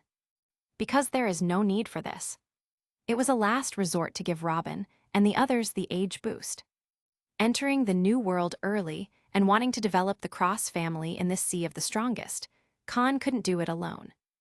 Now that the chief maid of life and the chief maid of battle are already in place, Kahn only needs to bring new members to the family and let them be responsible for cultivating them. Koala is just the beginning. The next morning, after more than 3 days of voyage, their ship once again came to the capital of Waters, Water 7, which is known as the Holy Land of Shipbuilding, after 3 months. This time, back in the capital of Water 7, Kahn and his group were in no hurry to leave. The last time they left eagerly was to go to Hancock Island to find the Logia rumble fruit. And now, the team of the Cross family is complete. This trip back to the first half of the Grand Line is to travel and relax while doing business in West Blue and other sea areas. There is plenty of time. So, this time, back in the capital of Water 7, Kahn is going to upgrade the workers of their ship. Chapter 66. Master, do you want to modify our ship? When Robin and the girls heard Kahn's thoughts, they couldn't help being slightly taken aback. Kahn nodded and said, "In the old ship, it was just Robin and me, and the reason why I ordered such a large, medium-sized, 2-masted sailing ship was mainly to store treasures. Now, all the treasures are stored in Mary's castle, and the rooms that were used to store treasures before are vacant. I want to transform them into entertainment venues so that everyone can have a place to hang out when they are bored." "Great, I agree." Mary immediately cheered and cast her own vote. Robin also nodded slightly. "That's a good idea. I also just want a library." "I want an aquarium." Since she hasn't eaten a devil fruit yet, Sonia is now positioned as both a combat maid and a life maid. She raised her hand and said, "With an aquarium, we can raise some special fish that are not available in other sea areas, so we can eat fish from various sea areas at any time." "Well, Sonia's right." Hancock nodded in agreement. Hancock wanted nothing specific at the moment. If she had to choose something, it would be pets. The Kuja warriors have been raising snakes since they were young. Snakes are their companions and their weapons. Hancock also has her own snake, but because she was abducted by human traffickers, the snake ended up on the ship of the Kuja pirates. Once she has a better understanding of the world and some free time, Hancock plans to return to her island to report her safety to her former acquaintances and choose a snake to cultivate. As for parting ways with Master 30 years later, that's impossible. Hancock depends on Kahn for the rest of her life. Looking at Kahn's group discussing the modification of the ship, Scarlet and Viola, who were outsiders, looked envious. They would love to get involved, too. After more than a month of getting along, Kahn has successfully gained the favor of Scarlet, Viola, and even the ornament-like Mancherry. The three women have formed partnerships with Kahn and his group. Using his natural observation haki to read their hearts, Kahn took the opportunity to deliver a friendly gesture. He glanced around, smiled at Scarlet and the others, and said, "Scarlet, Viola, Mancheri, Koala, do you have any ideas for the transformation of our ship?" Ask us." Scarlet was taken aback for a moment, then pointed to herself in disbelief. "Can I also raise ideas?" "Of course, we're companions now, aren't we?" Kahn waved to Scarlet and the others and said with a smile, "Come over and discuss it. Let me hear your thoughts." Then I won't be polite." Scarlet burst into elation, bouncing over with her hands behind her back. Her favorability for Kahn skyrocketed in an instant. Viola, Mancheri, sitting on Robin's fragrant shoulders, and Koala, who just joined and put her position very low, all felt their affection for Kahn and their master increase significantly. At this time, Kahn showed the temperament of the head of the family. "I want a swimming pool so that I can swim on the boat at night or on cloudy days. It would be even better if there was a swimming pool inside the boat and one on the roof," Scarlet said, her eyes sparkling with excitement. "It's a good idea. When holding a banquet, it may be more fun to have an open-air swimming pool filled with drinks or alcohol," Kahn mused. "Wow, I just want to take a bath or swim, and Hancock wants to use the pool for drinks and alcohol," Scarlet exclaimed. "Of course I can't swim after all," Hancock replied with a smirk. As their ship passed through the waterway and entered the port of the capital of Seven, Robin and the others continued discussing the ship's transformation. Therefore, Kahn was not in a hurry to find the shipyard immediately. Instead, he brought Robin and the others to a hotel on Central Street and opened two of the most luxurious suites. On the way, the appearance of Kahn's gang caused a huge commotion in the capital of Seven Waters. For the world protagonists of the previous 2 days, no matter how oblivious people were, it was impossible not to recognize them. Seeing this year's strongest twin star appear in the capital of Seven Waters, everyone cast looks of curiosity, admiration, fascination, and awe at Kahn and his group. Different gazes represented different groups of people. Among them, most of the gazes were of infatuation, corresponding to ordinary men and women. Kahn and Hancock are not only the strongest twin stars this year, but also a combination of a handsome man and a beautiful woman. In particular, Hancock is called the most beautiful woman in the world by the newspaper. Fame, indeed, adds a super plus point. Obviously, the looks of Robin and Scarlet are only slightly weaker than Hancock's. Robin's figure is only slightly weaker than Hancock's, barely noticeable. But the two women, following behind Kahn, didn't attract much attention. Everyone was focused on Kahn and Hancock, because one of them is the walking natural disaster, who dared to kill the nobles of the world with a bounty of 1.55 billion berries. The other is the first bounty offered, as high as 592 million berries, setting the highest bounty record for a female pirate for the first time, the most beautiful woman in the world. Ignoring the gazes of these passersby, Kahn and his group stayed in the luxurious suite of the hotel and talked until the afternoon before they put on a simple disguise, donning the characteristic masks of the capital of Seven Waters, and went shopping. Until Kahn and Hancock's presence subsides, they won't be able to enjoy their vacation without a disguise. Because both Kahn and Hancock have unique perceptions, they can see the entire capital of Seven Waters. So after going out, Kahn and his group divided into several groups and played their own games. Robin took Mancheri and Koala as a group, and the three walked towards the bookstore. Mary and Sonia, together with Scarlet and Viola, wandered around the capital of Seven Waters. Only Hancock, who had nothing to buy and was not interested in shopping, still wore her maid outfit and followed Kahn to the shipyard in the capital of Seven Waters. During this period, Galila, the largest shipyard in the original story, had not yet been established. Because this year's Mr. Iceberg is only 21 years old, Master Tom is not dead yet, and Frankie has not yet become a cyborg. The three masters and apprentices are still working on the sea train. It wasn't until Sea Circle Calendar 1508 that Tom's studio completed the sea train after 10 years of hard work. Moreover, the capital of 7 waters in the original story did not actually have just one shipyard like the Galila Company. It took Iceberg 8 years to integrate the 7 shipbuilding companies in the capital of 7 waters into the Galila Company. In other words, there are currently 7 shipbuilding companies in the capital of 7 waters. Kahn brought Hancock to the largest shipbuilding company at present and asked them to find the best designers to draw out their ideas. Then he asked them to send the best shipbuilders to their ship to remodel the interior. From drawing design plans to renovation, it was bound to take a lot of time. During this trip to the capital of 7 waters, Kahn and his group planned to stay for more than half a month. Chapter 67. The time came to the end of July of 1503 in the Sea Circle calendar. After more than half a month of rush work, their ship finally completed its internal renovation. Externally, the ship's appearance remained unchanged. The color scheme was still blue and white, and the bow featured a full-body image of Kahn. It was a medium-sized brig with 2 masts, 2 mainsails, and 6 jibs. However, there were subtle changes on the deck and the roof of the cabin. First, the deck at the bow was covered with a lawn, while the deck at the stern was transformed into a little garden specifically for growing flowers and vegetables. On the roof of the cabin, there was now open-air furniture and an additional open-air swimming pool that could be opened and closed freely. The cabin interior underwent dramatic changes. Previously, the 2 largest cabins were used to store treasures, leaving the rooms undecorated and empty.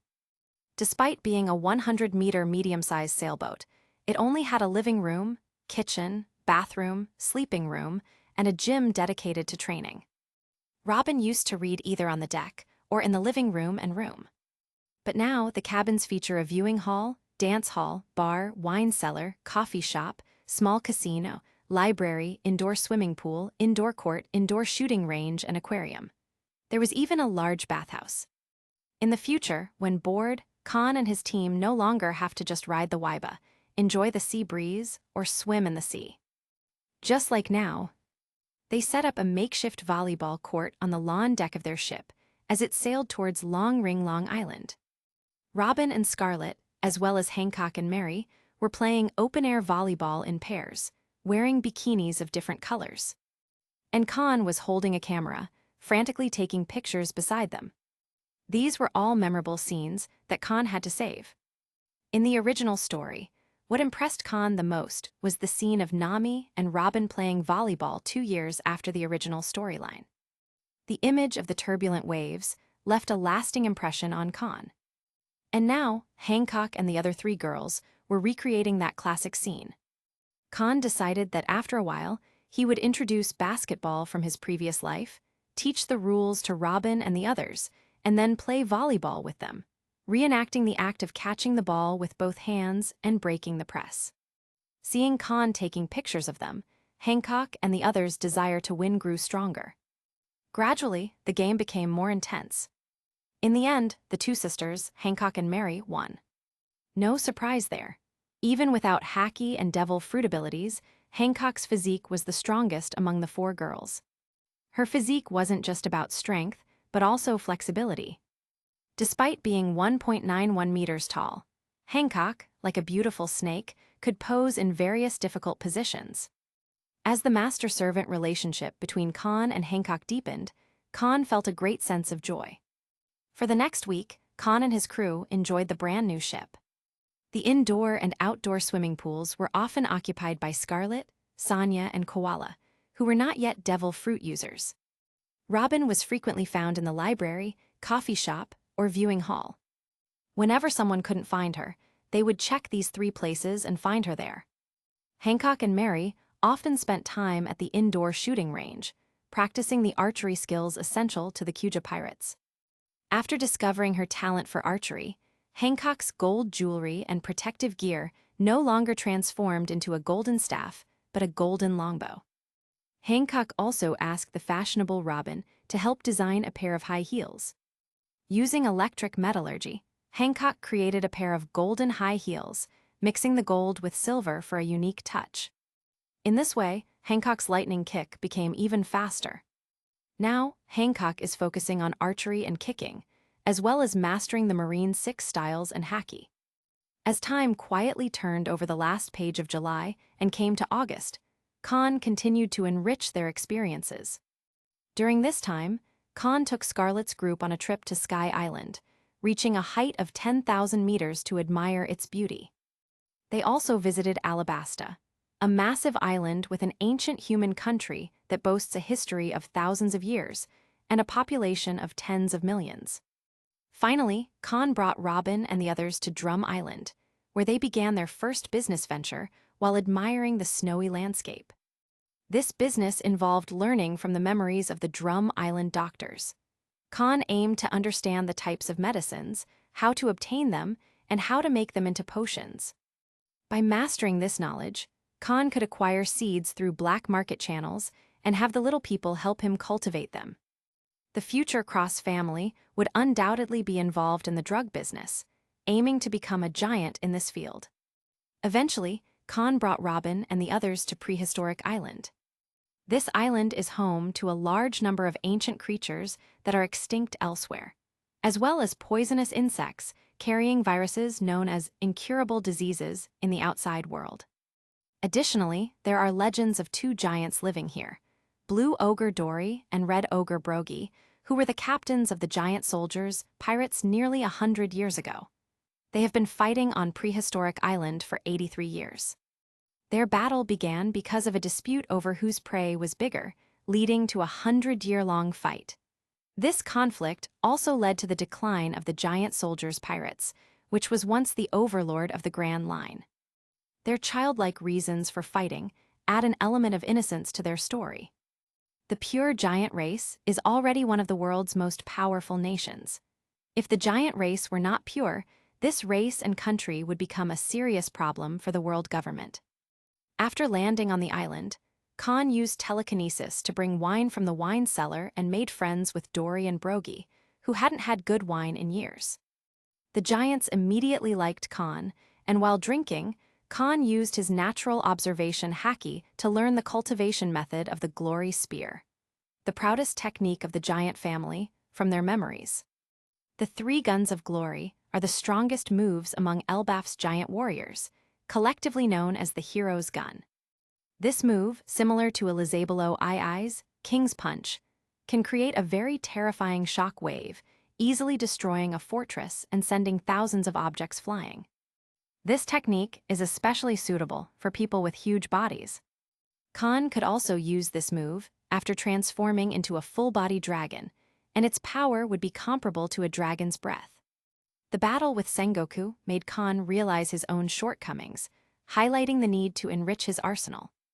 In addition to the hero's gun, there are 2 other guns of glory, both weapon techniques. One of these techniques is Prestige, famously used by Charlotte Linlin, and the other is the combined skill Hakoku. When 2 superpowers use Hakoku simultaneously, it is promoted to Hakoku sovereignty. Hakoku sovereignty is recognized as the strongest fusion skill in the pirate world before Kahn's arrival. Chapter 68. After successfully obtaining the cultivation method of the giants' 3 guns of glory, Kahn and his group finally arrived at Reverse Mountain aboard the ship. Here, Kahn and his group met a group of people who had been waiting for a long time. "What mothers?" Seeing the group, the 3 Boa sisters suddenly shouted in surprise. Immediately, Hancock activated her electric field, turned into a bolt of lightning, and disappeared from the deck of their ship, reappearing on the shore of the Twin Cape Lighthouse. Looking at a short old woman standing next to a man and a woman, Hancock asked excitedly, "What mother, why are you here?" "You still have the nerve to ask." Granny Gloriosa reprimanded her with a sullen face. "The Empress asked you to guard the ship, and when she came back, you were gone. They searched the entire island and couldn't find you. They thought you were abducted by human traffickers. It turned out that only a few months later, you turned from 12 to 18 years old, and you were offered a bounty of 592 million berries, being called the most beautiful woman in the world. If it weren't for your appearance, the outline of your childhood, and your name, I would have thought it was the wrong person." "Hancock, shouldn't you give me an explanation?" "Hee. Looking at Granny Gloriosa, who was suppressing her anger, Hancock smiled a little embarrassedly. Granny Gloriosa, don't be so angry. I'll introduce someone to you after Sonia and Mary come over. Is the person you want to introduce to the old man, the walking scourge Cross Kahn? Looking at the ship heading towards Twin Cape, Granny Gloriosa said in a deep voice, "Is that the kid who abducted your 3 sisters?" "No, it was the master who saved us." Hancock shook her head and explained simply, "In February, Sonia and I were indeed abducted by human traffickers. Because we are fighters of the Kuja tribe, a very rare ethnic group, those human traffickers took us to the Sabyati archipelago and sold us to the auction house there. It was the master who rescued us. And he also helped us eliminate our fears, and found me the incredibly precious Logia rumble fruit, so that I have the power to protect Sonia and the others. Granny, Sonia and I are now the master's maids, and we will use our lives to repay his kindness. I hope you will respect the master." As she said this last sentence, Hancock's face was very serious. Hearing this, the man and woman standing next to Granny Gloriosa, especially the black-haired woman with a cigarette between her fingers, looked at Hancock with eyes full of admiration. "Maid." Granny Gloriosa frowned and said, "Even if you want to repay him, there is no need for all 3 of you to be his maids, right? You are a genius in our Amazon Lily Kingdom who mastered 2 types of haki at the age of 12. How can you be someone else's maid?" "Because I want to." Seeing that Granny Gloriosa's attitude was still so bad, Hancock immediately put her hands on her hips. Standing tall in her high heels, reaching a height of 1.92 meters, she looked down at the short and wrinkled Granny Gloriosa with a displeased expression on her face. "Granny Gloriosa, we're all happy to see you again, but can you speak a little nicer?" Granny Gloriosa, reprimanded by Hancock, couldn't help but widen her eyes. She pointed in disbelief at Hancock, who was now trained to protect a man after only a few months and was about to say something. "Gloriosa, calm down." At this time, the black-haired woman suddenly said, "Have you forgotten the purpose of this trip?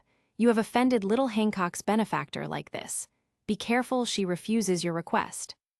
Granny Gloriosa took a deep breath, trying to calm herself. "You're right, we came here for a reason. Hancock, we need to talk. Let's wait for your master to arrive and we'll discuss it together." Hancock nodded, her expression softening a bit. "All right, Granny, let's wait for the master. He's the one who helped us and I owe him everything." As their ship docked at Twin Cape, Kahn and the rest of the crew disembarked, ready to meet the newcomers and discuss whatever pressing matter had brought them here. "Shaki is right." The blonde-haired middle-aged man, next to the black-haired woman, nodded in agreement. This couple, even though they haven't settled in Sabyati archipelago yet, still consists of the handsome blonde, dark king, Silver's Rayleigh, and the previous empress of the Amazon Lily Kingdom and former captain of the Kuja pirates, Shaki. The old man's tone was too aggressive. Hearing what Shaki and Rayleigh said, Granny Gloriosa seemed to remember something, then calmed down and apologized to Hancock. Looking at the 3 people who were talking in riddles, Hancock tilted her head, a big question mark forming on her smooth forehead. "Grandma." Not waiting for Hancock to ask the identity of the man and woman, the voices of Sonia and Mary suddenly came to her ears. Seeing that the ship had docked, Sonia and Mary jumped off the boat and trotted towards them. "Sonia, Mary, have you grown up too?" Looking at Sonia, who was now 2.5 meters tall, and Mary, who was 1.83 meters tall, Granny Gloriosa, recognizing them by their hair color, widened her eyes again. "Yeah, we are all 18 years old now." Mary, who ran over, hugged Granny Gloriosa enthusiastically and said with a smile, "Granny Gloriosa, how did you find us? Is the Empress and everyone else all right?" However, Granny Gloriosa's next words froze the smiles on Mary and Sonia's faces. Granny Gloriosa said with a blank expression, "The Empress is dead." How is it possible?" Mary put Granny Gloriosa back on the ground, her expression terrified. "The Empress is so powerful, how could she die?" "Granny, what happened to the Kuja pirates during the few months we were away?" Hancock also asked anxiously. "The Empress didn't die in battle, but died of illness." Looking at the three Boa sisters with sad faces, Granny Gloriosa explained slowly. After returning from this expedition, the Empress suffered from lovesickness, which is an incurable disease. Unable to bear it, she passed away. After finishing speaking, Granny Gloriosa looked up at Hancock with a serious face. Hancock, I came here this time to take you back. You are the most suitable candidate to inherit the position of Empress. What? Hancock was slightly taken aback, then shook her head repeatedly. No, I refuse. I won't go back. 3 consecutive refusals, without the slightest hesitation. It was clear that in Hancock's heart, the balance between Amazon Lily and Kahn had completely tipped in Kahn's favor. The dream of every Kuja warrior is to become the Empress. But now, Hancock's dream has long since changed from being an Empress to serving Kahn. Hancock, who was used to the wonderful life outside, did not want to go back to Amazon Lily in the calm belt. Granny Gloriosa, I've made up my mind. I want to stay with Master Kahn. He has done so much for us and I can't abandon him. My place is here. Granny Gloriosa sighed, seeing the determination in Hancock's eyes. She knew this wouldn't be easy. Hancock, the Amazon Lily needs you. The Kuja need a strong leader. But I can see your heart is set. Let's talk to this master of yours and see if we can find a solution that works for everyone. As Kahn and the rest of the crew approached, ready to meet the newcomers and discuss the pressing matter, he couldn't help but feel the weight of the decision Hancock would soon have to make. Chapter 69. How can you say such a thing? Seeing Hancock's decisive refusal, Granny Gloriosa was once again astonished. She pointed at Hancock and reprimanded, "It is the duty of every Kuja warrior to protect the Amazon Lily Kingdom. Have you forgotten that?" "Of course, I haven't forgotten." Hancock held her head high and retorted, "I will protect the Amazon Lily Kingdom, but not by becoming an empress. I'll do it by waiting until Master and I become the overlords of the sea, and then using the flag of the Cross family to protect Kuja Island." "No." Granny Gloriosa shook her head and said, "The Kuja warriors only obey the Empress. Only when you become the Empress and lead the Amazon Lily Kingdom to glory will you truly shine." Seeing that Granny Gloriosa was still so stubborn, Hancock's face suddenly sank. Blue and white electric arcs swirled around her, and she said coldly, "Anyway, I won't go back with you." "Are you going to fight the old woman?" Granny Gloriosa glared at Hancock. "You want to do it with me?" Hancock stared back, pointing at Rayleigh and Shaki. "If you brought these two with strong auras and can't reach an agreement, are you planning to take me back by force?" "He." Granny Gloriosa, furious, pointed at Hancock with her crutch, speechless. "See, Gloriosa, I told you to be nice." Shaki stepped forward, laughing. "You should be able to tell from the bounty poster that little Hancock is very proud. You can't force her." "Who are you?" Hancock looked at Shaki and Rayleigh warily, her posture guarded. Had it only been Granny Gloriosa, Hancock's attitude wouldn't have been as harsh.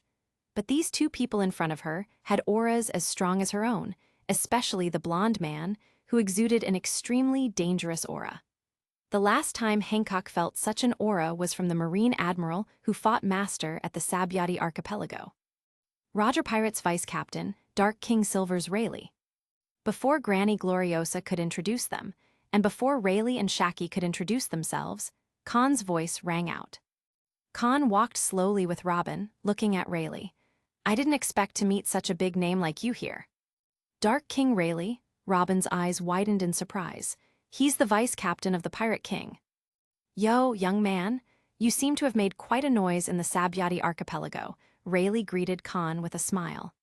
"It's something that we old-timers couldn't manage to do, making Sengoku suffer." Indeed, with such strength at the age of 15, even that woman from Big Mom's crew was far inferior at 15, Shaki said, flicking the ash off her cigarette. "Also, little Kahn is obviously a natural destroyer, but he doesn't have the augmented human body like Big Mom and Whitebeard. He's also a handsome guy, and little Hancock is really a match made in heaven." A match made in heaven. Hancock, who was initially full of hostility, was immediately charmed by Shaki's words. She held her beautiful cheeks in both hands and said shyly, "What, so you're a good person?"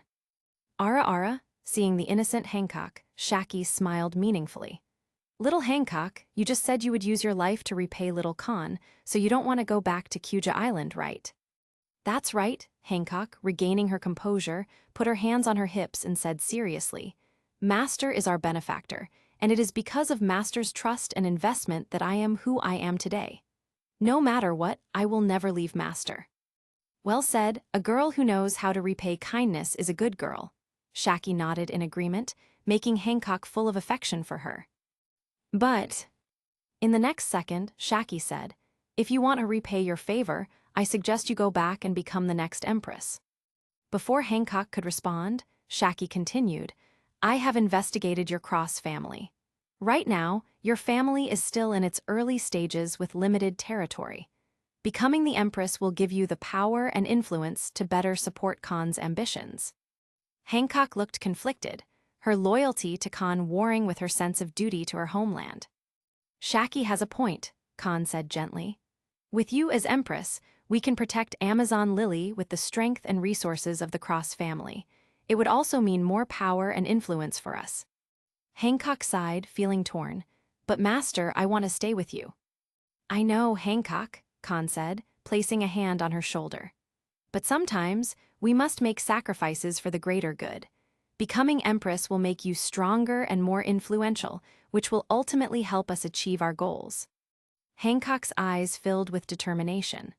All right, Master, I will become the empress and use my position to support the Cross family, but I will always be loyal to you. Kahn smiled, proud of her resolve. That's my Hancock.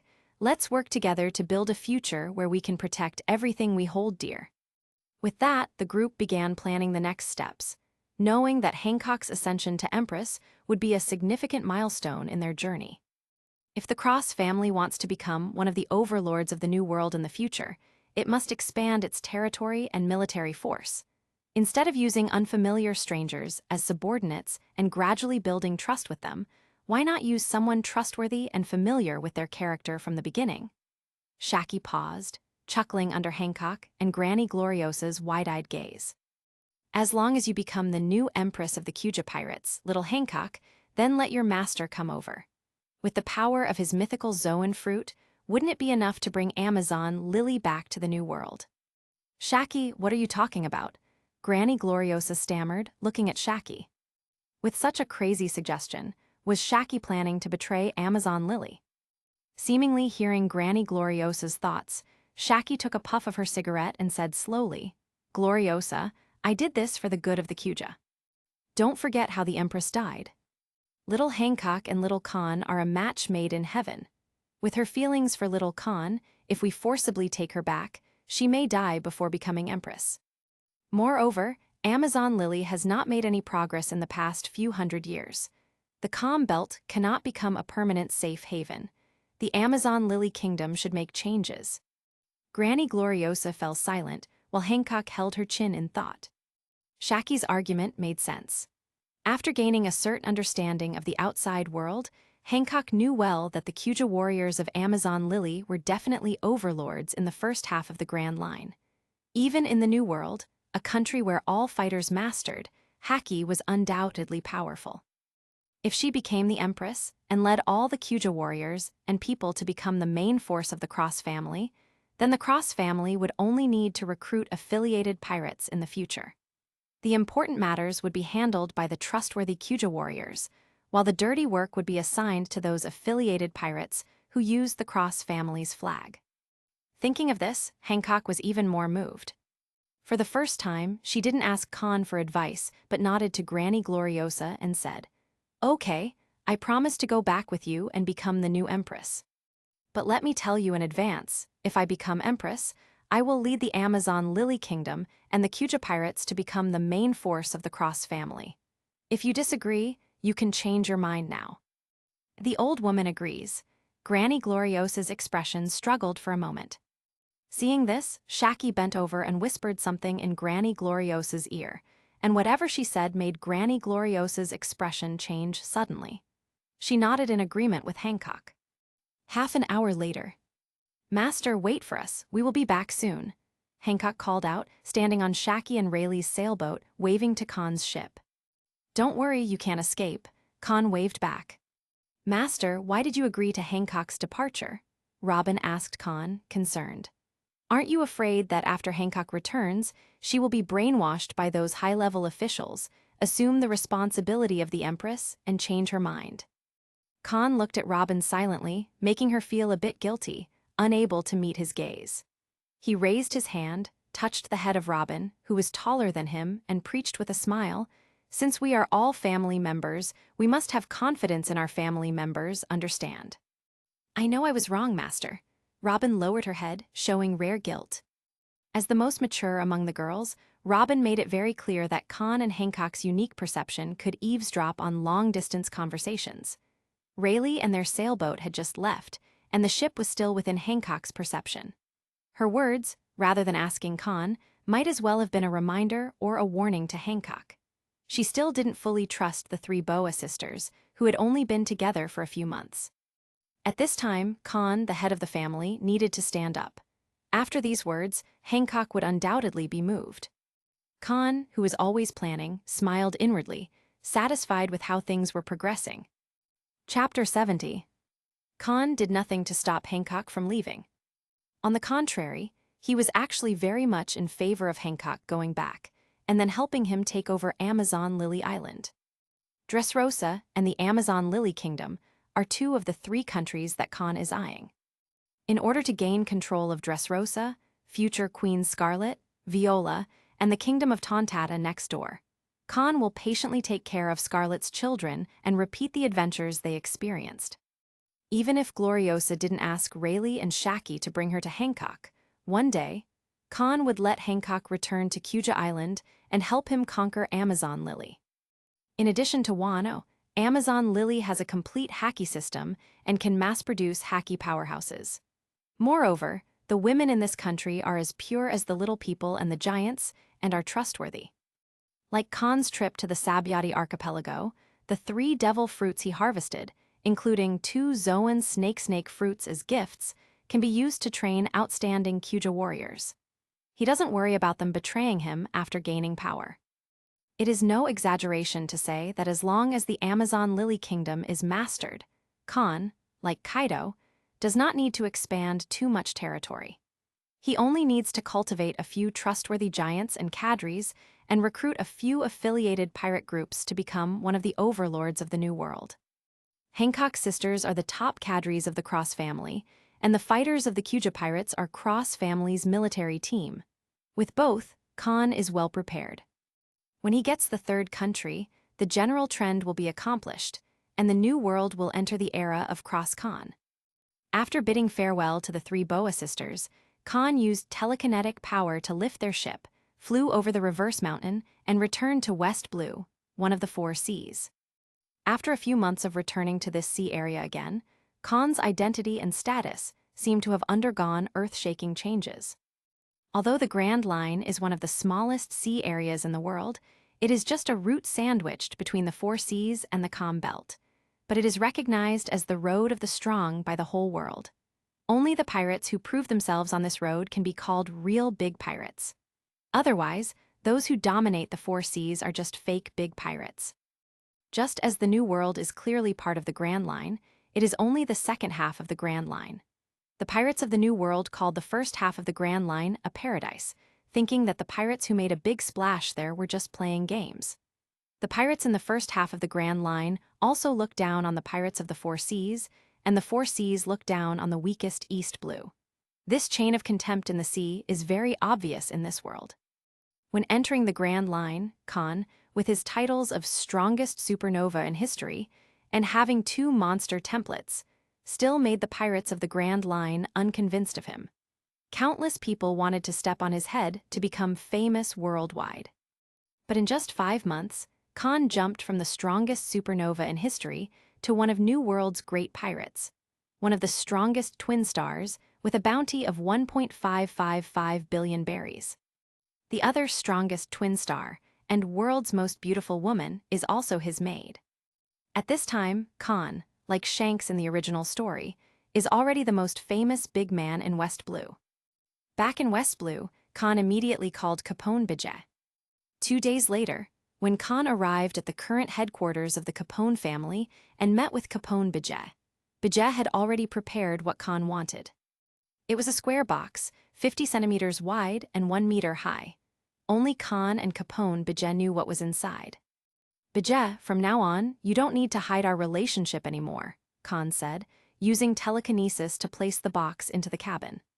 "In the future, when expanding the territory or encountering difficulties and dangers, you can take out the flag of the Cross family and call me.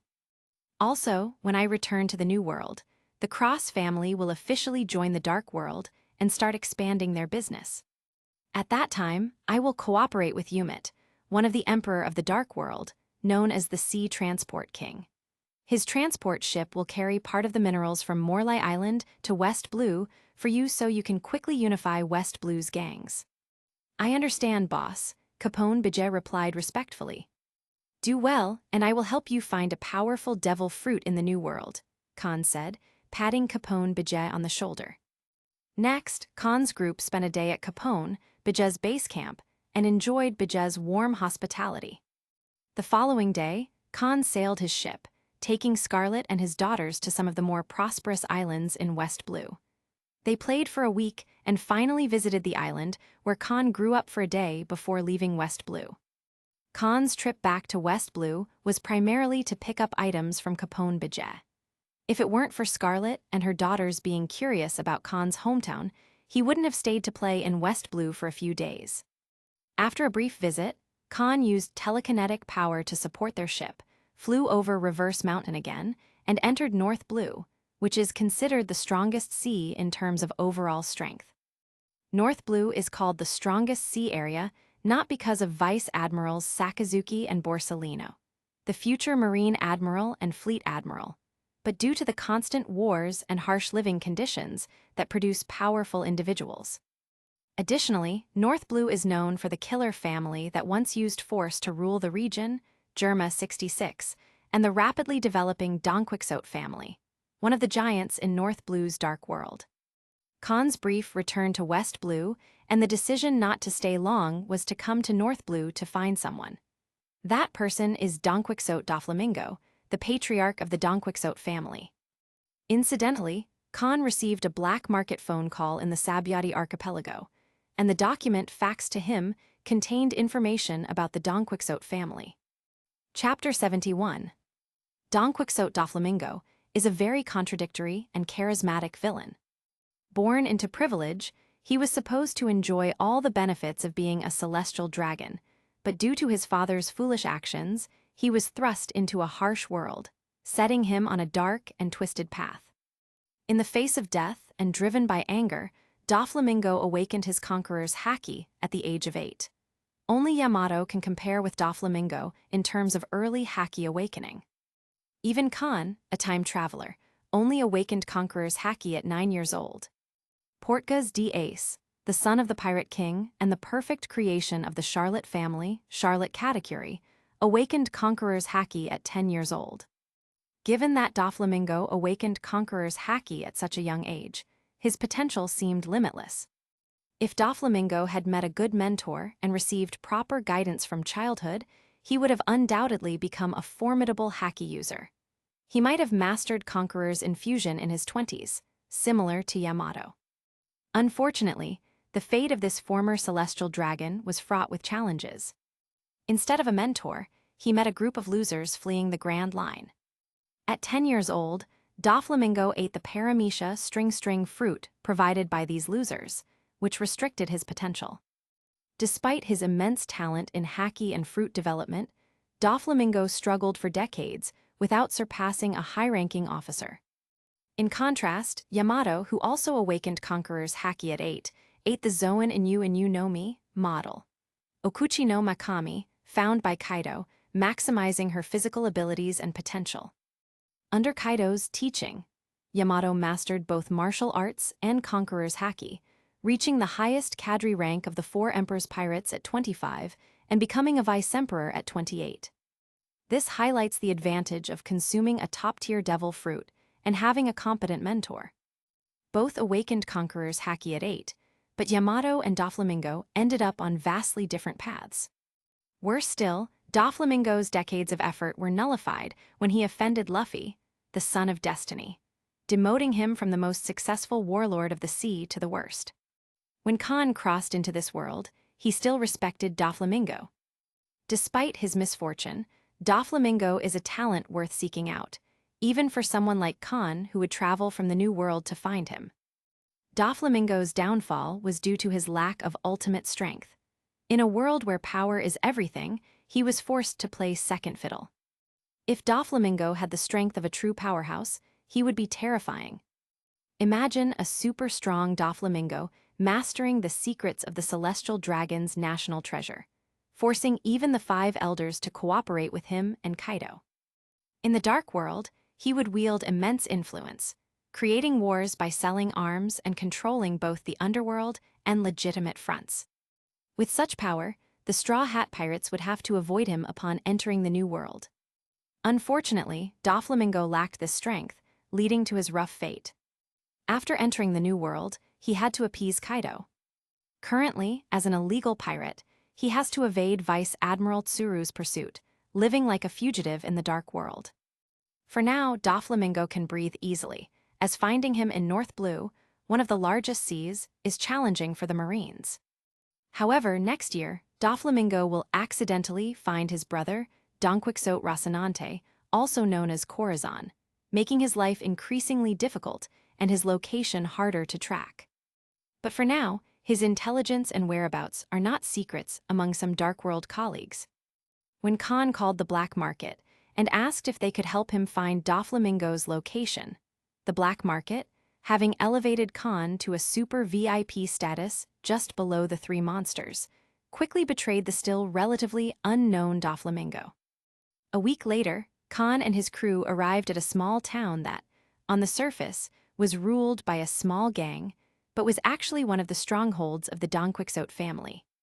As soon as their ship docked in the town, the Don Quixote family, always on high alert and ready to flee at the sight of a warship, was immediately alarmed. Doflamingo, Doflamingo, we found the ship at the docks, Cross Kahn's ship," shouted Treball, one of the top cadres, who was not only weak in strength but also easily frightened. He panicked as he reported to the 22-year-old Doflamingo. They had fled the Grand Line because they were terrified by the powerful pirates and wanted to return to the weaker seas, looking for someone with Conqueror's haki to be their king and protector.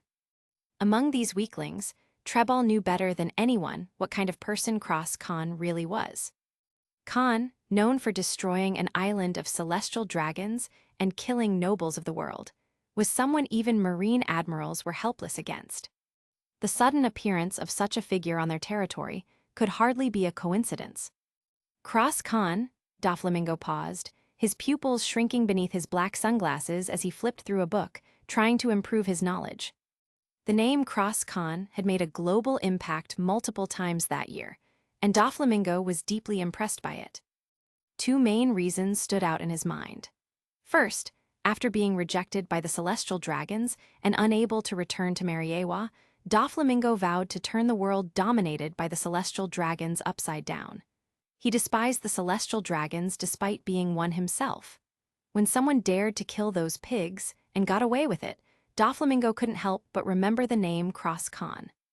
Second, after the Don Quixote family became one of the giants of North Blue, Doflamingo had been planning their entry into the Grand Line and how to develop their influence there.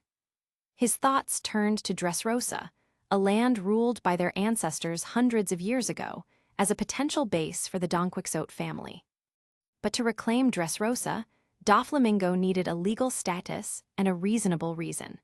Forceful seizure of power would incur the wrath of the 5 elders, even if he was a former celestial dragon who knew the secret of Mariewa national treasure. Thus, he needed to become a warlord of the sea. However, before he could figure out how to achieve this, the news of Cross Kahn poured cold water on his plans.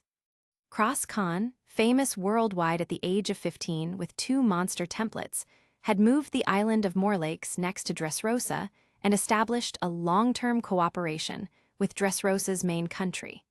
It was more of a long-term protection than cooperation. To reclaim Dressrosa, Doflamingo needed not only legal status and a reasonable reason, but also the power to defeat a monster like Kahn. This complicated his already difficult fate. Now the question remained, why was this monster, who was supposed to dominate the New World and compete with the big pirates and even the Yonko, appearing in this countryside? And why had he come specifically to Doflamingo's stronghold? Was this really just a coincidence? Chapter 72. Dover should we escape? Treball asked hopelessly, looking at a pensive Doflamingo. Phew phew phew phew phew. What? Treball, if this walking disaster is targeting us, we won't be able to escape. Doflamingo didn't blame Treball for his weakness, but smiled with a hint of malevolence, explaining slowly, Cross Kahn, he's a Zoan dragon fruit user. This devil fruit not only grants the body of a mythical beast, but also its superpowers. And his power is telekinesis. This power is similar to Golden Lion, Shiki's paramecia float fruit. It can control not only inanimate objects but also living ones. His telekinesis can even enhance his observation haki. According to reports, when Cross Kahn fought a marine admiral, he used telekinesis to lift the sea around the archipelago, causing a massive flood. In other words, his perception range is at least level 25 of the island. And Doflamingo paused briefly before continuing. Beside him, there's a Logia rumble fruit user whose speed rivals the Logia glint fruit. From the moment they landed, we've been within his perception range, even his attack range. Doflamingo's tone grew more serious as he finished. After listening to his analysis, Treball's face turned pale, and his legs trembled slightly. Excellent indeed, one of the smartest guys in the pirate world. Kahn, who had overheard Doflamingo's words, gave a thumbs up in his heart. To affirm Doflamingo's analysis, Kahn took action. A wave of blue telekinetic energy suddenly appeared, covering Kahn, Doflamingo, and Treball. Immediately, Doflamingo and Treball's faces changed dramatically. They realized that after the blue telekinetic wave covered them, they lost control of their bodies and were imprisoned in place.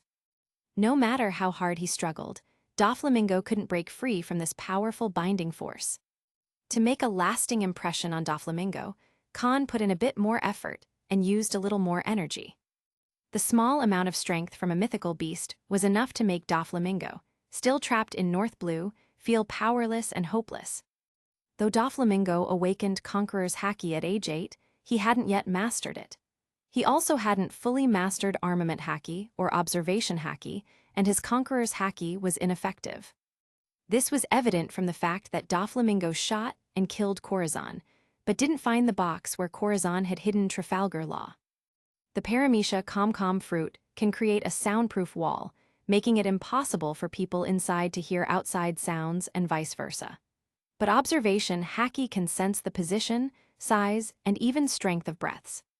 Unique perceptions like Kahn's and Hancock's are akin to the perspective of God, allowing them to eavesdrop on conversations and read minds. Without mastering Conqueror's haki or possessing the power of the paramecia string fruit, Doflamingo was just like the West Blue agents and guards protecting the celestial dragons in Kahn's eyes. Kahn could kill them all with a thought. After exerting all his strength and failing to break free from the shackles, Doflamingo's mood sank to the bottom. Is this the difference between him and the great pirates of the New World? It must be too vast. Even Doflamingo couldn't break free from the shackles of telekinesis, let alone fight Kahn. Aside from moving his eyeballs, Treball couldn't even open his mouth, only managing a whining sound. After suppressing Doflamingo from a distance, Kahn asked Robin to take Scarlet and her sister to this small town, while he himself headed to the Donquixote family stronghold. Hearing this, Robin knew Kahn must have serious business to attend to, so she took them away without asking any questions and without giving Scarlet a chance to express her doubts. After parting from Robin and his daughters, Kahn soon arrived at a villa. Bangs, bangs, bang. Wherever he went, the Donquixote family members or cadres, whether outside or inside, fell to the ground with their eyes rolled back. This included Pink. In front of Kahn's Conqueror's haki, these formidable North Blue fighters were no different from ordinary people. While stunning these guys, Kahn squatted down, reached out to touch them and read their memories using his superior observation haki. Through Center Pink and others' memories, Kahn got good news. Monet and Sugar had not yet joined the Donquixote family. Obviously, Doflamingo had not yet acquired the powers of the Logia Snow fruit user or the Paramecia Hobby fruit user. Not only Monet and Sugar, but even Baby 5 had not yet joined the Donquixote family. Kahn vaguely remembered that Baby 5 and Buffalo were among the 100 children taken in by the Donquixote family. These two became members of the Donquixote family not much earlier than Law. When Law joined the Donquixote family in C Circle Calendar 1506, it was 3 years later. In other words, Baby 5 would only become a member of the Donquixote family in the next 3 years, while Monet and Sugar would take even longer. Thinking of this, Kahn's mood brightened even more. In a few years, when the Cross family had established a firm foothold in the New World, he must take some time to come over, look for Monet and Sugar, and perhaps intercept the so-called ultimate devil fruit, Paramecia Apop fruit. Chapter 73. After gathering all the information he needed, Kahn finally arrived at the study where Doflamingo and Treball were. Seeing Doflamingo sitting in the armchair and Treball standing on the carpeted floor, Kahn greeted them with a chuckle. "Finally, I get to see you, Joker." No one responded to Kahn because both Doflamingo and Treball, bound by telekinesis, couldn't even open their mouths to speak. Noticing this, Kahn said, slightly stunned, "Oops, I forgot to untie you." With that, the blue telekinetic waves turned into sparkling dots and vanished from Doflamingo and Treball's bodies. Hi. Just regaining control of his body, Treball, with weak legs, slumped to the ground, panting heavily, looking at Kahn with eyes full of fear. Even Doflamingo's forehead was covered in cold sweat at this point. Looking at Kahn's gentle smile, Doflamingo thought he didn't look like a New World pirate who destroyed islands, but more like the boy next door. Thanks to his strong psychological fortitude, Doflamingo managed to keep his composure. Hey, Mr. Kahn, it's been a long time coming." Doflamingo, forcibly calming his emotions, also showed a wicked smile and responded to Kahn's greeting. Note that Kahn's address just now was his code name in the underworld. Doflamingo didn't mention Kahn's title in the pirate world, but used the gangster's method of address, calling Kahn Mr. Kahn. This quick response made Kahn appreciate Doflamingo even more. He was indeed the talent he had come all this way to find. With his help, the Cross family would quickly rise to become one of the New World's overlords, just like the original Beast's pirates.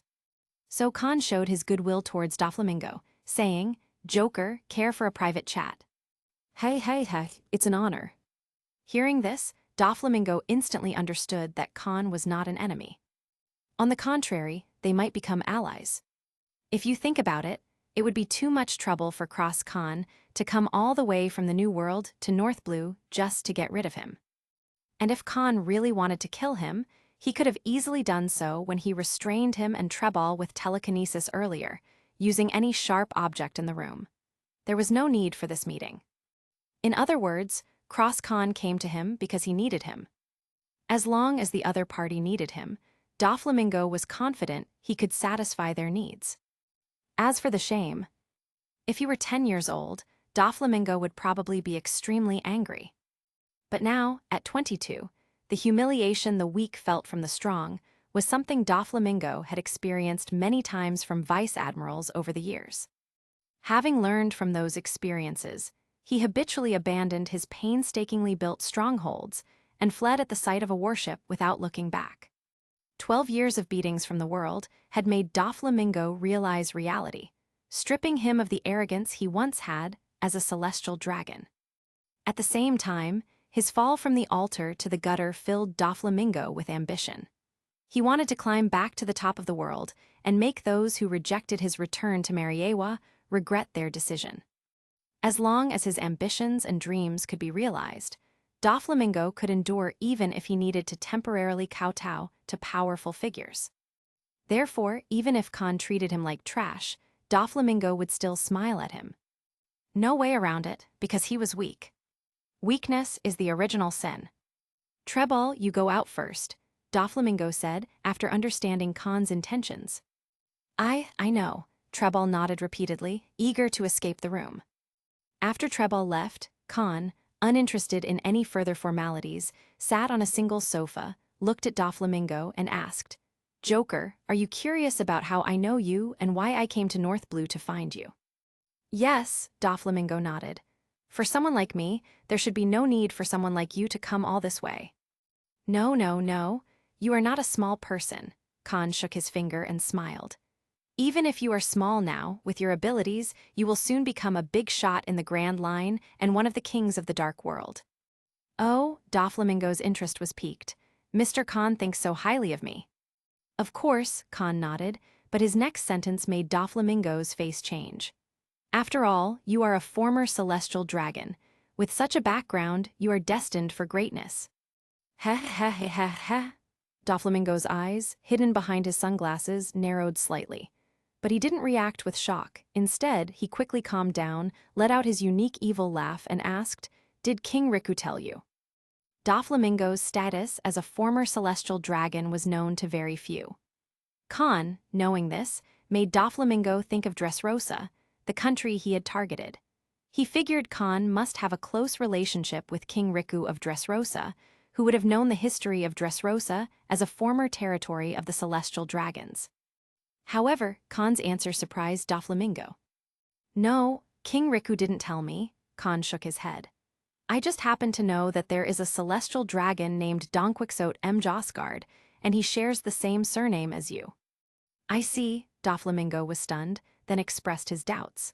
Since you know I am a former celestial dragon, then you should know I have no influence in Mariewa and can be considered a lost cause. So why are you still interested in me? Of course, Khan's smile widened.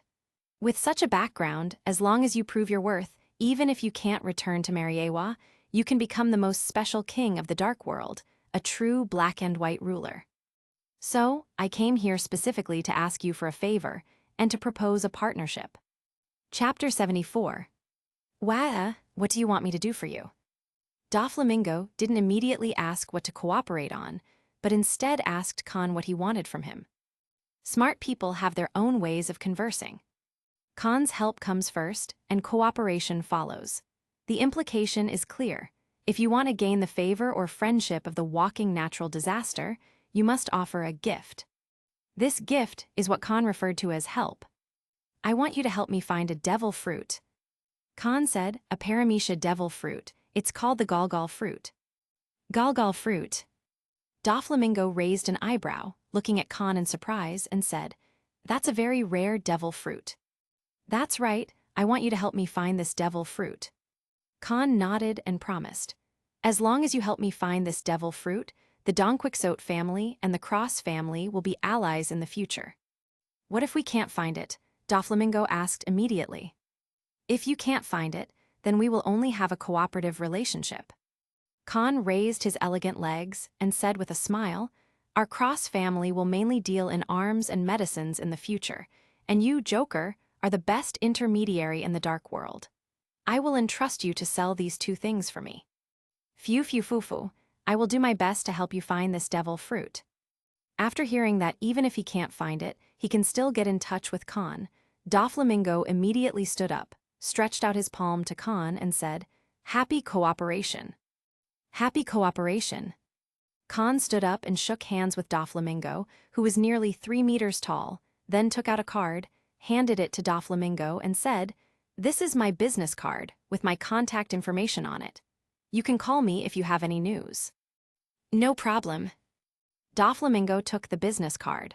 Then, with a slight hook of his finger, used the ability of his string fruit to pull a pen and a piece of paper over. After writing a string of numbers on the paper, Doflamingo handed it to Khan and said, This is my den mushy number. If you need anything, you can call me anytime.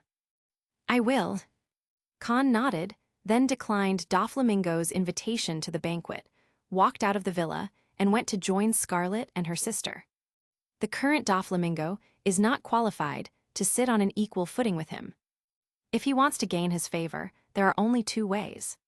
One is to help him find the Galgal fruit, and the other is to bring the greatest benefits to the Cross family through long-term cooperation, before Kahn agrees to have dinner with him. Regarding this point, Doflamingo is actually very clear, so he didn't push it. Next, Doflamingo will anonymously announce in the Dark World the news of purchasing the Golgol fruit at a high price. It is so exciting to ally with the future Master of the Sea. As long as the Tgthegood family can become an ally with the Cross family, once they enter the New World, they will be able to gain a firm foothold immediately. Therefore, Doflamingo will definitely obtain the Golgol fruit by any means necessary. Even if he can't find the Golgol fruit, Doflamingo has to find a devil fruit that is just as valuable or even more precious and rare to earn Kahn's favor. As for Doflamingo's plans, Kahn, who had stopped paying attention to him, had no idea. The reason Kahn approached Doflamingo was to see if he could trigger a butterfly effect and get the Golgol fruit earlier. Kahn, familiar with the plot, knows that the Golgol fruit will eventually fall into Doflamingo's hands. If Kahn hadn't intervened, Doflamingo would have auctioned off the Golgol fruit to make the Tgthegood family famous, becoming the richest man in the world and one of the 10 kings of the Dark World in the process. But now, with Kahn's promise in play, Doflamingo faces a choice. After obtaining the Golgol fruit, will Doflamingo auction it off for fame or use it to secure an alliance with the future sea overlord? Even a pig could make the right choice, let alone Doflamingo, one of the smartest people in the sea. As long as Doflamingo doesn't auction off the Golgol fruit in a high-profile manner, the chances of Tgthegood cutting in would be nearly zero. With the Golgol fruit, Kahn knows he can eventually surpass Tgthegood, creating a future where the Cross family becomes the richest family in the world. After exchanging contact information with Doflamingo, Kahn quickly reunited with the Robin girls and left the town that day. Except for the capitals of the allied countries, the other islands in the Four Seas are all backward and rural, not as exciting as the Grand Line. Born in the New World, Scarlet and her daughters have been to Sabyati Archipelago, Fishman Island below 10,000 meters, and Sky Island above 10,000 meters. They were not interested in anything less. Kahn, who didn't spend much time in North Blue and had already completed his business, used his telekinetic powers to lift their ship and return to the New World through the calm belt. As mentioned earlier, the Grand Line is a route sandwiched between the Four Seas and the calm belt. The Red Line then divides the Grand Line into the first and second halves. Outside the calm belt on the left and right sides of the first half are East Blue and South Blue. In the first half, if a pirate ship is strong enough, it can pass through the calm belt and enter East Blue or South Blue. Outside the calm belt, on the left and right sides of the second half are North Blue and West Blue. If pirates in these two seas are strong enough and not afraid of the Sea Kings in the calm belt, they can enter the New World directly from the calm belt without first going through Reverse Mountain to enter the first half of the Grand Line, and then go to Fishman Island to enter the New World. Now, Kahn is using this method to return directly from North Blue to the New World, saving a lot of distance and time. Chapter 75. This trip, Kahn and his crew traveled for a whole season. During this time, they first visited the New World, then returned from Fishman Island to the first half of the Grand Line, traveled from the first half of the Grand Line to West Blue and North Blue, and finally returned to the New World through the calm belt. In one quarter, they traversed 4 sea areas. During this period, Kahn first had Robin read Joy Boy's apology on Fishman Island, then killed celestial dragons in the Sabyati Archipelago, acquired the love fruit, and took Koala with him. Hancock and Kahn became the strongest twin stars of the Sea Circle calendar, 1503, with their combined bounties exceeding 2 billion berries. Before returning to West Blue, they bid farewell to the 3 Boa sisters. Upon their return, the Cross family would gain a powerful Haki nation with a perfect Haki system and a fighting nation as their main force. After returning to West Blue, Kahn acquired necessities for the future development of the Cross family. In North Blue, Kahn received the good news that Monet and Sugar had not yet joined the Tgthegood family and exchanged contact information with Doflamingo, making it almost certain that he would get the Golgol fruit. This trip was a complete success for Kahn. If not for Scarlett's impatience and the lack of time, Kahn would have wanted to go to East Blue's Sixes Island to find a devil fruit. That devil fruit is the strongest kind of logia. Sixes Island is where Portgas D. Ace originally obtained the Mira Mira fruit and recruited his first crew member, Masked Deuce. This island and the information that Ace learned about armament hacking in one day are all from Ace's official novel. Since Ace is a highly popular character, Kahn had read this novel in his previous life, so he had a very deep impression of Sixes Island. As long as Kahn doesn't intervene, then the Mira Mira fruit will belong to Portgas D. Ace. When Ace obtained the Mira Mira fruit, it was C Circle Calendar 1517. Therefore, Kahn still has 14 years, so he is not in a hurry to find the Mira Mira fruit immediately. Of course, Kahn didn't go looking for it right away. In addition to Scarlett's impatience, there are no incapacitated members suitable for the Mira Mira fruit in their family. Koala has her sights set on the millet fruit, and Kahn will let her eat it once the Cross family base camp is completed. Scarlett, on the other hand, has pre-ordered the love fruit, and Kahn will decide whether to give it to her based on her determination to become stronger. The other two Zoan snake fruits are intended for the warriors of the Kuja tribe. As for Sanya, Kahn planned to find a devil fruit for her after returning to the New World. He planned to wait until the three Boa sisters came back before giving Sanya a big surprise. The devil fruit Kahn prepared for Sanya is the same type as his own, a mythical Zoan. Its full name is the bat fruit, and its model is vampire. Yes, the devil fruit that Kahn prepared for Sanya was one of the 4 legends of the last era, the same one that Patrick Redfield, the Red the Aloof, possessed. As Charlotte Linland said, if she wasn't already a soul fruit user, she would never give Kaido the fish fruit model, Azure Dragon. The devil fruit is the most compatible with natural-born destroyers because it is the mythical Zoan. Similarly, the devil fruit, most suitable for enhanced humans, is also the mythical Zoan. And Sanya is an enhanced human. As long as Sanya eats the vampire fruit, her physical fitness and potential will be fully maximized, and she will surely become one of the top cadres of the Cross family, one of the big 3. Kahn also knows the location of the Zoan, bat fruit, phantom beast model, vampire. Just like Ace's official novel, Kahn also played the game where the Red Earl appeared in his previous life. The location of the phantom beast vampire form is in a place called Sleeping Ancient Town in the New World. And this devil fruit is hidden in a place that only Robin can find, or by meticulously searching the entire island. After returning to Dressrosa, Kahn immediately called the black market to buy information on Sleeping Ancient Town at a high price. Where there are people, there is history. Where there are people, there is trade. And where there is trade, there is intelligence. And no one is better at gathering intelligence than the black market. Because the black market thrives on spreading news in the dark world, posting rewards similar to bounty orders. Villains such as pirates, bounty hunters, or killers around the world will not pass up any opportunity to make money. In just half a month, one of the strongholds of the black market in the New World sent someone to Dressrosa and delivered a courier to Kahn. This express was an eternal pose. On the base of the eternal pose, there was a line of letters translating to Sleeping Ancient Town. Yes, the black market did not tell Kahn the location of Sleeping Ancient Town via Den Mushi, but sent him an eternal pose instead. Whether the person who completed the bounty gave this eternal pose to the black market, or the black market made the eternal pose with materials from Sleeping Ancient Town and then sent it to Kahn, it didn't matter. This considerate method made Kahn's 8 million berries well worth it.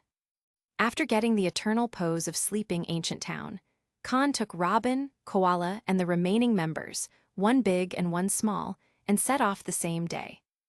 With the help of telekinetic wind control, it only took 2 days for their ship to reach Sleeping Ancient Town. It then took only half an hour. With Robin's assistance, Kahn followed the guidance of the special text and found the fruit that had been stored for an unknown number of years. Like the rumble fruit, it had disappeared for several ages and became one of the legendary abilities.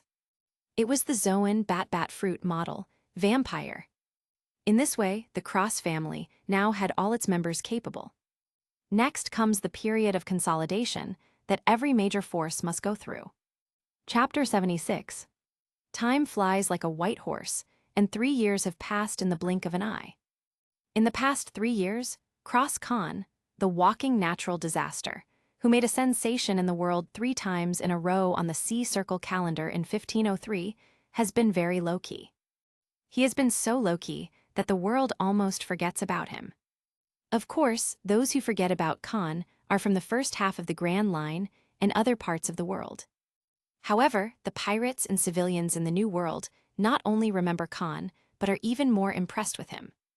Because in the past 3 years, 2 more islands have appeared next to Dressrosa, and the situation has been changing constantly. The larger one is the Island of Minerals, Lakes, which was seized as a trophy 3 years ago after Kahn wiped out the mighty Fist pirates. Now, Dressrosa citizens are continually mining on this island. At the center of the island, a huge base has been established. In this base, it is now continuously producing all kinds of thermal weapons. 3 years ago, the box Kahn brought back from Capone Bije was also placed in the corner of the base, and it was full of blueprints with weapon designs and data. These blueprints originally belonged to the Cross family, but were given to Capone Bije by Kahn to let him take over the arms business of the Cross family and rapidly develop the Capone family. After gaining a firm foothold in the New World, Kahn went back and reclaimed the blueprints for the munitions. In the past 3 years, the Cross family has successfully established long-term cooperation with the Deep Ocean Current, UMIT, and every month, part of the minerals are transported from Lakes Island to Capone Bije. At the same time, the Cross family also established a partnership with the Donquixote family to transport the produced arms to North Blue and have Doflamingo help sell them. Kahn didn't sell them himself because his ammunition wasn't high quality in the New World. It's better to ship it to North Blue, where wars continue, and let the best intermediary in the Dark World help him sell the ammunition at the highest price. As for the small island, it has been cultivated by the little people for 3 years, and now it's full of various flowers, plants, and medicines.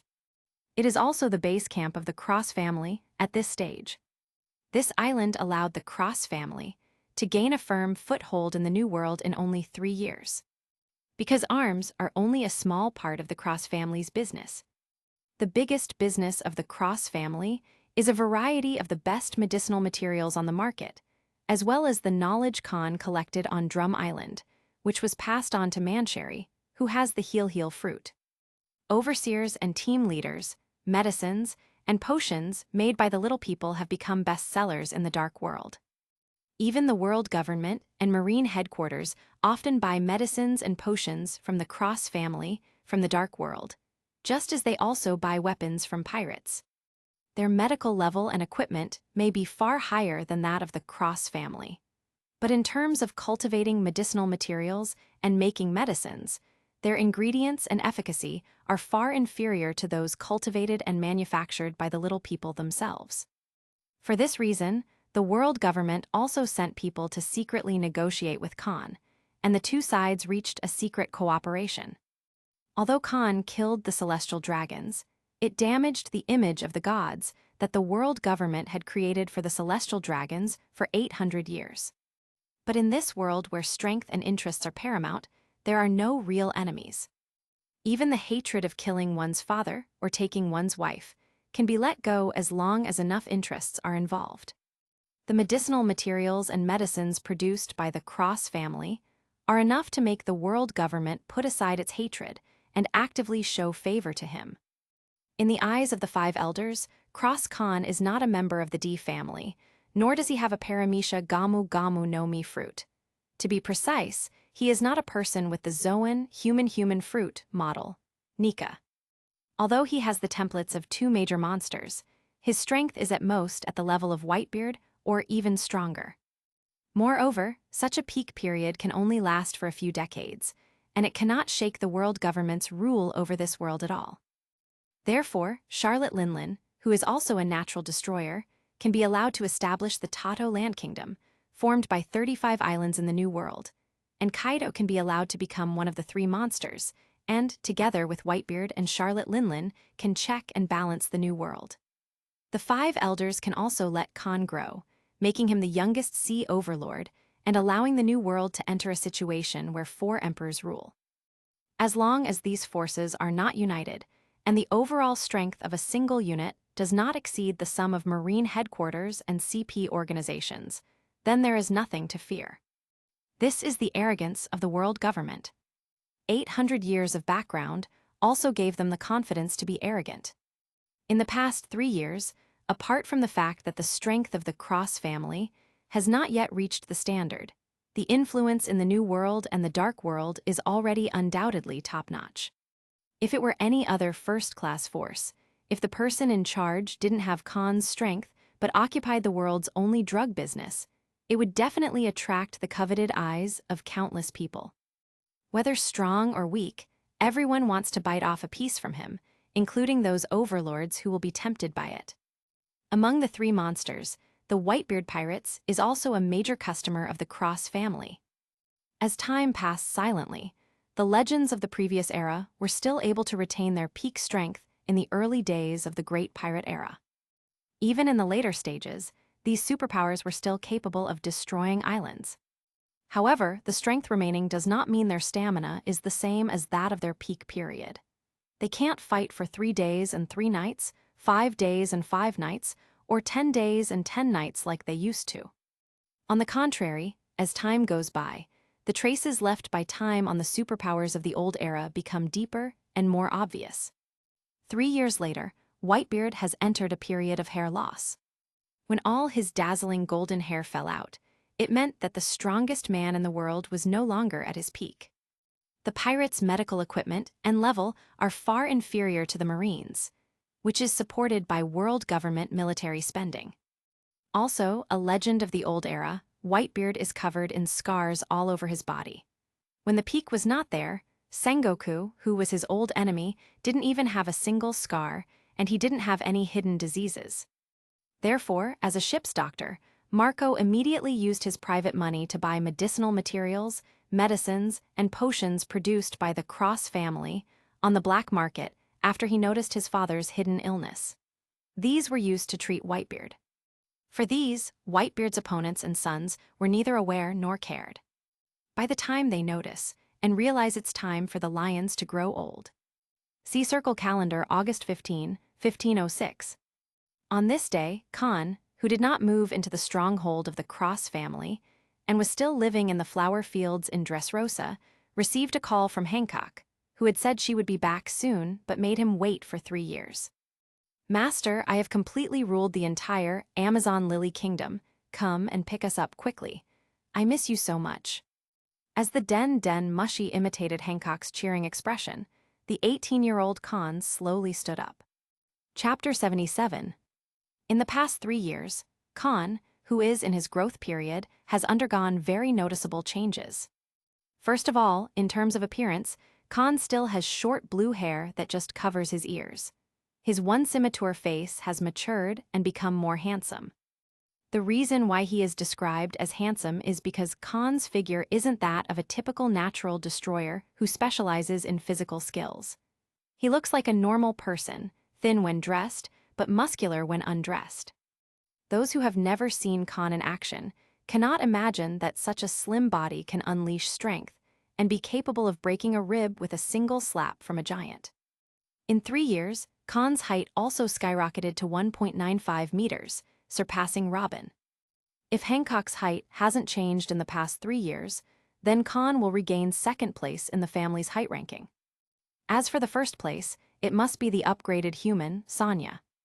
In addition to his appearance, Kahn's strength has also seen significant changes. As a natural destroyer, and at the age of 15, even if Kahn overeats like Charlotte Linlin, does no training, and only knows to eat, drink, and play all day long, his strength will still improve steadily. It wouldn't be until after the age of 30 or 40 that the world's top talent would be wasted, leaving him in his 70s and 80s. At that point, it would already be too late to think about cultivation. Charlotte Linlin is such an existence. With Charlotte Linlin as a negative example, Kahn certainly won't waste his talent. For the past 3 years, he has spent 6 hours a day practicing haki, 3 hours practicing taijutsu, and 3 hours developing his devil fruit abilities. Kahn spends half of each day working on his strength. As for the remaining half of the time, 6 hours are spent cultivating relationships with Robin and the girls and getting busy with business when necessary. The other 6 hours are spent resting. Sleeping only 6 hours a day is a habit of Kahn and Robin, which has not changed over the years. Under such excellent time management, Kahn's strength, physical development, and his relationship with the girls have all progressed well. But since he hasn't fought against another superpower yet, Kahn doesn't know what level his current strength has reached. To be precise, there is still a huge gap between him and those superpowerful individuals, standing on the highest mountain in the world, and the 3 big monsters in the New World. He compares himself to those 3 monsters, and this shows how much Kahn's strength has improved in the past 3 years. "I'm going to pick you up now." Kahn, who received Hancock's call, responded immediately. "Master, your concubine is waiting for you on Kuja's island." The Den Mushi mimicked Hancock's excited expression again. In the past 3 years, Kahn, who was afraid that Hancock would suffer from lovesickness, talked on the phone with Hancock every few days, sometimes even daily, but they hadn't met in person. Even though he was just talking through a Den Mushi, Kahn noticed that Hancock had changed a lot in the past 3 years. For example, her self-proclamation changed from "me" to "your concubine." When talking with Hancock, Kahn would sometimes overhear her conversations with others, and her self-proclaimed status instantly turned into that of mourning, full of majesty. It was clear that Hancock had adapted to and embraced her identity as the Empress. Perhaps for this reason, 2 years ago, Hancock finally awakened the innate aptitude of a king, which is only one in millions of people, Conqueror's haki. What's even more outrageous is that in the past 3 years, Hancock has also mastered the advanced application of armament haki. That is, external release and internal destruction. When Kahn heard this news, his mouth dropped in shock. He was astounded by Hancock's rapid progress. In the past 3 years, Kahn's stamina, skills, haki capacity, and devil fruit development had all made great progress. The only thing that hadn't progressed was his comprehension of Conqueror's haki. Yes, in the past 3 years, Kahn hadn't mastered the future prediction of observation haki, nor the external release and internal destruction of armament haki, nor the Conqueror's infusion. Despite 3 years of hard work, except for the increased capacity of haki, there had been no progress in comprehension. Kahn thought there were only 2 possibilities. Either he had no talent, or like Luffy, he needed to fight evenly with strong opponents or engage in life-and-death battles to rapidly grow his haki comprehension. On the other hand, Hancock was an extraordinary talent. She mastered the 2 types of haki at the age of 12 and didn't spend several years as a slave to the celestial dragons, unlike in the original story, thus not wasting years of growth. With Kahn's help, her biological age went directly from 12 to 18, greatly increasing her haki capacity. Then, with sufficient haki capacity and 3 years of polishing, Hancock had a flash of insight and mastered the advanced use of armament haki. People are really incomparable. When she returns, Kahn must ask her for advice. After hanging up the phone, Kahn told Robin and Koala the good news. They took their ship and finally left Dressrosa after 3 years. Yes, in the past 3 years, Kahn had hardly left Dressrosa except to find a small uninhabited island and transform it into a base camp. Even when he left, it was to the sea area not far from Dressrosa to develop the abilities of the 137 kinds of phantom beasts and the form of the dragon. The same went for Robin and the girls. In the past 3 years, Robin had also managed her time well. She spent 6 hours a day practicing the haki method of Kuja pirates and Marine 6 styles, slept for 6 hours, and spent the remaining 12 hours taking care of Kahn's daily life, cultivating Koala, and negotiating and cooperating with Dressrosa, represented by Scarlet and the Tontata tribe, represented by Mancherry. 3 years later, Robin, who was now 21 years old physically, had lost any immaturity and had become a mature lady with a scholarly temperament. Under Robin's training, the 7-year-old koala was just like Robin when she was a child, quiet and precocious. At the same time, she had also become a paramecia millet fruit user. As for the two sisters, Scarlet and Viola and Mancherry, they have often come to Kahn, Robin, and Koala to chat and play over the past 3 years. Although they hadn't officially joined, they were already half members of the Cross family. In the past 3 years, Kahn had also taught Scarlet and Viola the cultivation methods of Kuja Pirate's Hacky method and Marine 6 styles. But paramecia love fruit, Kahn hadn't given it to Scarlet yet. It wasn't that Scarlet hadn't learned enough, but that she hadn't fully committed to the family, and Kahn didn't want to give it to her yet. Chapter 78. In the past 3 years, apart from the development of the Cross family into a first-class force, Kahn and his crew have undergone tremendous changes. Somewhere in this world, significant events have taken place. For instance, after the destruction of Ohara a few years ago, the leader of the Revolutionary Army, the future, most ferocious criminal in history, Monkey D. Dragon, has formed an army and is expanding rapidly. I believe that it won't take many years before the Revolutionary Army's headquarters moves into the New World and becomes one of the dominant forces opposing the world government. 3 years ago, Dragon returned to Garp with a grandson, the future son of Destiny, Monkey D. Luffy. 2 years ago, Doflamingo's younger brother, Corazon, returned to the Don Quixote family as an undercover Marine. The Marine and world government are aware of the cooperation between Kahn and Doflamingo. However, due to Kahn's secret cooperation with the world government, the 5 elders specifically issued an order to Kong, instructing Vice Admiral Tsuru, who was hunting Doflamingo, to leave Kahn's business alone. This is one of the privileges of the Cross family working with the world government.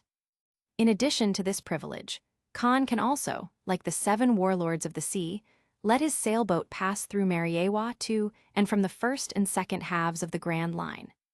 Of course, the premise is that Kahn is not afraid of being ambushed. This privilege is not only available to Kahn, but also to Kaido. Both the world government and the Marines are short of seastone, and most of the seastone in the world comes from Wano country. Just like Kahn, who controls a small human race, the world government can't confront Kaido directly, so they establish cooperation with him. A year ago, a pirate imprisoned soldiers and threatened a king to surrender the throne in a member country. When the king sent a signal to the world government for help, they sent the future CP9, the strongest killing machine in the past 800 years. Rob Lucci, who was only 13 years old at the time, killed 500 soldiers and pirates by himself. A few months ago this year, lead disease broke out in North Blue. The country called White City, Flevance, was devastated. Trafalgar Law, who has 3 years and 2 months left to live, joined the Don Quixote family in mid-June this year. These are some of the significant events of the past 3 years. Additionally, Shanks, who recruited Usopp's father Yasopp, established his own Red Hair Pirates and started his voyage. Once his crew is complete, I believe they will soon become a world-renowned pirate group. But when Shanks entered the world's highest stage and challenged the world's greatest peaks, Kahn was already waiting for him at the top. So Kahn didn't care about Shanks' rise. After setting out with a large and a small maid, Kahn took out Hancock's life card, followed its guidance, and sailed their ship towards Amazon Lily. With the help of telekinetic wind control, their ship arrived at Amazon Lily in just 3 days. "Master, I miss you so much, Tilda." As Amazon Lily appeared on the distant horizon, still more than a dozen nautical miles away, a blue-white lightning bolt appeared out of thin air on the deck of their floating ship. Hancock teleported to the deck, threw herself into Kahn's arms, and said in an excited tone, "We missed you." Kahn, embracing Hancock's slender waist with both hands, smiled and said, "Hancock, you've grown up a lot." Like a child, Hancock kept rubbing her cheek, known as the world's most beautiful, against Kahn's chest. She then looked up and smiled, saying, "Master has also grown up. not only more beautiful but also taller and stronger than 3 years ago. How have Sonya and Mary been these 3 years? Standing up with Hancock in his arms, Kahn asked the now 21-year-old Hancock as he looked at her closely. As Kahn just said, Hancock has grown up a lot and surpassed her original self. In the original story, Hancock's height was only 1.91 meters, and she would be close to 2 meters only if she wore high-heeled shoes. In this life, Hancock, even in ordinary shoes, stands at 1.95 meters, matching Kahn's height. If she wears high heels, she would easily surpass 2 meters. Obviously, this growth spurt is thanks to the Logia rumble fruit. Electrotherapy, one of the rumble fruit's abilities, isn't just a life-saving skill. Its function is similar to the technique of life return. It helps the host digest energy and stimulates the human body to develop its potential. With electrotherapy, Hancock's growth rate is at least twice that of her original story. At this growth rate, by the C Circle calendar 1522, Hancock's strength would be worth at least 3 billion berries. With this level of power, she would be one of the world's top-tier fighters. Sonya and Mary have changed a lot in the past 3 years, Hancock said, hugging Kahn's waist tightly. They have been with Granny Nyan for 3 years, learning how to manage a country. Thanks to their assistance, I was able to manage a country without losing strength. Hearing this, Kahn laughed and said, "It looks like they've all grown up." Hancock nodded repeatedly, smiling. "On the phone, Master, you should have sensed that Mary has become much quieter, and Sonya has become more mature, right?" "True," Kahn nodded, wondering how much Mary's appearance had changed. Soon, their ship arrived in the skies over Amazon Lily. The sudden appearance of a flying sailboat in the sky did not cause a huge sensation on the island. Before Kahn entered the windless zone, he had already informed the 3 Boa sisters.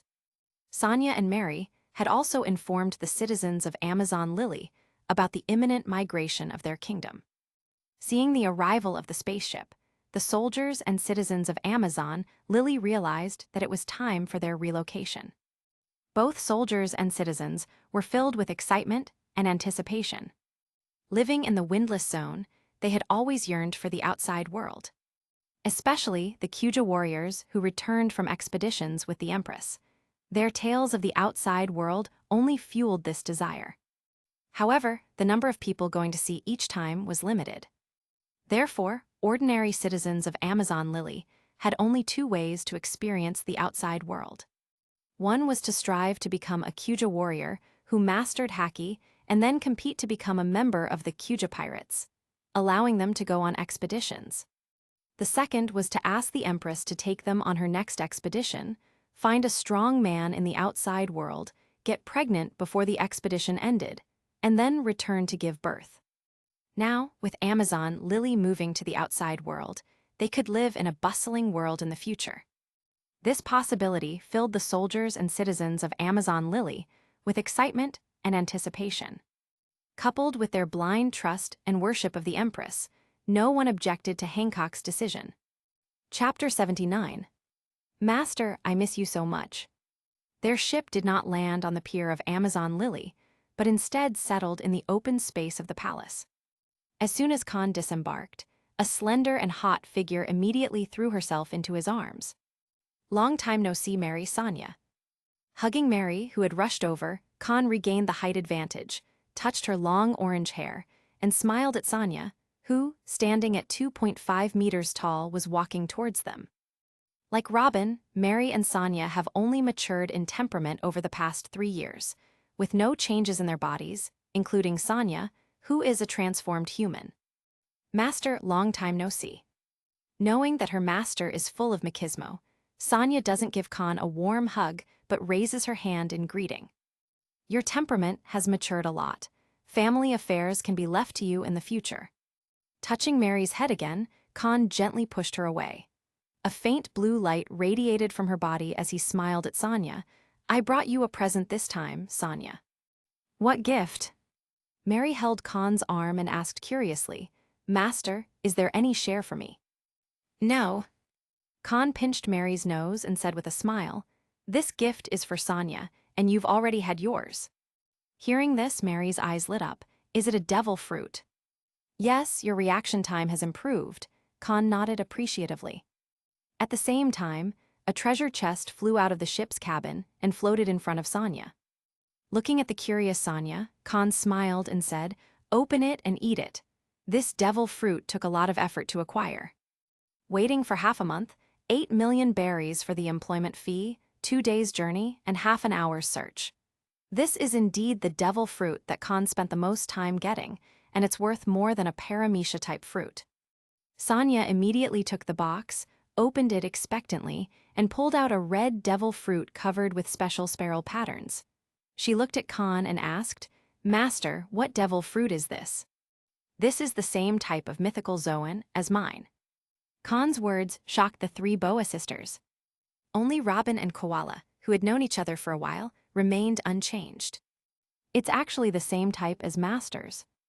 Mary's eyes widened as she let go of Kahn's arm and quickly walked over to Sanya. She looked at the devil fruit in Sanya's hand and said enviously, "So, Sanya can also become a dragon-like master." No, the mythical zoan in Sanya's hand is not the dragon fruit. Kahn shook his head and said, "My devil fruit is the zoan dragon fruit, model, azure dragon, and the devil fruit in Sanya's hand is the zoan bat fruit, model, vampire." "Vampire, like the ones in books?" Mary widened her eyes again and said, "Does that mean Sanya can live forever if she eats this devil fruit, but has the weakness of being afraid of the sun?" "Not all vampires are afraid of the sun, Mary," Kahn explained. "At least in the devil fruit encyclopedia, the past hosts of the mythical zoan vampire form were not afraid of the sun. However, the eternal youth part is true because the vampire form has the ability to absorb the lifespan of others and maintain eternal youth. As for immortality, that's a myth. There are no truly immortal creatures in this world." Eternal youth. This time, it was Hancock's turn to widen her eyes, looking at the mythical zoan vampire form in Sanya's hand, her face full of envy. The more beautiful a girl is, the more she cares about her beauty. Especially the most beautiful woman in the world, who is subconsciously afraid of getting old. That's why Hancock is so envious. If she had the choice, she would be willing to exchange her Logia rumble fruit for the mythical zoan bat fruit with Sanya. Not only Hancock, but even Robin was very envious at first. Unfortunately, she had already gained her devil fruit powers when she was a few years old, having mistakenly eaten the paramecia flower fruit. If she hadn't already been a devil fruit user, she could have eaten a powerful fruit to assist Kahn. "Master, do you really want to give me such a precious devil fruit?" Hearing about the power of eternal youth, Sanya was no longer calm and looked at Kahn with uncertainty. If this mythical zoan devil fruit was the same dragon fruit model as Kahn's, Sanya would have eaten it without hesitation to become stronger and repay Kahn. But this fruit offered eternal youth. What does that mean? This means that the person who eats this devil fruit can maintain the peak of their strength and look youthful until their death. There is no doubt that such a devil fruit is most suitable for her sister Hancock, as well as for Robin and a super beautiful woman like Scarlet. Sanya saw herself as an ordinary person with an ordinary appearance, so she felt unconfident. "Of course, this devil fruit belongs to you," Kahn nodded and said. "The mythical zoan devil fruit is the most suitable fruit for us enhanced humans. Once you eat it, your already superior physical fitness will skyrocket to an incredible level. So, in our family, no one is more suitable for this devil fruit than you." As for eternal youth, Kahn paused, glancing at Hancock, Mary, and Robin, then said with a sly smile, "Besides the mythical zoan vampire form, there are other abilities and items that can grant eternal youth, even immortality. And it shouldn't take long for that ability to fall into my hands." "Master, really?" Hancock, Mary, and even Robin looked at Kahn with bright eyes. Anyway, you don't need to worry about youth after all." Kahn glanced at the 3 women's figures and then dropped a bombshell. "I care more about this than you guys." The 3 women were slightly taken aback. Robin, the most mature of the 3, showed a mischievous smile and joked, "I see. Has the master entered the estrus period of animals? It is true, after all, in mythology, dragons are promiscuous creatures. Estress. Mary stared at Kahn wide-eyed, her voice faltering. Master, are you going to marry my sister? Hancock was even more outrageous, holding her small face in her hands and looking at Kahn shyly. Her words made Robin, who had been smiling mischievously, instantly show a dangerous glint in her eyes. Good grief. This woman has only been empress for 3 years, and she already wants to take over. Seeing Kahn, who had a headache but couldn't speak, Sonia took the initiative to help by changing the subject. In that case, I'll eat it unceremoniously, master. After speaking, Sonia picked up the mythical Zoan bat fruit, opened her mouth, and bit off a piece of the fruit. As Sonia frowned slightly and swallowed the chewed pulp, a new generation of mythical Zoan bat fruit vampire form user has emerged in this era. Chapter 80. Sonia, what's your devil fruit power? Is it only life absorption? As Sonia swallowed the chewed pulp, she threw away the remaining fruit. Hancock and Mary, who had regained their composure, immediately turned their gazes towards her. Sonia didn't answer right away, but checked her body for any changes. After a moment, Sonia's face brightened and she said, "It feels like it's here." Right after, Sonia's body began to change drastically in front of Kahn and the others. First, her long green hair turned purple, resembling bat fur. Her ears became sharp and erect, and her mouth revealed sharp teeth. Her arms transformed into claws with purple fur, sharp red nails, and bat wings. Honestly, this image was quite ugly. Seeing Sonia's new form, most of Hancock and Robin's envy disappeared instantly.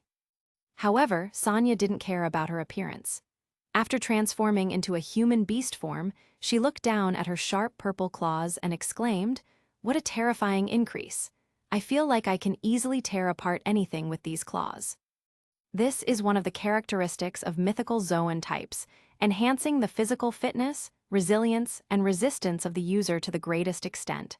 Kahn explained, then asked curiously, "Sonia, what is your superpower?" In the game, Patrick Redfield only showed 2 abilities of the mythical Zoan vampire form. One is absorbing lifespan to restore youth, and the other is releasing a huge amount of black mist to form a dark field like the Logia dark fruit. But Kahn was sure that the Zoan bat fruit, mythical beast vampire form, had more abilities. The reason why Patrick Redfield only showed these 2 abilities was that after regaining his youth, his strength had already returned to the peak of the world.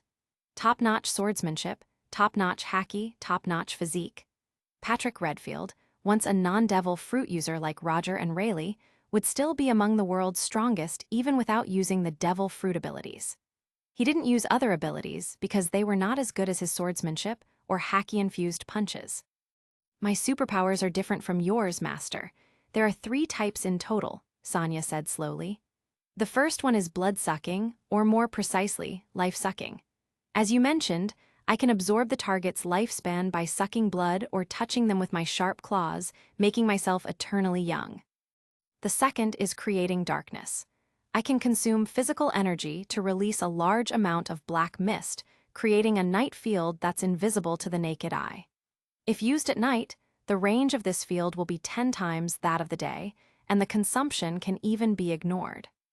The third is ultrasonic waves, similar to my sister's electric waves. With my sharp ears, I can amplify observation haki to an incredible level." When she said the last part, Sonia pointed to her sharp, big ears and added with a bit of regret, "Unfortunately, it's different from the observation haki that my sister and master can maintain 24/7. My observation haki can only be enhanced to an unimaginable level by releasing ultrasonic waves." "Is this pervert real?" Mary complained. "Ultrasound combined with the night field. Enemies who haven't mastered observation haki will be doomed if they encounter you. Even if someone masters observation haki, if their overall strength can't overwhelm you, you'll easily defeat them with your unique perception. This is simply the dream ability for assassins." "Indeed," Robin nodded in agreement with a soft smile. If Sonia changed her career to become an assassin, it wouldn't be long before she became the #1 killer in the underworld. Draining lifespan and the Dark Knight domain are vampire abilities, while ultrasonic waves are more like bat abilities, Hancock remarked, frowning slightly as she looked at Sonya's bat wings. Sonya, can you fly? Yes, Sonya raised her hands, showing off the bat wings connected to them. I have two ways of flying. One is in this current human beast form, and the second is in full beast form as a giant bat. Besides those three abilities, does this mythical Zoan have any other enhancements? Kahn asked. Aha, Sonya nodded eagerly. Among the three superpowers, the most formidable are the conceptual lifespan absorption and the ultrasonic waves enhancing observation haki. However, only the lifespan absorption is offensive, the other two are auxiliary. Compared to these three superpowers, the greatest boost from this mythical Zoan type is the enhancement of the user's physical fitness. Especially the speed, which has skyrocketed to an unbelievable level, whoosh. As soon as she finished speaking, Sonya's 2.5-meter-tall figure vanished from sight. Suddenly, Sonya reappeared in front of them, her body flickering slightly with distorted shapes. Afterimages. After a moment, Sonya's afterimages surrounded Kahn and his group. In their observation, Haki's perception, Sonya was shifting back and forth at an unimaginable speed, creating afterimages with her sheer velocity. Damn, Mary gasped, realizing the light spot representing Sonya changed position several times per second, too fast for her observation Haki to keep up. This speed, even Robin, who had only mastered observation Haki last year, showed horror. Combined with the night field and ultrasonic waves, who can stop Sonya's assassination. Not only that, but also the conceptual lifespan absorption, Kahn added with an excited smile. This speed, combined with the night domain and ultrasonic perception, can only be countered by those who can escape the night domain at extreme speed, Logia users like Hancock who can elementalize in advance, or someone with Haki powerful enough to ignore the life-stealing effect. Otherwise, anyone touched by Sonya doesn't need to be bitten. Just a touch can absorb their life, instantly turning them into an old person who can't even stand. There is no doubt that the combination of these abilities is as formidable as Paramecia rule-type abilities, Kahn continued. While the abilities of the mythical Zoan vampire form aren't as varied and overwhelming as my dragon form or Kaido's dragon form, this devil fruit has a conceptual-level power similar to Bartholomew Kuma's Paramecia pawpaw fruit.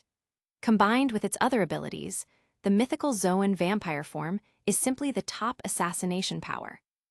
One-on-one, it's almost an unsolvable existence.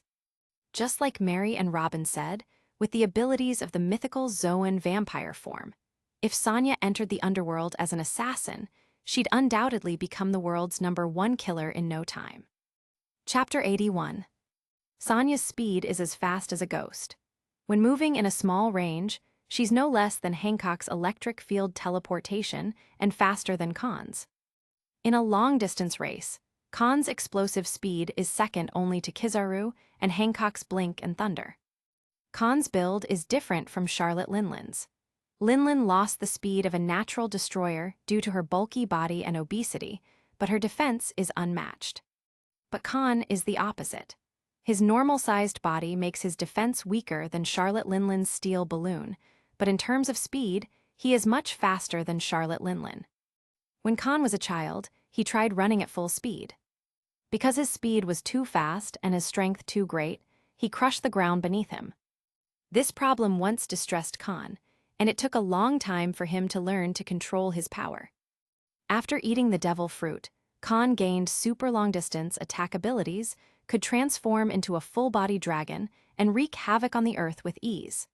Kahn hadn't tried running at full strength for many years. However, for short-distance movement, Kahn is far inferior to Hancock and Sonya. Kahn moves short distances using Saru. For Saru, each movement involves a pause and a forward shake. Getting back to the point. After Kahn and the others finished sighing, Sonya, who had been changing shape back and forth, finally stopped, and her main body appeared in front of Kahn and the others. After a few seconds, the phantoms around them disappeared. At this time, Kahn asked again, "Besides the speed increase, do you have any other improvements?" "Hi." Sonya nodded and said, "In addition to speed, my strength has also increased many times, especially with these sharp claws. They seem to be able to tear everything apart. There's also resilience. I feel that even if I'm injured now, I can heal quickly. These are some of the characteristics of mythical Zoan types. Kahn said with a satisfied smile, "From now on, you will be the third force of the family." Whether it was high hopes or Kahn's approval, Sonia laughed happily and assured Kahn firmly, "Master, I will definitely not let you down." "Congratulations, Sonia." Hancock stepped forward, patted Sonia's arm, and said with satisfaction, "From now on, you will be my deputy." "Yes, sister." Sonia was originally positioned in the family as both a living maid and a combat maid. Now that she has eaten the mythical Zoan, vampire fruit, she's no longer suitable to be a living maid. With this time, it's better to practice haki and develop her fruit abilities. Therefore, the positions of the 5 maids in the family are very clear. Robin, the head maid of life, is responsible for taking care of Kahn's daily life and handling various family affairs, with Koala as her deputy. Hancock, the head maid of battle, responsible for fighting and training soldiers, such as the Kuja warriors who will soon become the main force of the Cross family, and the forces that may become the affiliated pirate group of the Cross Clan in the future, which Hancock will manage with Sonia as her deputy. As for Mary, her position is the most special in the family. She is the family's mobile warehouse and Robin's good helper. When she needs to use her abilities, she can also immediately join the battle. Like Sonia before, she is both a living maid and a combat maid. After reuniting with the 3 Boa sisters and letting Sonia eat the mythical Zoan vampire fruit, Kahn does not immediately transform into a dragon and uses telekinesis to take Amazon Lily away from the calm belt. Instead, he entered the palace first and participated in the family dinner Hancock had prepared. "Hancock, where is your grandmother Gloriosa?" In the dining room, Kahn sat in the main seat, which originally belonged to Hancock, and suddenly asked her. "My grandmother left Amazon Lily yesterday." Hancock replied truthfully. She didn't want to move to the new world, so she left alone to find the previous empress, the woman who followed Silver's Rayleigh 3 years ago. "So that's it, that woman is the previous empress." Kahn pretended to be surprised.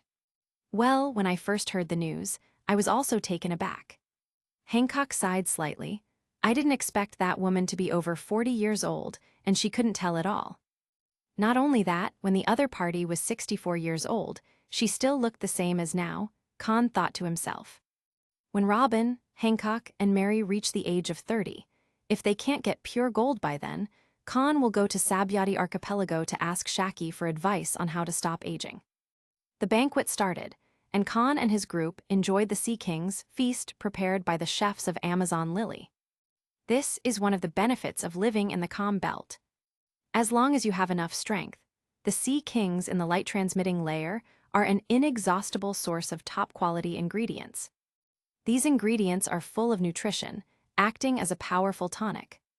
It's also because of eating this kind of food, since childhood and the perfect haki system, that the Kuja warriors met the conditions for practicing haki at a young age. They mastered armament haki and observation haki. While Kahn was savoring Sea King's delicacies and chatting with the 3 Boa sisters, the ringing of the den mushi suddenly quieted the atmosphere in the restaurant.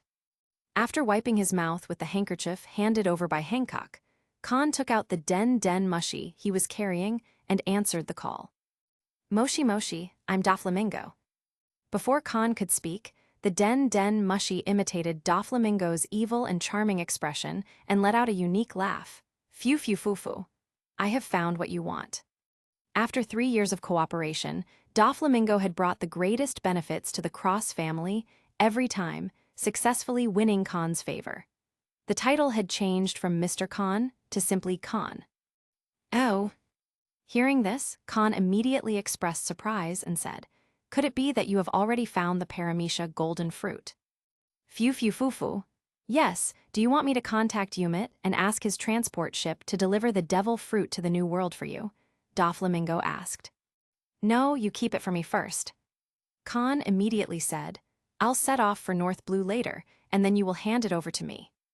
"No problem, contact me when you get to North Blue, and I'll give you an address." The Den Mushy imitated Doflamingo's nodding appearance. Nice job, Doffy. Kahn also gave Doflamingo what he wanted at the right time and said with a smile, "From now on, the Cross family and the Donquixote family will be allies. After you enter the new world, I will temporarily lend you the flag of the Cross family and authorize you to handle the business of ammunition and medicine." Phew, it's my honor. With Kahn's promise, the Den Mushy immediately showed excitement. What Doflamingo wanted more than arms was the flag of the Cross family and the authorization for medicines. The former would allow the Donquixote family to enter the New World without being harassed by any forces other than the Yonko, and even the affiliated pirates of the Yonko would dare not touch them. The latter was one of the top 3 bestsellers in the underworld. As long as Kahn lets him sell the medicine, Doflamingo can definitely command a super high price. At that time, even a small agency fee could make him a lot of money. Moreover, Doflamingo cared more about personal connections than agency fees. The medicines from the Cross family would allow him to build many relationships, and the contacts of the Donquixote family would expand rapidly in the New World. Compared to these benefits, a mere paramecia golden fruit was not worth mentioning at all. Not knowing what Kahn was going to do with the paramecia golden fruit, Doflamingo thought he had made a fortune. Chapter 82. Master, is that guy on the other end of the phone the former celestial dragon Donquixote, Doflamingo you mentioned to me? After Kahn hung up the phone, Hancock, who was sitting on his right hand and resting her chin on one hand, asked, "Paramecia golden fruit, Master, what do you want this devil fruit for? Are you planning to recruit a new crew member?" Having never been a slave, Hancock has no fear of celestial dragons. On the contrary, she looks down on these world nobles. She had seen her master kill a celestial dragon, and not long after, due to a medicine issue, the world government's senior management took the initiative to send someone to show their favor. Aside from the privilege of wielding a marine, these celestial dragons are nothing special. Yes, Kahn nodded and said, "The paramecia golden fruit is related to the next expansion of our Cross family. As long as we get this devil fruit, our Cross family will become the richest family in the world." The richest family? Mary's beautiful eyes widened slightly, and she said, "Could it be that this devil fruit can make gold?" "No, it cannot make gold," Kahn shook his head and briefly explained. "However, it can control gold, stretch and deform gold, and refine the quality of gold, which is the so-called purity. As long as we get this devil fruit, we can cultivate a paramecia golden fruit user. We can then buy poor-quality gold at a low price on the black market or the market, refine it into high-purity gold, and turn it into gold jewelry or other items. Finally, we can sell or auction these at a high price. Our income would be several times, or even dozens of times, that of the purchase." "I see." The girls of Hancock were suddenly enlightened. In fact, Kahn did not tell them that he would not sell any of the gold. Instead, like the original Casino King, Tgthegood, he planned to build the world's largest entertainment city to attract people and earn money from the New World, and even from the rich and nobles of other sea areas with berries. Arms, drugs, and entertainment. The Cross family would become a giant in these 3 fields in the future. As for who would eat the paramecia golden fruit, Kahn had already decided 3 years ago when he went to Doflamingo. That candidate is a member of the original Straw Hat Pirates and the absolute #1 female thief, Nami. In Kahn's impression, there are only 2 people most compatible with the paramecia golden fruit. One is Tgthegood, who became obsessed with money after losing everything due to his lack of wealth. The other is Nami, who began an 8-year theft career to buy back her village with 100 million berries after her adoptive mother sacrificed herself to save her daughters. If there is no change in the future direction, then in Sea Circle Calendar 1507, which is next year, the fisherman Fisher Tiger will climb up Mariewa with bare hands, liberate thousands of imprisoned slaves of different races, and become a world-renowned hero. It was also that year that the Sun Pirates was formally established. A few years later, Fisher Tiger would refuse to transfuse human blood and die in hatred. From then on, Arlong, full of hatred for humans, would be captured by Kizaru, who is still vice admiral. After this incident, naval headquarters would usher in a new generation. Kong would be promoted to the commander-in-chief of the three armies, residing in the Holy Land Mariewa.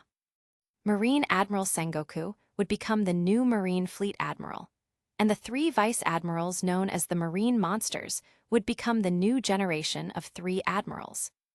After Sengoku took office, the 7 warlords of the sea began to add new members. Among them was Jinbei, a former member of the original Sun Pirates and the captain of the new Sun Pirates, Knight of the Sea Jinbei. After Jinbei became a Shichibukai, he immediately bylaid out Arlong, who was imprisoned in Impel Down. Unable to accept Jinbei as his boss, Arlong took some of his companions and established the Arlong Pirates. They left the Grand Line for the weakest sea, East Blue, where Arlong established the Arlong Empire in Kakasi village and began an 8-year reign of terror.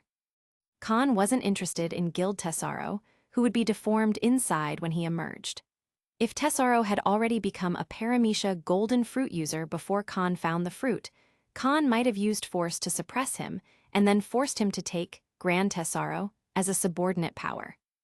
However, now that the Paramecia golden fruit was in his own hands, Khan preferred to use it to cultivate someone he knew well and trusted, like Nami.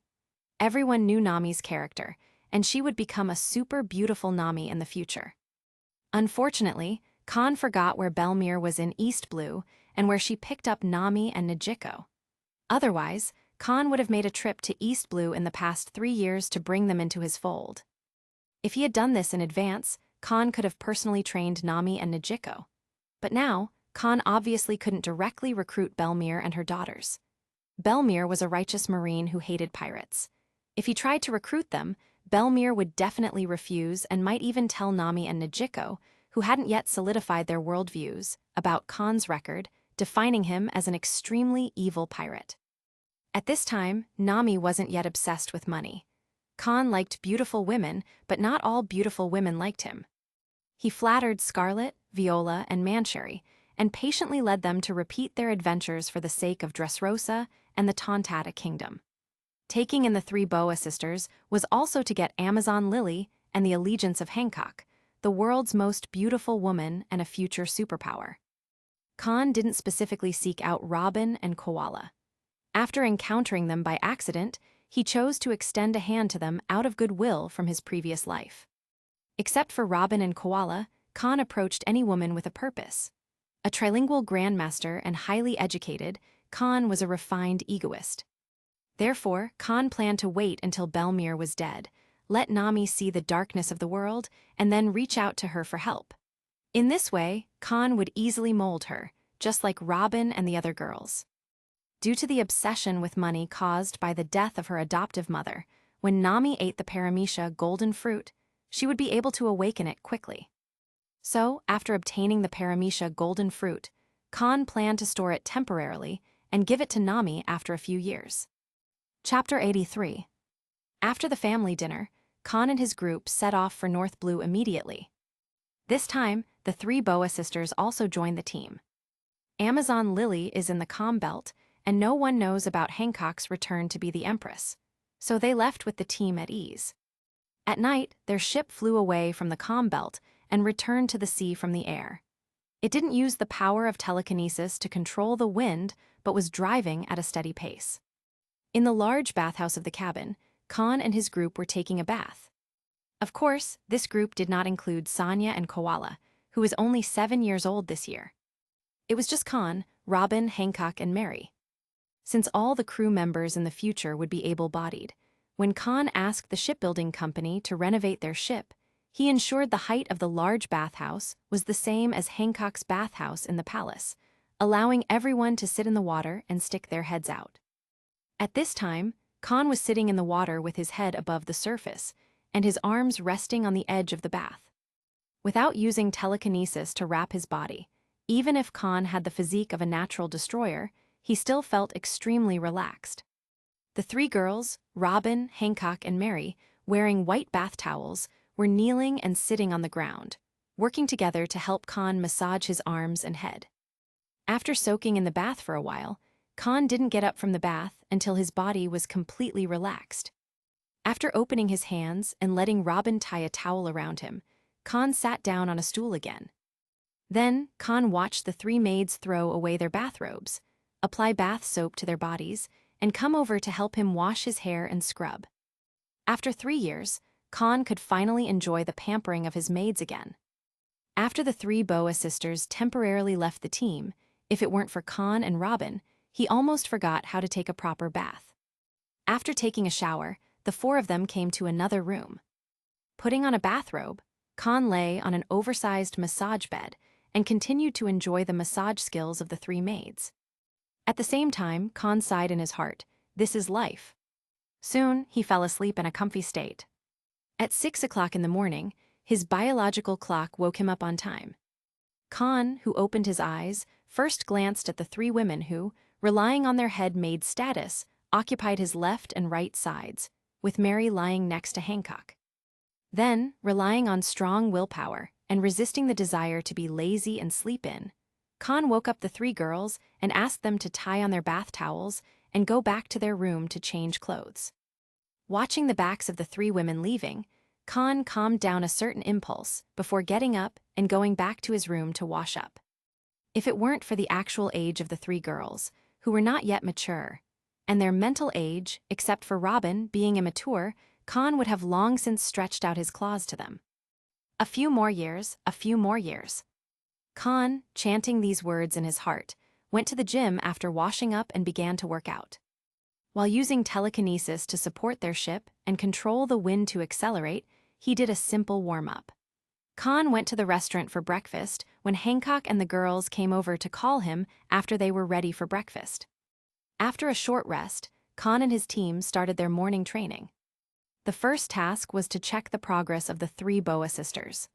Kahn only defended and did not attack, allowing the sisters to use haki, rokushiki, and even their devil fruit abilities to strike at him.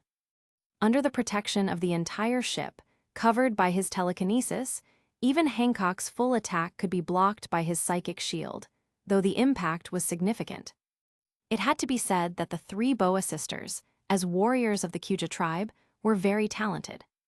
Not being shadowed and feared by the celestial dragons, nor wasting their formative years in Mariewa, they turned 18 3 years ago into adulthood. Mary, who had eaten the Paramecia castle fruit, had mastered both armament and observation haki over the past 3 years. She specialized in armament haki and had learned all of rokushiki, though she had not yet developed the advanced techniques of the 6 styles. If she transformed into an 80-meter tall castle, even Kahn would need 3 to 5 punches to destroy it. However, because they were in the gym, Mary didn't transform. Sanya, who had eaten the mythical zoan, vampire fruit, had also mastered both haki types in the past 3 years. She originally specialized in observation haki. After becoming a devil fruit user, once she used ultrasonic waves, her observation haki would skyrocket to a unique level similar to Kahn and Hancock. Her unparalleled ghostly shape-shifting allowed Sanya to master high-speed movement stronger than Saru. With the bat wings and moonwalk, Sanya could perform the same ghostly flying abilities as Rob Lucci's razor technique in the original story. If this flying method were used at night, it would definitely scare those without strong observation haki. The unique level of perception, combined with the night field and life absorption, meant that even Kahn, if he did not use telekinesis to cooperate with his unique level of perception, would have to cover his body with an immense amount of armament haki to avoid being drained by Sanya. Fortunately, although Kahn had not yet comprehended the advanced use of Conqueror's haki, his strength was still immune to Sanya's conceptual power, and he did not embarrass himself in front of his maids. Lastly, there was Hancock. Both of them didn't go all out, and Hancock didn't use the abilities of the Rumble fruit, but just used haki and rokushiki, showing Kahn the results of her 3 years of training. Like her younger sisters, Hancock had mastered all 6 forms in the past 3 years and had developed various extended techniques. However, most of her extended techniques were integrated with the Rumble fruit's abilities. Only when performing these techniques did Hancock use a little bit of lightning power. Facing Hancock's Rokushiki and its extended techniques, Kahn easily blocked them. However, when Hancock used the advanced application of armament haki, Kahn's natural destroyer body, which would shatter a giant's knife and slash him without feeling pain, finally felt a little ache. While Hancock's haki wasn't strong enough to cause significant damage, it was enough to break through Kahn's armament haki and invulnerable skin defenses, causing a bit of pain, which excited Kahn. Next, Kahn moved the battlefield from the gym to the lawn-style deck. Using telekinesis to protect the lawn, ship's side, and various outdoor furniture, he then sparred with Hancock on the deck using armament haki. Kahn no longer only defended, but also controlled his strength, entangling armament haki and attacking Hancock. Hancock countered, using the advanced application of armament haki. The invisible force repeatedly broke through Kahn's armament haki and invulnerable skin, causing his arm to ache. With each clash of fists, Kahn released his natural observation haki, reading Hancock's memory upon contact and trying to understand what it felt like when she comprehended and used the advanced application of armament haki. Yes, Kahn was now learning by reading minds. Chapter 84. I have to say that the natural observation haki's ability to read people's hearts is really a miracle. Just like in the game, Patrick Redfield just read Luffy's memory. And then he can use the abilities of the Zoan and You Know Me fruit model raccoon to copy Enel, Marine Admiral, and Robin, along with their abilities. Kahn and Hancock played against each other through a turn-based battle, using natural observation haki to read Hancock's memory. In her vast memory, he found the moment Hancock mastered the advanced use of armament haki and tried to replicate it. There is also the feeling of being infused with advanced armament haki repeatedly, trying to learn the technique secretly. 3 days later, when their ship flew over Reverse Mountain, it finally arrived at North Blue. In another early training session, Kahn finally realized that technique with a flash of inspiration. Then, a magical phenomenon appeared on Kahn's body. Kahn's fist and even his entire arm were no longer covered with the dark substance that only those who had awakened haki could see. Instead, it was a purple, flowing haki. This is the advanced application of armament haki Ryu. Is this the advanced use of armament haki? Looking at the flowing haki in his hand, which is the same color as before but different from it, Kahn sighed slightly. It feels similar to the armament haki, but it is more diverse than the armament haki. The current Kahn feels that once he punches out, the flowing haki in his hand will turn into a terrifying shock wave, just like striking through a mountain, directly causing damage to objects behind the initial target. This effect is very similar to Rokushiki's Rokuogen and King's Punch. However, Rokuogen and King's Punch all just send out a shock wave. These moves are all one-off attacks. On the other hand, the advanced use of armament haki not only launches a one-time shock wave that destroys the interior, but can also be transformed into an invisible shield similar to the Paramecia barrier fruit to resist enemy attacks. Additionally, the user can choose not to release the flowing haki, but to cover their fists, weapons, and even their body to enhance the strength of their punches and weapons and the defense of their body. It is this versatility that puts armament haki's external release and internal destruction at a higher level. Looking at the entire pirate world, 99.99% of pirates are blocked from this level. Doflamingo, who awakened Conqueror's haki at the age of 8, did not enter this realm at 41. The same goes for Ace and Katakuri, who awakened Conqueror's haki at the age of 10. Katakuri is a bit better. At least he majored in observation haki and mastered future prediction. Ace, who learned armament haki in 1 day, failed to enter this realm even after he died. On the other hand, Luffy only learned the advanced use of armament haki after being beaten by Kaido and staying in a cell for 8 days. Prior to this, he also comprehended the future prediction of observation haki through his battle with Katakuri. Not long after being released from prison, he mastered Conqueror's infusion and awakened the Nika fruit. In just over a month, Luffy's bounty skyrocketed from 500 million berries to 3 billion berries. However, Kahn is more impressive than Luffy in comprehending the advanced use of armament haki. Also a practical fighter, Kahn only had a 3-day turn-based duel with Hancock, and successfully used natural observation haki to master the advanced use of armament haki. After successfully comprehending the advanced use of armament haki and realizing how convenient this ability is, Kahn is even more eager to predict the future, master Conqueror's infusion, and even acquire the killing knowledge. As long as he masters the other 2 advanced uses, he will have the potential to surpass the 3 monsters. Because Kahn is the chosen one, his observation is that haki has an additional ability to read people's hearts, unlike the 3 monsters. Moreover, this reading ability can also bypass the experience of knowledge killing and the combat experience, where the weak cannot surpass the strong. If Kahn masters the knowledge-killing technique, he will have no flaws in any aspect. After all, his force wave can even ignore the sea. At that point, Kahn will be the strongest creature in the sea, land, and air. In an extremely happy mood, Kahn immediately took out his Den Mushi and contacted Doflamingo, obtaining an address soon after.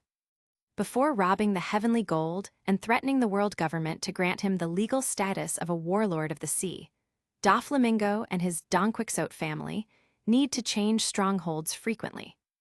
This is because the person hunting him down is the Marine Headquarters think tank, Vice Admiral Tsuru, who is also a Paramecia wash fruit user. Whether in wisdom or strength, Doflamingo and his Donquixote family are no match for Vice Admiral Tsuru and her female soldiers. So whenever he sees a warship, regardless of whether it has Vice Admiral Tsuru's emblem, Doflamingo, being cautious and suspicious, will abandon his current stronghold without hesitation and flee with his family. This has led to Doflamingo looking like a hunted dog for the past 3 years, despite his prominence in the dark world of North Blue. As one of the smartest people in the world, he has managed to escape from the clutches of Tsuru, who is equally brilliant, for several years without being caught. Doflamingo has long realized that Vice Admiral Tsuru has secretly established cooperation with the world government. Vice Admiral Tsuru will crack down on all the businesses of the Donquixote family, except for the arms sold by the Donquixote family to the Cross family. Therefore, every time Doflamingo helped Kahn sell arms, he would engage in other businesses, which made Vice Admiral Tsuru helpless. This is why Doflamingo is so eager for the Cross family, banner, and drug authorization. The former allows him to develop discreetly in the new world, and the latter helps him expand his relationships and contacts. These 2 things are granted at Kahn's discretion and can be taken back at any time. Doflamingo, who once stood at the top of the world and enjoyed all the privileges, understands the benefits of having top strength and power. Lacking these 2 things, he has to curry favor with Kahn, the future Sea Lord, hoping to drink from the bowl he bestows and slowly become a big shot. Only then is he qualified to have an equal dialogue with Kahn and become his true ally. Otherwise, this so-called ally is no different from a dog raised by Kahn. After getting Doflamingo's address, it took only 1 day for Kahn and his gang to drive the Grandine to the current stronghold of the Donquixote family. The base chosen by the Donquixote family is a small town with people. Only in populated areas do the Marines hesitate to bombard the islands, allowing them to escape. For the past 3 years, Doflamingo has never chosen an uninhabited island as a temporary base for the Donquixote family. What an evil aura is that guy Doflamingo? Hancock, who had just landed on the island and had never seen Doflamingo, instantly located the target of their trip with her unique perception and commented, "But he is so weak, is he really worthy of being our ally?" "The weak who are capable are the best allies," Kahn said to Hancock meaningfully. True. Having been the empress for 3 years, Hancock, who was no longer naive in some respects, immediately understood what Kahn meant and nodded in agreement. Chapter 85. Phew, long time no see Kahn. Just like 3 years ago, as soon as their ship landed, the spies of the Donquixote family informed the top cadres of their arrival. Before Kahn and his group could find Doflamingo, he descended from the sky on Sky's path to greet them. Long time no see, Treble, Kahn responded with a smile. Why I didn't say. This is the world's most beautiful, Cross family's battle head made of thunder, Boa Hancock. After greeting Kahn, Doflamingo's gaze was drawn to Hancock, now the second tallest in the family, wearing high heels. However, what truly captured Doflamingo's attention wasn't Hancock's renowned beauty, but the red Hydra logo on her white cheongsam. Doflamingo's evil smile froze slightly, and the pupils under his sunglasses shrank even more. This logo. I noticed this sign when I first arrived. You guys are quite discerning, Hancock said arrogantly, holding her head high. Yes, I am the head maid of the Cross family and also the trainer of Kuja warriors. It's actually the empress of Kuja pirates. Doflamingo's heart suddenly surged with a storm. He was very familiar with Hydra. It represented a country, a fighting nation, pirates, and even a form of haki. This country is called the Amazon Lily Kingdom, and its island is also known as Kuja Island. This island is a sanctuary for men, more challenging to reach than Fishman Island. Reaching Fishman Island only requires coating and avoiding the sea kings in the deep sea, giving the weak a certain chance of arrival. To reach Kuja Island, one must pass through the calm belt, where sea kings' attacks are inevitable. Except for the strong, who can ignore the sea kings, the weak entering the calm belt are almost certain to die. Kuja Island houses a fighting nation. The pirate group established by this nation has made the world remember them for hundreds of years. The Kuja pirates are all women, all haki users. This is a haki powerhouse that thrives in the harsh environment of the calm belt.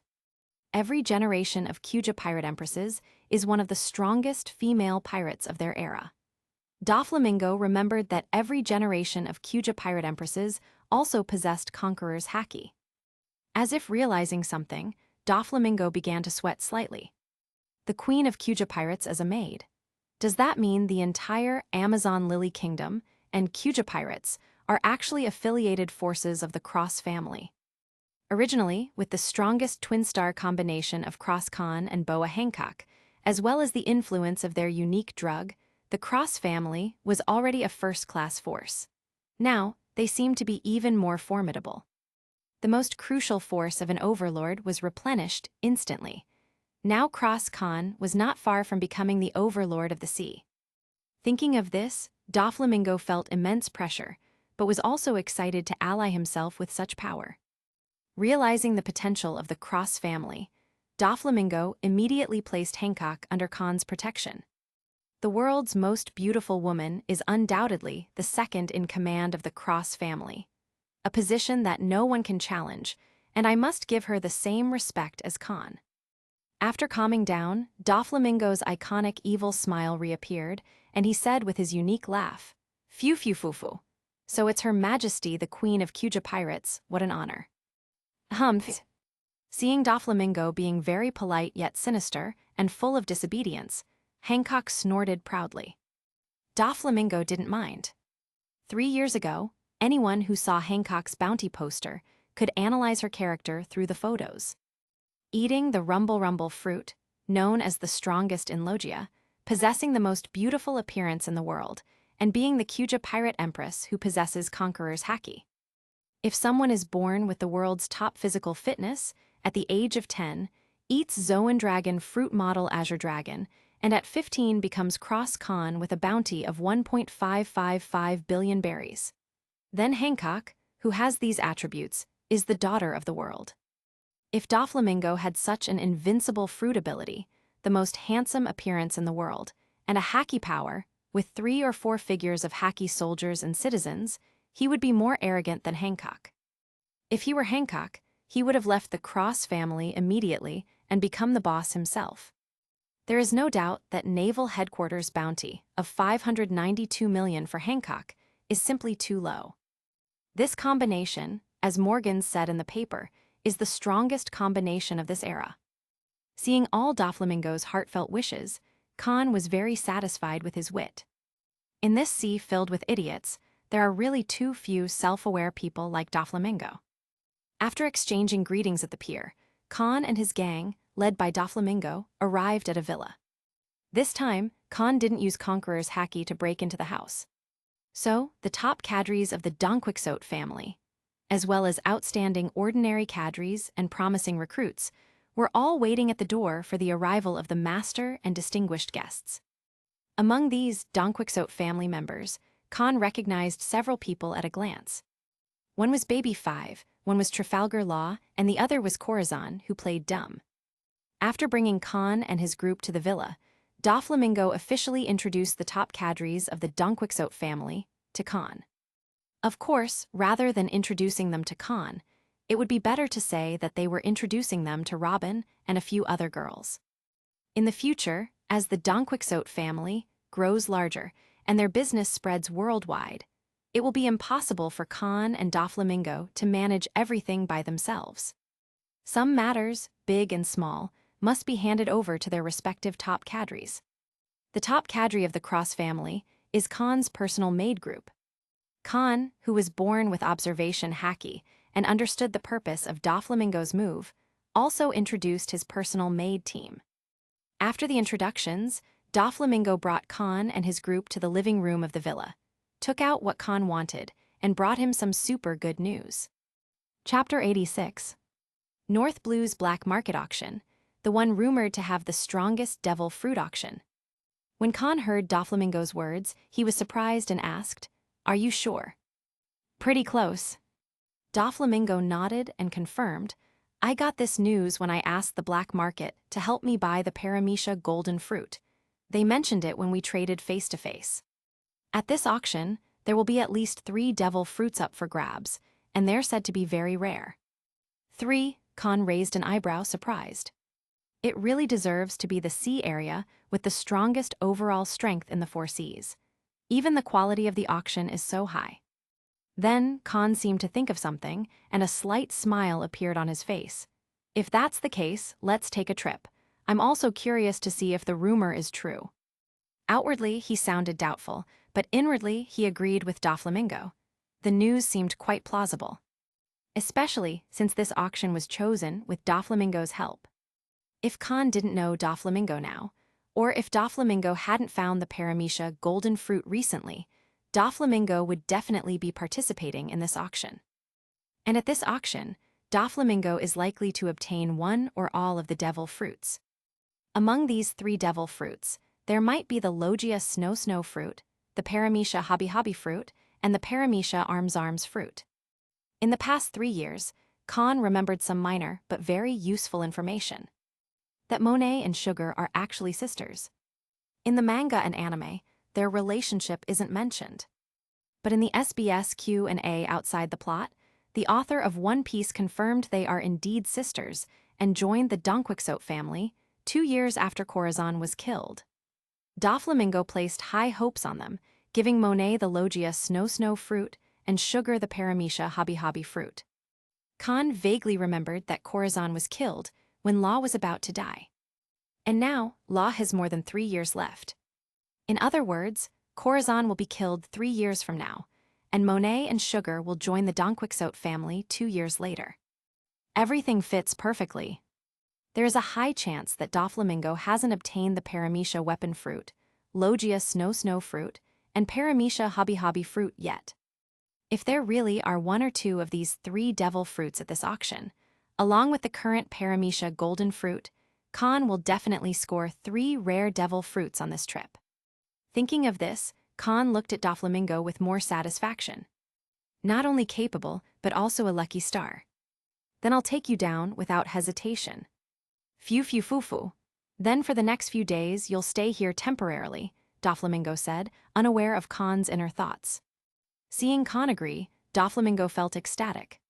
For this auction, North Blue's black market must include not only him, but also other powerful figures or forces. When those guys who are at the same level as him, or stronger, see that his backer is the walking natural disaster from the New World, they will be filled with fear. When they start investigating information about him and Kahn and find out they are selling arms for Cross Kahn, they won't dare to provoke him. In this way, the Tgthegood family can basically walk freely in North Blue as long as they don't provoke the existence of Germa 66. And all of this came from just a piece of gossip. I don't know what devil fruits Doflamingo will auction, but I feel like I've hit the jackpot. With his observation hacky, Kahn could see Doflamingo's ambitions clearly. He resisted the urge to laugh out loud, shook his head, and declined. No, we are used to living on the ship. When the auction starts, we will go together. Doflamingo didn't push it and said, then stay for a meal. I've already arranged a banquet. No problem. This time, Kahn readily agreed. Unlike 3 years ago, the benefits Doflamingo brought and his value were enough for Kahn to stay and share a meal with him. So, when the banquet started, Doflamingo witnessed another jaw-dropping scene. Not only he, but even the top executives of the Tgthegood family widened their eyes and didn't dare to sit down.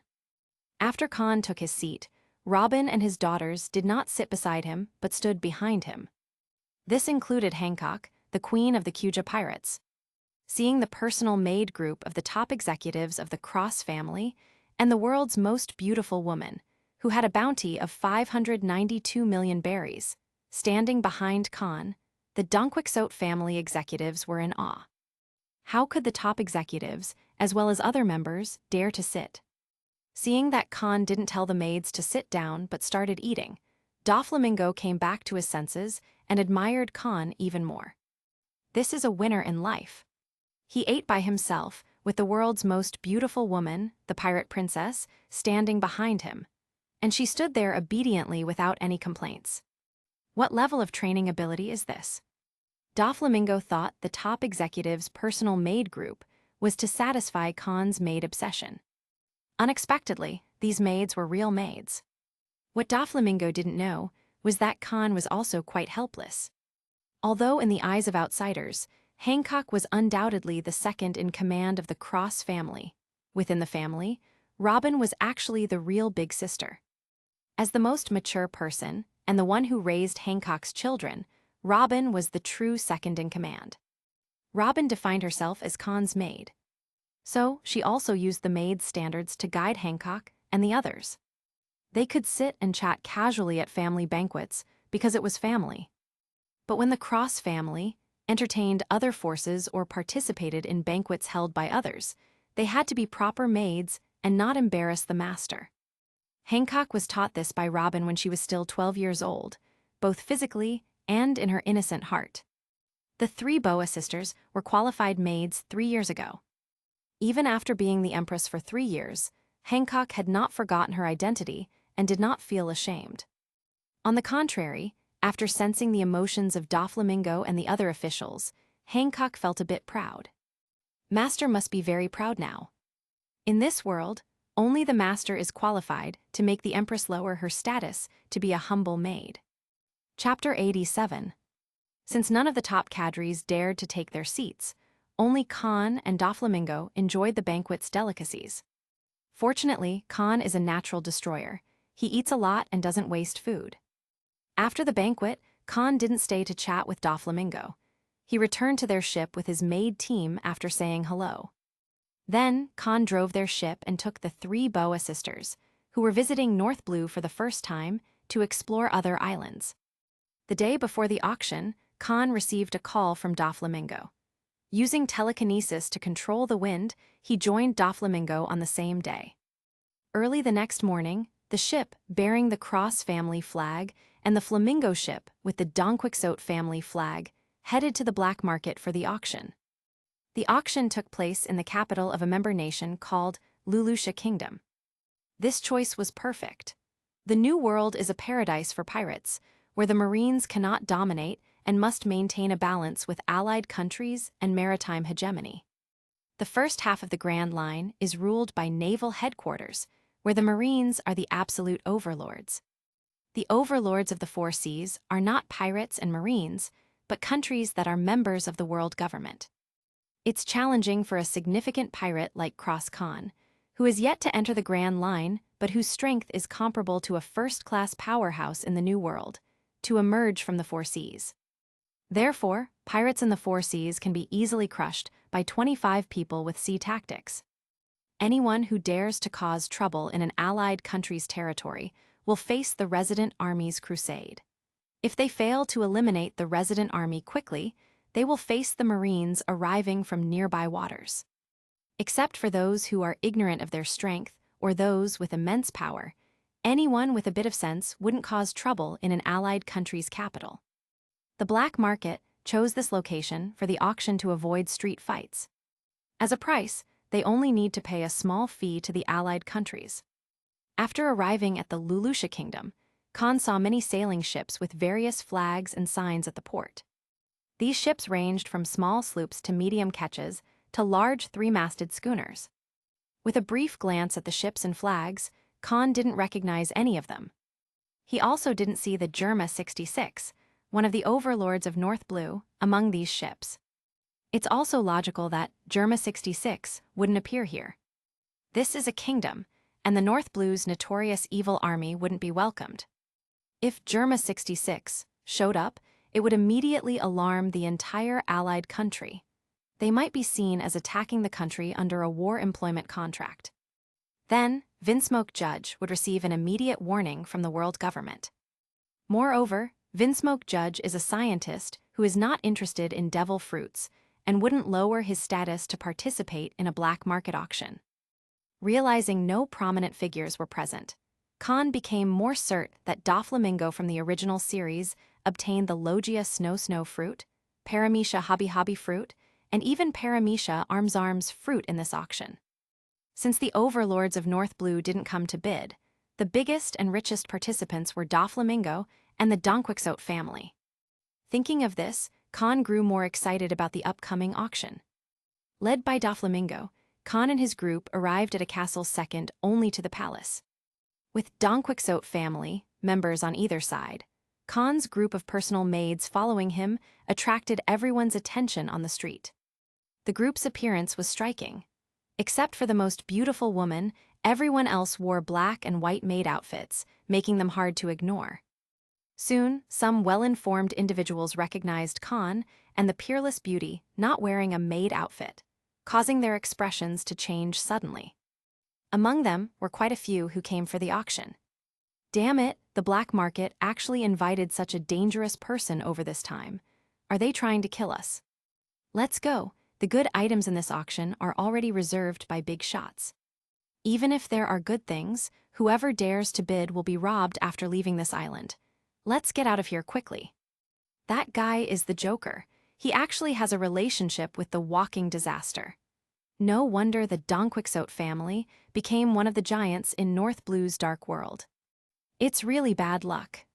The curses rang out from different crowds, reaching the ears of Kahn and Hancock, who had unique perceptions.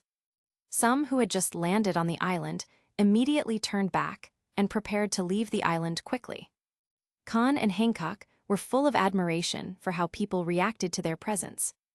As someone mentioned, the good stuff in this auction was already reserved by Kahn. If someone competed with him, Kahn didn't mind letting them win, only to rob them afterwards. Doflamingo took out the invitation letter and led Kahn and his group into the castle, revealing a large living room. The living room was divided into two sections. On the left was an area with a buffet and drinks, and on the right was the auction venue with seats and a temporary stage. Kahn and his group bypassed the buffet and sat in the first row of special seats prepared for the Cross family by Doflamingo, waiting for the auction to start. Kahn and Hancock noticed that many places in the living room were filled with surveillance, den mushy. Their every move was being monitored by the person in charge of the black market auction. Already in a high position, Kahn came to this countryside auction without making any small moves. Instead, he chatted with Doflamingo and Robin while waiting for the auction to start. Soon, more and more people entered the living room and took their seats. Everyone noticed Kahn's group in the first row, and many recognized them. Just like outside, some timid individuals got up and left the castle without even sitting down, choosing to avoid the auction entirely. Anyone who dared to compete with the walking disaster was seeking death. When the auction started, 1/3 of the seats were empty. The host, arranged by the black market, soon took the stage. After hyping up the atmosphere, the auction officially began. When the first item appeared, Kahn's eyes lit up, realizing the auction's high value. The first item was a famous sword. Although it was only a lower 51 skillful grade swords, it was still one of only 50 famous swords. If the first item was a famous sword, the finale might be a devil fruit. Kahn grew more certain as each item was sold, often to Doflamingo. Among the auction items, Kahn saw sniper rifles, machine guns, and seastone with a range far beyond his previous life, achievable only by the black technology of this world. Compared to the Sabyati Archipelago auction house, which specialized in the slave trade, the North Blue auction was the real deal. Soon, the item Kahn wanted finally appeared. Gentlemen and ladies, the next auction item is the legendary sea secret treasure, the devil fruit that gives ordinary people the power to soar into the sky after eating it. An employee brought a treasure box and placed it on a small table. The host opened the treasure chest with one hand, held the microphone with the other, and announced, after being identified by the Devil Fruit Illustrated book, the devil fruit here is the Paramecia habihabi fruit among the 3 series of devil fruits. This is a very rare devil fruit. It is said that those who eat it will stop growing physically and can turn humans and animals they encounter into toys. The toys will obey all user orders. The audience was in an uproar. Is there really such a devil fruit? Even Hancock's beautiful eyes widened. Doflamingo felt a pang of regret. This wasn't just a rare devil fruit. It was one of the top Paramecia types, comparable to Vice Admiral Tsuru's ability. The black market could obtain such a top devil fruit and auction it. How reckless. If Doflamingo knew it was the habihabi fruit, he wouldn't have informed Kahn, but would have come to get it himself to cultivate family members. Now, this devil fruit might fall into Kahn's hands. When the host announced the starting price at 100 million berries, Kahn waved his hand like a celestial dragon. I bid 1 billion. Sitting on the wealth of the legendary Golden Town, supported by the Capone family in West Blue and North Blue, and with the best-selling drug in the New World's dark market, Kahn's social status was beyond wealth. Berries for him were just numbers. Kahn didn't bother with bidding wars, throwing out 1 billion berries, stunning everyone. Faced with this 10-figure bid, no one dared to compete with Kahn, nor had the ability or courage. Thus, after obtaining the Paramecia Love fruit and Paramecia Millet fruit, Kahn finally secured his third Paramecia Rule-type devil fruit. Chapter 88. After obtaining the Paramecia Childlike fruit, Kahn didn't wait until the auction's end to complete the transaction. He directly used telekinesis to lift the treasure box containing the devil fruit, letting it float in front of him. Kahn then took out the Paramecia Childlike fruit and said to Mary, "Mary, pay." "Yes, master," Mary replied promptly. She opened a small door on her body, took out 10 thumb-sized black boxes, and placed them on the ground.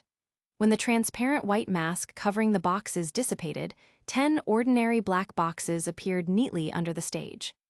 Kahn checked the Paramecia Childlike fruit, put it back into the treasure chest, and handed it to Mary. She then put the treasure chest back into her body. The host, seeing this, dared not speak and could only glance at a certain corner where a surveillance den mushy was installed. Soon, several men in black suits came out from behind the stage and took all 10 boxes away. The host sighed in relief and continued the auction. The next auction item was another treasure chest. Those who had received gossip showed unwillingness on their faces, knowing that there would be at least 3 devil fruits up for auction. Without Cross Kahn, this would have been an exciting competition for the North Blue attendees. With their financial resources and strength, they might have had a chance. But now, they could only watch Kahn take everything without daring to challenge him. When the host opened the treasure chest, another devil fruit was inside. Gentlemen and ladies, this auction item is another sea treasure, the same Paramecia type as before. The host took out the devil fruit, holding it in one hand while shouting into the microphone with the other. After identification from the Devil Fruit Illustrated book, this devil fruit is called the Paramecia arms fruit. As the name suggests, the person who eats this devil fruit can turn any part of their body into a weapon. The starting price for this devil fruit is also 100 million berries. I offer 500 million, Kahn immediately bid. Though this price was only half of what he offered for the habihabi fruit, no one dared to bid against him. Their financial resources were far inferior to Khan's. Even attempting to outbid him would risk retaliation, not only from Khan but also from the North Blue Dark World giant, the Donquixote family. Khan secured the Paramecia arms fruit just as he did before, with Mary handling the payment. Gentlemen and ladies, this auction is nearing its end. The next item is the last one, and like the previous two, it is a secret treasure known as a devil incarnate. When another treasure box was placed on the table, the host opened it and announced passionately, "This devil fruit is recognized by the Devil Fruit Illustrated book and various popular science books, even acknowledged worldwide. It is the strongest species among the 3 types of devil fruits, Logia snow fruit." Taking the Logia snow fruit out of the treasure chest, the host glanced at the eager, flat, or struggling audience who didn't know Haki and continued to shout, "Just eat this devil fruit, and you will gain elementalization, which is immune to all physical attacks. You can control snow as an element. Unless you encounter attribute-related restraints or seastone weapons, no one in this world can hurt you." Without further ado, the starting price of this Logia snow fruit is also 100 million berries. I bid $1 billion. The atmosphere didn't boil, but fell into a deadly silence. Although many audience members had a strong desire for the Logia snow fruit, they all knew the man sitting in the first row would not let go of the strongest one. Just as they expected, Khan once again offered a 10-figure price, which instantly extinguished the enthusiasm of those wanting to bid. In this era, 1 billion berries are very valuable. Among the people present, there might be quite a few who could offer 1 billion, but doing so would definitely strain their resources. Even Dressrosa, after paying the heavenly tribute, couldn't afford 10 billion in its treasury. 1 billion was definitely an astronomical sum. Cross Kahn, who had already paid 1.5 billion, certainly had more. The maid with space ability likely hid most of the Cross family cash in her body, acting as Cross Kahn's mobile treasury. In reality, the Logia snow fruit isn't worth $1 billion. To Kahn, among the 3 devil fruits, only the Paramecia habi fruit was the most precious, followed by the Paramecia arms fruit, and finally the Logia snow fruit, which was a lesser version of the Logia ice fruit. Compared to those top Logias, the Logia snow fruit wasn't even qualified to stand alongside the Logia ice fruit, except for its elementalization. Even if he finds Monet in the future, Kahn wouldn't give her the Logia snow fruit because it would limit Monet's potential. He would find another top devil fruit to maximize Monet's potential. As for the Logia snow fruit, Kahn planned to use it to train a deputy captain of the Kuja pirates, to replace Hancock in managing the Kuja pirates. After relocating Amazon Lily, Kahn would have 3 islands under his control. Counting Dressrosa, which he would certainly acquire in the future, that made 4 islands. Robin couldn't manage everything alone. The entire maid team had to work together. Managing the country was already too busy for Hancock to manage the Kuja pirates. But disbanding the Kuja pirates, which had been passed down for hundreds of years, was out of the question. Therefore, an acting captain was needed. As for the Paramecia arms fruit being more valuable than the Logia snow fruit, why did Kahn offer 1 billion? Simply put, Kahn was in a good mood and wanted to reward the black market. Without them, obtaining the Paramecia habi fruit and Paramecia arms fruit might have required him to owe Doflamingo many favors. But now, he only needed to pay 2.5 billion. For Kahn, this amount was nothing compared to the annual income Capone Bije brought him. It was a drop in the bucket. Seeing that no one was bidding against Kahn, the host quickly tapped the hammer 3 times, announcing the ownership of the Logia snow fruit. Thus, the North Blue Dark World auction officially came to an end. Kahn spent 2.5 billion berries to acquire 3 very rare and top-level devil fruits, becoming the biggest winner of the auction. Counting the Paramecia galgal fruit obtained from Doflamingo, Kahn harvested 4 devil fruits during his North Blue trip, making it an incredibly rewarding experience. Chapter 89.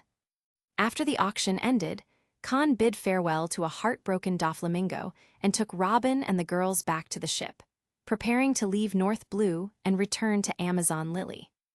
Despite having had a meal with Doflamingo a few days ago, Kahn didn't see the Donquixote family as significant enough to warrant staying longer to build a relationship. Kahn planned to consider Doflamingo a real ally once the Donquixote family entered the New World and became one of the giants in its dark world, with their business spreading globally.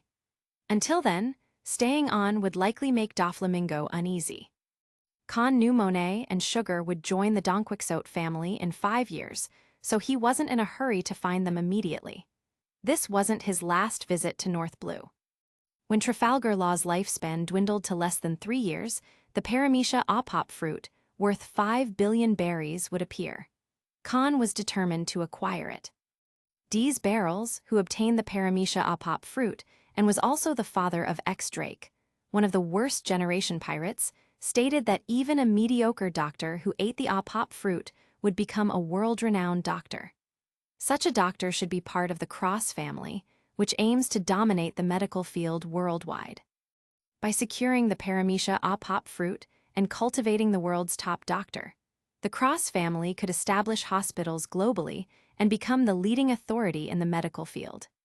When the new king of Drum Island took office and drove out Wapol, who had eaten the Paramecia Munch fruit, along with the doctors who had enriched the country, Kahn would invite those doctors to join the Cross family as hospital directors and attending physicians worldwide. Back in the New World, Kahn had much to do. After 3 years of preparation and the return of the 3 Boa sisters, the Cross family was ready to soar. 5 days later, after deliberately slowing down their speed, their ship finally returned to Amazon Lily. Sonia and Mary, representing Hancock, immediately announced the news of Amazon Lily's relocation to the soldiers and citizens. Roar! 2 days later, a dragon's roar that shook all souls and resounded through the sky emerged from the palace of Amazon Lily. A massive, blue, 4-legged dragon, about 150 meters in length with a wingspan of 100 meters, soared into the sky. Its huge shadow covered the sky and the sun, casting a dark shadow over the entire city. The soldiers and citizens, having never seen such a legendary creature, looked up in terror and awe at the blue sky dragon. Boom! After a moment, the warriors and citizens of Amazon Lily finally understood how the island's relocation would be achieved. The dragon, now 150 meters long and glowing with dazzling blue light, emitted endless blue light, creating a barrier that encased the island. Simultaneously, a mild earthquake shook Amazon Lily, but it quickly subsided. Some Kuja warriors hunting near the coast noticed the sea level had dropped. The island was slowly being lifted by the immense power of the dragon, preparing for its journey to a new location. Taking a closer look, they realized that Amazon Lily was floating in the air. Using telekinetic power to support the entire island, Tianlong flapped its nearly 100-meter-long wings, creating a gust-like airflow and flying towards the New World. This journey lasted a week. Flying and stopping along the way, Tianlong finally arrived at Dressrosa with Amazon Lily in September. This time, Kahn did not immediately set Amazon Lily down, but began adjusting the island's position. Similar to Charlotte Linland's Tato Land, with Cake Island as the main island and surrounding 14 islands, Kahn arranged Amazon Lily as the main island with Dressrosa, Moorlakes Island, and Green Bit, a specialized medicinal island, positioned to the southeast, north, and southwest of Amazon Lily. Moorlakes Island and Green Bit were positioned north and south, separated by Amazon Lily. These 2 islands represented the arms and drug businesses of the Cross family. Dressrosa, on the other hand, was located to the east. An additional island with a large cross on it was situated to the west. The return of Blue Sky Dragon immediately attracted the attention of the people of Dressrosa and outsiders. For outsiders visiting Dressrosa for the first time and witnessing the legendary, walking natural disaster, the sight of the huge sky dragon left them dumbfounded. Knowing that Cross Kahn and Dressrosa had a cooperative and allied relationship, these weak onlookers were relieved their legs weren't trembling in fear. Eyeliners from major forces and paparazzi seeking big news looked astonished. Some showed horror, while others were ecstatic.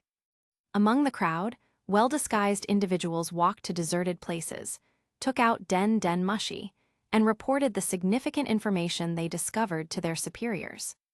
Meanwhile, paparazzi rushed to the shores of Dressrosa, taking crazy pictures of Amazon Lily landing next to Dressrosa. Amazon Lily was a small island, similar to Green Bit and Dressrosa. The city was located in the island's center, with primeval jungles on the outskirts. From the outside, the island looked like an ordinary small uninhabited island. But this island had a very distinct feature.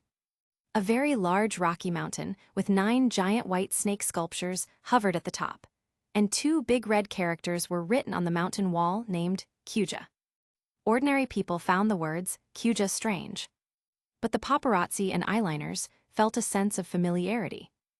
Realizing why the words Kuja were familiar and their significance shocked them, leading to the frenzy. For hundreds of years, Amazon Lily stayed in the calm belt. Generally, only when the queen was on an expedition did the Kuja pirates appear on the Grand Line, along with the Amazon Lily Kingdom. The legendary island of fantasy, Amazon Lily, as famous as Fishman Island, was brought to the New World by the walking natural disaster, Cross Kahn. This news was a sensation in the New World and even worldwide. Chapter 90. The next day, a piece of news from the newspaper caused a sensation worldwide, stirring turbulent waves on the sea.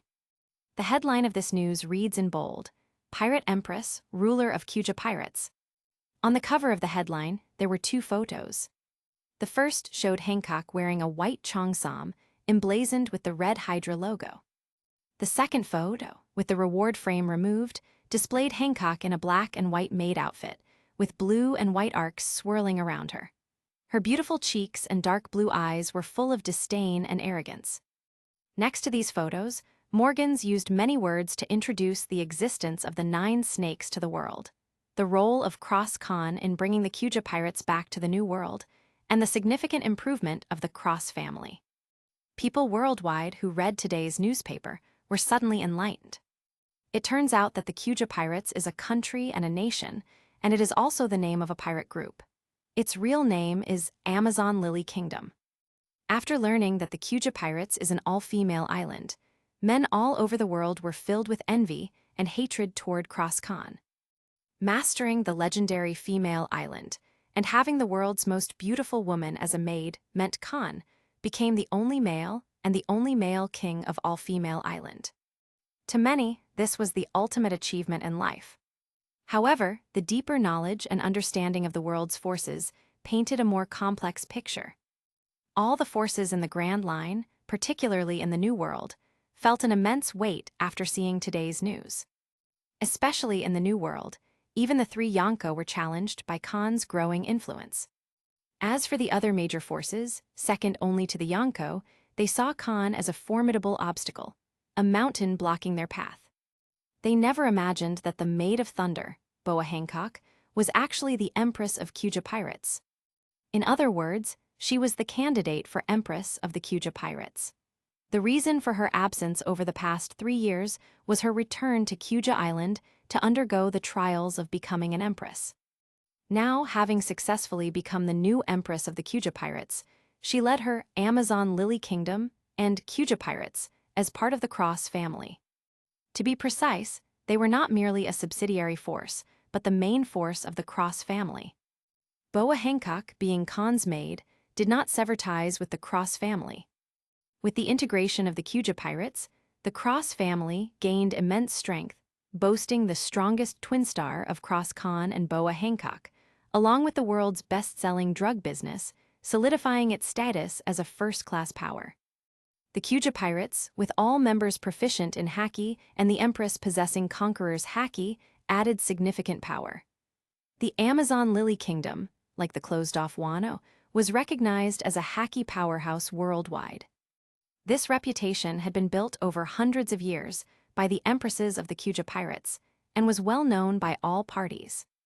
This prestige allowed Boa Hancock in the original story to be invited by the world government to become a shichibukai despite her few records. Even Sengoku didn't dare underestimate her. Boa Hancock's position as the Empress of Kuja pirates implied that she possessed Conqueror's haki.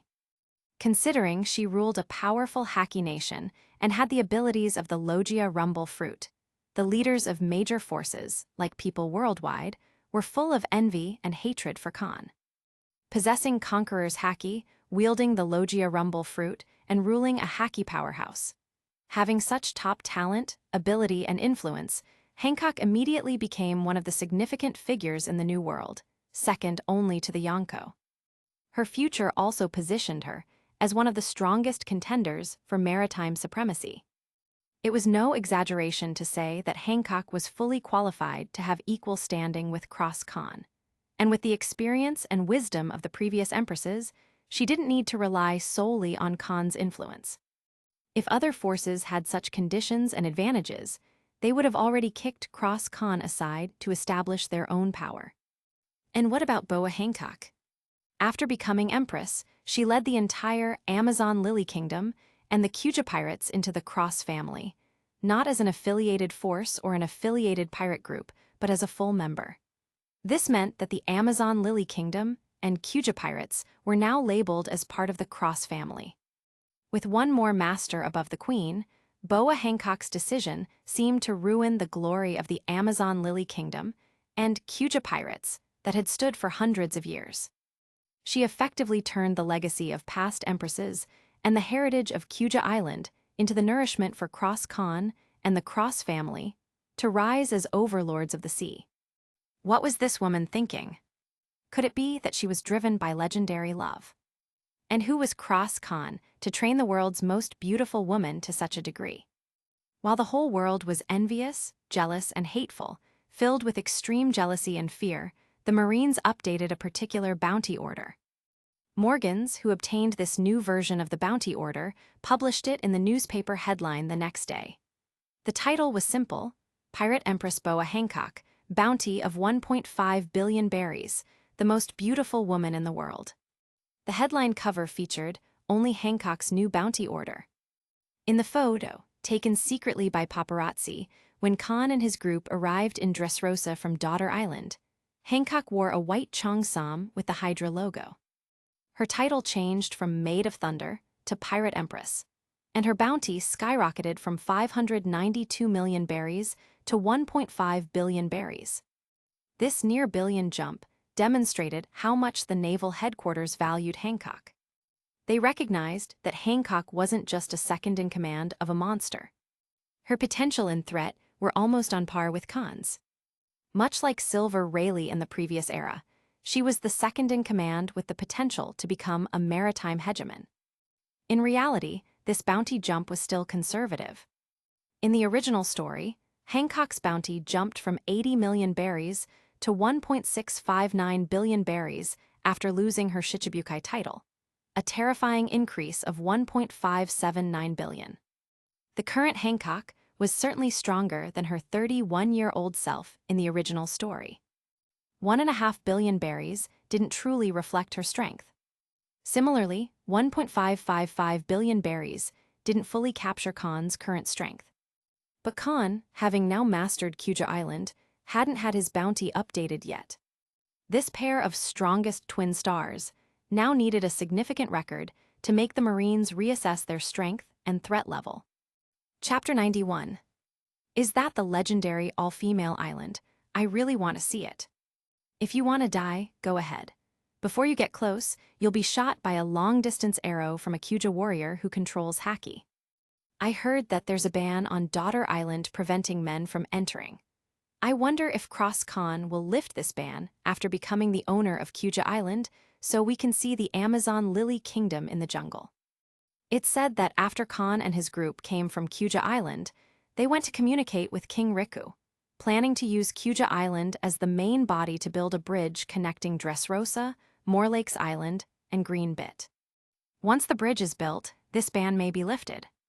Island of Dreams, which is as famous as Fishman Island, and even Kuja Island, which is harder to enter than Fishman Island, is really exciting. As Hancock once again became famous in the world after 3 years, her bounty has skyrocketed to 1.5 billion berries. The number of tourists in Dressrosa will increase significantly in the next period of time. These people came here especially for the name, coming to Dressrosa to watch the legendary Daughter Island from a distance. The 3 islands ruled by the Cross family do not accept outsiders. Only nationals registered in Dressrosa can enter more lakes. They are miners trained by the state and specialize in mining for the Cross family. The staff in the base are technicians sent by Capone Bijeh from West Blue on Amidst transport ship to help the Cross family produce weapons. As for Greenbit, only the Tontatas can enter. Greenbit Island is already the home of the Tontatas. These 2 islands are located in the north-south direction of Kuja Island, both within the perception of Kahn, Hancock, and even Sanya. All those who tried to approach these 3 islands were either attacked by Kuja warriors or Hancock's divine judgment. Even if someone escapes the attacks of Kuja and Hancock, Kahn will use telekinesis to restrain the outsider, then eliminate the air barrier and throw the outsider at the speed of a bullet. If he's in a bad mood, he'll bury them in the sea. Unless first-rate powerhouses or super powerhouses forcibly break into these 3 islands, no one without Kahn's permission can enter them. After moving Kuja Island to the New World and discussing building the bridge with King Riku, Kahn and his group brought Scarlet, Viola, and Mancherry, who were brought back by Robin, to visit the legendary Kuja Island. After they finished their tour and came to the palace, Kahn, whose family had grown, also had a showdown with Scarlet. He wanted Dressrosa to be the second subsidiary force of the Cross family after the Capone family. Yes, in the past 3 years, Kahn has given up on the idea of making Scarlet, Viola, and Mancherry family members. In the future Cross family, there will only be Kahn and his personal maid group and no other members. If you join a family member who is not a maid, then their status would be higher than that of Hancock's daughters. So if you want to become a member of the Cross family, you must become Kahn's maid. But it would be an insult to Scarlet, Viola, and even Mancherry to let a 19-year-old princess who had already established her 3 views be a maid. Because they are different from Robin and the others. Robin, the 3 Boa sisters, and Koala were brought back to the light by Kahn during the darkest times of their lives and willingly became Kahn's maids.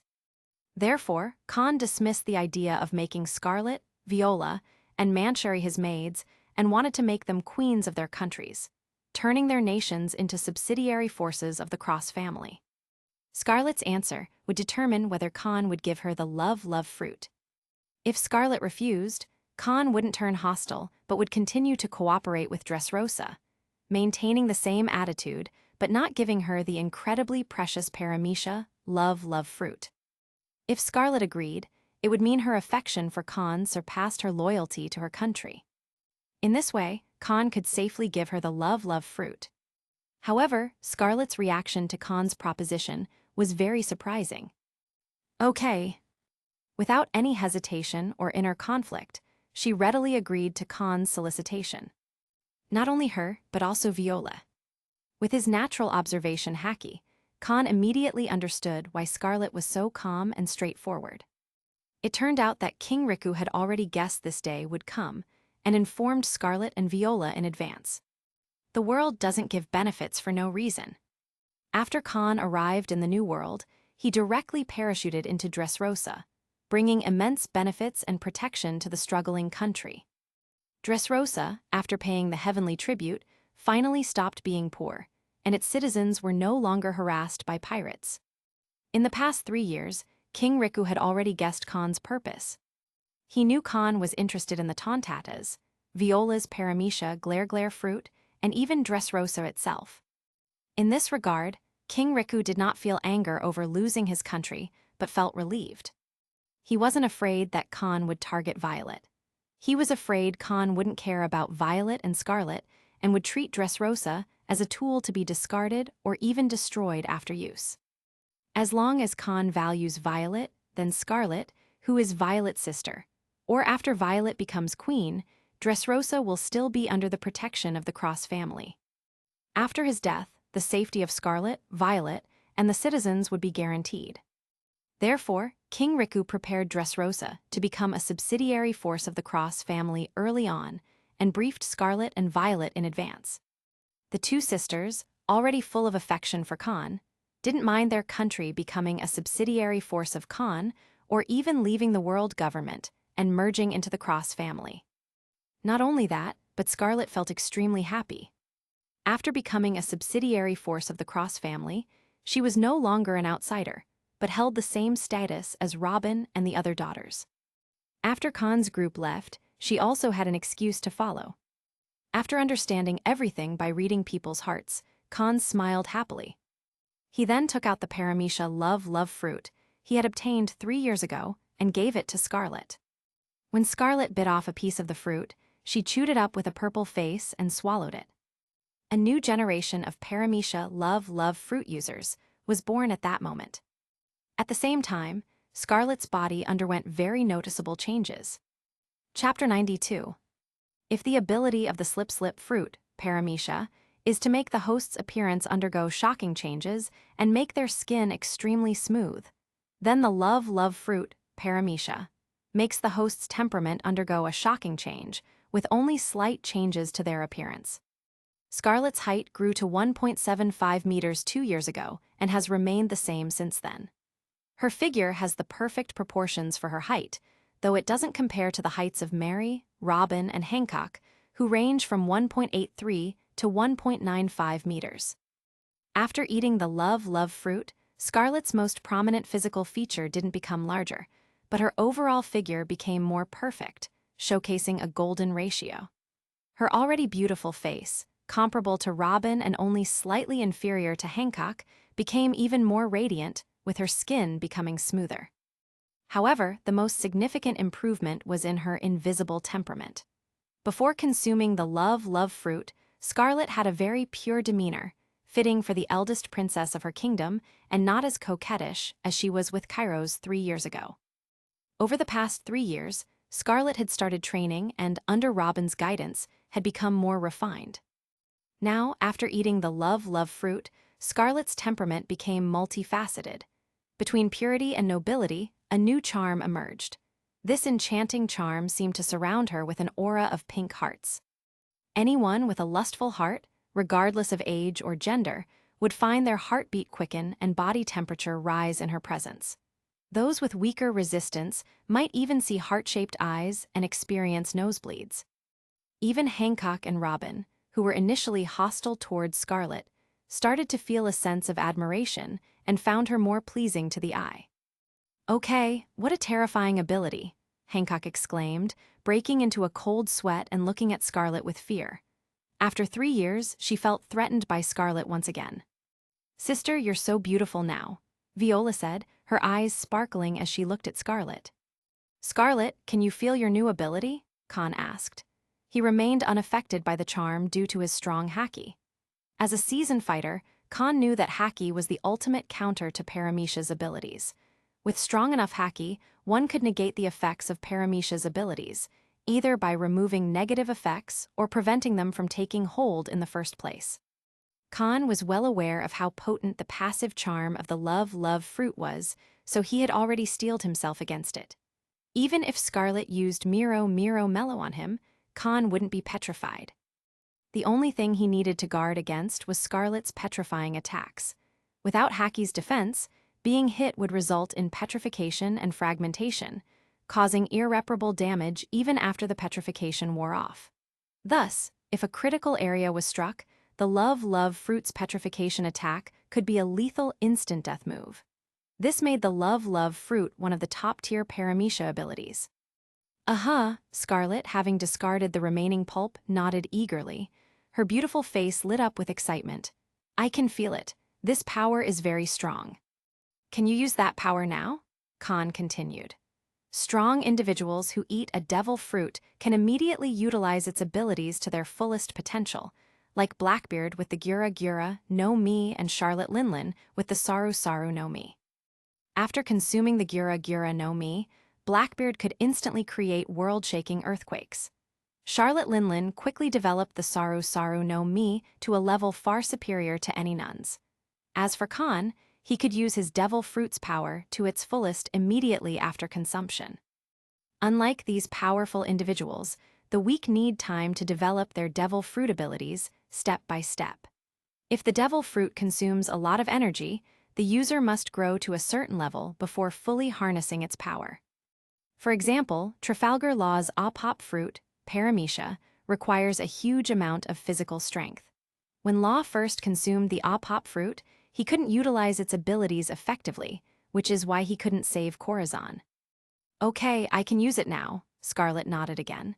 She raised her right hand, lifted her index finger, and blew a kiss toward Kahn. Immediately, a magical scene unfolded. A small, pink heart materialized at her fingertip as she moved it away from her lips. SHHH. Scarlet made a shooting gesture, and the pink heart shot out like a bullet, whizzing past Kahn's head and hitting the wall behind him.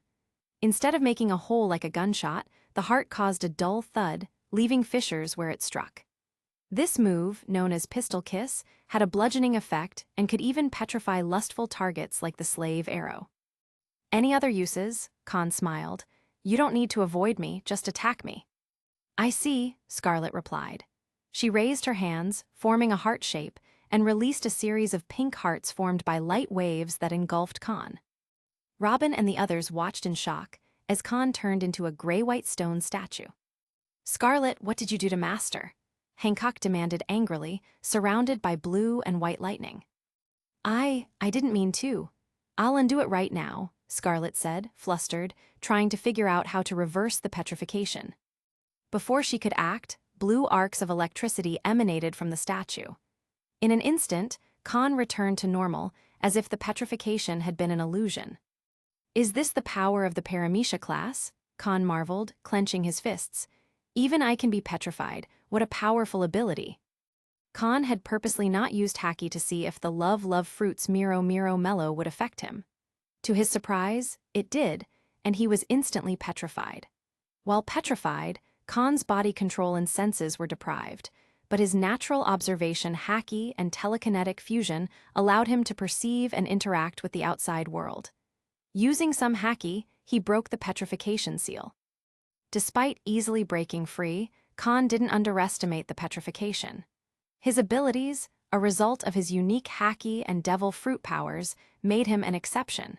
Most people wouldn't have such capabilities, meaning that Scarlet's power would be insurmountable for many. Master, you scared us to death, Robin scolded. Yes, Master, please don't be so reckless. What if Scarlet couldn't reverse it? Viola added. Scarlet also looked at Kahn, with a mix of relief and resentment for scaring her. Sorry, I won't do that again, Kahn apologized sincerely, knowing he had provoked genuine concern. After comforting Scarlet and apologizing to the group, Kahn led them out of the palace and into the jungle. There, he encouraged Scarlet to continue using her love fruit powers and guided her in developing various techniques, even naming her moves after those used by Hancock. Scarlet, once a delicate vase, was now ready to blossom and showcase her beauty and strength to the world. Chapter 93. Time reached the middle of September. A headline in the newspaper caught global attention. The news was about the king of a member country abdicating, with his 19-year-old daughter inheriting the throne and becoming the queen. In this world where strength is key, there's no preference for male rulers. As long as someone is strong and capable, even a woman can become a ruler. A prime example is the pirate queen, Big Mom, Charlotte Linlin, who rules the Tato Land Kingdom, made up of 35 islands. She is recognized as the strongest woman in the world and one of the major powers in the New World. Besides this pirate queen, there's also the pirate empress who rules Amazon Lily. There are many countries where women rule, with more than 10 among the 170 member countries. Including non-member countries, the number is even higher. Thus, the news of a daughter inheriting the throne in a member country isn't groundbreaking. However, if the country were Alabasta, one of the 50 powerful nations that never miss a world summit and one of the few superpowers, it would be big news if Vivi succeeded Cobra's throne. Alabasta, with its tens of millions of people, would raise questions about whether a young queen without combat strength could govern such a superpower. But the country mentioned in the news isn't a superpower like Alabasta and isn't even eligible to participate in the World Summit. It's a small, lesser-known country. What drew global attention was that this country is Dressrosa, and the new queen is a stunning beauty. Because she ate the paramecia love fruit, her beauty rivals that of the pirate empress. People may find Dressrosa both unfamiliar and familiar, as if they've heard it somewhere. But various factions know this name well. Dressrosa, a minor country among the 170 member nations, was lucky enough to be chosen by Cross Kahn, who entered the New World as the Cross family. It's his temporary base, and he has a long-term cooperation with this country, employing its citizens to mine and work while protecting it. Previously, factions were puzzled by Cross Kahn's favoritism toward this country. Today's news revealed that the queen, the former eldest princess, is a stunning beauty, explaining Kahn's actions. It turns out that the weakness of this walking natural disaster is beautiful women. For her, he protected a country for 3 years without using violence, investing significant time and money. This is extraordinary patience. Now, the various factions, who had spies or undercover agents in Dressrosa, realized what was happening. Many began recalling their agents to send new ones. Among these factions is the world government.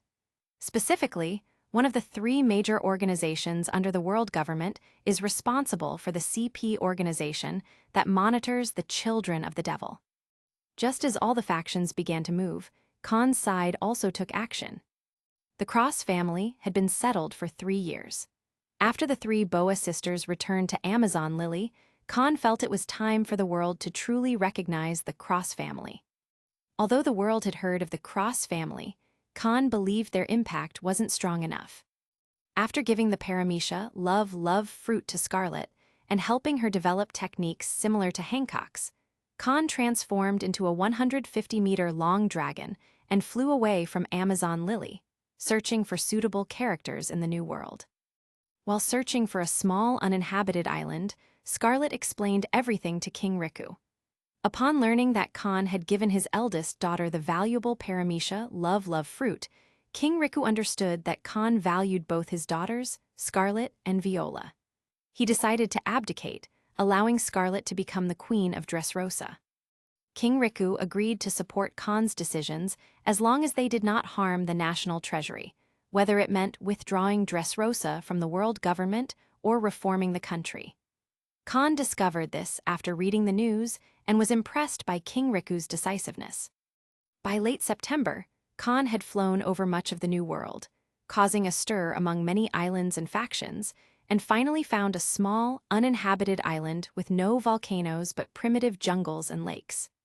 Using his telekinetic power, he lifted the small island and spent a few more days returning to Amazon Lily. He placed the small island on the west side of Amazon Lily, creating a cross-shaped archipelago in the sea. This archipelago included Amazon Lily, Dressrosa, the Isle of Lakes with its superstar mine and arms production base, the uninhabited island with a primitive jungle, and a northern island with a medicinal garden.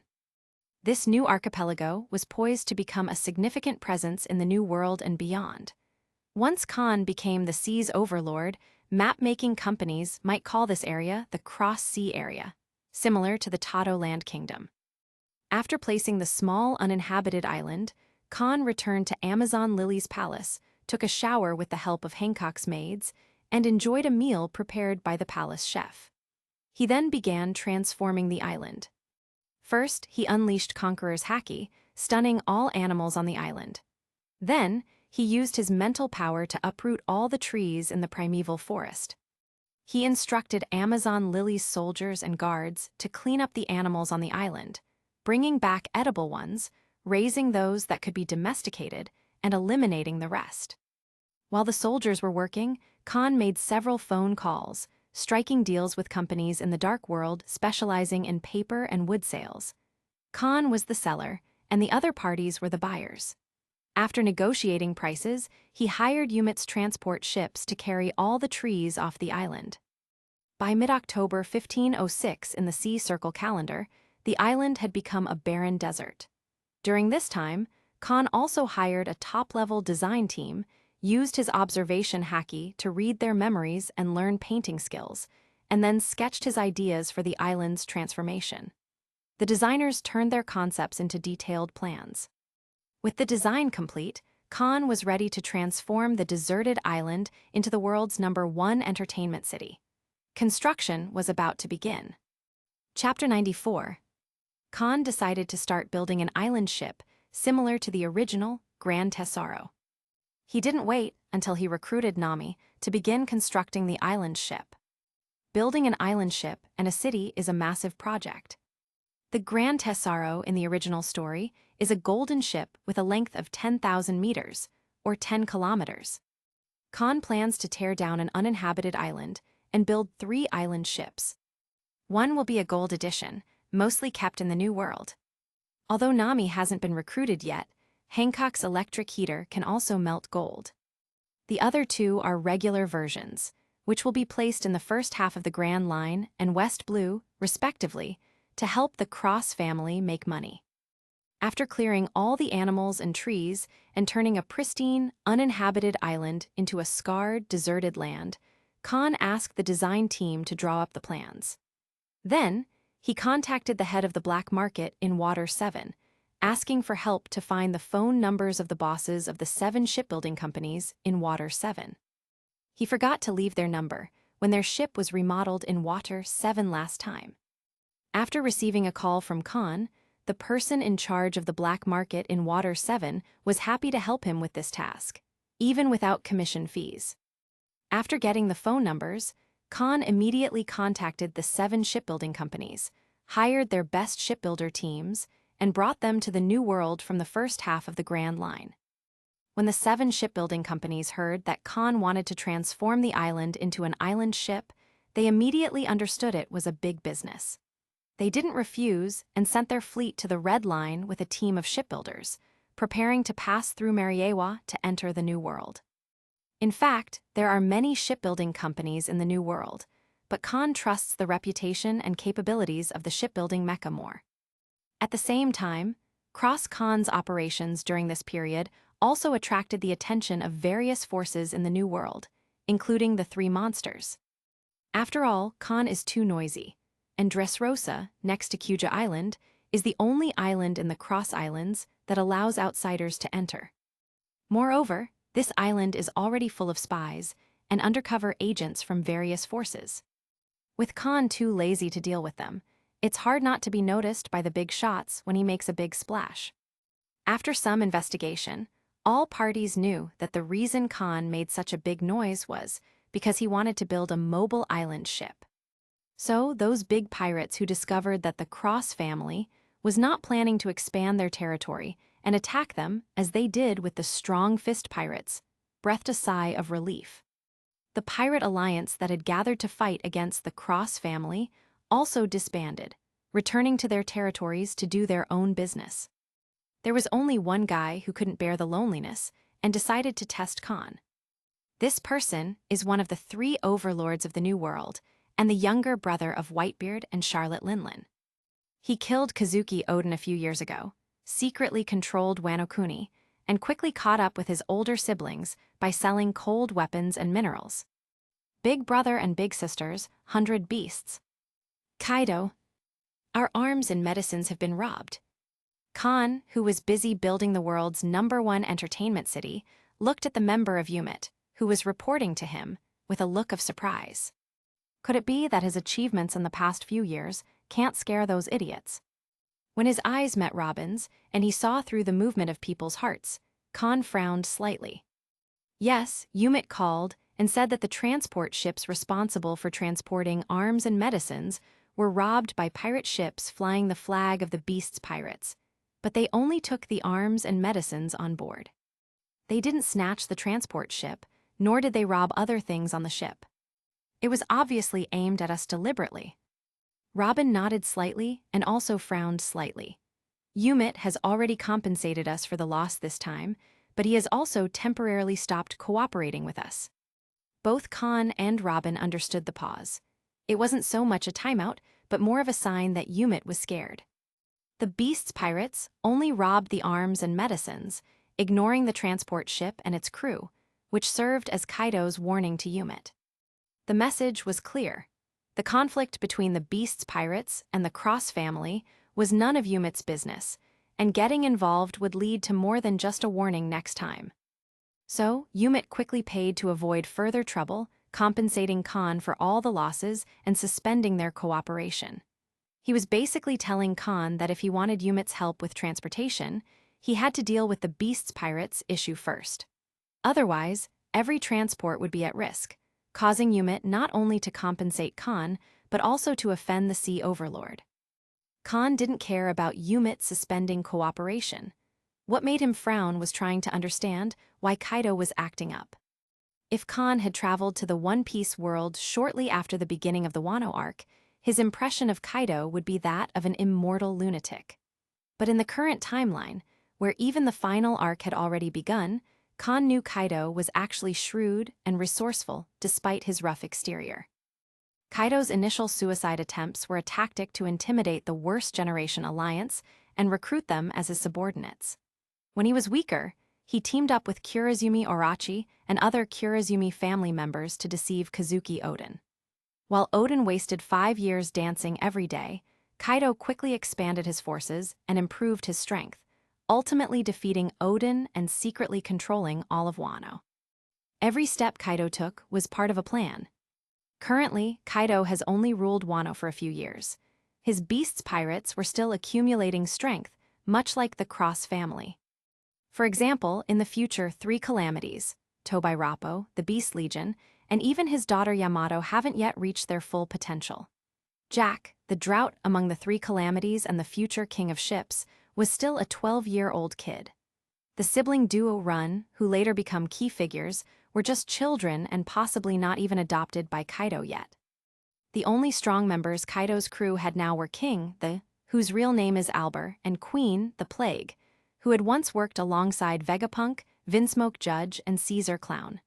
They were Kaido's right and left hands, crucial for the Beast's pirates to be considered a significant force. Thinking of this, Kahn asked Robin, who led the team that robbed the transport ship. "It was the King, the Wildfire King," Robin replied. "Is there actually a big name involved? Is this a test or a provocation?" Kahn raised his eyebrows, then looked up at the sky and said, "Hancock, take the Kuja pirates and Viola out and say hello to them too. However, they greeted us and you respond the same way." "I understand, Master." Hancock, who was training the Kuja pirates in the Haki and Rokushiki techniques, nodded to the sky and responded. Chapter 95. A week later, in the inner sea of Onigashima, Wano country. "Kaido, our weapons and sea stone were also stolen." On this day, King, who stood 6.13 meters tall, approached Kaido.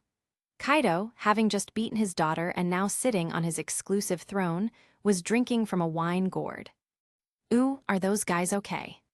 Hearing King's words, Kaido didn't show the moodiness that outsiders expected.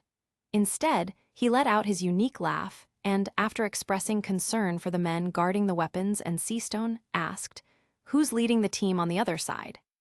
"They're fine. The leader is Pirate Empress Boa Hancock," King replied deeply. "It really is that woman." The drunken Kaido grinned, his face flushed. "The greeting has already been made, and now it's time for our game." "Boss Kaido, what's your purpose in doing this?" King's tone seemed puzzled. If one could see through his black helmet, they'd find his handsome face full of confusion. "Are we going to war with the Cross family? We're currently in a stage of rapid development, fighting with the Cross family. If we suddenly go to war now, won't the Whitebeard pirates and Big Mom pirates take advantage?" "War Araro, war is cert, but whether it will be a full-scale war depends on whether that brat Khan and his woman are strong enough." Despite being clearly drunk, Kaido's performance was calm and scary. He showed a ferocious smile full of appreciation. The rise of that kid Khan is too amazing. He has only been in the New World for over 3 years, yet he's already occupied 5 islands directly or indirectly. Although he's a countryman from West Blue, he has a very thorough understanding of the situation in the New World. Every step he takes is calculated. First, he took super powerful Omar's Morlake's Island by force, establishing himself as one of the great pirates of the New World. After seizing Morlake's, which has huge mineral resources, he mobilized hidden forces in West Blue, hired the citizens of Dressrosa to mine the minerals and manufacture weapons, then sold them in West Blue instead of nearby. What we didn't expect was that he had a maid who ate the Logia rumble fruit and was a candidate for the Empress of Amazon Lily. Using his record in Sabyati Archipelago, he kept a low profile for the past 3 years, managing to stay under the radar. After securing Amazon Lily and the Kuja pirates, he now has strength, troops, and the most profitable outlet. If this kid is allowed to develop for a few more years, the new world will have a fourth sea overlord. At that time, this brat won't be easy to deal with. After a slight pause, Kaido continued with a look of apprehension. If it were 1,500 years ago in the Sea Circle calendar, Linlin would never have let this kid continue to grow, and Whitebeard wouldn't have missed the chance to take advantage of a former companion's misfortune. So, Linlin, who also has the natural destroyer physique, understands the strength and potential of such a physique, but is already advanced in age. She won't sit back and watch someone else peak while she declines. But now, with my rise, Linlin and Whitebeard can only watch as Kahn grows stronger. These two cowards dare not act, leaving only us in the protected inland sea of Wano country to take action. Of course. Kaido paused again, grinning. With the abilities of Kahn and that empress, if we fight them, even if we win, we won't be able to kill them. The aftermath would bring trouble. As long as the strongest twin stars remain, even if we wipe out Amazon Lily, they'll quickly return to their current position and might not even develop further and just focus on us. That's not a small loss. It's due to the abilities of these two, and the threat from me and Whitebeard that Linlin hesitates to act. Similarly, without enough benefits, I don't want to waste resources helping those two deal with the younger generation and offend future monsters. Hearing this, King asked, "So, Kaido, you're attacking the Cross family because the interests in Cross Kahn are so enticing you can't resist." "That's right, that kid has the talents and channels we need." Kaido nodded, took another swig of wine, and said slowly, "Because we killed Kazuki Odin, Whitebeard can't, and has no reason to bring his sons through the dangerous sea to avenge a former companion. But they can easily target us. Just like we warned Umit, Whitebeard only needs to say one word, and those guys in Umit will stop cooperating with us. The high-quality weapons and sea stone we produce can't be transported outside the New World and can only be sold within it. The largest market has the world government's plaque. Like other war-torn countries, most of them use cheap, cold weapons. Even if they buy weapons, they'll only buy powerful hot weapons. When there's only one major buyer and no competition, we sellers are very passive. We can only make a small profit and can't maximize our gains. Well, Kahn, Kaido said enviously, he ruled West Blue and has the strength of a monster to enter the Grand Line. And when he entered the Grand Line, he broke the news to the newspaper, announcing his entry so that the places where the Cross family had planted their flags could take them down, creating the illusion that he abandoned West Blue and started from scratch in the Grand Line. After gaining a foothold in the New World, he killed the celestial dragons in Sabyati Archipelago. He demonstrated strategic deterrence by destroying islands, showing he wasn't afraid of Marine Admiral's strength. He also had a deputy who was a Logia rumble fruit user. He quickly became an existence second only to us. Finally, he used his drug business to clear up with the helpless 5 elders and stopped hiding West Blue's power. If it weren't for Kahn no longer hiding, who would have thought that West Blue's biggest gangster was his first affiliated force?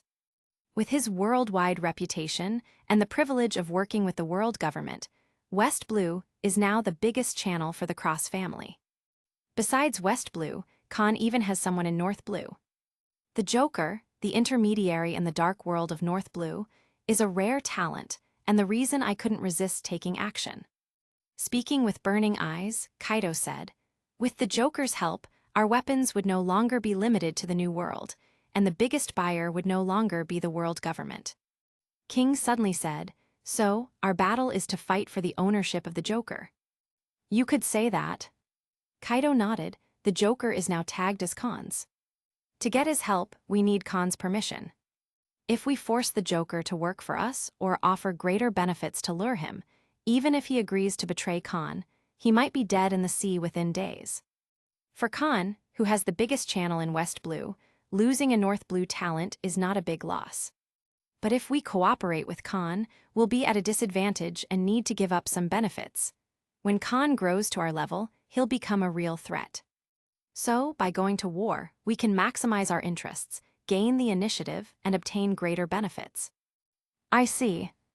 Hearing the last sentence, King completely understood Kaido's thinking.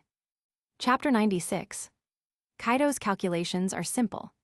He plans to take advantage of Kahn, who hasn't yet reached their level and is in a vulnerable stage, to fight him and defeat him.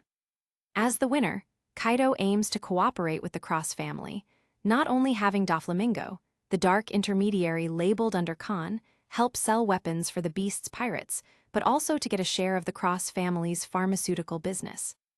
Even if they lose or there's no clear winner, Kaido can still lower his status to negotiate with Kahn, give up part of the benefits, and join hands with him to sell weapons.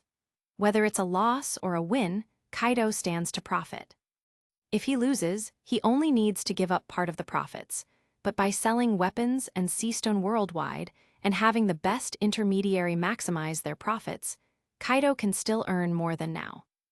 If he wins, he will earn a lot of money. That's why Kaido decided to take the risk. What if he wins? Of course, to achieve this kind of win-win, they cannot form an irresolvable hatred with Kahn. If Kahn and his lieutenants are strong enough and they manage to kill one of them, Kaido will immediately change the plan to take over Kahn's 5 islands, as well as the biggest channels in West Blue and North Blue's talents. This is what Kaido meant when he told King that whether there would be an all-out war would depend on Kahn and the Empress's strength. If they're strong enough to resist, Kaido will lower his posture and show favor to them. If they're not strong enough, they should be prepared to be swallowed by the strong. So the next move is the game between Kaido and Kahn. King and Hancock are the pawns in their battle.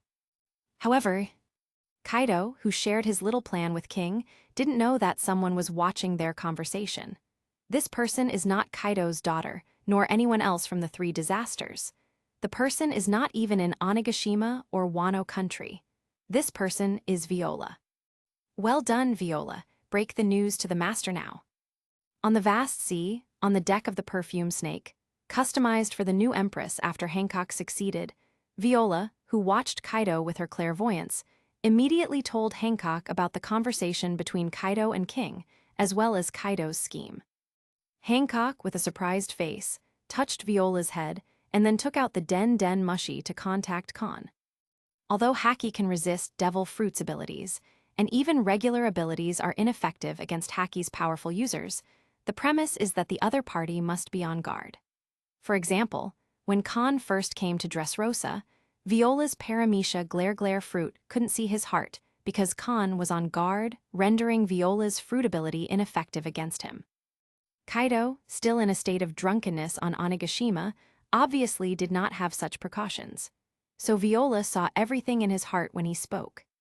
When Hancock called Kahn, she conveyed what Viola saw to him verbatim.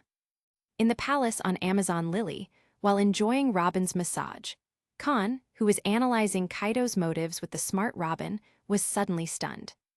So that's it, that guy actually set his sights on Doflamingo. Kahn wasn't surprised or angry that Kaido targeted him because he wanted a North Blue talent. Instead, Kahn found himself far underestimating Kaido's shrewdness and vision. This guy, as expected of someone who managed to take over Wano country, one of the strongholds of Haki powerhouses. Just by observing Kahn's movements, he identified the Capone family in West Blue and the Don Quixote family in North Blue, recognizing Doflamingo's abilities and value. The reason Kahn knows that Doflamingo is a rare talent is that he is a time traveler. Kaido, on the other hand, saw Doflamingo's potential at a glance. For this reason, he is willing to fight Kahn. If he wins, he takes control of Doflamingo. If he loses, he still gets to cooperate with him. Thinking of this, Kahn couldn't help but raise the corner of his mouth slightly and said to himself, "Want a win-win situation? Let's see who the real big winner is. Robin, go get Sonya to come here." "Yes, master." due to Sonya's unique perception, which she can only use when employing ultrasonic waves. She, like Kahn and Hancock, cannot release this unique perception 24 hours a day to eavesdrop on conversations and inner voices within her range. Except for Yumit, who knew Kaido started targeting Kahn, no one else knew about the impending high-end contest between Kaido and Kahn. Through the clairvoyance and insight into people's hearts from Violet's paramecia, Kahn was aware of Kaido's little scheme. So, Kahn decided to cooperate proactively with Kaido. After he instructed Robin to call Sonya over, he gave her unknown instructions. Soon after, large sailing ships bearing the Cross family flag sailed out from the port of Dressrosa, heading towards the Isle of Morlakes and Medicine Garden, Green Bit Island. Seeing this, a spy at the port of Dressrosa immediately sent the news back to the East region. Kaido, the Cross family, has set sail again. King, who received the news, immediately reported to Kaido. There is a 50% chance that the ship is empty, and a 50% chance that the empress should be in charge of escorting it. Kaido grinned and said to King, "King, take Queen with you." "I understand, Brother Kaido." King nodded, instantly grasping Kaido's meaning. The implication was clear. If they found a chance to kill the pirate empress, they should seize it and join forces with Queen. Their thoughts were once again seen by Violet, and relayed to Kahn through Hancock's Den Mushi. "Master, can the concubine deal with them?" Hancock asked, her voice full of resolve. On the sea more than 2,000 kilometers away from Onigashima, Hancock led her Kuja pirates from the perfumed snake to the large sailing ship, her beautiful cheeks radiating determination. Aside from being gentle and considerate in front of Kahn, Hancock was always full of arrogance and disdain for others. Now, someone wanted to kill her. How could Hancock tolerate that? "Of course, if you have a chance, don't show mercy," Kahn said slowly. "Right now, Kaido can't fully mobilize Wano's combat power. His beast's pirates are not much different in size from ours. They might even be weaker than us. He only has his top cadres, his left and right hands, to support him. That guy dared to attack us because he thought he knew our capabilities well, believing there were only you and me in the family. As long as his top cadres can suppress you, or he can suppress me if one of us is killed, they win big and can then go to war to swallow our territory. Little does he know, besides you, I also have Sonya, just like his left hand. If they manage to kill any one of us, they will be the big winners. Similarly, if we kill one of them, we will be the real winners.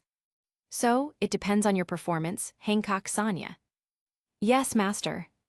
"Don't worry, Master. I won't let you down." Sonya and Hancock responded successively, the latter's face brimming with confidence. Chapter 97.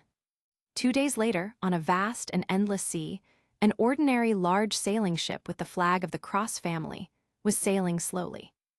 On the deck, the Kuja warriors surrounded Viola, the only outsider, and curiously asked about the new world and their empress's master, wondering what kind of man he was. Viola, who could read hearts, had long known that these girls were as innocent as children, and was happy to chat with them to satisfy their curiosity. The only two not involved were Hancock and Sandersonia. While they waited for their prey to come, Hancock took out her Den Mushi and was talking on the phone with Kahn. Hancock, who can sense electric fields and radio waves, was not afraid that her conversation with Kahn would be overheard by a special kind of wiretapping, Den Mushi. "Master, I have already sensed them. Wait at home for me to bring back the fruits of victory." At this moment, Hancock seemed to sense something. The beautiful smile on her face that could fascinate countless men suddenly subsided, taking on a beautiful coldness and confidence. "I am looking forward to your performance, come on." Hancock didn't know that Kahn, who cheered her up, had already quietly acted. As a time traveler, Kahn knew that Kaido was a true pirate. He is greedy, insidious, cunning, moody, and very shrewd and resourceful. In the past era, when Shiki, Whitebeard, and Charlotte Linlin were all cadres of the Rocks pirates, Kaido was just an intern. In that era, when these big shots were the overlords of the New World, he was just a bit better than Douglas Bullet, who had left the Roger Pirates. If Big Mom hadn't given him the mythical Zoan, you know me, model. Serio, even with his monster-like physique, he wouldn't have become one of the 3 New World monsters at his age. Even as one of the 3 monsters, Kaido's current strength is still not a match for Whitebeard and Charlotte Linlin.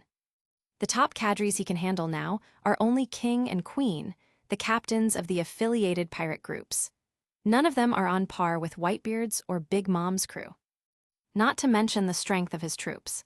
If he dared to go to war with the Whitebeard pirates or Big Mom pirates, his Beast's pirates would be easily defeated.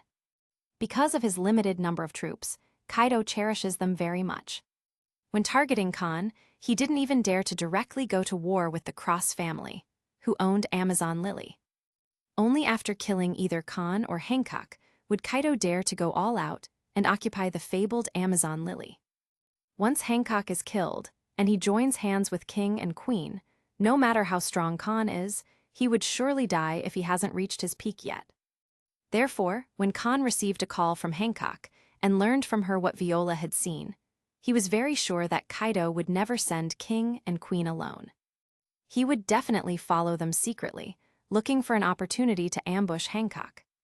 Once he finds the opportunity, Kaido will kill Hancock directly, regardless of the consequences. Therefore, Kahn did what he could and asked Hancock and Sandersonia to change ships, waiting for King and Queen to arrive.